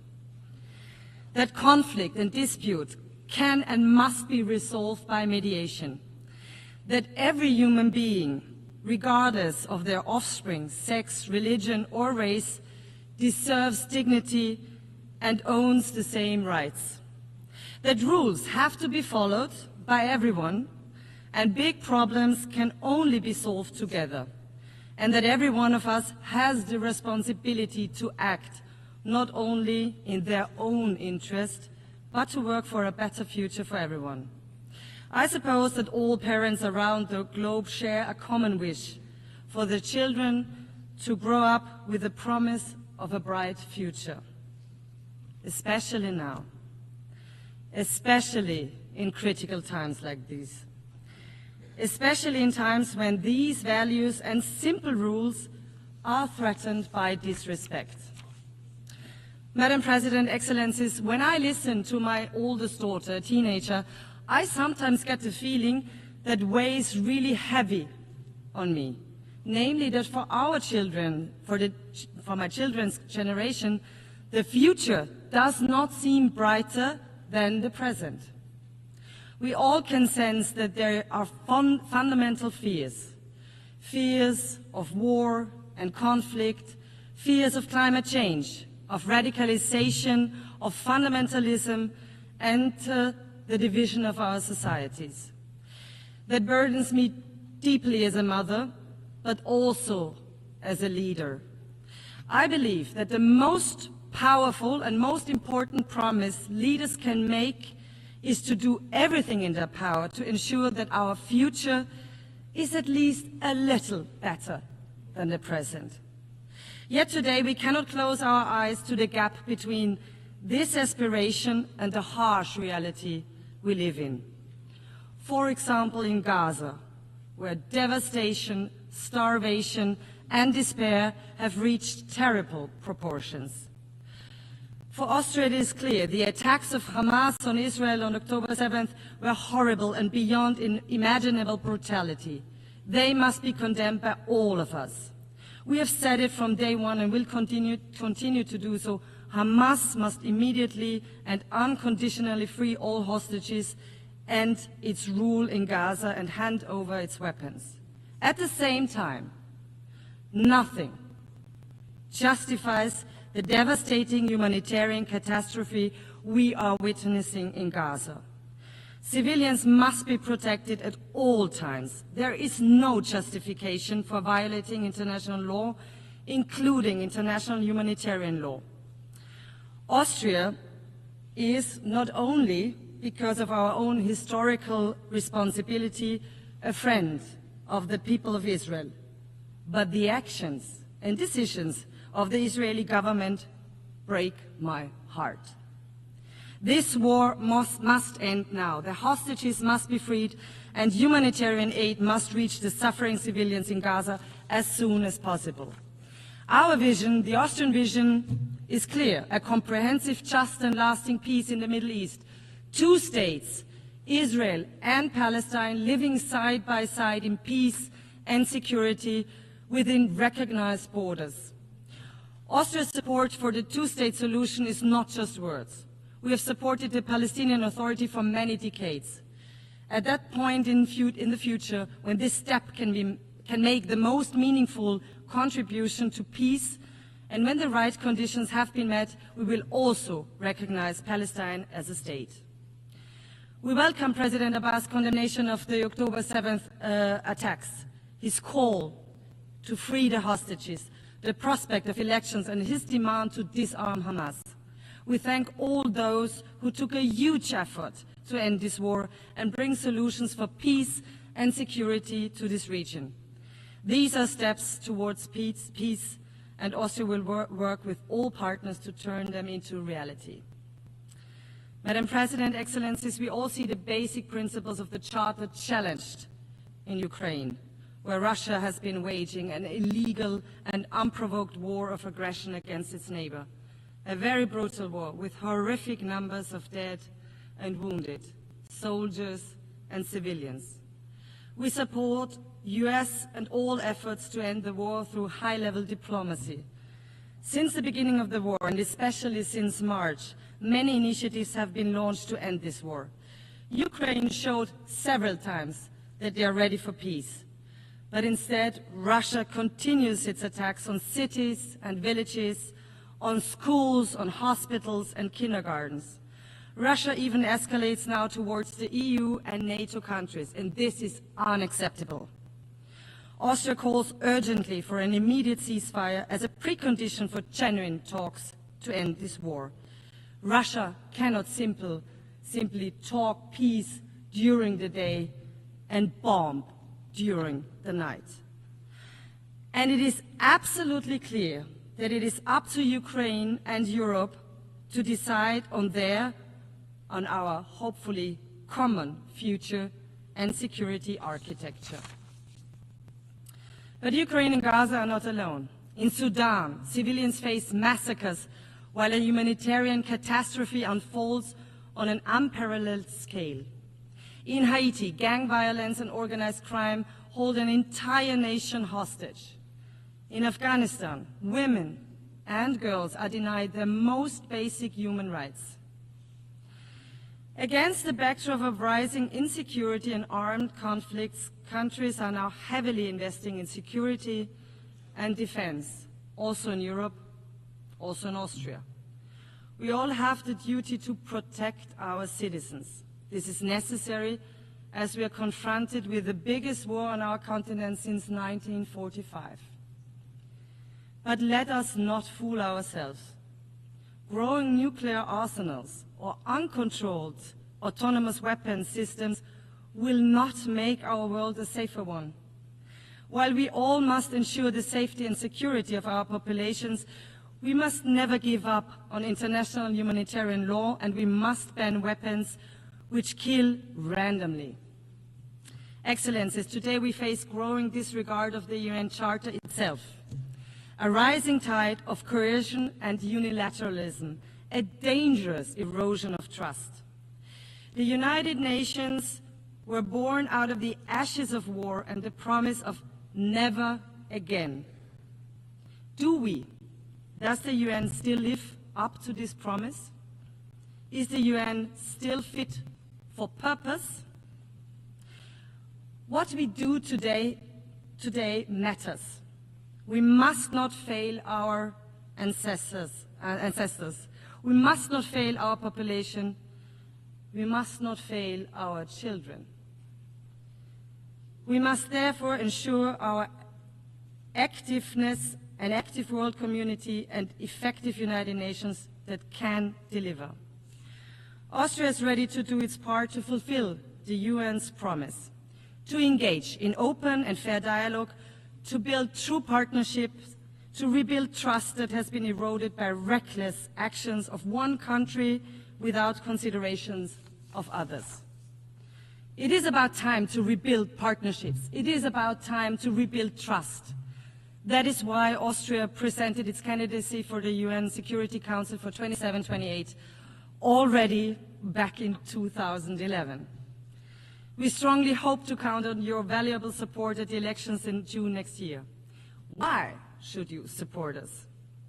Austria is a rather small country and a military neutral one. We are a reliable host country, proud host country, of one of the UN headquarters in Vienna and support the Secretary General's reform efforts. Many negotiations in Vienna took place that have bridged divides and saved lives. We know that small countries depend on the rule of law, on diplomacy, transparency, and inclusiveness.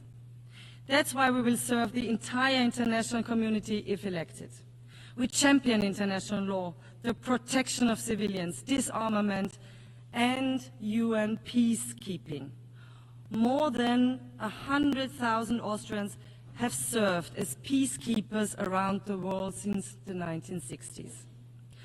We are a reliable development partner and make our contribution to the enormous challenge of climate change. And no, denial will not help us to adapt to this challenge. This is why Austria is proud to co-chair the UN Climate Security Mechanism this year. Excellencies, the people of the world, our populations, the children of the world, rely on us. They trust us to protect peace, prosperity, stability, and healthy United Nations that delivers answers to global challenges. 80 years ago, our predecessors gave the world a charter and a promise for a better future. Let us renew this promise and work hard so that the future is better than the present. Thank you very much.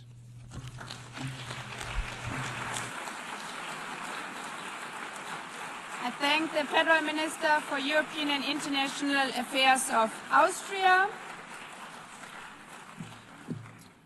I now give the floor to His Excellency Juan Ramón de la Fuente Ramírez, Minister for Foreign Affairs of Mexico.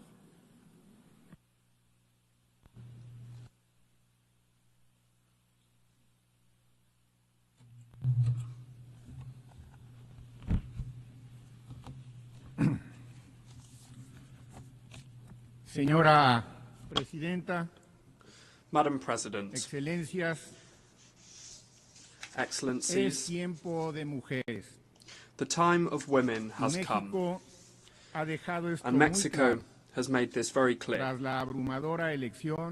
through the landslide election of Dr. Claudia Sheinbaum Pardo as the first female president of our country. It's an honor for me to participate in this assembly representing her and being the voice of a government that is delivering the transformation of the public life of Mexico. I come from a country that was born in the wisdom, bravery and dignity of its original peoples, with a rich political history of extraordinary heroes and heroines who built a free, independent and sovereign country. Now, we must also say that we are becoming an ever more prosperous country with shared prosperity. The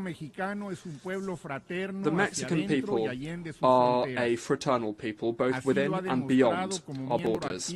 We have shown this being an active and responsible member of the United Nations community under the premise of defending the dignity and the rights of individuals and nations who love peace, with full respect for the sovereign equality of states. The historic time that we are living through in Mexico, under the leadership of our first female president, is rooted in a vision that we have called Mexican humanism. The trail blazed over the last 7 years is a clear one and has a universal vocation, that is, to build a society based on democracy, freedom, equality and shared prosperity for the benefit of everyone, putting the poor first.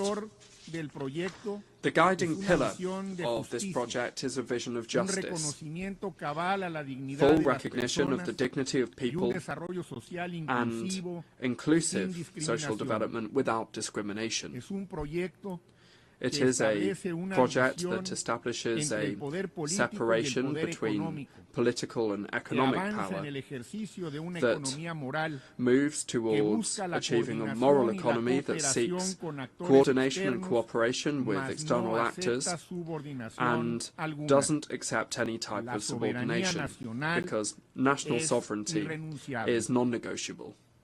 This new way of doing politics has given voice and agency to those who were historically marginalized and forgotten.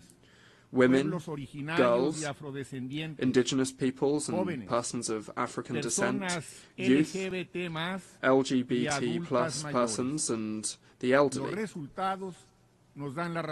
And the results speak for themselves. The UN itself has recognized that 13.5 million Mexicans were raised out of poverty thanks to a policy of labor justice and social programs. Inequality is being reduced, peace is being built and violence contained, justice has reached indigenous peoples, there is democracy, freedoms, plurality and the right to dissent. Justice is being transformed, and today an indigenous person is president of the Supreme Court of Justice of our nation. We have the largest reforestation program in the world, with 1 billion trees planted. Girls, boys and youth are being included in social programs and have access to school. Elderly adults have a guaranteed and universal pension, and women are exercising power. These are some of the good things that we have achieved in this fourth transformation of public life in Mexico, and that deserve to be proudly proclaimed loud and clear from this podium, from this rostrum. As members of the international community, the challenges that we face are huge. Poverty persists in a world of exorbitant wealth. There are countries that spend more servicing their debt than they do in investments, in health and education for their peoples, and expenditure on arms has tripled, has grown at tripled the rate of the global economy, just to mention a few. And the diagnostic has always been clear: the arms race, the immoral concentration of wealth, violations of international law and of human rights are the fuel that fuel the flames of war and violence. Mexico has not forgotten the lessons of history. 80 years ago, we participated in founding the United Nations, convinced of the moral obligation that we have as a nation to contribute to avoiding the scourge of wars. It is not a coincidence that many of the purposes and principles of the United Nations Charter are reflected in the constitutional principles of our foreign policy. The self-determination of peoples, the peaceful settlement of disputes, prohibiting the threats or the use of force, the legal equality of states, cooperation for development and the defense of human rights. Without seeking to be exhaustive, please allow me to share some of the premises that can contribute to getting the international community back on track. Number one, the world needs a moral economy of well-being. It's necessary to mobilize regional coalitions around well-being in order to deliver effective cooperation for development that acknowledges that fighting poverty is the investment that gives the best return, both financially and socially speaking. An international financial architecture that includes criteria of collective well-being and trade that is grounded in clear rules with shared benefits between peoples. Number two, peace. Peace is built from the bottom up. Ensuring well-being involves addressing the structural causes of violence. Solving conflicts often begins in the home. It continues in education, and then in decent jobs with fair wages and social security that enables the inclusion of the whole of the social fabric. The international community must take a look with a more critical and innovative spirit at what youth today have as alternatives. Similarly, it's the role of the international community to put an end to the arms race, not only when it comes to nuclear weapons, but also the illicit trafficking of firearms and the spiral of expenditure on arms that is feeding poverty and exacerbating conflict. In response to the staggering proliferation of weapons, it is necessary to respond with politics, mediation, diplomacy, law and dialogue. The United Nations must play a much more active role in the prevention and the solving of these conflicts. Multilateralism must become again the space where disputes are settled. And this leads us to our third premise. Number 3, it's necessary to uphold international law alongside human rights. If we really want to avoid the proliferation of conflicts that have an impact on the lives and the dignity of people, we must respect international law, including international human rights law and international humanitarian law, whether it's in the Middle East, in Europe, in Africa, in Latin America, or in any other part of the world. War is taking an intolerable toll, and it threatens triggering an even larger escalation of conflict that could even be profoundly destructive for the whole world. The wars in Gaza, in Ukraine, and in all the other places that they're taking place must end now. We will not tire in insisting on the urgent appeal for a ceasefire, to always achieve a negotiated solution with the participation of all parties directly involved. There can be no negotiated solution if any of the parties are excluded. The solution must be a diplomatic one, otherwise it will be hardly achievable. Mexico will always advocate for the peaceful settlement of disputes, and that's why we reject sanctions and trade embargoes that only harm the well-being of peoples and do not contribute to building regions of peace or prosperity. We reiterate unambiguously our historic position against the embargo on Cuba and our appeal to remove this country from the list of countries that sponsor terrorism, state sponsors of terrorism. Respecting international law is safeguarding peace. It's the antidote to a logic of power that makes the weakest nations even more vulnerable. In the words of our Benemérito de las Américas, our eminent Benito Juárez Garcia, everything through reason and law and nothing by force. Madam President, the struggle for justice is rooted in the conviction that all people are equal before the law, compelled by fraternity to understand each other and to respect each other as equals in dignity and in rights. Mexico has a tireless commitment to human rights, to freedoms, and to non-discrimination in the world. We condemn classism, racism, and all forms of discrimination, including discrimination based on sexual diversity or gender identity. We particularly reject the criminalization of people who, for whatever reason, have been forced to leave their homes and forced to migrate, whether it's to seek refuge or to escape conditions of injustice or poverty. For us, migrants are people with rights who care for their families and who contribute with their efforts to improving and strengthening their host communities. It's only by understanding the phenomenon and addressing its structural causes that we will be able to move towards a framework of global and regional collaboration that will enable us to move towards a safer and more orderly mobility.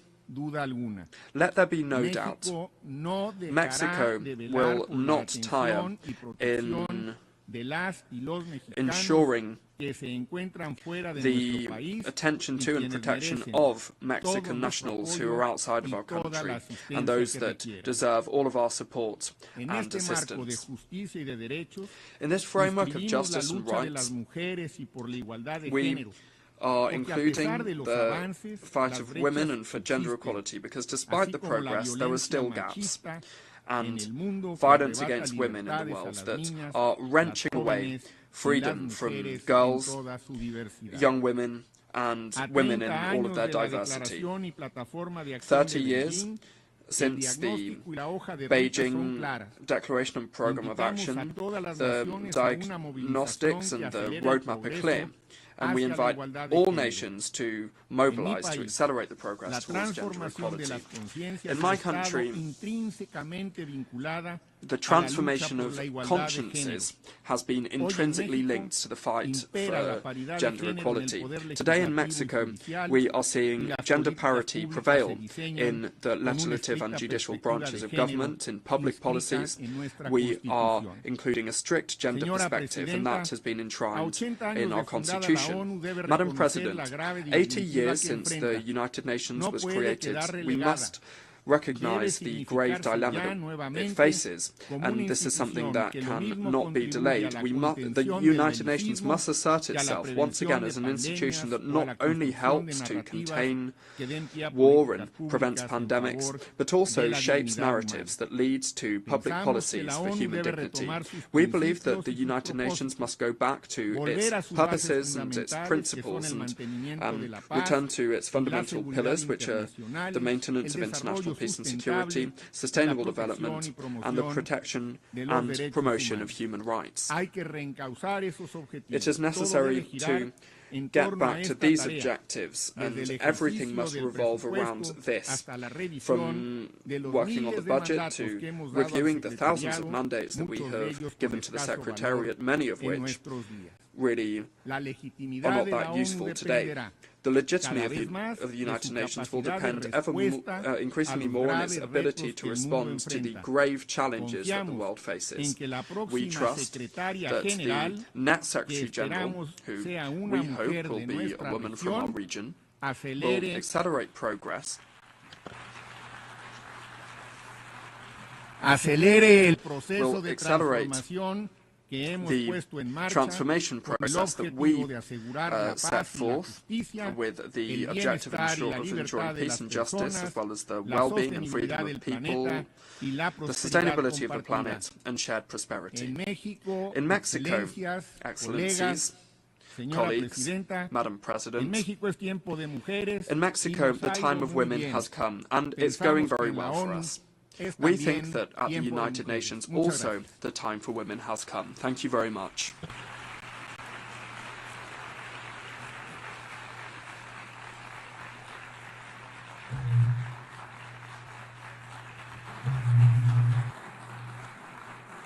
Je remercie le ministre des Affaires étrangères. I thank the Minister of Foreign Affairs of Mexico, and I now give the floor to His Excellency Olivier Nduhungirehe, Minister of Foreign Affairs and International Cooperation of Rwanda.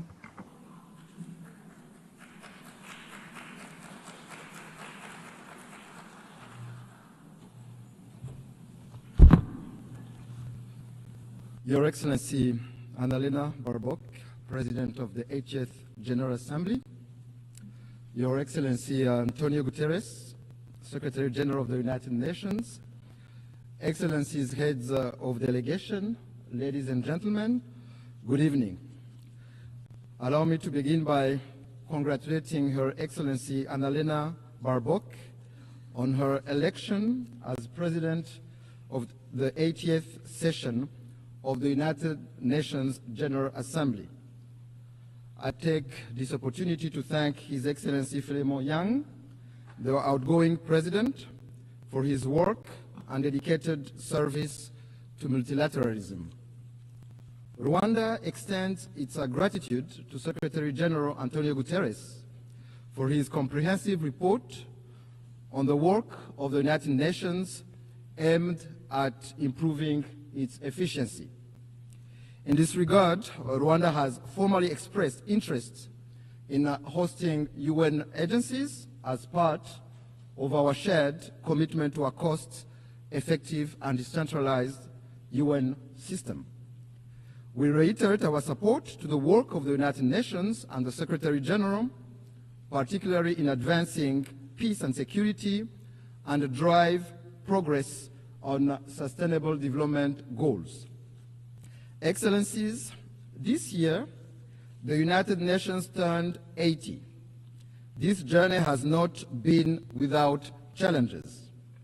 Fast-changing realities, including economic shocks and the legitimate aspirations of regions long denied a voice, compel us to quickly adapt to make the UN fit for purpose. That is why Rwanda strongly supports reforms, especially of the Security Council. The composition of this body does not reflect current realities. Africa is a 1.2 billion people strong continent where most of the conflict of the Security Council's agenda reside. Therefore, it cannot remain excluded from permanent membership. Excellencies, the United Nations development pillar remains central to advancing peace, prosperity, and dignity for all. We commend the UN development system and its partners for their tireless efforts in supporting countries to address pressing development challenges, from poverty eradication to climate resilience, and in driving forward the ambition of the 2030 Agenda. This 2030 Agenda for Sustainable Development embodies our collective aspirations for a just, inclusive, and prosperous world where no one is left behind. Rwanda remains firmly committed to its full implementation, recognizing that connectivity, innovation, and inclusive development are indispensable drivers of progress. Despite global challenges such as the existential threat of climate change and widening technological inequalities, Rwanda has taken bold steps to align national priorities with the SDGs. These efforts demonstrate that development, connectivity, and environmental stewardship can move forward hand in hand. Yet, the persistence of unequal access to finance, technology, and markets threatens to widen the gap between those with means and those without. In this context, solidarity among nations through development cooperation has contributed to bridging development gaps. However, we believe that it is time to transition from aid to trade, enabling developing countries to become self-reliant in a win-win partnership. Mr. President, Excellencies, Rwanda regrets the politicization of development cooperation, which is used by some development partners for partisan political reasons and interests. Let me recall that every nation is sovereign and cannot be forced to choose between its security and development. Development aid must serve as a tool for solidarity and progress, not as a weapon of coercion. Excellencies, the history of the 1994 genocide against the Tutsi in Rwanda called on us to become global advocates for a peacekeeping that always puts civilians first. We pay tribute to the men and women who have worn the blue helmet and who have paid the ultimate sacrifice in the service of humanity. Their legacy is written in the history of the United Nations and lives on through the lives they helped save. But peacekeeping must be judged by its results. For the sake of the millions who look to the UN for protection, we must ensure that peacekeeping remains true to its purpose. That is why Rwanda champions robust peacekeeping, the responsibility to protect, and the implementation of the 2015 Kigali Principles on the protection of civilians. Moreover, Rwanda has led calls for sustainable peace financing both in Africa and globally. Among milestone achievements is the revitalization of the African Union Peace Fund, which now mobilizes over $400 million. As a direct result, the Security Council decided to finance 3/4 of African Union peace operations for the first time. Excellencies, beyond the UN, Rwanda contributes to peace support operations on a bilateral basis in the Central African Republic and Mozambique in an effort to promote South-South cooperation and Pan-African solidarity. Major progress has been recorded in both countries in the restoration of state authority, capacity building of local security forces, and the fight against terrorism. Excellencies, I may recall that the United Nations was established to spare succeeding generations from the scourge of war. Yet, 80 years on, conflicts continue to erupt across every continent. Rwanda firmly maintains that for most of those conflicts, lasting peace cannot be achieved through military means. We have consistently held that only genuine, good faith dialogue offers a sustainable path towards global peace. However, peacekeeping alone is not enough. Too often, we deplore relapse into conflict because its root causes were not properly addressed. Prevention, mediation, and effective peace building must be our first resort. This lesson is particularly urgent for the Great Lakes region of Africa. The current conflict in Eastern DRC is not new. It is rooted in decades of bad governance, marginalization and persecution of minorities, genocide ideology, and a persistent colonial legacy. Rwanda believes that peace in Eastern DRC is in everyone's best interest. Our goal has always been, and will remain, the security and well-being of Rwandans and the people of our region. In June this year, Rwanda and the DRC signed a peace agreement in Washington. It provides for a comprehensive framework encompassing security, political, and economic components. This achievement was made possible thanks to the strong leadership of His Excellency President Donald Trump of the United States and of His Highness Sheikh Tamim bin Hamad Al Thani, Emir of the State of Qatar, whose vision for peace and prosperity in our region, Rwanda, fully shares. We also acknowledge the vital role played by African-led initiatives, notably the joint EAC SADC process, supported by the African Union mediation, for their efforts in favor of peace. Nevertheless, since the signing of this peace agreement, progress has been moving slowly. While promising meetings are taking place in Washington to implement the June peace agreement, the situation on the ground remains deeply troubling. The DRC's renewed militarization, coupled with its continued collaboration with genocidal and UN-sanctioned armed groups, such as the DRC-backed FDLR and Wazalendo militias, and the deployment of attack drones and fighter jets against civilian populations, particularly the Banyamulenge and other Congolese Tutsi, underscore the gravity of the crisis. This goes against the letter and spirit of the Washington Peace Agreement. Additionally, this coalition is supported by foreign forces, including mercenaries, in clear violation of the 1977 OAU Convention and the 1989 UN Convention against the use of mercenaries. Rwanda condemns these developments and calls on the DRC to reject the military solution and implement in good faith the Washington Peace Agreement, which is a golden opportunity to end this conflict that has lasted for far too long.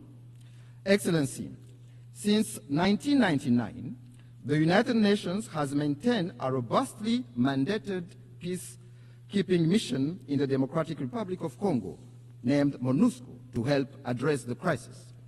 Yet, despite its efforts, the mission has not succeeded in halting the proliferation of armed groups, especially the eradication of the DRC-backed FDLR. Instead, MONUSCO has ended up working alongside military coalition that includes the FDLR, going against more than 20 Security Council resolutions calling for the neutralization of that group. There is an urgent need to review the legal conformity of MONUSCO's mandate. Of particular concern to Rwanda is the emergence of Wazalendo militia, armed and supported by the DRC government, which are committing countless abuses, including burning down whole villages of Congolese Tutsi, lynching and burning alive civilians and military officers, as well as arming children for ethnic cleansing. Their brutality, methods, and ideology bear an alarming resemblance to that of the genocidal militia of 1994 in Rwanda. Strong action is needed to put an end to this dangerous development before it is too late. Excellencies, human rights are a major pillar of the United Nations. Rwanda rose from the ashes of the genocide in 1994 by placing human dignity, unity, and accountability at the center of our governance. We thank the United Nations for establishing the International Day of Reflection of the 1994 genocide against the Tutsi, commemorated every April 7th. We also thank the Secretariat and the many member states who have established genocide memorials on their soil as a lasting pledge to never forget. Equally, we commend the work of the International Criminal Tribunal for Rwanda and the residual mechanism for prosecuting genocide perpetrators. However, Rwanda is deeply concerned about the persistence of genocide ideology and related crimes in Eastern DRC under the watch of the international community and the UN itself. We call on the international community to not turn a blind eye once more for what is clear to see. The targeting, persecution, and massacre of Congolese Tutsi, including the Banyamulenge community, amounts to crimes against humanity which have all the early warning signs of a genocide. Indeed, genocide follows a pattern. It follows clear stages. It is not an umbrella term. It is defined by international law. Genocide targets a specific group for who they are, with the intent to exterminate them as such. In this regard, no amount of calculated cynicism can rewrite the truth and recast perpetrators as victims or victims as perpetrators. These are denialist behaviors often deployed by perpetrators. In the same vein, no claims from a government arming a genocidal militia will change the facts of history. Financing and providing weapons to a group with a proven genocidal record and ongoing intent is nothing less than complicity in the crime itself. I must say that if there are crimes in the DRC committed for economic gains, they have clear names. Those are corruption, bad governance, and the embezzlement of public funds. Mr. President, Excellencies, I wish to conclude by reaffirming that Rwanda stands ready to work alongside all member states to ensure that the United Nations remains a force for peace, justice, and sustainable development. While the challenges and solutions for multilateralism are clear, it is political will that must guide us today to build a UN fit for purpose. Together, we must build an organization capable of addressing the needs of billions across the globe, tackling human rights abuses, climate change, and responding to an increasingly interconnected world for successive generations to come. I thank you.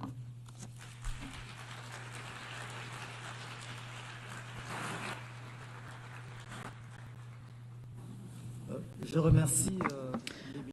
wish to thank the Minister for Foreign Affairs and International Cooperation of Rwanda. I now invite Her Excellency Maria Gabriela Sommerfeld Rosero, Minister for Foreign Affairs and Human Mobility of Ecuador, to address the Assembly.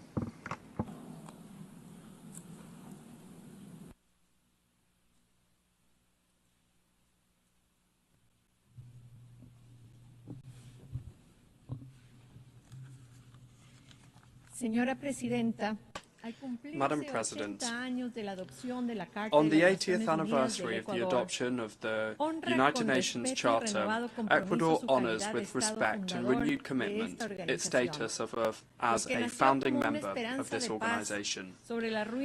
What was born out of hope for peace upon the ruins of the Second World War has become the most ambitious project of international cooperation in history, a system of norms, institutions, principles, purposes and universal values geared towards protecting human dignity, preventing violence and driving development.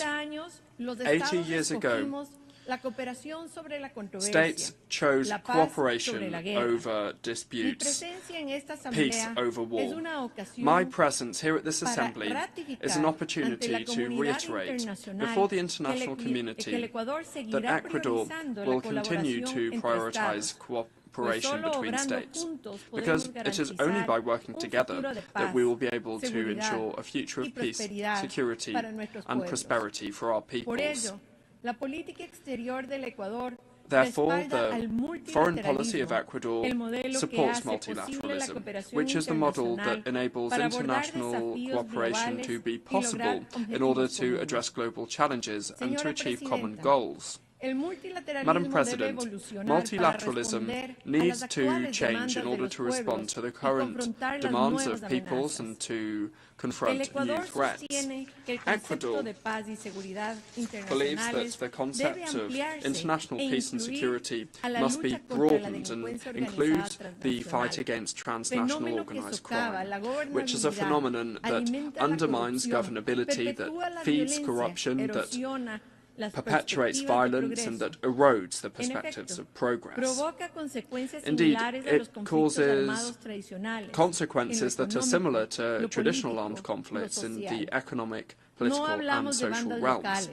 We're not talking about local gangs here, but rather international networks and logistic chains that move thousands of tons of drugs, that exploit illegal mining and that traffic weapons, people and even human organs.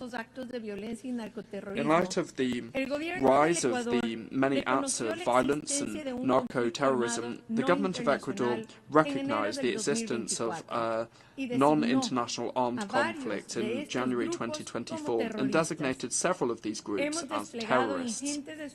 We have deployed huge efforts and resources in order to safeguard our security and to put our citizens first. We are doing this by adopting programs focused on the prevention of youth violence, including the recruitment, use and utilisation of boys, girls and adolescents. At the same time, we are implementing public policies to attract investment and jobs in order to ensure sustainable security. I wish to insist on the fact that Ecuador, without having sought this out, but due to the fact that we are very close to the main producers of cocaine in the world, is on the front line of the battle against transnational organised crime and is waging an existential war against narco-terrorism. Milestones in the fight of Ecuador against transnational organised crime and narco-terrorism includes the seizure of 295 tons of illicit drugs in 2024, as well as the decision to call on friendly countries to provide their support in different areas of this confrontation, because given the potential of joint military operations, fully respecting the constitutional framework. The Ecuadorian government has called a national and democratic debate on foreign military bases, by way of a referendum that will take place in November next, providing strategic areas that can serve to help us to control and monitor criminal activities in order to achieve peace and international peace and security.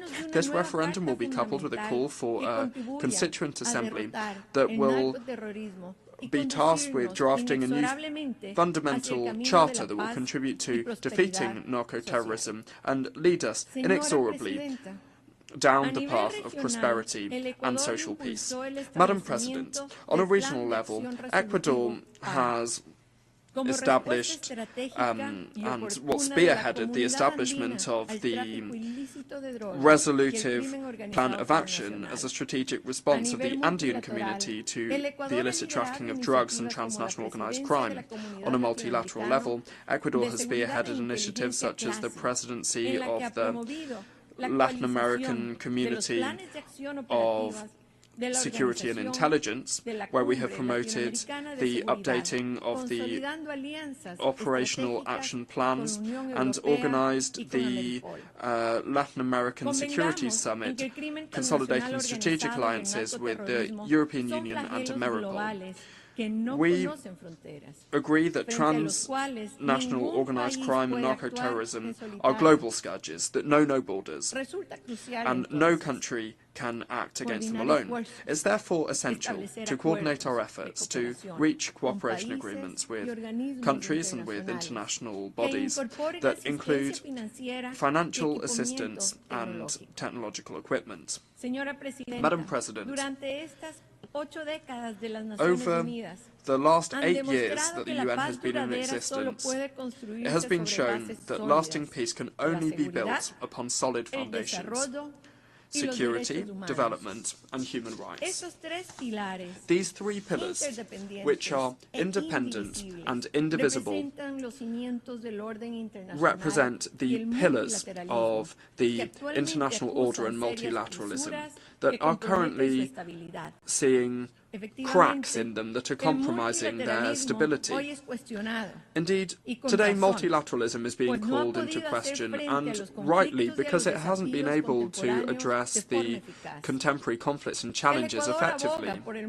Ecuador advocates for a more innovative, inclusive and representative multilateralism that takes account of the realities of countries, in particular those of the developing world, that promotes the equality of men and women, and that finally opens up a space for youth in decision-making. It's essential to strengthen the respect of the fundamental principles of international law enshrined in the United Nations Charter, that is the bedrock of this organization and whose strength depends on our adherence to its spirit and letter. Abandoning it would lead us back to a time in which the only source of law was force. It is therefore our role to reform it and update it, so that it can respond to the current challenges we face on a global level, so that precisely we can strengthen these principles. In summary, this institution is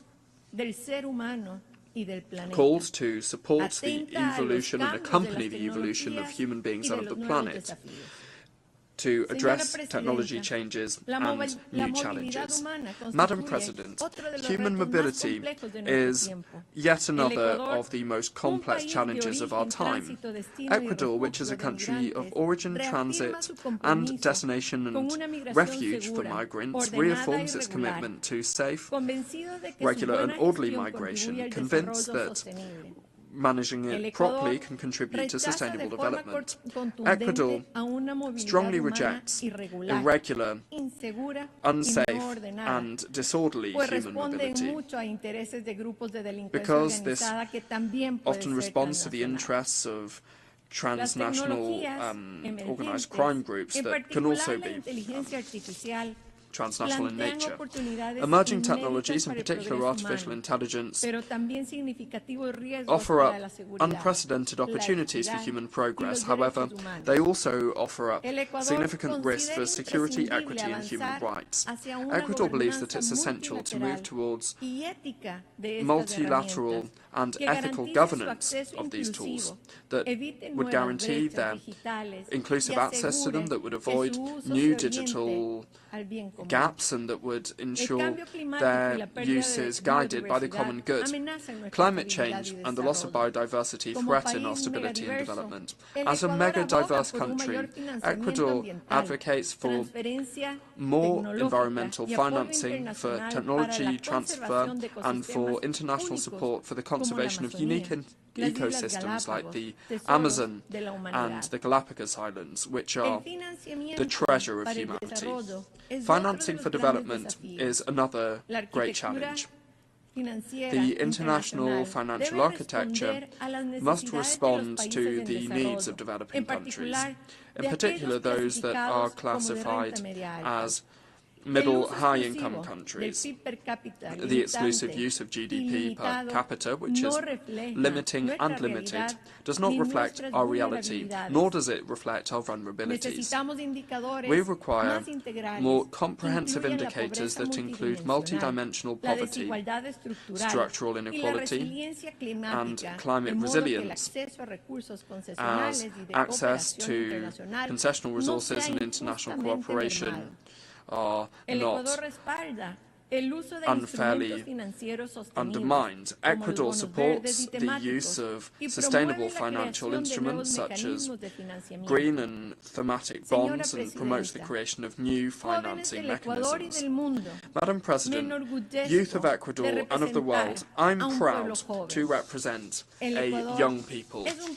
Ecuador is a country of more than 18 million inhabitants in which youth represent around 40% of our population. The government of Ecuador and President Daniel Noboa are focused on providing them with opportunities that did not exist in the past. The time of youth has come. If we provide them opportunities, we can promote and provide better attention to all citizens. It is a positive and multiplying effect. For us, the youth embody the priority of all priorities. Today, youth see in the new Ecuador a country of opportunities and progress, in which there is a firm commitment to eradicating corruption and impunity, as well as the old politics and ideological struggles that perpetuate a status quo that is unsustainable and that benefits only a few people. The new Ecuador is moving with stability and responsibility on an ambitious path of productive transformation as well as social and institutional transformation towards a new chapter in our development model, involving efforts that include the diversification of our energy mix, that include the diversification of our productive mix. The current global economic environment that is ever more complex and demanding, marked by the volatility of the markets, geopolitical tensions, uncertainty in the supply chain, and rapid technological changes, require us to adapt rapidly and in an agile manner. We are fostering a competitive economic environment, generating openness to business and providing attractive opportunities for foreign investment. Several factors foster investment and business in Ecuador.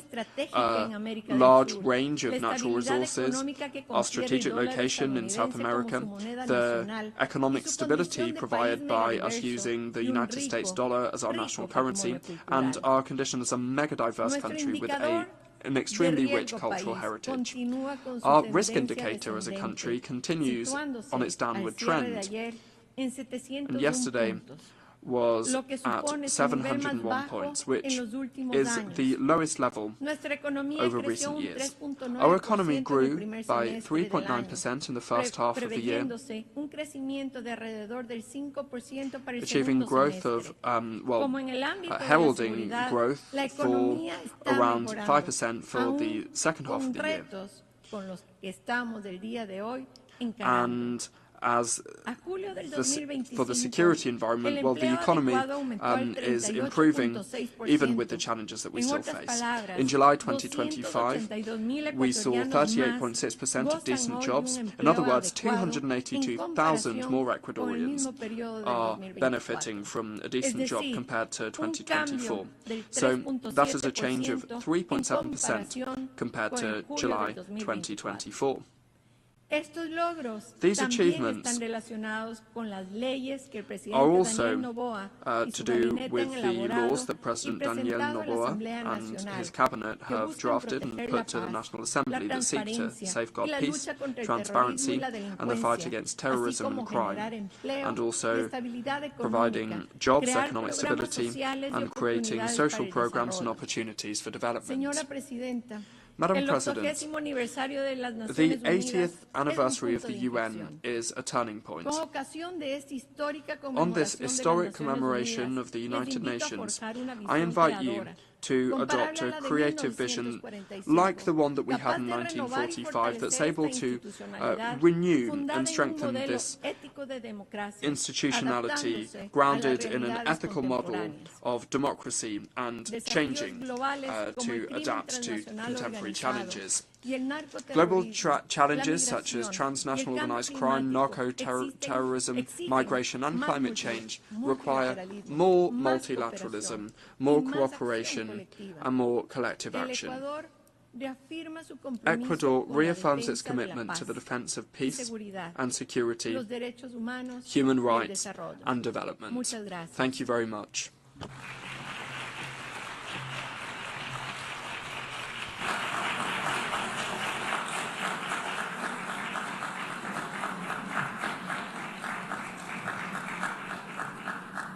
Je remercie la ministre des Affaires étrangères et de la mobilité humaine de l'Équateur.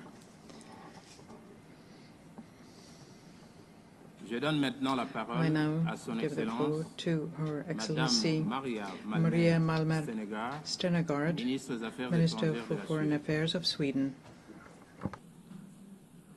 Je remercie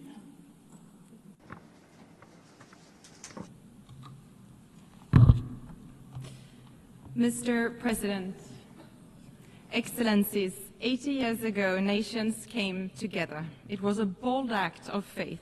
Faith in multilateralism, the rule of law, and the shared responsibility to save future generations from the devastation of war.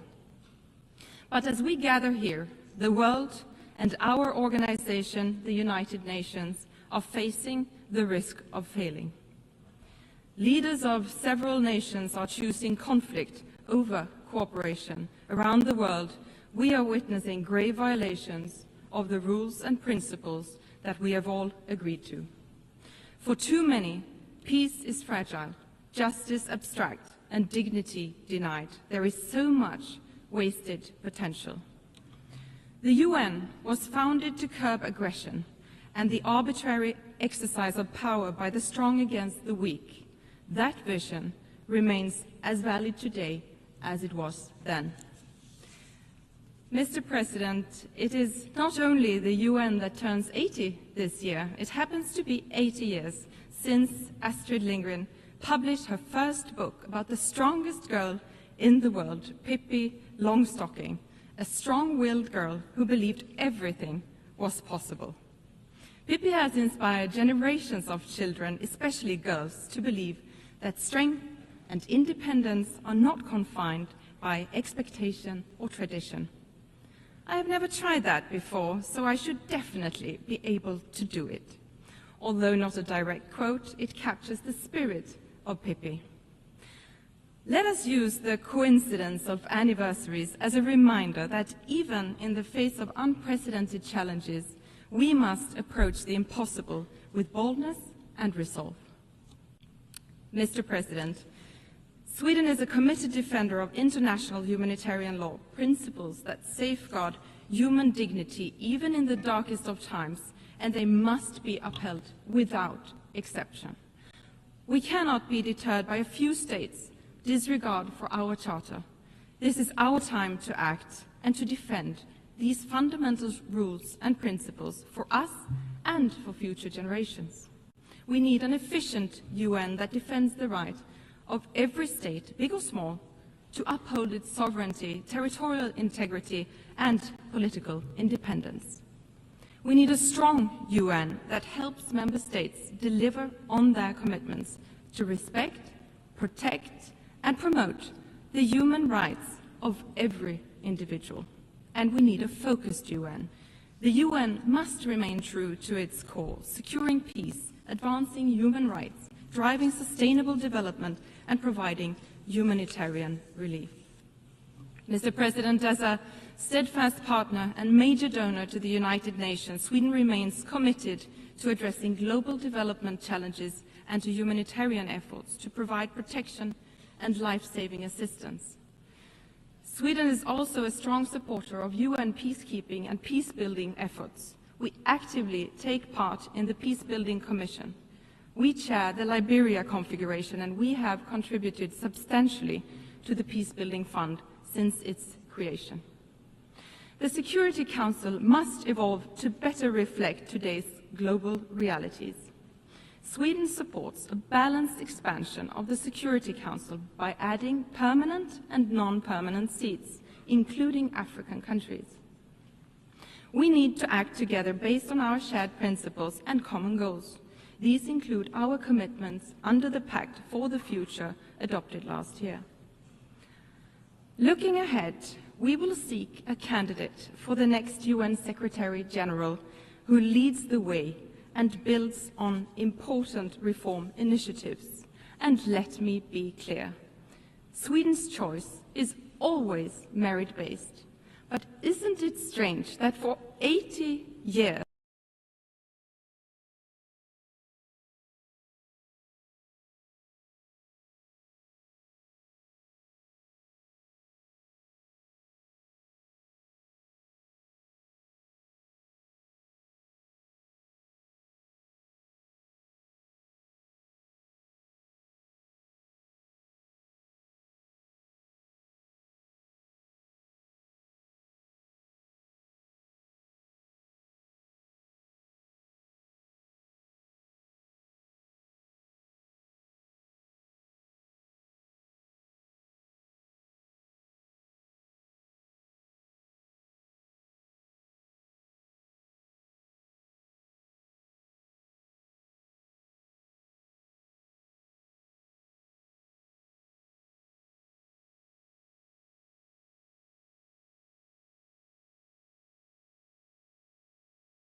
The UN and other humanitarian actors must be allowed to work safely in all parts of Gaza.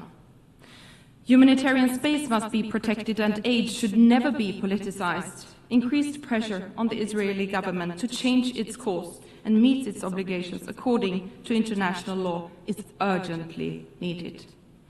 Sweden welcomes international efforts for a peaceful resolution to the Israeli-Palestinian conflict.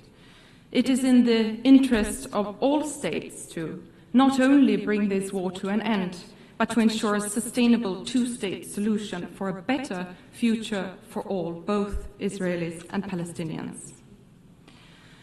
Mr. President, the situation in Sudan is deeply alarming. It is the largest humanitarian crisis in the world and not given enough attention. Full, safe and unhindered humanitarian access and immediate ceasefire and negotiations, ensuring a return to civilian rule, are urgently required. Conflicts all over the world are wasting human potential. Every conflict tears families apart, disrupts education and silences voices. The cost is immeasurable. Mr. President, authoritarian regimes challenge democracy, rule of law and gender equality. Sadly, resistance against women's and girls' rights is on the rise. Sweden is honored to serve as President of the UN Executive Board this year. Gender equality is too often framed as a women's issue, which is a profound misunderstanding. Equality is not only a value we should aspire to, it is a driver of progress. Strengthening women's and girls' rights is not only the right thing to do, but also the smart thing to do, because we know that where women prosper, societies prosper. Equal access to education, work and resources transforms communities. Economically empowered women invest more in the families, leading to better health, education, and overall quality in life for future generations. Societies that include women in peace-building are more likely to enjoy sustainable peace. We must stand firm against those who seek to roll back freedoms. We must push back the pushback.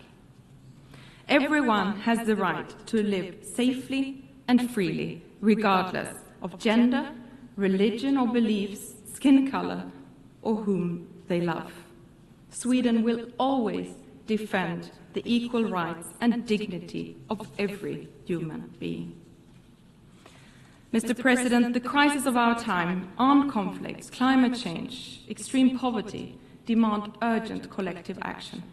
But public aid alone is not enough. To achieve our goals, we need to mobilize finance from every source, not least private capital. We must use synergies between development cooperation and trade to meet growing needs and lay the foundation for economic growth and entrepreneurship. The green and digital transition brings great opportunities in terms of jobs, growth and solutions to mitigate climate change and achieve the goals of the Paris Agreement. Emerging technologies such as AI hold immense promise in addressing some of our most pressing common challenges. The global community must support innovation while addressing risks. Mr. President, the UN was not created to take mankind to heaven, but to save humanity from hell. These words of the second Secretary General of the United Nations, Dag Hammarskjöld, remain just as valid today. These are difficult times, but times have been difficult before. Let us not surrender to despair. Most nations continue to stand by the fundamental principles agreed upon 80 years ago. We should not let this anniversary become a celebration of the past alone. Let's see this as a call to action. Let's embrace the spirit of Pippi Longstocking and carry on with fearlessness and conviction. Together we must act for ourselves and for future generations. Let them inherit a better, freer and fairer world than the one we found.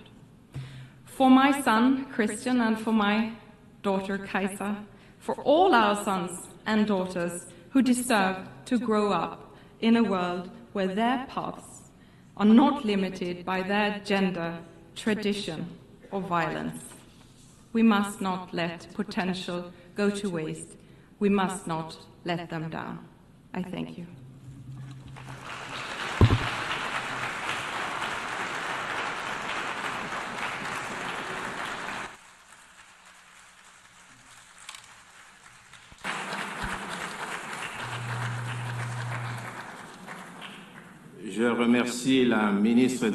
I thank the Minister of Foreign Affairs of Sweden, and I now give the floor to His Excellency, Mr. Lejeune Mbela Mbela, Minister for Foreign Affairs of Cameroon.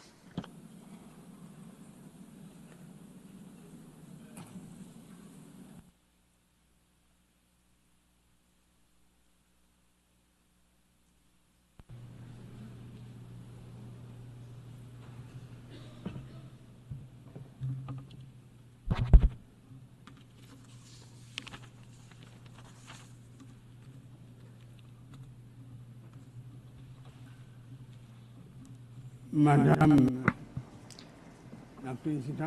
President,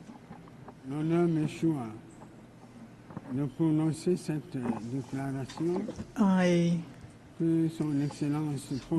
was entrusted with the honor on behalf of His Excellency Paul Biya, President of the Republic of Cameroon, Head of State, and he instructed me to speak in his name.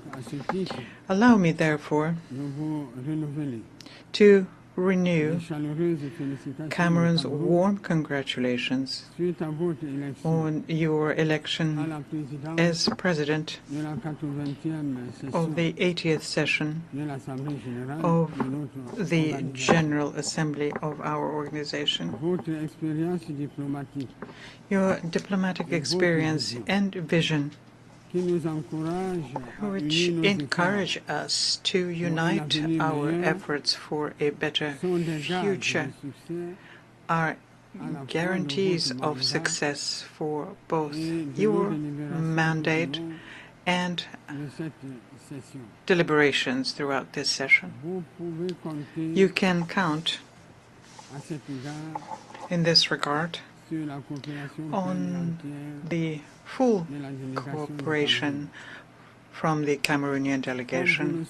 As you know, my country was honored to see your predecessor, Ambassador Philemon Young, preside over the 79th session of the General Assembly.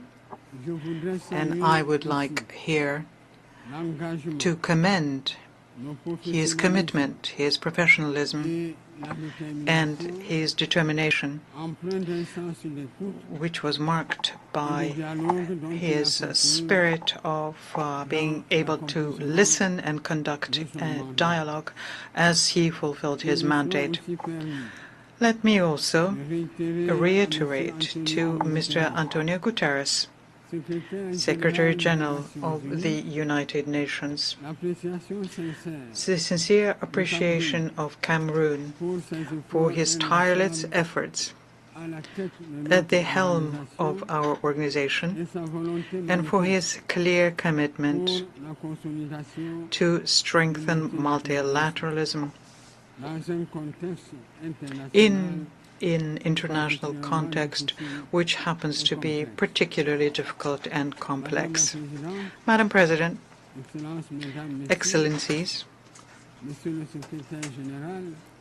Heads of State and Government, Mr. Secretary General, and distinguished representatives, we meet this year at a pivotal moment for our organization, which is celebrating its 80th anniversary. And anniversaries are usually joyful occasions, but we must acknowledge that this particular one leaves us with questions. This is an opportunity for us to take stock and reflect on how we can make the United Nations more effective in fulfilling its missions and recommendations and promises contained in the Charter. You therefore proposed in this regard, Madam President, us to take stock and reflect on how we can make the United Nations more effective in fulfilling its missions and recommendations and promises contained in the Charter. You therefore proposed in this regard, Madam President, that we pool our will, our efforts, and our resources. And you believe, and rightly so, that we are better together.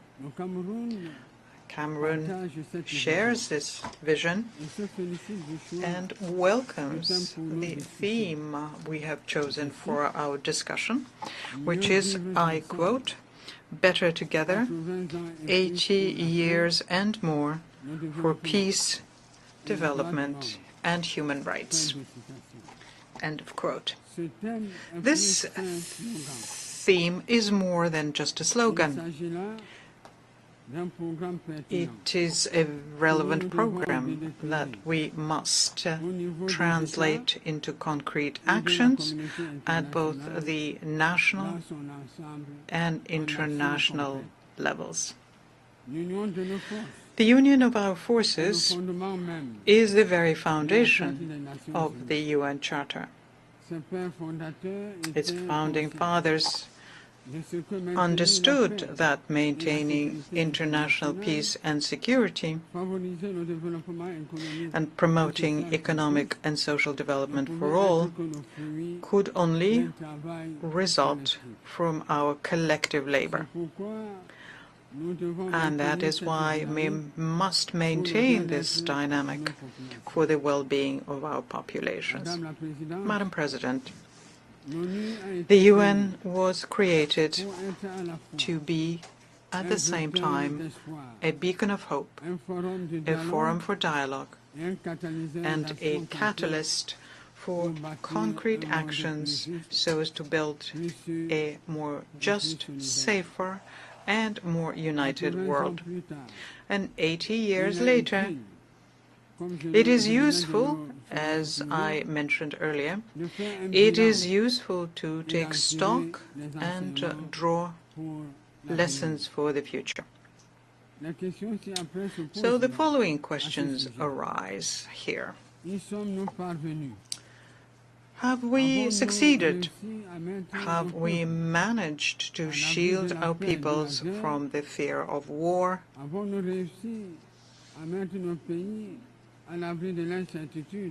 Uncertainty about their future? Have we succeeded to shield our peoples from famine? The current international situation, which is marked by numerous crises, offers a clear and negative answer to these questions. Indeed, in 2025, the global security environment remains, unfortunately, characterized by a proliferation of conflicts and threats of all kinds to human security, including the nuclear threat, which we once thought to be a thing of the past. Whether in Europe, Central Asia, the Middle East, Latin America, or Africa, tensions are emerging or persisting, endangering peace, stability, and international security more than ever before. The ongoing armed conflicts around the world are a painful reminder for us that 80 years later, we neither could nor would succeed in protecting the world from the scourge of war. And this situation is further compounded by various natural disasters, including extreme weather events such as storms, hurricanes, forest fires, earthquakes, landslides, which cause significant material damage and loss of human lives, not to mention various pandemics on that list. The world will only meet the challenge of development if it first wins the challenge of peace. We have a historic responsibility to choose. Either we allow war and these multiple scourges to thrive, or we offer our children a stable, united, and prosperous world. And Cameroon has made its choice. It made the choice of peace and development and stands firmly by your side in order to turn this aspiration into a shared reality. Madam President, Your Excellencies, it is well known that there can be no development without peace, nor can there be lasting peace without development. The ongoing crises, which negatively affect international trade, the cost of raw materials and market supplies, undoubtedly hinder the development of many countries. And yet, economic development through the Sustainable Development Goals remains a primary objective that the United Nations must attain for the well-being of our peoples. In recent years, however, we have seen with regret that millions of people still live in extreme poverty, facing disease and food insecurity. In this particular context, children, women, and the elderly, and people with reduced mobility are the most vulnerable. And although access to education has expanded, many children and young people remain outside of the school system. At the same time, we observe a decline in life expectancy.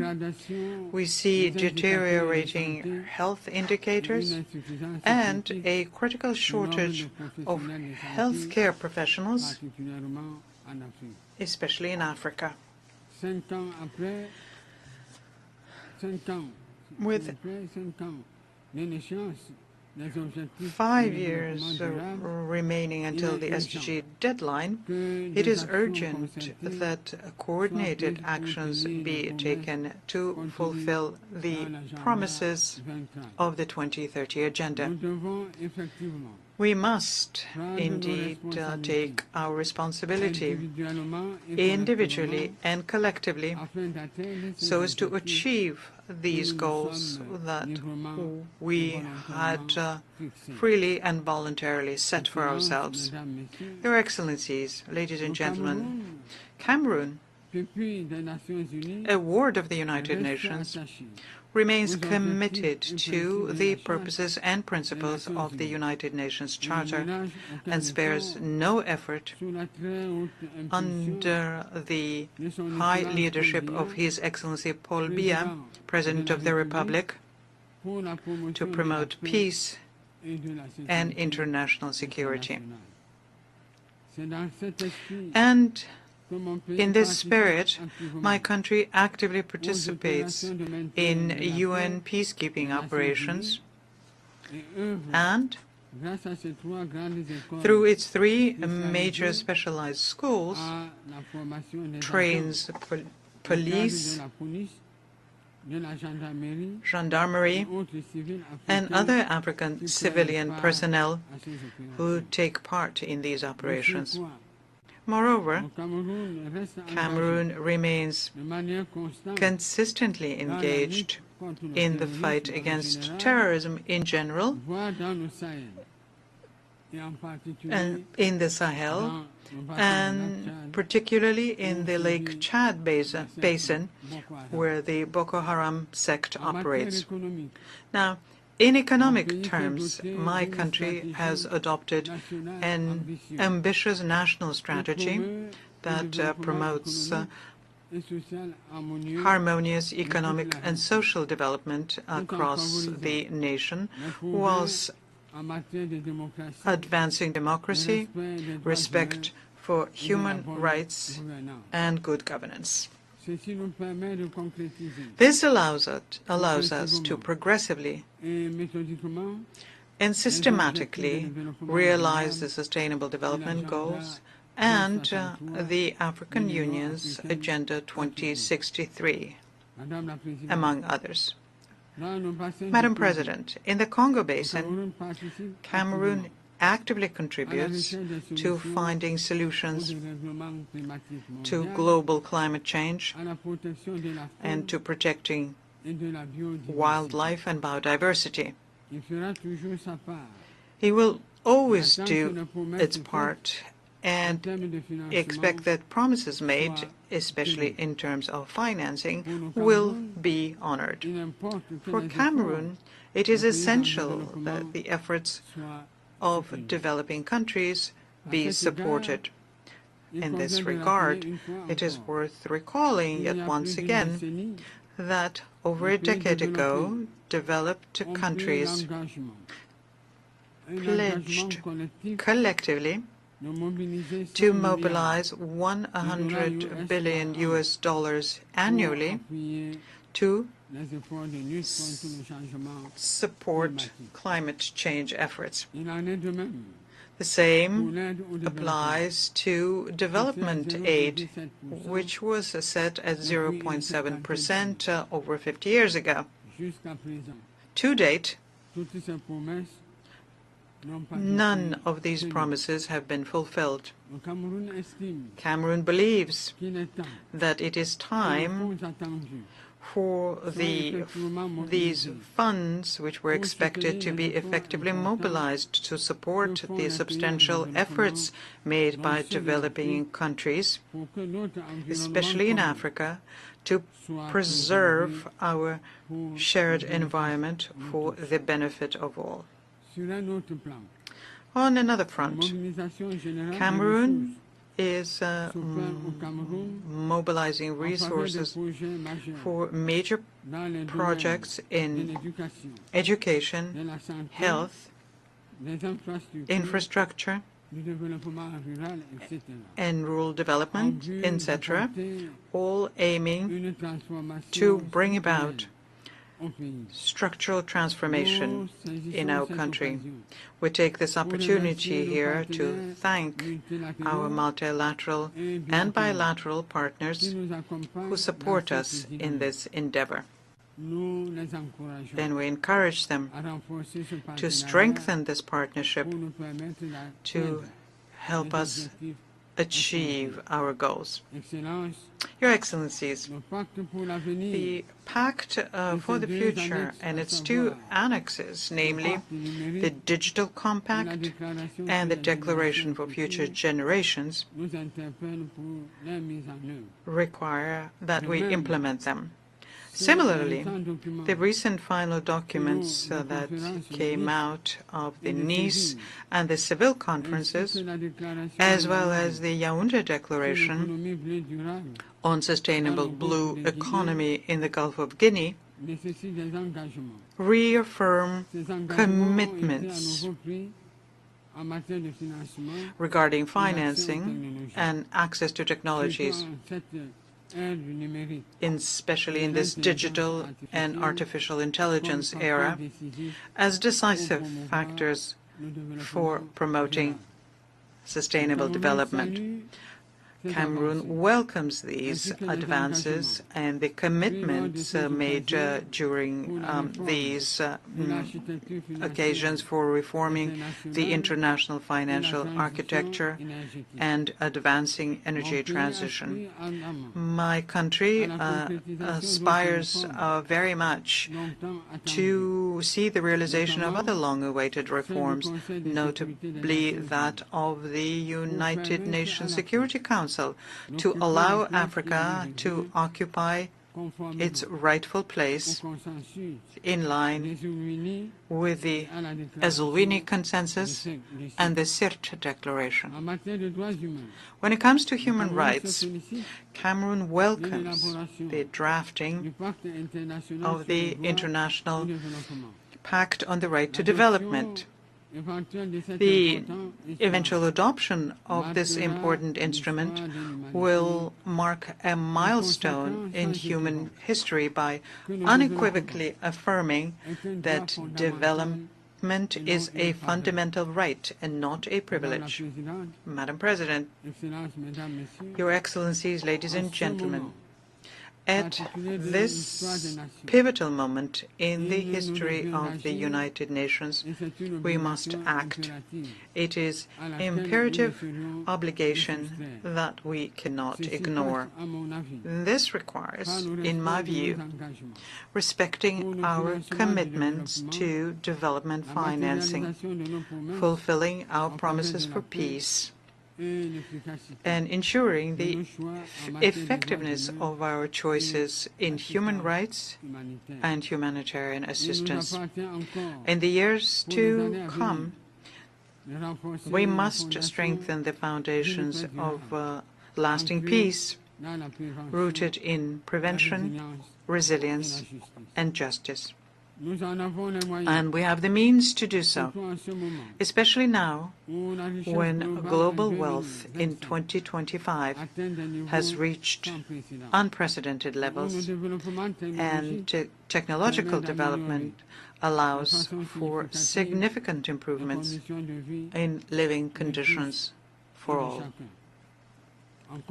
In conclusion, and as a call to action, we must do better and we must do more so that the United Nations fulfills the promises made to the peoples of the world and becomes, more than ever, the engine of strengthened multilateralism, fair and equitable cooperation, and reimagined solidarity in the face of the concerning rise of multipolarity. I thank you for your kind attention.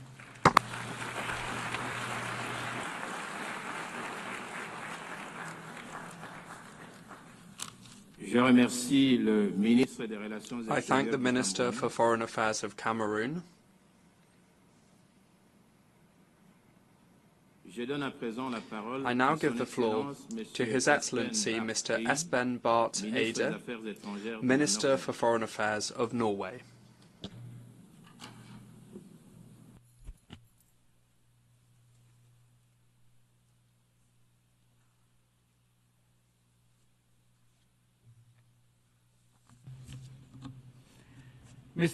Mr. President, Excellencies, distinguished delegates. 80 years ago, against the backdrop of the Second World War, world leaders gathered in San Francisco to sign the UN Charter, to save succeeding generations from the scourge of war. This once-in-a-generation moment brought the idea of the United Nations to life. Let us imagine for a moment that we are there, in San Francisco, in 1945, as the UN was negotiated. Participants who were at my age would have experienced the First World War, the short-lived Roaring Twenties, the Great Depression of the 1930s, fierce trade wars, the rise of fascism and Nazism, the Second World War, the Holocaust, and the nuclear bomb. And all of that in their own adult life. If events like these constitute your life experience, you do not believe that the world is a rose garden. Those who shaped the United Nations were not guided by naive idealism. Quite on the contrary, this was a deep realist recognition that mankind simply could not continue as before. Centuries of great power rivalry, competing spheres of interest, and imperialism had not forged peaceful coexistence. The founders, however, were indeed visionaries, as they believed that a better world was possible. Our founders realized that the world needed shared norms and principles in order to avoid yet another world war. They were adamant not to repeat the debacle of the interwar years. This noble insight shaped the United Nations Charter. Simply put, the Charter rests on three sets of principles. Peace and security should be achieved through recognizing the sovereign equality of states, the prohibition of the use of force, and through peaceful settlement of disputes. Economic and social development should be ensured through close international cooperation and through finding common solutions to common problems.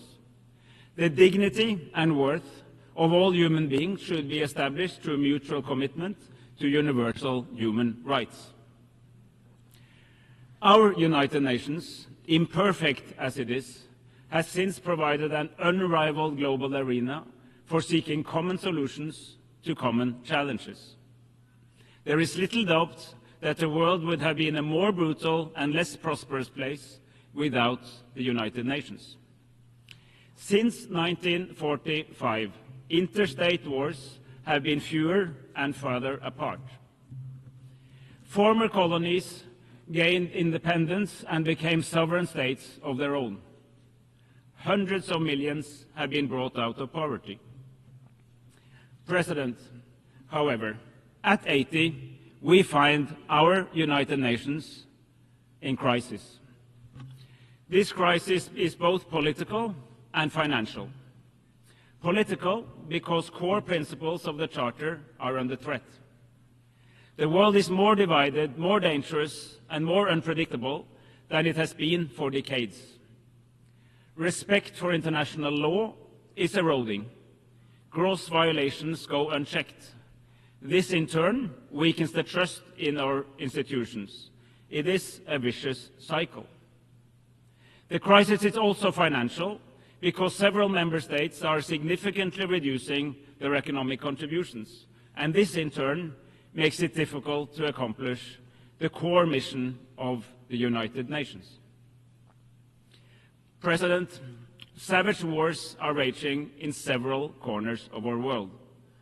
In Sudan, civilians are facing the largest displacement and hunger crisis in the world today. The war in Sudan has been raging for almost 900 days. This is but one of the many horrific wars that receives way too little attention in the power centers of the world, even in this organization. In Ukraine, Russia has violated the most fundamental principles of international law. There is simply no other way of seeing it. Russia's invasion of the sovereign state of Ukraine is a blatant violation of Article 2.4 of the UN Charter. While Ukraine is in its full right to defend itself, as affirmed by Article 51. Norway and so many other states stand firmly with Ukraine's fight for freedom and independence. We do so in solidarity with the brave Ukrainian people, but we also do so to uphold the respect for international law, an interest shared by all states, large and small. In Palestine, Israel is in clear violation of international law. Life in Gaza is living hell. For almost 2 years, we have witnessed extreme levels of death, starvation, forced displacement, and massive suffering. The fact that these atrocities continue is a disgrace to all humanity. In the West Bank, the illegal occupation, settlements and settler violence continues unchecked. The Palestinian authorities are under massive stress, its finances strained, and its capacity to operate is severely restricted. The war must end now. Massive humanitarian aid must reach those in need now. The remaining hostages must be released now, and the illegal occupation must end now. But, colleagues, there is an alternative to this never-ending cycle of violence. We have made important steps just these past few days. At the conference on Palestine in this hall on Monday, member states further developed the roadmap to a settlement to the deeper conflict between Israel and Palestine. By now, 159 member states have recognized the State of Palestine as a contribution to the realization of the two-state solution. However, the recognition of Palestine is only one of the elements needed to reach such a two-state solution. There are many pieces in this puzzle. Palestinian governance and economy must be strengthened. Hamas must be demobilized. We need security guarantees to both Israel and Palestine. And key Arab states aim to normalize their relation with Israel as part of a broader agreement. In order to put together these pieces of the puzzle, the Global Alliance for the Implementation of the Two-State Solution was launched here in New York last year during the last UNGA. It continues to gather support for a comprehensive settlement. It is our firm conviction that both Israel and Palestine have the right to live in peace and security, side by side in two states. Excellencies, ladies and gentlemen, a world order based on international law is not a luxury, it's a necessity. When we condemn Russia's blatant violations of international law in Ukraine, we must also speak just as clearly against Israel's violation of the rules in Palestine. International law cannot be applied with double standards. It must be upheld universally, regardless of who commits the violations and regardless of where they take place. This is not optional, this is fundamental. We must also defend the institutions that safeguard accountability, the International Court of Justice and the International Criminal Court.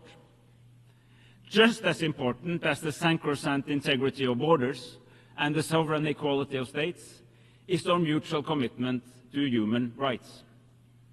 The UN Charter commits us to respect and promote these fundamental freedoms for all, without distinction to race, gender, language or religion. Human rights are universal. They are our best hope for a world that rejects injustice, inequality, violence and brutality. A more equal world where women and girls participate on equal footing with men and boys is a more peaceful and a more prosperous world. President, in these times of crisis, the United Nations must reposition itself to meet a new political and financial reality. The UN 80 initiative gives us a unique chance to turn this crisis into an opportunity and to build a United Nations that is not only stronger, but also smarter. As a country with an unwavering commitment to the United Nations, I can say this with conviction. It is time for some tough love. We want a UN that is stronger, yet leaner. A UN that is more efficient. A UN with structures optimized to deliver real impact where it matters most, on the ground, with the people we serve. We need a UN with sharper prioritization of resources, clearer mandates, and a UN that works smarter, not just harder.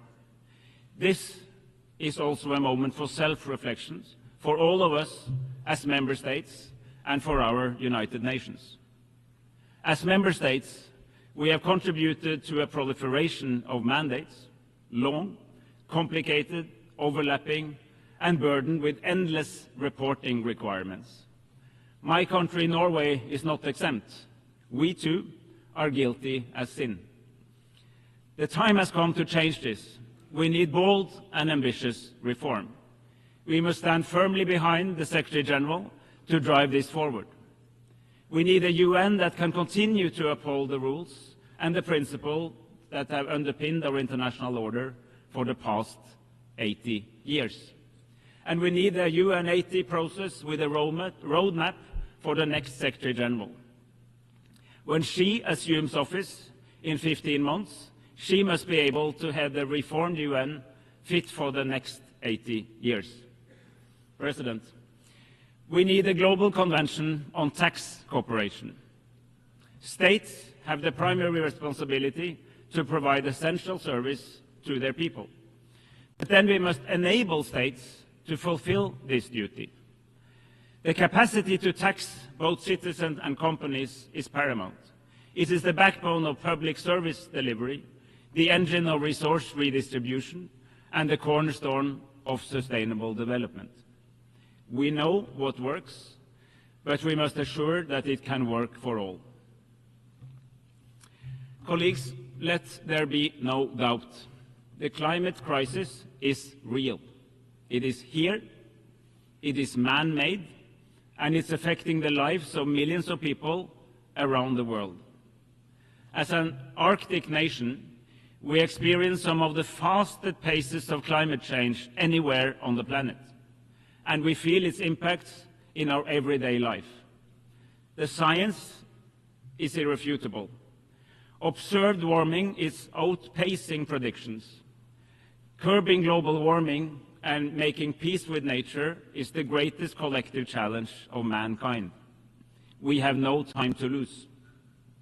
Yet over the past decade, the world has achieved significant progress in this area.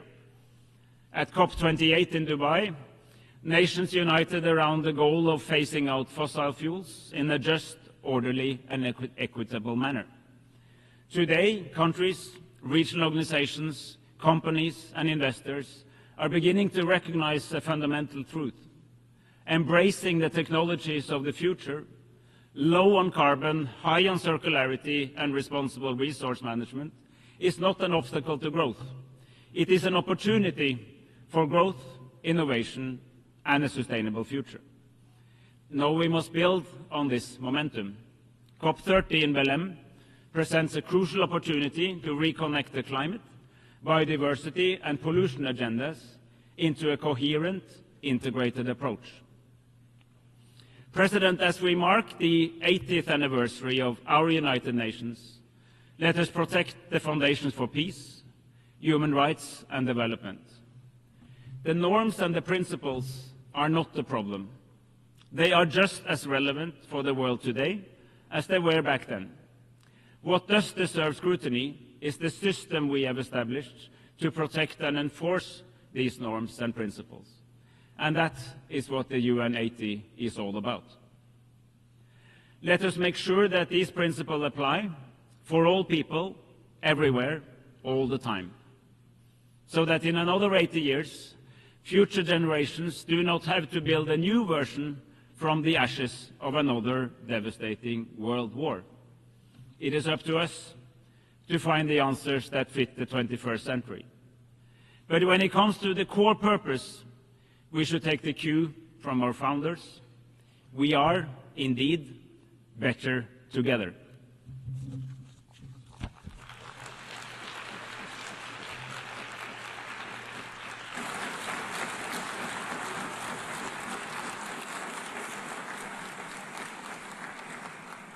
I thank the Minister for Foreign Affairs of Norway. We have heard the last speaker in the general debate for this meeting. We will continue the general debate tomorrow at 9 a.m. in this hall. The meeting is adjourned.